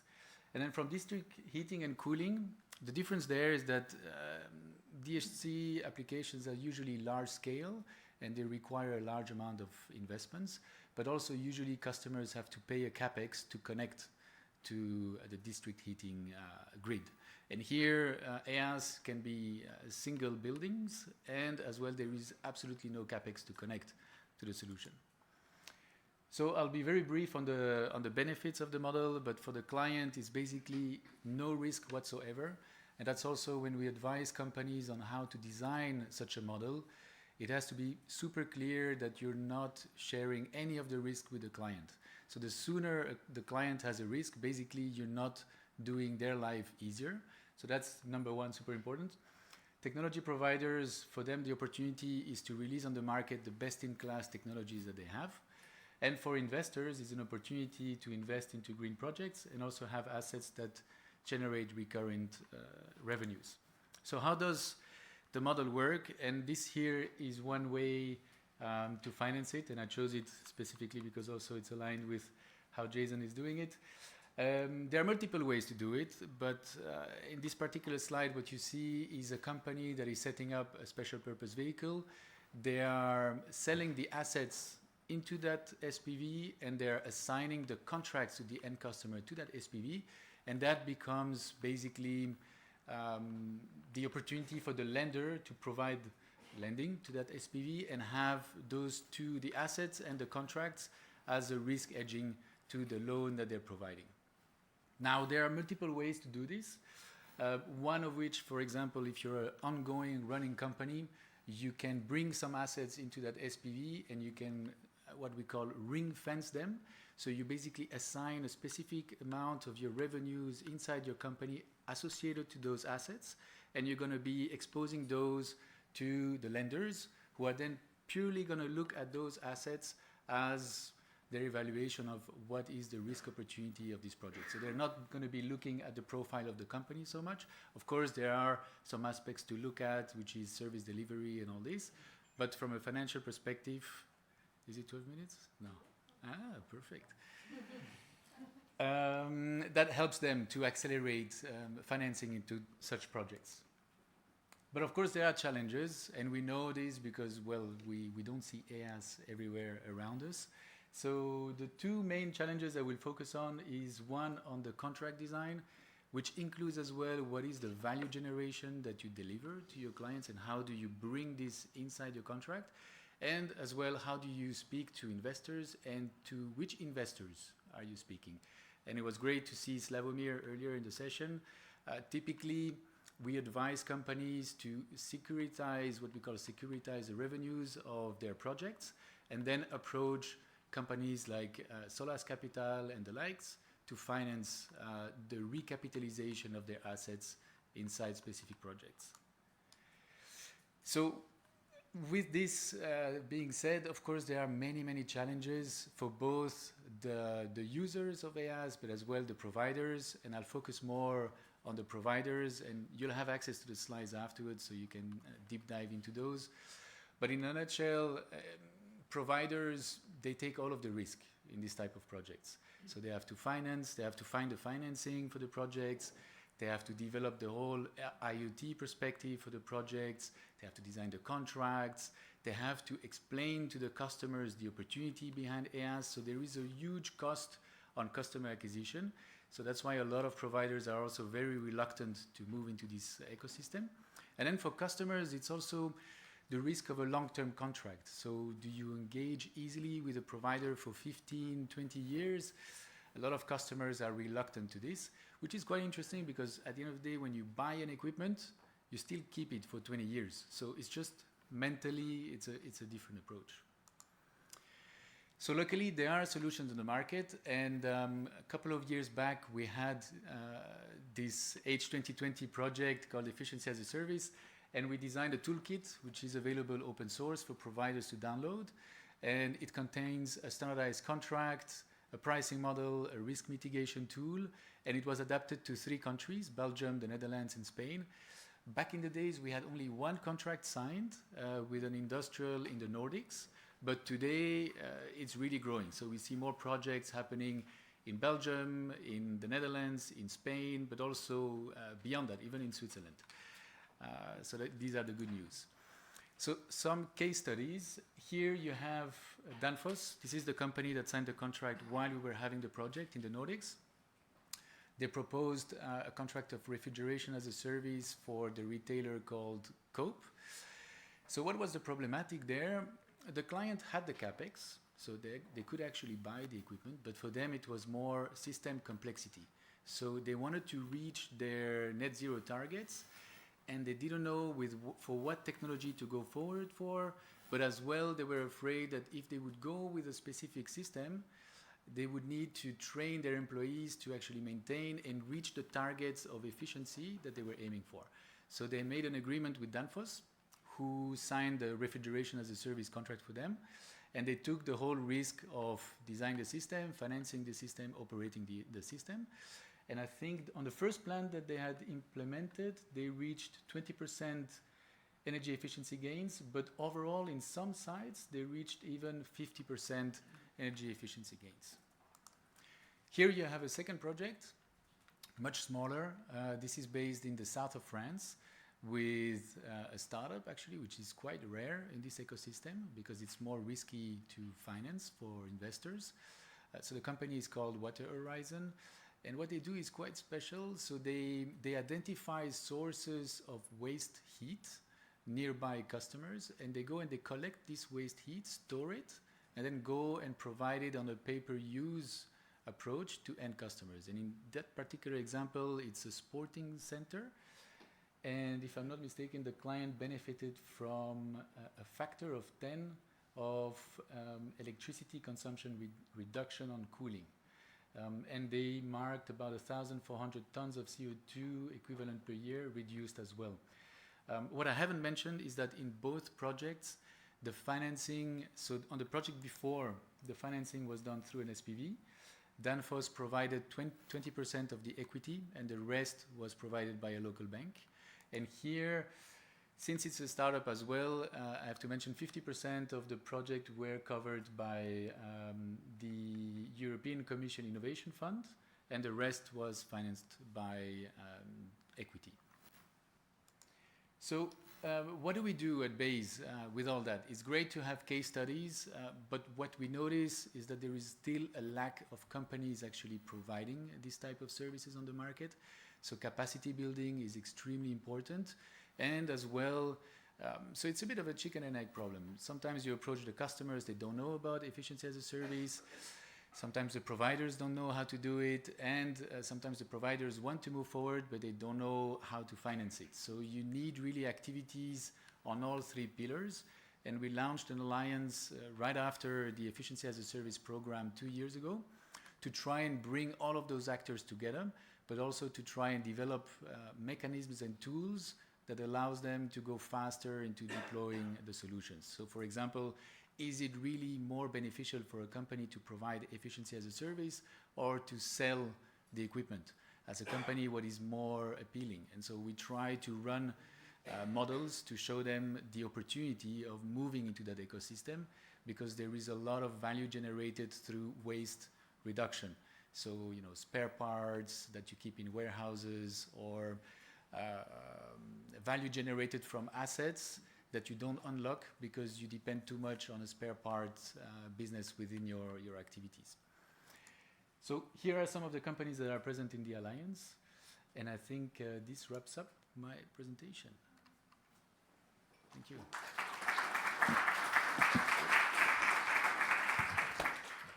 Thank you very much, Dimitris. When we talk about the obstacles and the uphill journeys of activating demand, notably also businesses, in order to follow you and have basically really a rollout of your model. I see the mountain is still present. It's a privilege to see one of our projects 3 years after the final ribbon, so to say, but also that basically it's really a part and element of a really long-term journey. Question time. This is your opportunity in case you wanted to ask questions. Okay, thank you.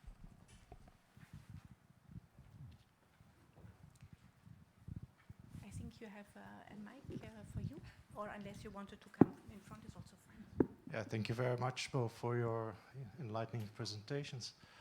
I'm Aaron Metchnick, I'm from the TU Delft, and my work is mainly focusing on condominium renovations. So 50 to 70% of the buildings in cities are condominiums owned by homeowner associations. We discover a lot of existing installations that are not adapted to current requirements. So I was wondering if you have any experiences in this field and what would be your proposed solution? If I look at both your companies, then I think the solution might be different, no? All right, I'll kick us off. We call them multifamily home businesses. So right now, Our main business is single-family homes, so single-standing homes. But we have recently launched a multi-family home business, early stage. It's a different type of installation, right? So as opposed to a single heat pump and servicing, it was still a single outside unit, but for example, cascading internal units, right? So you might have one big system powering multiple units. So it looks different. It's a different installation process. We aren't optimized for that today. So the way we're approaching this business is initially through partners. So we have a lot of leads. It's a very attractive market, untapped market in Germany. My context is all German. So it is something we're approaching, but given the difference in the type of installation and the complexity behind that, it's also a learning curve for us. We focus on making sure we get quality right. Why that's particularly important is because the heating system breaks. Not only is the customer cold, but they have no hot water either. So you can't even go bath your kids. So, and now you're adding a system that 8 people rely on instead of 1. You really got to make sure you can get this right. But it is a market, and interestingly, recently in Germany, like in the last few days, with the new heating law coming out, they have high level. If these multifamily homeowners or let's say landlords retain fossil systems, the cost of running this fossil system has to be split 50-50 between the tenant and the landlord. So there is now this new push in Germany to as well say, get the multifamily homes sort of more energy efficient. So I think that having that policy push is exciting for us, and our first step is making sure we learn how to do it right, and we're doing that through a partner as step 1. Step 2 would be our target to in-house as much as possible. Thank you, Jason. Just to understand fully the question, did you also relate to minimum retrofits? So, or could you clarify that point?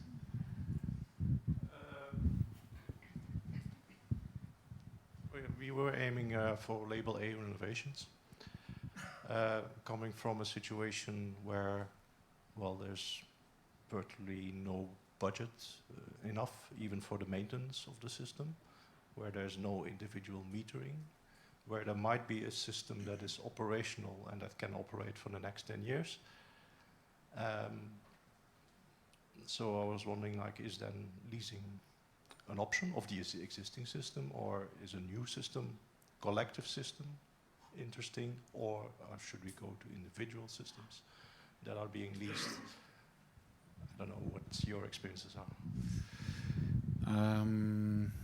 Yeah, maybe I can give an example of, but it's not in the residential sector, it's an industrial player. We helped to evaluate efficiency as a service. And it was a quite old site, and they were lacking a lot of IoT actually on site. So even themselves, they didn't know what was exactly their consumption, where were their inefficiencies. So we first advised them to deploy some technology to understand, to have a better visualization of what is their current state and what is the opportunity they have in front of them, before we started actually, planning of what makes sense to retrofit. And in that case, for example, the heater was extremely old, but still, we thought, okay, let's have a better map of what's happening, and then we gave the tools to the client to take their own decision. Like, okay, what's the opportunity from OPEX reduction here? And I think the same applies in homes, or surprisingly, we had the case as well in a hospital in Switzerland. We thought they were really top-notch on technology, but then we realized they were not having meters on their heaters. So they didn't know how much heating they were consuming where. So these steps, I think, are really key before you start planning retrofits.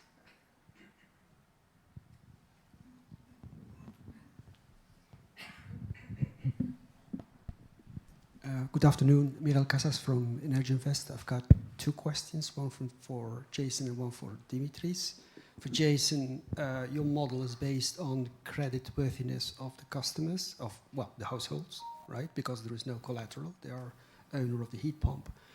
which means that probably, I hope, and that's a question, that you will be working with an insurance company to cover for that risk, and who actually is deciding whether the customer is creditworthy.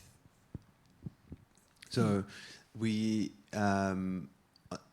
so business insurance, yes, we have insurance for this. How we are underwriting the customer is something that is predetermined with the lender before the facility is set up. So we have and we have an underwriting policy in place. I mean, we've been underwriting lease customers since 2017, so it's not new for us when we launched our new facility.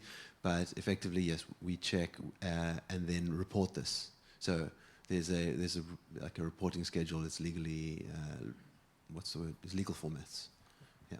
Yes. And then thank you very much. And then for Dimitris, when you are selling heating and cooling, I guess that it's on a per-use basis, you say, but there is probably a minimum offtake, because otherwise you don't get your money back. Is that right? Yeah, that's a good question. So there are the two possibilities. So we know of providers that offer a fully variable fee to their clients. But I would say the way to achieve this is if you have a large enough portfolio as a provider. And that means also towards your lenders, you can again kind of like collect some of those assets and have a risk profile that is appealing to the lenders. For other projects, indeed, you're right. There is the opportunity to offer what we call a twin fee, which is usually separated by what we call accessibility fee and then usage fee. But towards the client, it's kind of appeared as a fully variable one. But contractually, you're right. And that gives kind of like this collateral as well to the lender.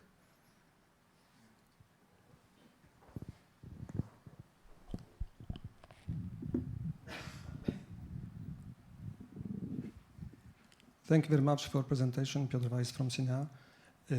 I was wondering about one thing. Your model is clear for me. You start with design, you provide all the services for homeowners. But can you also compare the other approach of the end users? They can go to the bank to take the loan and then pay installments instead of paying for your services. What is better for them in kind of the cash flow? Because of course later on they can also find installers, other issues, and go a part of your services. Yeah, absolutely. I'll start. So homeowners do have that option, right? So it's just that a lot of homeowners potentially don't have access to, for example, funding like this. So but we don't. I mean, what we offer customers is, pay cash, or you can use our financing option, or another. In fact, when we started this, we used a partner bank before we had our own setup in place. But the interest rate was more expensive, it was slightly more restrictive. So they could only lend for up to 10 years. We'd offer up to 15 years. So there are benefits to our model, but if the customer finds a more attractive way to do it, it's possible as well. We don't price discriminate, so everyone that falls within our underwriting category pays the same price. You find that other lenders will offer more creative or dynamic rates, where some customers you'd find out on the top end might pay more from their bank and others might pay less, but there's no set rule. Yeah, indeed. And on our side, for larger applications, what we've noticed is typically if a client buys a large HVAC system, they're not an expert in the system, so they will hire a consultant to design it for them. And usually that consultant, it's normal, it's just how their contract is also designed with the end client. They will design the HVAC system to cover the worst case scenario of operation for the client. And so that means usually the system is about 20% to 30% over-designed. We saw even some cases where it was 40% over-designed. So that means your CapEx is higher, but not only that, your OpEx throughout the 15 years of operation is going to be much higher. On top of as well, like having a worse kind of like life cycle because you operate on points where you have high vibrations, for instance, and so on. Whereas when you shift to an as-a-service model, the entity has actually the business incentive to design it on the point of operation, which is as close as possible to the point of operation, which occurs about 99% of the time. So that means CapEx will be lower. So there is like a balance to do with for that provider on what is going to be the cost of lending, how much optimization I can do for the design of the system, and overall have a price on a per consumption basis that is going to be more appealing to the client. But of course, it can happen that the client is also an expert in the system. And in such cases, I mean, yeah, then they're probably better off buying the equipment. But we know that from the market, as we see the data, this is usually not happening. So clients usually purchase systems which are not so energy efficient.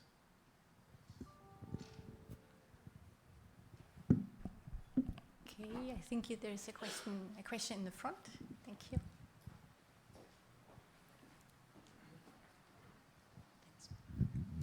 Hello, Melina Lazaropoulou from Trek Development in Greece.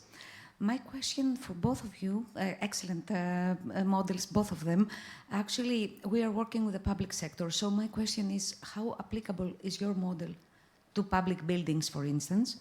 I assume it is safer for you because public building owners are much more secure and might find more easily access to finance. However, I see some implication, especially in legal and bureaucracy terms. I would like to hear from you. You mentioned hospitals, for instance. I don't know, in Switzerland, they might be public or private or both. So I would like to hear from you. It's very interesting to hear how it can be applied. Thanks.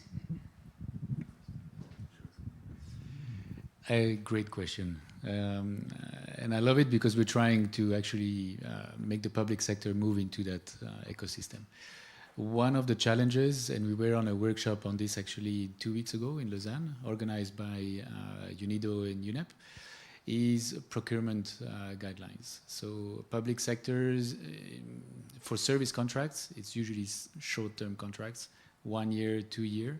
And here, when you talk of a project which is several 100,000 or up to $1 million investment, it's way too risky to have a contract that renews itself annually.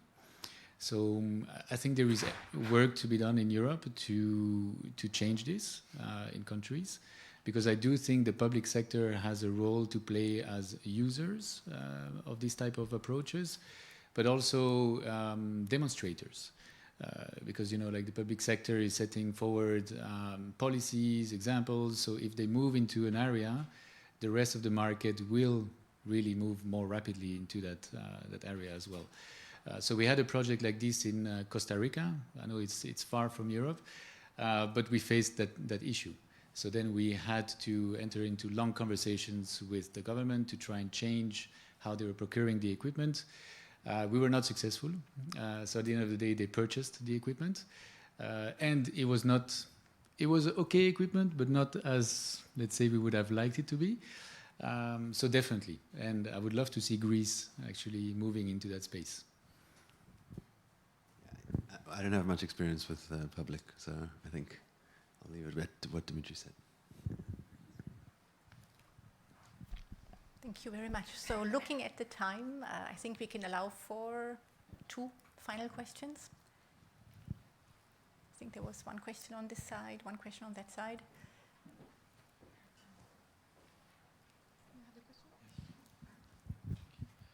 Hi, I'm Nicolas Donwer at ADEME in France.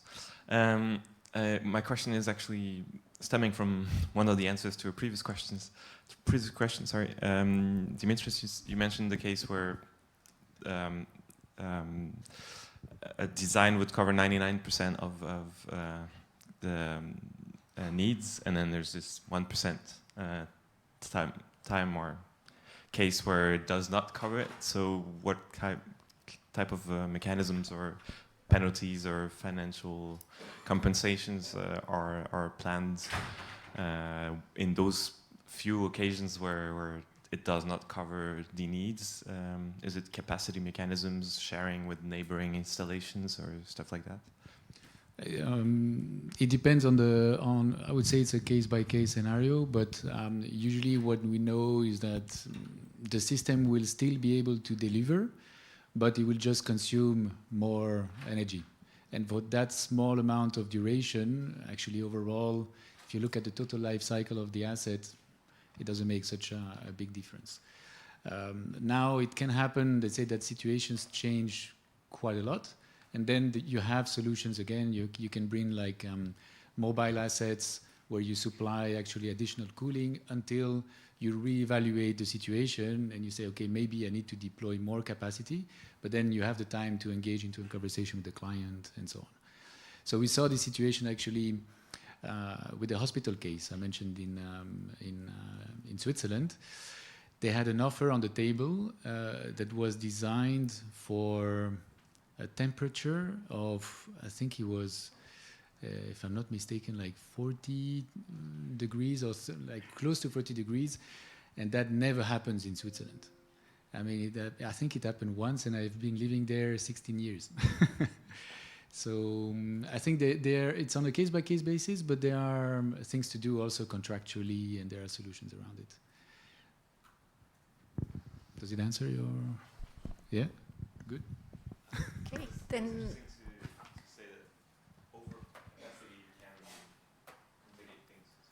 Yeah.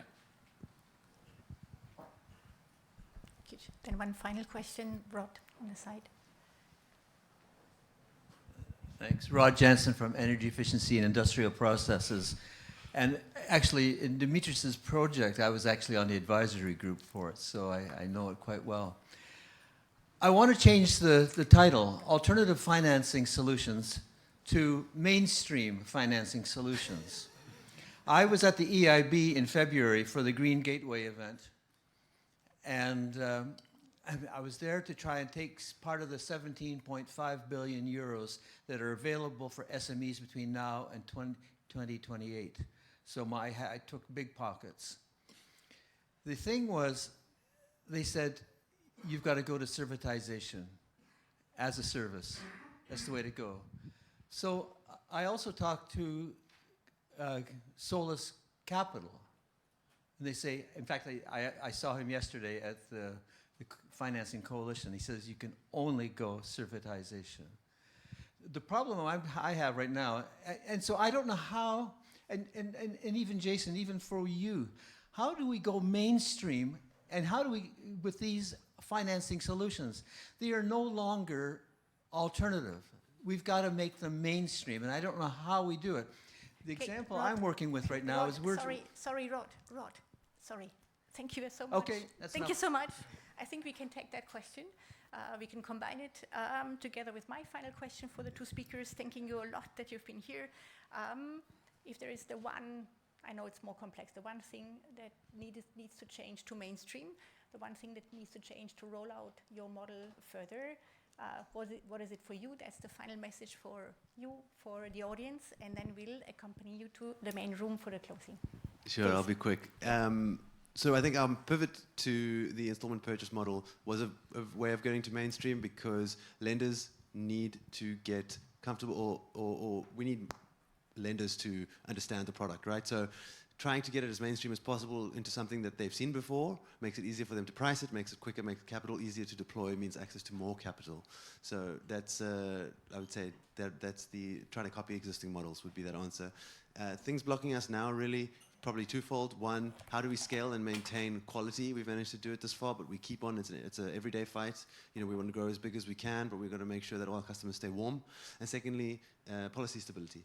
Right, so if customers need to know and feel confident that the decision they make, the next 15-year investment, is the right one to make. And if the policy is going to change every now and again, customers go, you know what, I'm going to keep my gas system for another year while I work out what's going on.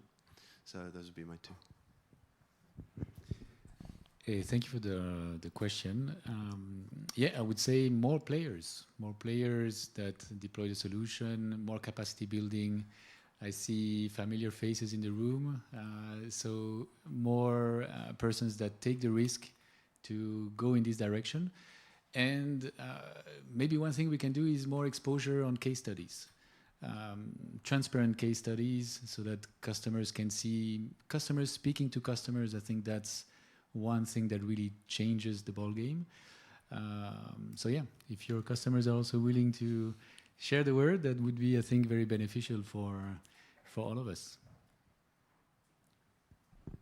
Thank you very much. I think we let this sit in the room as a final statement, probably also in the light of the word has been repeated a lot today, obviously, naturally so, in the light of the current crisis, all but more important to have models which run to electrify our homes or businesses. And I think you've brought really two very inspiring models, perspectives, but also real cases, real life into this room. I thank you to the audience for your engaged listening, for your questions. Thank you again for our two speakers. A warm round of applause for our speakers. And with this, I invite you, we close the session. I invite you to join us in the plenary room for the official closing of the day. Thank you so much. Thank you.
You always find the best thing.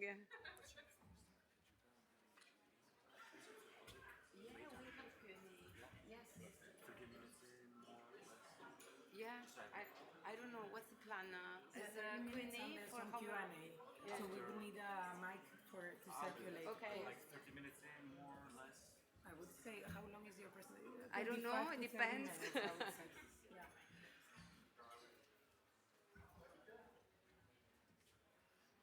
Maybe I'll introduce you first. Yeah. I can sit. I don't know. It's formal.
Okay. So good afternoon, everybody. The last session of the day. I hope you're still awake because we have a very interesting session ahead of us. My name is Talia Brun and I work for CINEA. You've heard it before, I think, today. CINEA is the Climate, Environment and Infrastructure Executive Agency of the European Commission, and we implement a number of programs that try to deliver green growth and also clean industry in Europe. Today, I work for the LIFE-SET program, so the sub-program of LIFE that deals with the clean energy transition. But today, we are not going to be presenting a LIFE-SET project. The CLR, so Citizen-Led Renovation Initiative, is an initiative funded through an instrument that is not so well known. It started as a pilot project from the European Parliament and then became a preparatory action of the European Parliament. And these tools basically are tools that the European Parliament has to test ideas, policy ideas, and see whether they work before they implement or before they become an EU program, basically. So the intuition at the time when the first pilot project from the Parliament was set up was that they wanted to see whether energy communities were one more vehicle to accelerate the appetite, to accelerate renovations and to increase the appetite for home renovation in Europe. And the idea was maybe by using an energy community as a vehicle, a citizen will be, well, it's going to be more costly for the first citizens to coordinate than to just renovate their own home. But if they coordinate, if they manage this coordination through the energy agency, through the energy community, maybe afterwards there's an acceleration process, a sort of snowball effect. And this trusted partner, the energy community, can help basically accelerate the renovation, not only in a single building, but then move it to the scale of the street or the district. So that was the idea that, that was at the origin of this pilot project from the Parliament. We had two phases of that pilot project where basically European money was used to support individual communities delivering renovation services to their members. But and some of them were quite successful at doing so, but our evidence remained anecdotal. So in this third phase that you're going to be hearing about today, the approach is slightly different, and we decided that we would be supporting these enablers.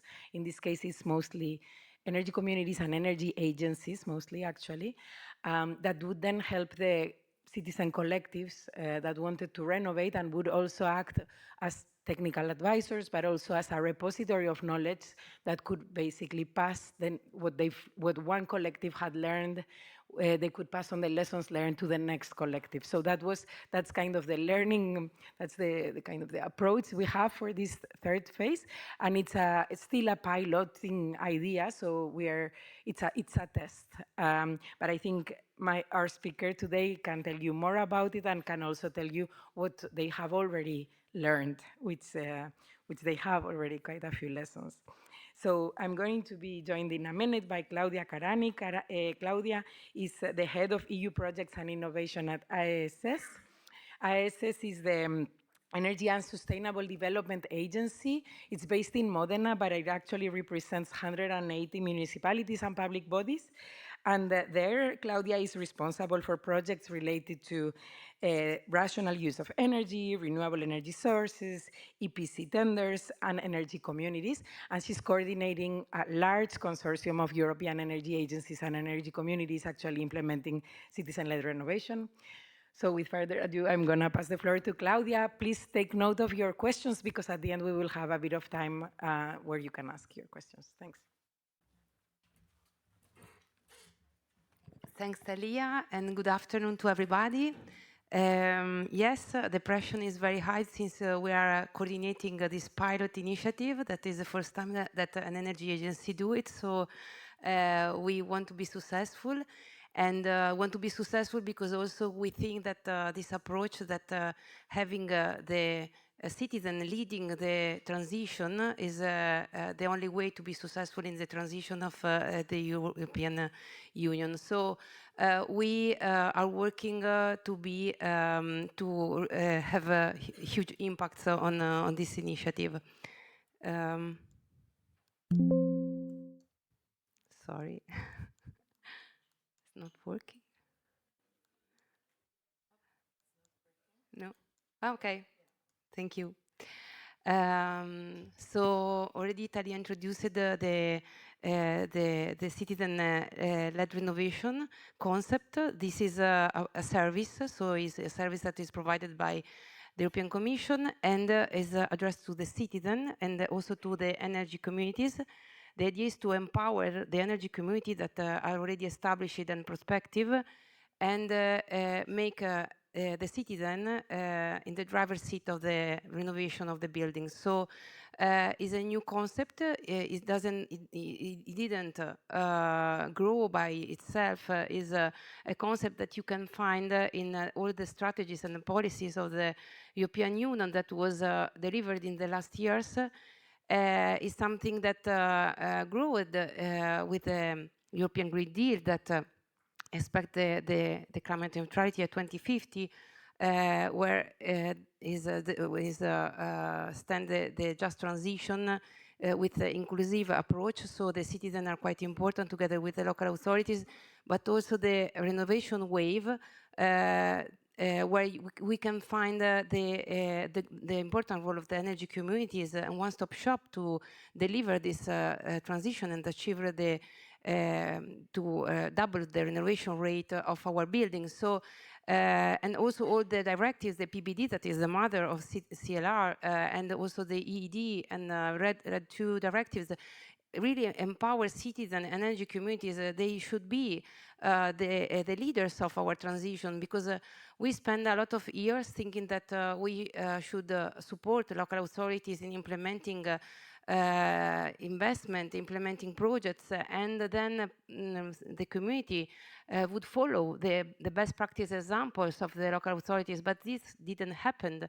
So we need now to work more on our communities and support our citizens in understanding which the big role they have in delivering renovation in their houses with a new approach in the community and staying together and sharing also the barriers and the challenge they have in this process. So this is the main challenge of our project. And what we are looking is to support the renovation at collective level in the community, in the energy community, thinking not only about renewables, but also on building renovation, on envelope, and also plans. So what happened right now is that often even pioneers, citizens that want to renovate their house, even if they are very motivated and determined, they hit the walls of technical barriers, administrative barriers, legal barriers, financial barriers. So it happens sometimes that they dropped out. I mean, they cannot complete the process of the renovation because the barriers are too high. And so we want to support them. So the citizen-led renovation is addressed to support them in the work process. We call it the renovation journey. As really important to assess all the process, understand when the citizen can fail, and really support them in those touch points. This is a research study that was published some months ago, but still very interesting. Is a tandem research study from ESPON 2025. It was delivered in August last year. I mean, it should be updated. Maybe this year we will have a new figure. I think it's quite interesting because it shows for every region the numbers of energy communities that has been established. So, for example, Italy is still the transposition was just finalized. So probably the number increased a lot compared with this figure right now. But is interesting to understand how many energy communities we have in Europe that can deliver the transition, can support this transition and support citizens in the renovation process.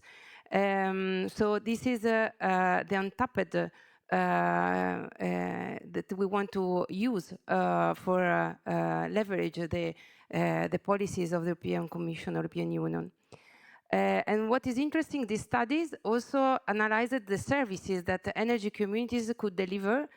And I think it's really interesting because, of course, most of them were installing renewables and maybe have some energy monitoring, providing some information, advice on appliances. And then there are some of them that started to work on energy efficiency assessment, energy audit, energy efficiency renovation, smart metering installation. So we calculated that about 15% of the energy communities last August were already offering energy services for the renovation. This is really interesting because it means that they had three qualities. They had the capacity to have a relationship with their members. They were trusted because the trust is fundamental to deliver renovation projects. And also they could deliver services for the renovation. So those are the three qualities that we are looking for. But the good news is that we have other 85% of energy communities that we can motivate to deliver those services. So this is where we are going to go. As Talia said, CLR concept was not emerged already finalized in the concept, but was divided in phases, and we learned the phases by phases how to refine this concept. So the CLR1 from 2021 to 2022 was addressed to define the concept of CLR and understand how to motivate and activate the citizen. So the pilots were addressed to identify the models, to identify the activation of the citizen and mobilization of the citizen. The phase 2 was addressed to define the services that could be offered to the energy communities to support the citizen in the renovation process.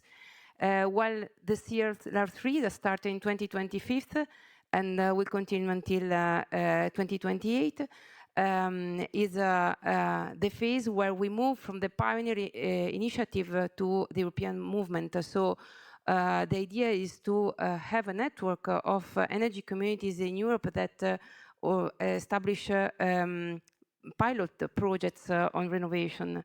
And to do this, a network of enablers was identified.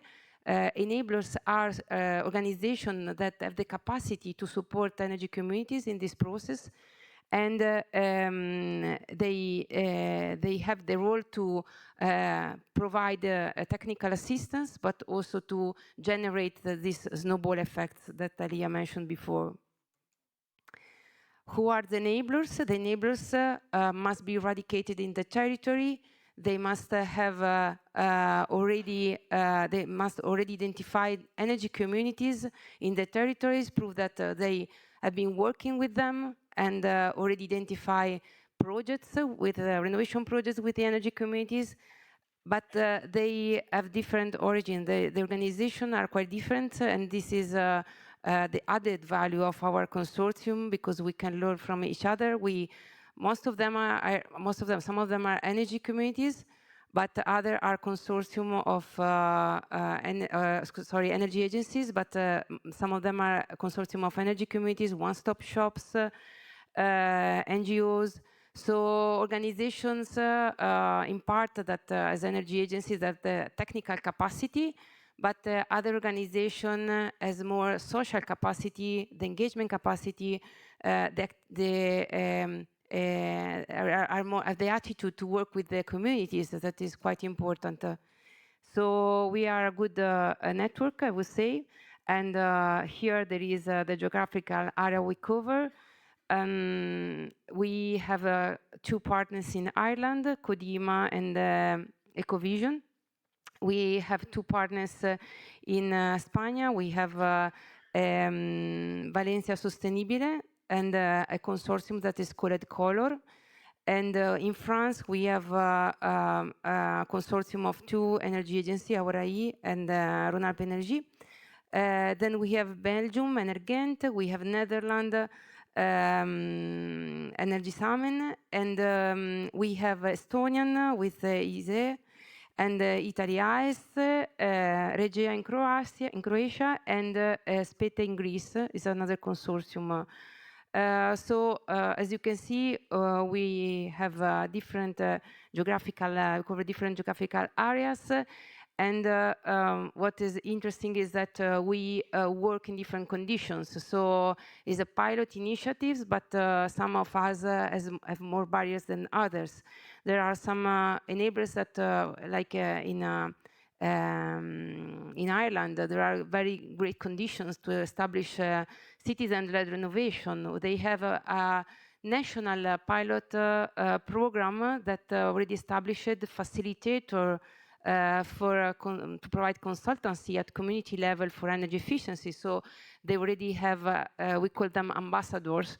They have a lot of funding for renovation into positive energy house or passive house. So, and they work a lot already with energy communities, which are quite, the number of energy communities is quite high. So those are the best conditions. There are other countries where there are no funding for the renovation.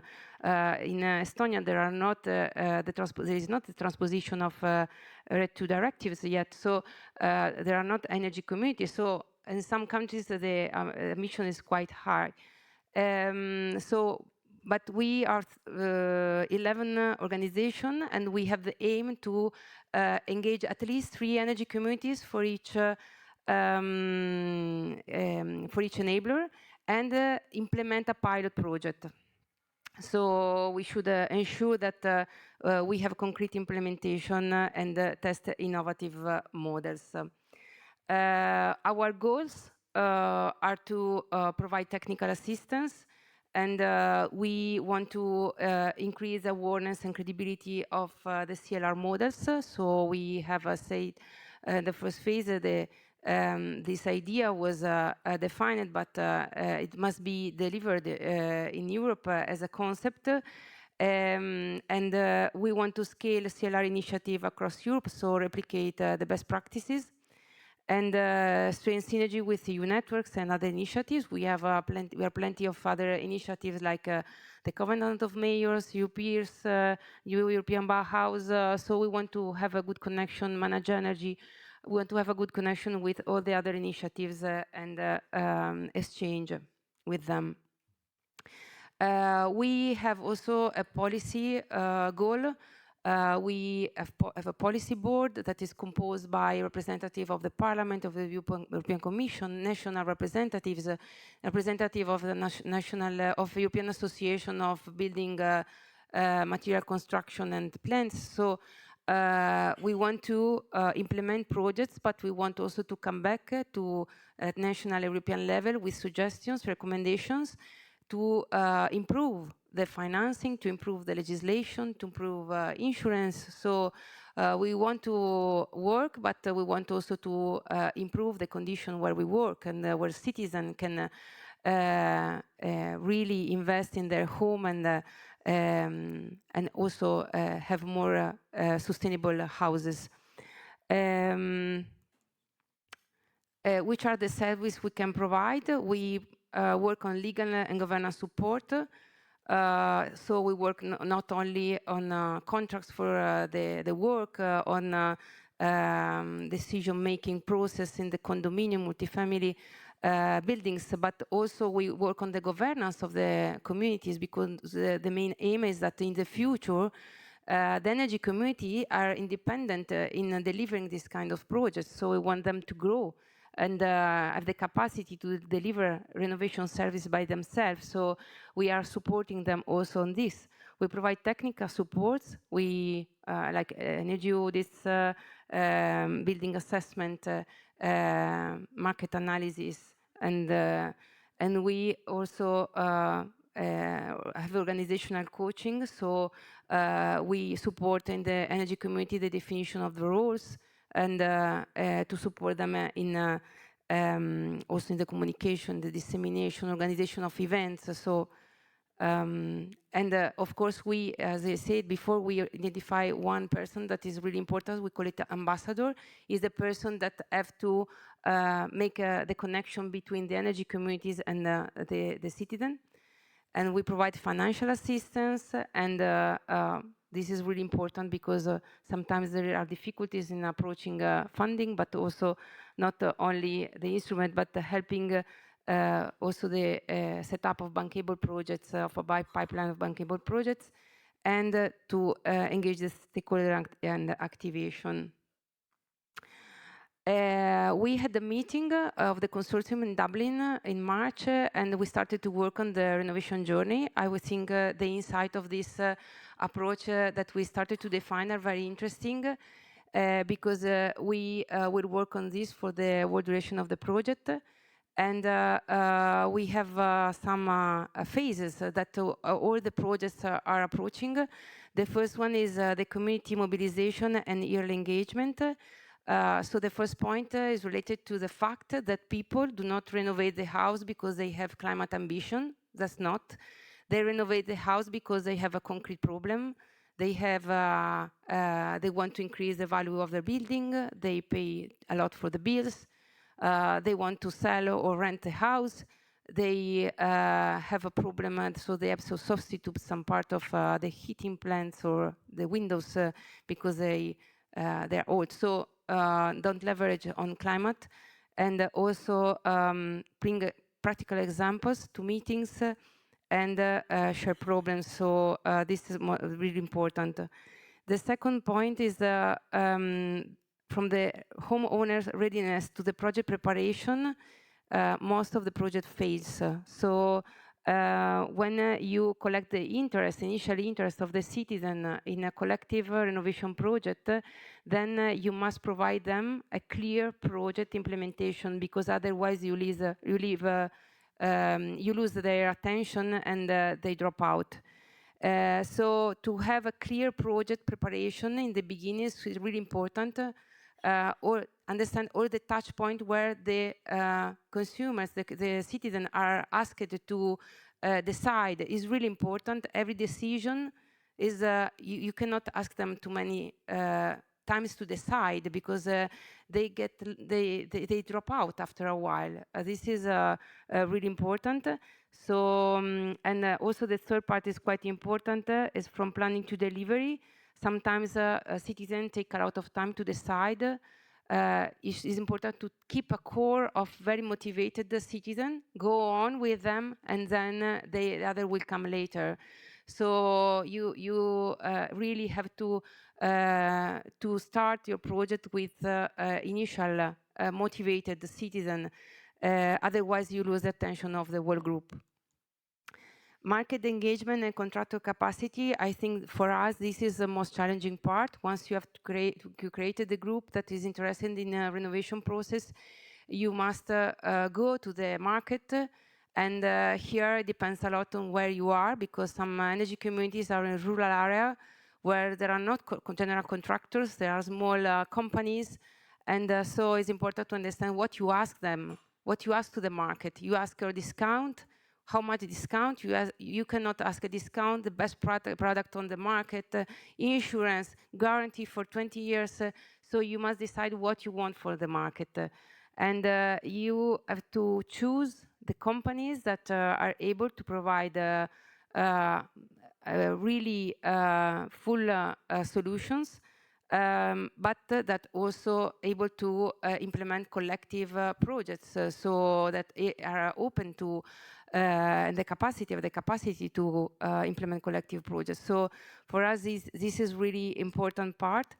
Then financing and funding is quite important. We are just approaching this part, But after you find the market interest, you also have to find the money.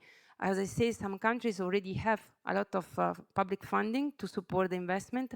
Other countries don't have, so we have to rely only on equity funding. So the discussion with the banks is really important in this phase. And the role of support structures is quite important as well. Local authorities can empower the projects and also the enablers activities to provide technical assistance in those phases is quite important.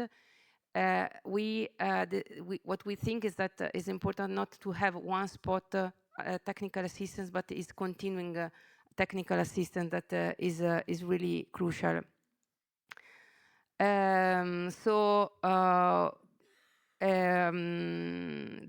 challenge and barriers that we identify in synthesis are fragmented and complex support systems, legal and financial constraints, particularly for multi-unit buildings, lack of trust or unclear value for participants, over-reliance on voluntary effort, weak of consistent communication. So this is our main challenges and barrier. And emerging good practices effective initiatives tend to link engagement directly to clear next step, build on existing community structures, and establish more core groups, as we said before. So I move now to our what we have done until now in Italy. So we coordinate a project, but the initiative at your level, but we also are an enabler structure in Italy. So actually, we engaged for four energy communities. We engage Valsa Moggia is a cooperative, so we choose them according with the legal entity. So some of them are cooperative, association, foundation, and according also with the geographical area, so a rural area, group of small municipalities, a large city, so we can really understand how is implementing a renovation, a collective renovation project in different conditions. So Valsa Moggia is a small rural area, but there is a cooperative, very strong cooperative. So even if it's a rural area, this is the most advanced and motivated energy community. They already installed 460 kilowatt power of PV plants, and they collected from the members 150,000 euro of initial investment. So then we have Faenza, is a city in Emilia-Romagna region, and this is a public energy communities and association. They have also social housing, so here we will address a lot on vulnerables. And it's a small energy communities, but they're quite motivated as well. So I think the second one where we will launch the renovation project. Then we have Castelmaggiore, is an association with citizen companies, small PV plant. They are not really advanced, but we will move them as soon as possible. Then we have Alto Vicentino, is another region. It's not Emilia-Romagna, is Veneto region. And this is a very large energy community with 16 municipalities and is a valley in the mountains. So what we start, well, the project, I mean, the activities that we started to do is to train the ambassadors. So there are the figures that have the role to dialogue with the citizen to really manage the engagement of the citizen and explain what is a collective renovation project. So we set up this ambassador lab with 20 hours of training on renovation process, but also on renewable energy community operation, so to provide them also the capacities to manage better the energy community on CLR projects. And since our first project is a purchasing group, we started to teach them how to manage a purchasing group. And we had a final workshop in Bologna. And this is the concept of the purchasing group, because as we said before in the renovation journey, it's important to have a clear project understanding. So when you go to the citizen, you know what they have to do and which are the touch points where they are called to make decisions or where they have to identify and select the company and decide if they want or not to deliver the investment. So the preparatory phase, we made the training course, that we made the surveys for the citizen, we made the surveys for the companies, private companies, and we started to prepare all the documents. Regarding the selection of the companies, we decided to have two approaches. One is very strong, like public tender, because some energy communities, especially where there is a local administration inside, they want to have a transparency, but also a very complex process. Other energy communities want to have very flexible call, and so even the request of materials and the characteristics of the materials depend on the kind of process of selection of the companies you want to implement. So you have to decide this before. I would suggest to talk a lot with the local association of companies to understand how the local companies are able to deliver the investment projects. And then we, regarding the citizen, we have the pre-registration with online form, and we are developing a pre-assessment, so every citizen can assess the capacity to implement renovation projects. Our buying clubs initially will include windows, heating pumps, and PV plants. So with the pre-assessment, they understand if they can install all the components or not. Otherwise, we foresee online inspection, on-site inspection, where we have energy auditors that can go and make a feasibility study. Then they choose the company in a public assembly together. So this is a second touch point where the citizen have to decide which is the company they want to engage for the buying club, and then they have to decide if they want to be in the buying club or not.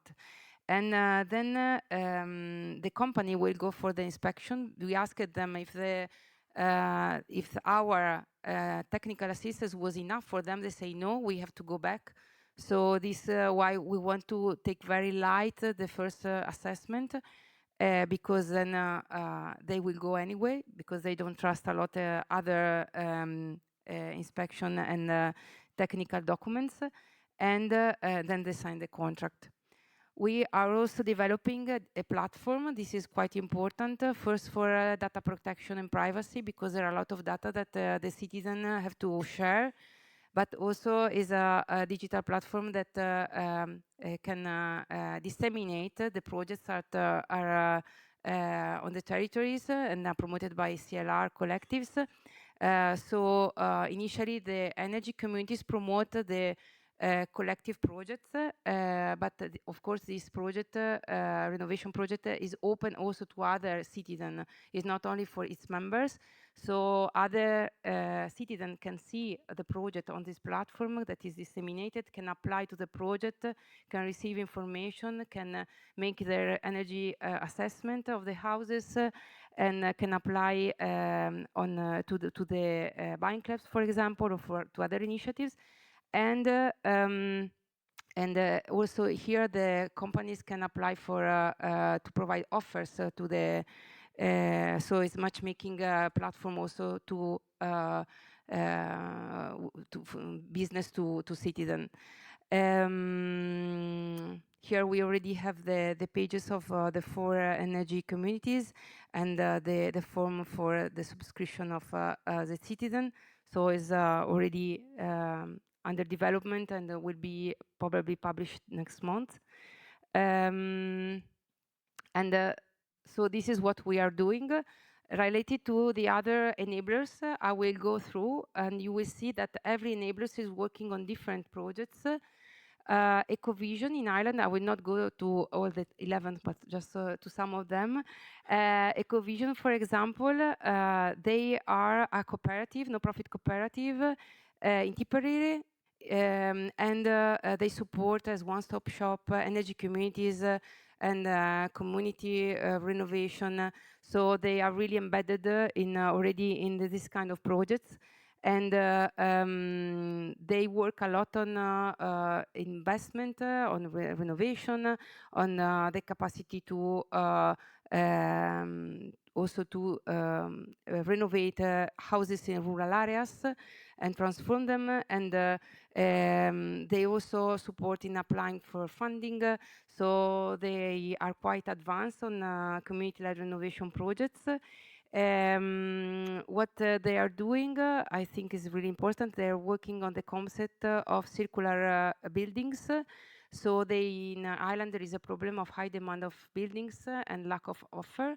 So they are rural areas. They are renovating houses of old people and moving old people in new buildings with small apartments where they have also some services, and renovating the houses. They are large houses. They can sell them to couples and new families, maybe reorganizing the spaces and have multi apartments instead only one building, family building.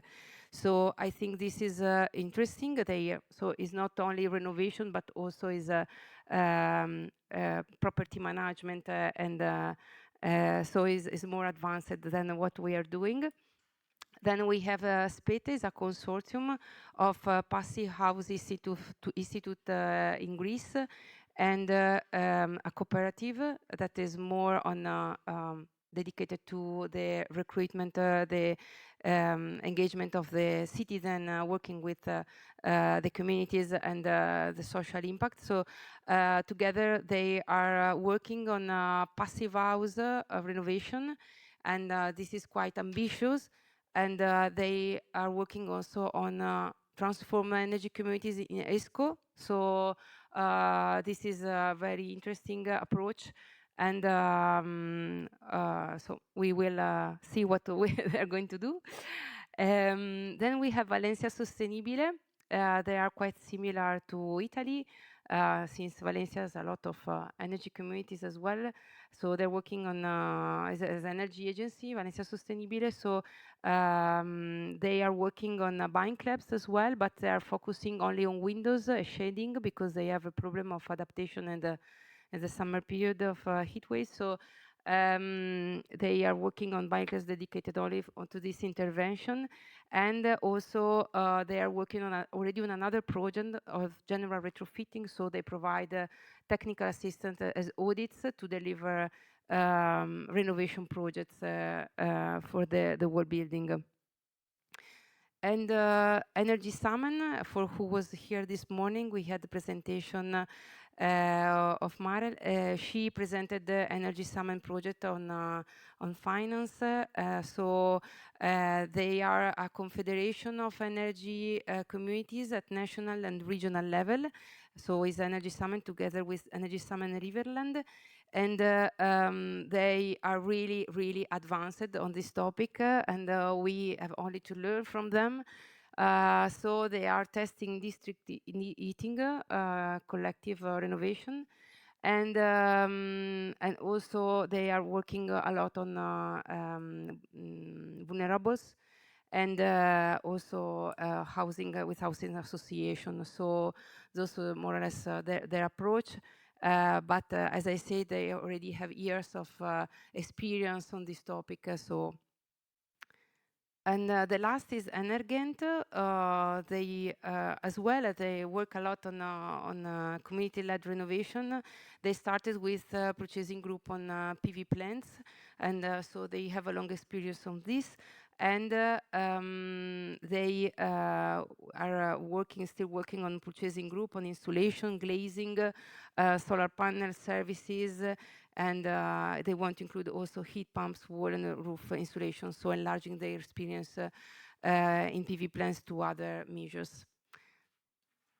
So I think here you can find some inspiring documents and publication also from the previous phases.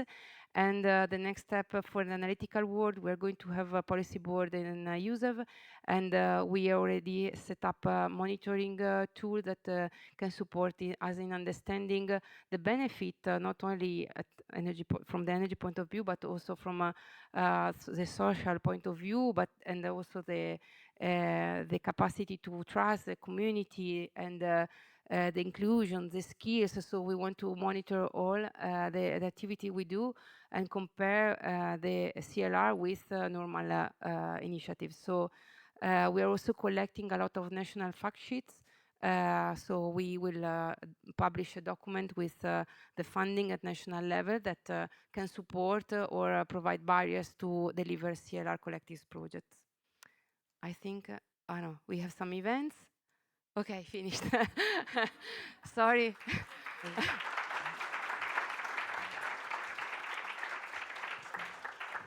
So thanks a lot. It was a very comprehensive presentation. I think I have the luxury of following a little bit this project, and if we could have discussed for hours if we would go through the 11 enablers, which all have really interesting energy communities and interesting projects, but you selected a few that were really interesting.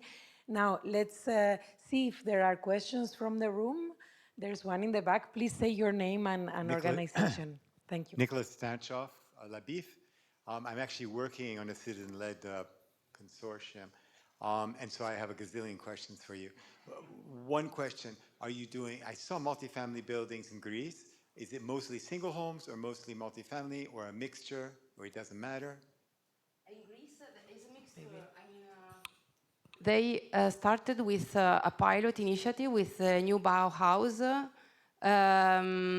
new Bauhaus funding. So they started with this pilot on a condominium. So they want to continue this activity with condominium. Of course, single houses are much more easier. But yeah, I know that they are implementing the projects on condominium. Okay, because my side is to look at how we finance. And as I went through the regulations, everything, one, you can't have volunteers on a work site. Two, you can't, all I found was no. You can't get insurance. So I'm wondering how you guys are getting around some of these barriers. And you say there's lots of funding. So I'm going to be on my knee in front of you in a minute, because I really, it sounds like it's huge what you guys are doing. Yeah, I mean, I don't know in Greece the problem of insurance, but in Italy we are working on this as well, on funding an insurance for condominiums. I mean, those are topics that we are already discussing with banks and insurance. For example, in Italy we found finally a bank that finance condominiums, so they don't ask any guarantee. The important is that the debt are less than 20% of the condominium. They say that condominium pay better than companies, so they are open to finance up to 3 million euro for each condominium for the renovation. And we have already many buildings that use this loan, and then the condominium, you just share the fees among the homeowners every year in the building costs. And of course, they apply for funding, for national funding incentives. So in case they apply for incentives, the citizen don't have to do it, and they have the discount already in the fee. So, and we are working also insurance. So I think that this kind of project is important because you have the capacity to find the solutions on the territories. Yeah. I don't know in Greece. I will ask them. Are the citizens doing the work themselves, or are you helping them to structure? We are helping energy communities to do it. So, I mean, actually, they are not able to do. Their neighbors do this job to support energy communities in this discussion with the stakeholders of the territory, which are companies, which are banks, which are other sort of organization, insurance, municipalities, and we support them in the organization of the events, in the presentation, how they have to talk with the citizen, in providing the right information. So, I mean, this project will not solve all the projects, but I think it's very important because you find solutions that are available for the citizen, because sometimes I had many projects that were top-down, and it is very difficult to have impacts on the territories. This is the first project that is bottom-up. So you start from the cities and you go to the assembly of the energy communities. In the first energy community of Asamoah, we have 7 members that want to install heat pumps. So we start from 7 person interested in this, and then we enlarge, and we start from them to think how they want to build this process. So it's completely different approach. It's very time-consuming, but I think when you have implemented the model, then you can disseminate it easily. I completely agree. We are grassroots as well. Yeah. I'm still curious, but I'll Yeah. come to you later.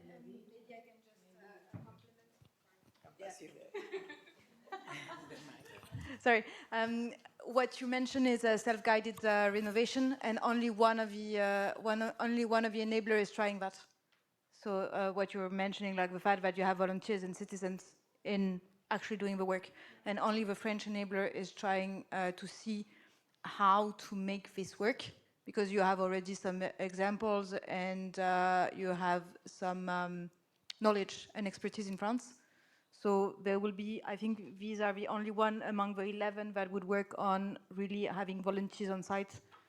And the Irish as well, like this was also one of the options. I don't know if they will follow through as well, because for solar panel installation, they have what they call like this is a Gaelic word, so I have no idea how it's pronounced, but it's like a solar gathering, like solar mayful, where they would like have neighbors install solar panels together.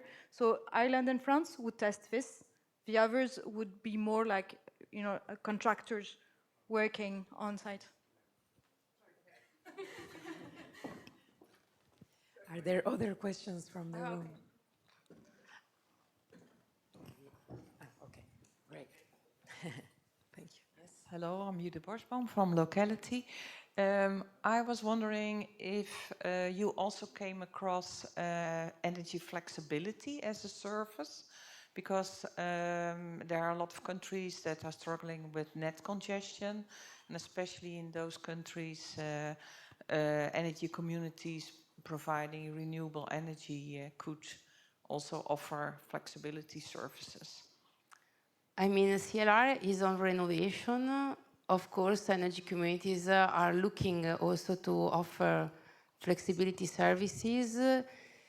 I think is something that the market should, I mean, in Italy is not yet ready, the flexibility market, but we have to focus on renovation, of course. If some energy communities ask us some support, I think we can do it, because maybe is integrated with installation of heating pumps, PV plants, but I mean, it's not really the main goal of the project. Yes. Yes, thank you. Françoise Refaber, I'm part of EU Peers project, and I was really thinking that, you know, when you explain the customer journey, so basically you come to findings that have been already found, if I may say, by initiatives who are now gathered in the EU peers. So I would recommend that we exchange so that there is less overlapping. Of course, I understand you do it with a very specific perspective, but in the one-stop shops, you also have this proximity to citizens. And so I really think that it would be valuable to exchange experiences. Of course. I think some of the enablers are active in EU peers. If I recall correctly, Ecovision, for instance, I think is active there. But indeed, we should maybe increase the links, of course. Yes. It's tough. I mean, it's a complicated business. So if you start with citizens, you can save time. Yeah, it's very complex. Suggestions are welcome. Are there any more questions? Otherwise, while you think about your next question, I would like to ask you about the identification of ambassadors who have a very important role in the way you deliver then the services. How do you go about finding who should be the ambassador for each of the communities? Yeah, I mean, in Italy, all of them are volunteers, so this is one of the main discussions among the neighbors, because they spend a lot of time supporting the communities and the citizens, and some enabler would like to pay them, but this is not expected by the project, and so they are volunteers. Most of them are members of the energy communities, and in Italy, they're very happy to do this job. And I don't know why. And most of them have many competencies, so they really like to call the citizen, inform them, and support them. Because and the first energy communities that were established in Italy really had, they were startup with a group of people that were motivated by climate ambition. So they really believe on this kind of projects. So they are happy to work on this, and they're happy to learn, to participate to capacity building, to increase their competencies. But I think at some point they should be paid for this activity, because so I was thinking maybe to have when we identify the company, to ask some budget to pay a little bit more for the investment, and have some budget to pay the ambassador and the contractor of. Or maybe to have also the maintenance for the next 3 years, and with this budget also cover part of the ambassador cost. So I think this time spent to engage the community. But as I said, for example, in Ireland, they are paid by the state. So there is a national project that support the work of the ambassador and the facilitator. So they are already there, they're already identified, they're expert in the engagement of the citizen, in the dialogue with the citizen. You need the competence also to do this. So initially it could be someone of the energy communities, but after a while you need someone that have the skills to approach citizens, and especially vulnerable people from other countries, and they must have a social skill. So this is more or less how we approach them, but I think in the future we should structure better this aspect, because it's not enough. If I see no other question, I'll ask you also something that I was thinking when you were presenting. You said that you were working on providing more financial assistance. I suppose that different enablers are doing it differently, and it depends on what is the ambition of each of the projects. But what are the models that you are exploring so far? So the model, as I said, we have to look at the energy communities where it is. For example, the first one, Valsamoggia, is a rural area, so we have only single family houses, and there are no condominiums. So what we are looking and is a kind of rich area. Maybe is funding, is funding that supports single families, maybe small budgets, because they have already some money to spend on the renovation. But if you move to cities like in Fidenza, there you have a lot of condominiums. So here you maybe you need the ESCOs, you need finance for condominium, as is this bank that we found. You need additional funding available. So it depends where you are, the energy communities, the territory, where is it, and also the kind of buildings that you have to approach, because and the condition of those buildings. For example, in Fidenza we have a lot of social housing, so the ESCO is quite important in this case. So it depends a lot on the area, the energy communities, the people that ask for renovation. So it's really important to assess who is part of this renovation project before to set up all the project. Maybe just to end then, one of the objectives of CLR for each of the enablers is to also set up a pipeline of projects beyond the initial pilots. Do you see that happening? Do you see interest beyond the kind of the pilots that you are already supporting, that you have already selected? Do you think that by the end of the project, so it's a bit far now, but do you think that there will be a pipeline of projects for those enablers? I think yes. I think the pipeline of projects, I mean, now I'm looking for small pipelines because we have the problem of the cost of the building material that are rising so fast in this period. So the idea to have a blocked price for the intervention is really crucial. So I think now is better to have small pipelines of projects to just to group a small number of projects and deliver because the companies cannot keep the same price for more than 20 days, 1 month. So it's very hard in this period, but then when I hope everything is more stable, we can have a bigger pipeline of projects. What would be nice, because in Italy, the archetypes of buildings are very different, while in other countries they are very similar, as maybe to identify neighborhood with the same type of buildings and have a bigger approach and have more buildings, a pipeline of more buildings with the same intervention that can be scalable in the neighborhood, because we have some of them. Or maybe in social housing we have this kind of, we can have this kind of approach.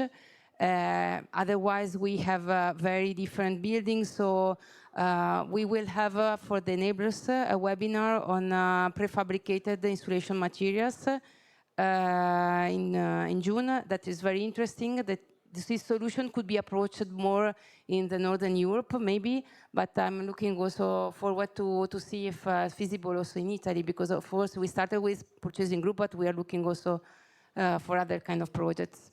Okay. Thanks a lot, Claudia. Thanks a lot for your attention. Just a small reminder, if you... Thank you.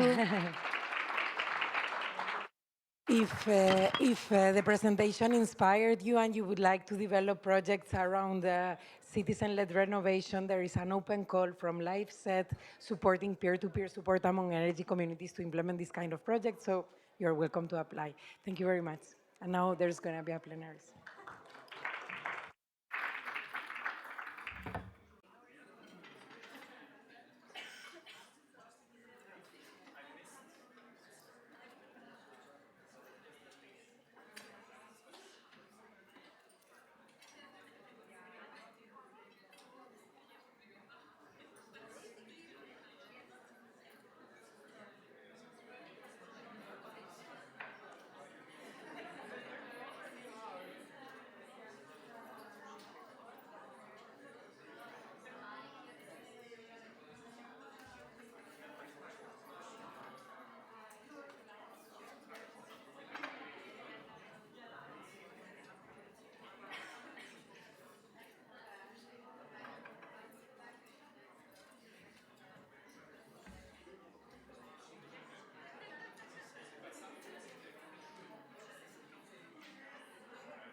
more pointers, because otherwise, if I talk very little, otherwise I will just go on my... I have it here.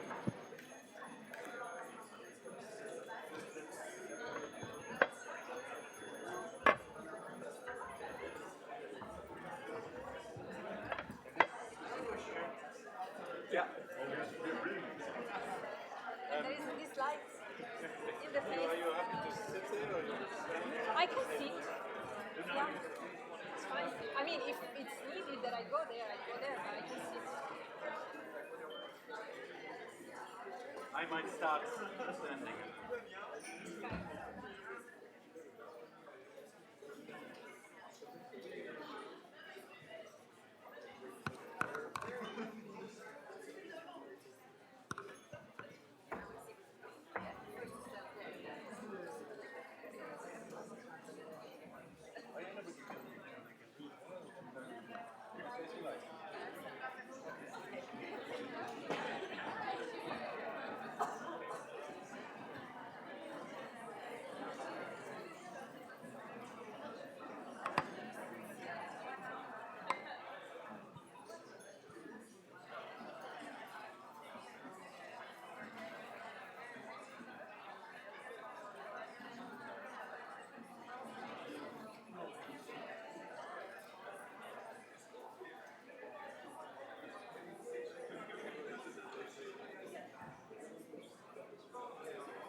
Good afternoon, nearly good evening. Colleagues, it's a great pleasure to close on behalf of CINEA. My name is Hans Rhein. I'm the head of unit for the Life Energy and Life Climate sub-programs in CINEA. It is really a great honor to close again a very successful Clean Energy and Transition Investment Forum that we've had here today.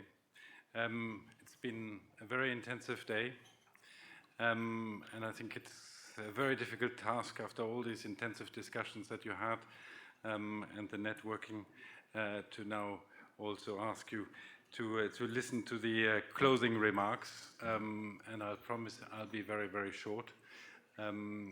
But the advantage is that I don't have to summarize the whole in one day of intensive discussions in 16 breakout rooms, but I'll be luckily assisted by Sarah Giovannini, who is the co-lead of the Covenant of Mayors on behalf of Energy Cities as well as by Carsten Glenting, the coordinator for the European Energy Efficiency Financing Coalition.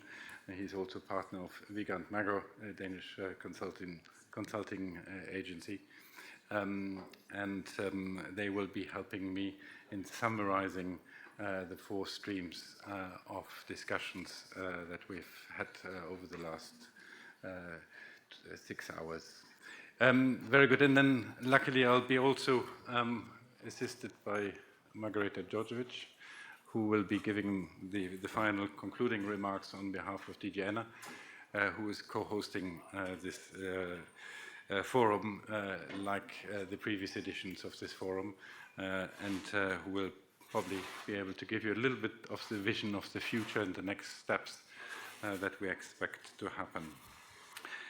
But maybe from my side, only a few words of what I take away from today, from these intensive discussions here today. First of all, I think it was again a very a forum that attracted a lot of the practitioners, and I think it shows that this forum is needed and wished by you.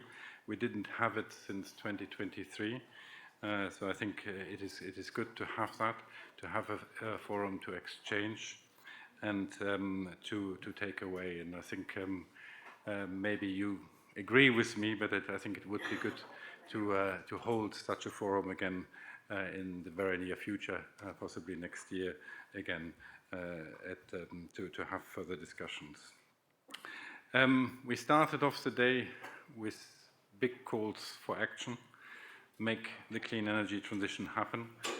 My colleague from DG Energy emphasized the importance of taking action now.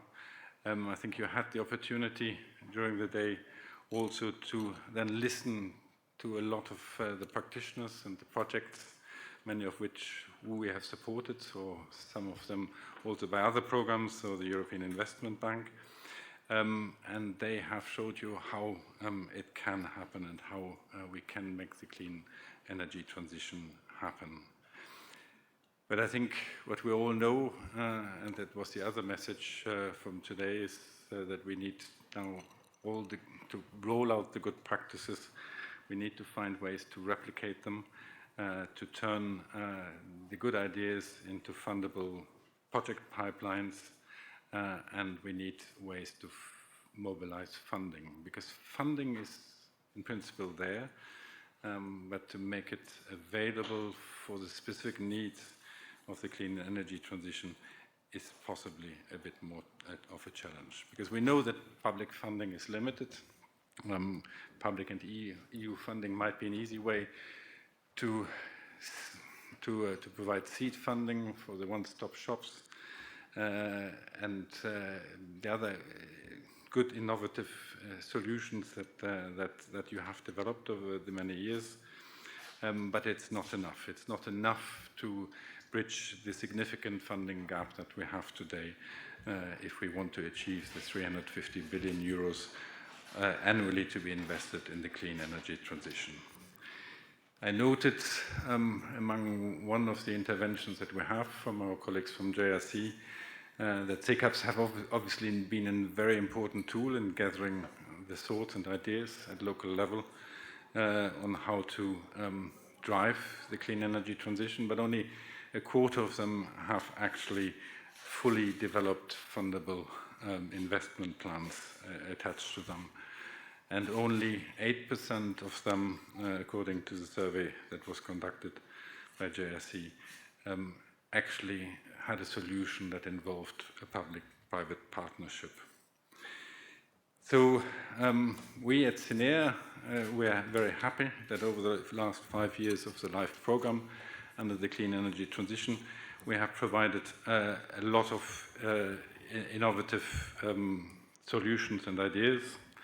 And let me give you a few figures just to support that, that we have backed over the past 5 years over 1,400 actors across regions, across cities, energy agencies, national actors, but also SMEs and industries. So that is very important. We have also supported 500 energy communities, and now we have a full-fledged energy communities facilities that should help many more energy communities to prepare their investment plans. We have launched some 51 one-stop shops for energy renovations. It's good, but in particular they have come up with always newer innovative ideas on how really one-stop shops should be driven, and hopefully can be taken up by the national hubs and at national level to roll out many more effective one-stop shops to drive the energy transition. And we have helped 600 cities plan the clean energy transition. I think very, very important result. And we also now have the European city facilities that should help many cities in preparing the investment pipelines into really fundable projects. So that is good, but that's not enough, and we need private financing. And that's the other conclusions for me that I take away from today, is that it was really good that we have done this this forum this year back to back with the European Energy Efficiency Financing Coalition. I think it helped reap important synergies between the two initiatives. It helped also to ensure that we have a lot of people from the financing sector here today, and it also helped that we had many people here today from the national hubs that hopefully will be driving also the national rollout of energy efficiency solutions. With that, I will stop here for now and ask maybe Sarah first to summarize the two specific strands that you have looked at and followed, and give us very quickly your summary of what are the key essential things that you have taken away from today. Sarah. Thank you, Hans. Yes, so some of my key takeaways were also mentioned already in your speech. I think the strands that I follow are the strands 2 and 4. The key takeaway is that there is a strong need of resources to finance climate action at municipal level, but there is a problem of excessive reliance on public funding. So basically, as mentioned by the study of the JRC that you also highlighted, traditional financing strategies pose a challenge to the implementation of local energy and climate strategies.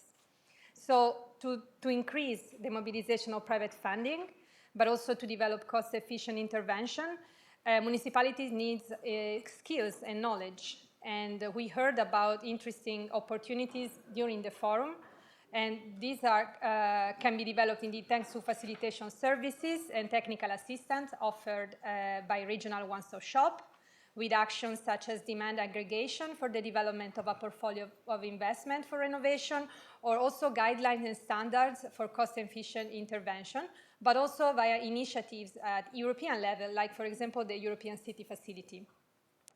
And finally, the third takeaway for me is the importance of the human factor that emerged also by the different sessions that I followed.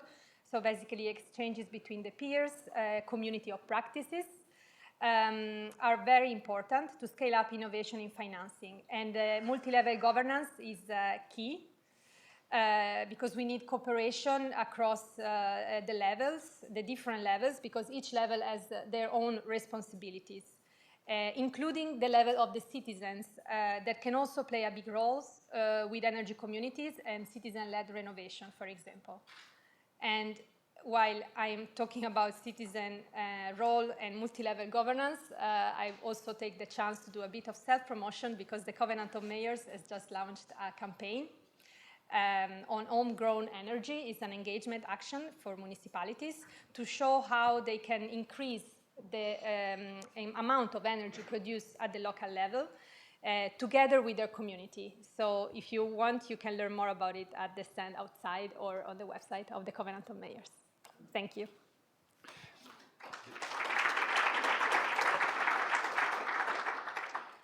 Many thanks, and before passing on to Carsten, I maybe also want to thank again the Covenant of Mayors as well for being such a valuable partner to this forum.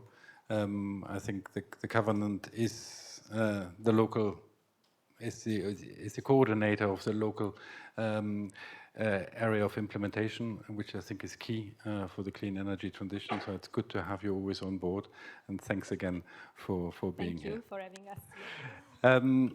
Carsten. Yes, thank you very much. You're summarizing mobilizing finance. Yes, exactly. I'm summarizing 2 tracks, track 1 and track 3. And track 1 was about unlocking investments. Across the presentations, we heard quite similar stories, but told from different institutional vantage points. The overriding conclusion was that small fragmented projects become bankable when someone takes the role of an aggregator. But the additional information was that that aggregator role can actually be filled in many ways.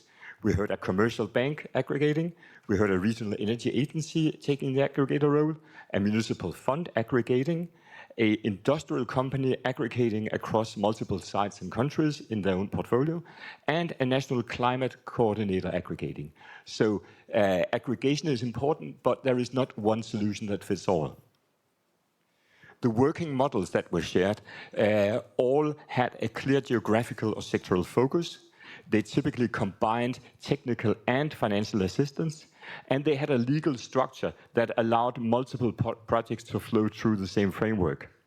It was also clear that EU funding instruments, such as LIFE and ELENA, were decisive in the preparatory phases of the projects. But at the same time, without the local aggregator structure, these funds would not translate into investment at scale. So that was my key takeaway from track 1. Now, from track 3 on mobilizing private finance. Again, one finding kept coming back across the different presentations, that private capital is not in itself the missing ingredients. The key barriers are rather structural.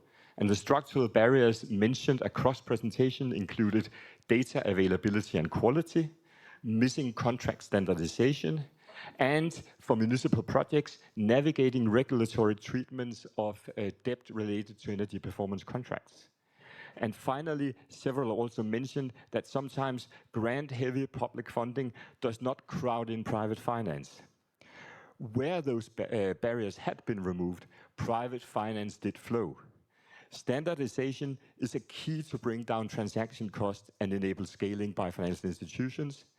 ESCO-type models for public building depend on managing Eurostat EPC requirements, but we saw several successful examples of navigating these requirements. It is possible. Cohesion funds and cohesion policy can mobilize more if it gradually shifts away from grants only to also using financial instruments such as guarantees. And the concrete solutions we saw today, they exist and they are operating today. Finally, sometimes when you see successful projects presented, you don't see the process of arriving at the success. It's always iterative and it's complex. And therefore, several also mentioned that the successful concepts can be transposed to other settings, but they can't be copied directly. These are my takeaways.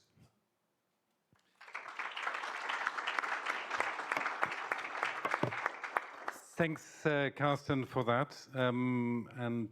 Maybe just to say, these are just the first impressions that come up, more formal proceedings, so notes on the whole day will be presented and published on the website, so that should be coming up. But thanks a lot for both of you for having listened through the different streams and having summarized these ideas. And thanks also for Carsten for supporting this event here today with your presence and your logistical support.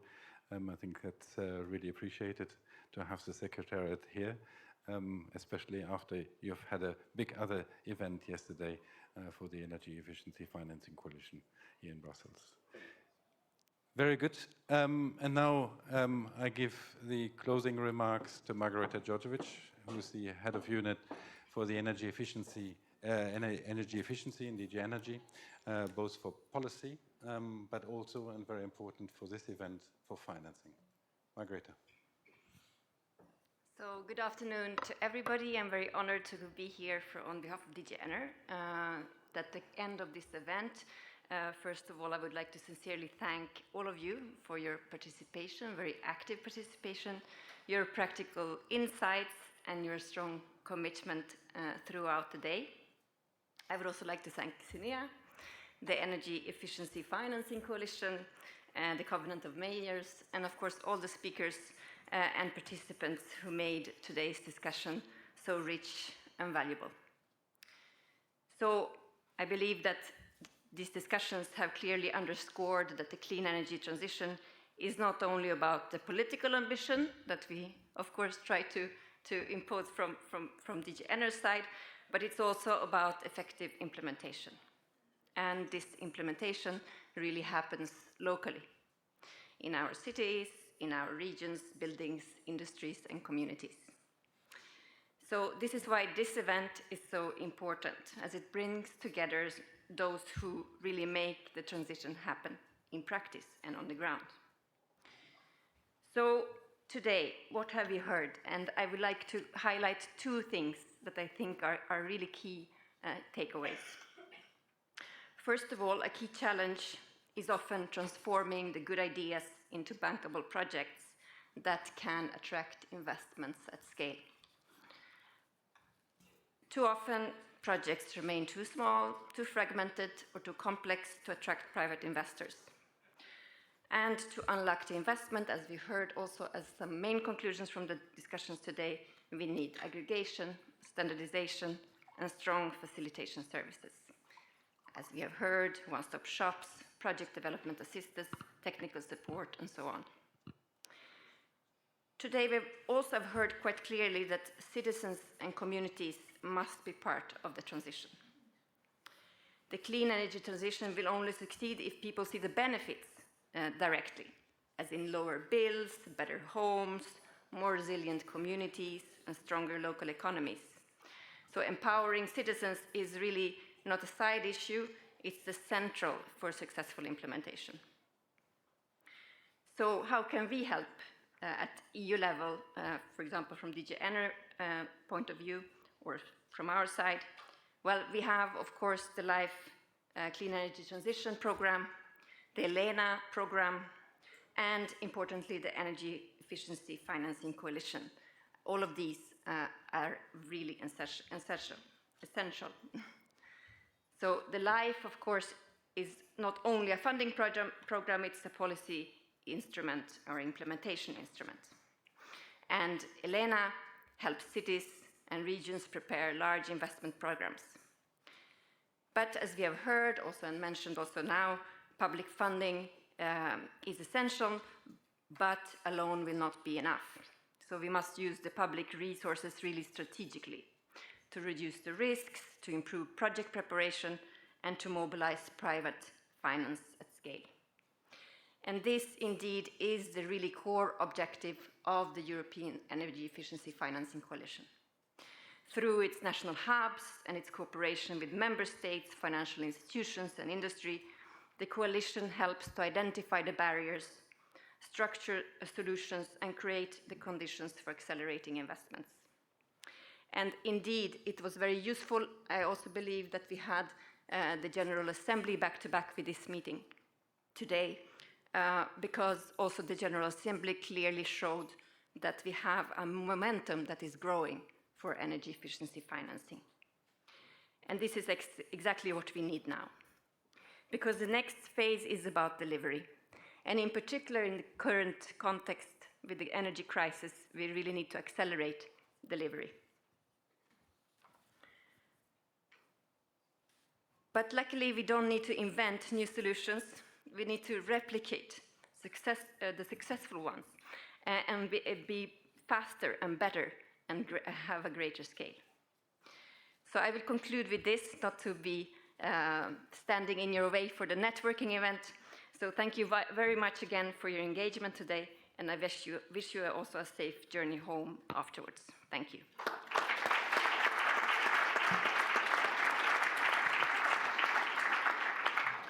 And with that, we conclude this session. I promised we will be short, but obviously before concluding, I have to at least thank my team for having done the incredible work of organizing it. There's a lot of hard work behind it. There's many of them in the room here today, and I don't really want to pick out all of them here now, but certainly thanks to Christina for spearheading this, and thanks a lot for that. But for all the others as well, for having led the different working groups and streams and animated and being moderators, but also providing inputs to the logistics and the whole programming. So thanks a lot for the whole team. And now the event is not yet fully closed, because obviously the most important part is still coming, the networking part. So please do stay for the cocktail, because it's there. I think I've spent a lot of time discussing with many of you, but I think there's many of you that I still would like to discuss with. So hopefully you will stay around for a drink or two. Thanks a lot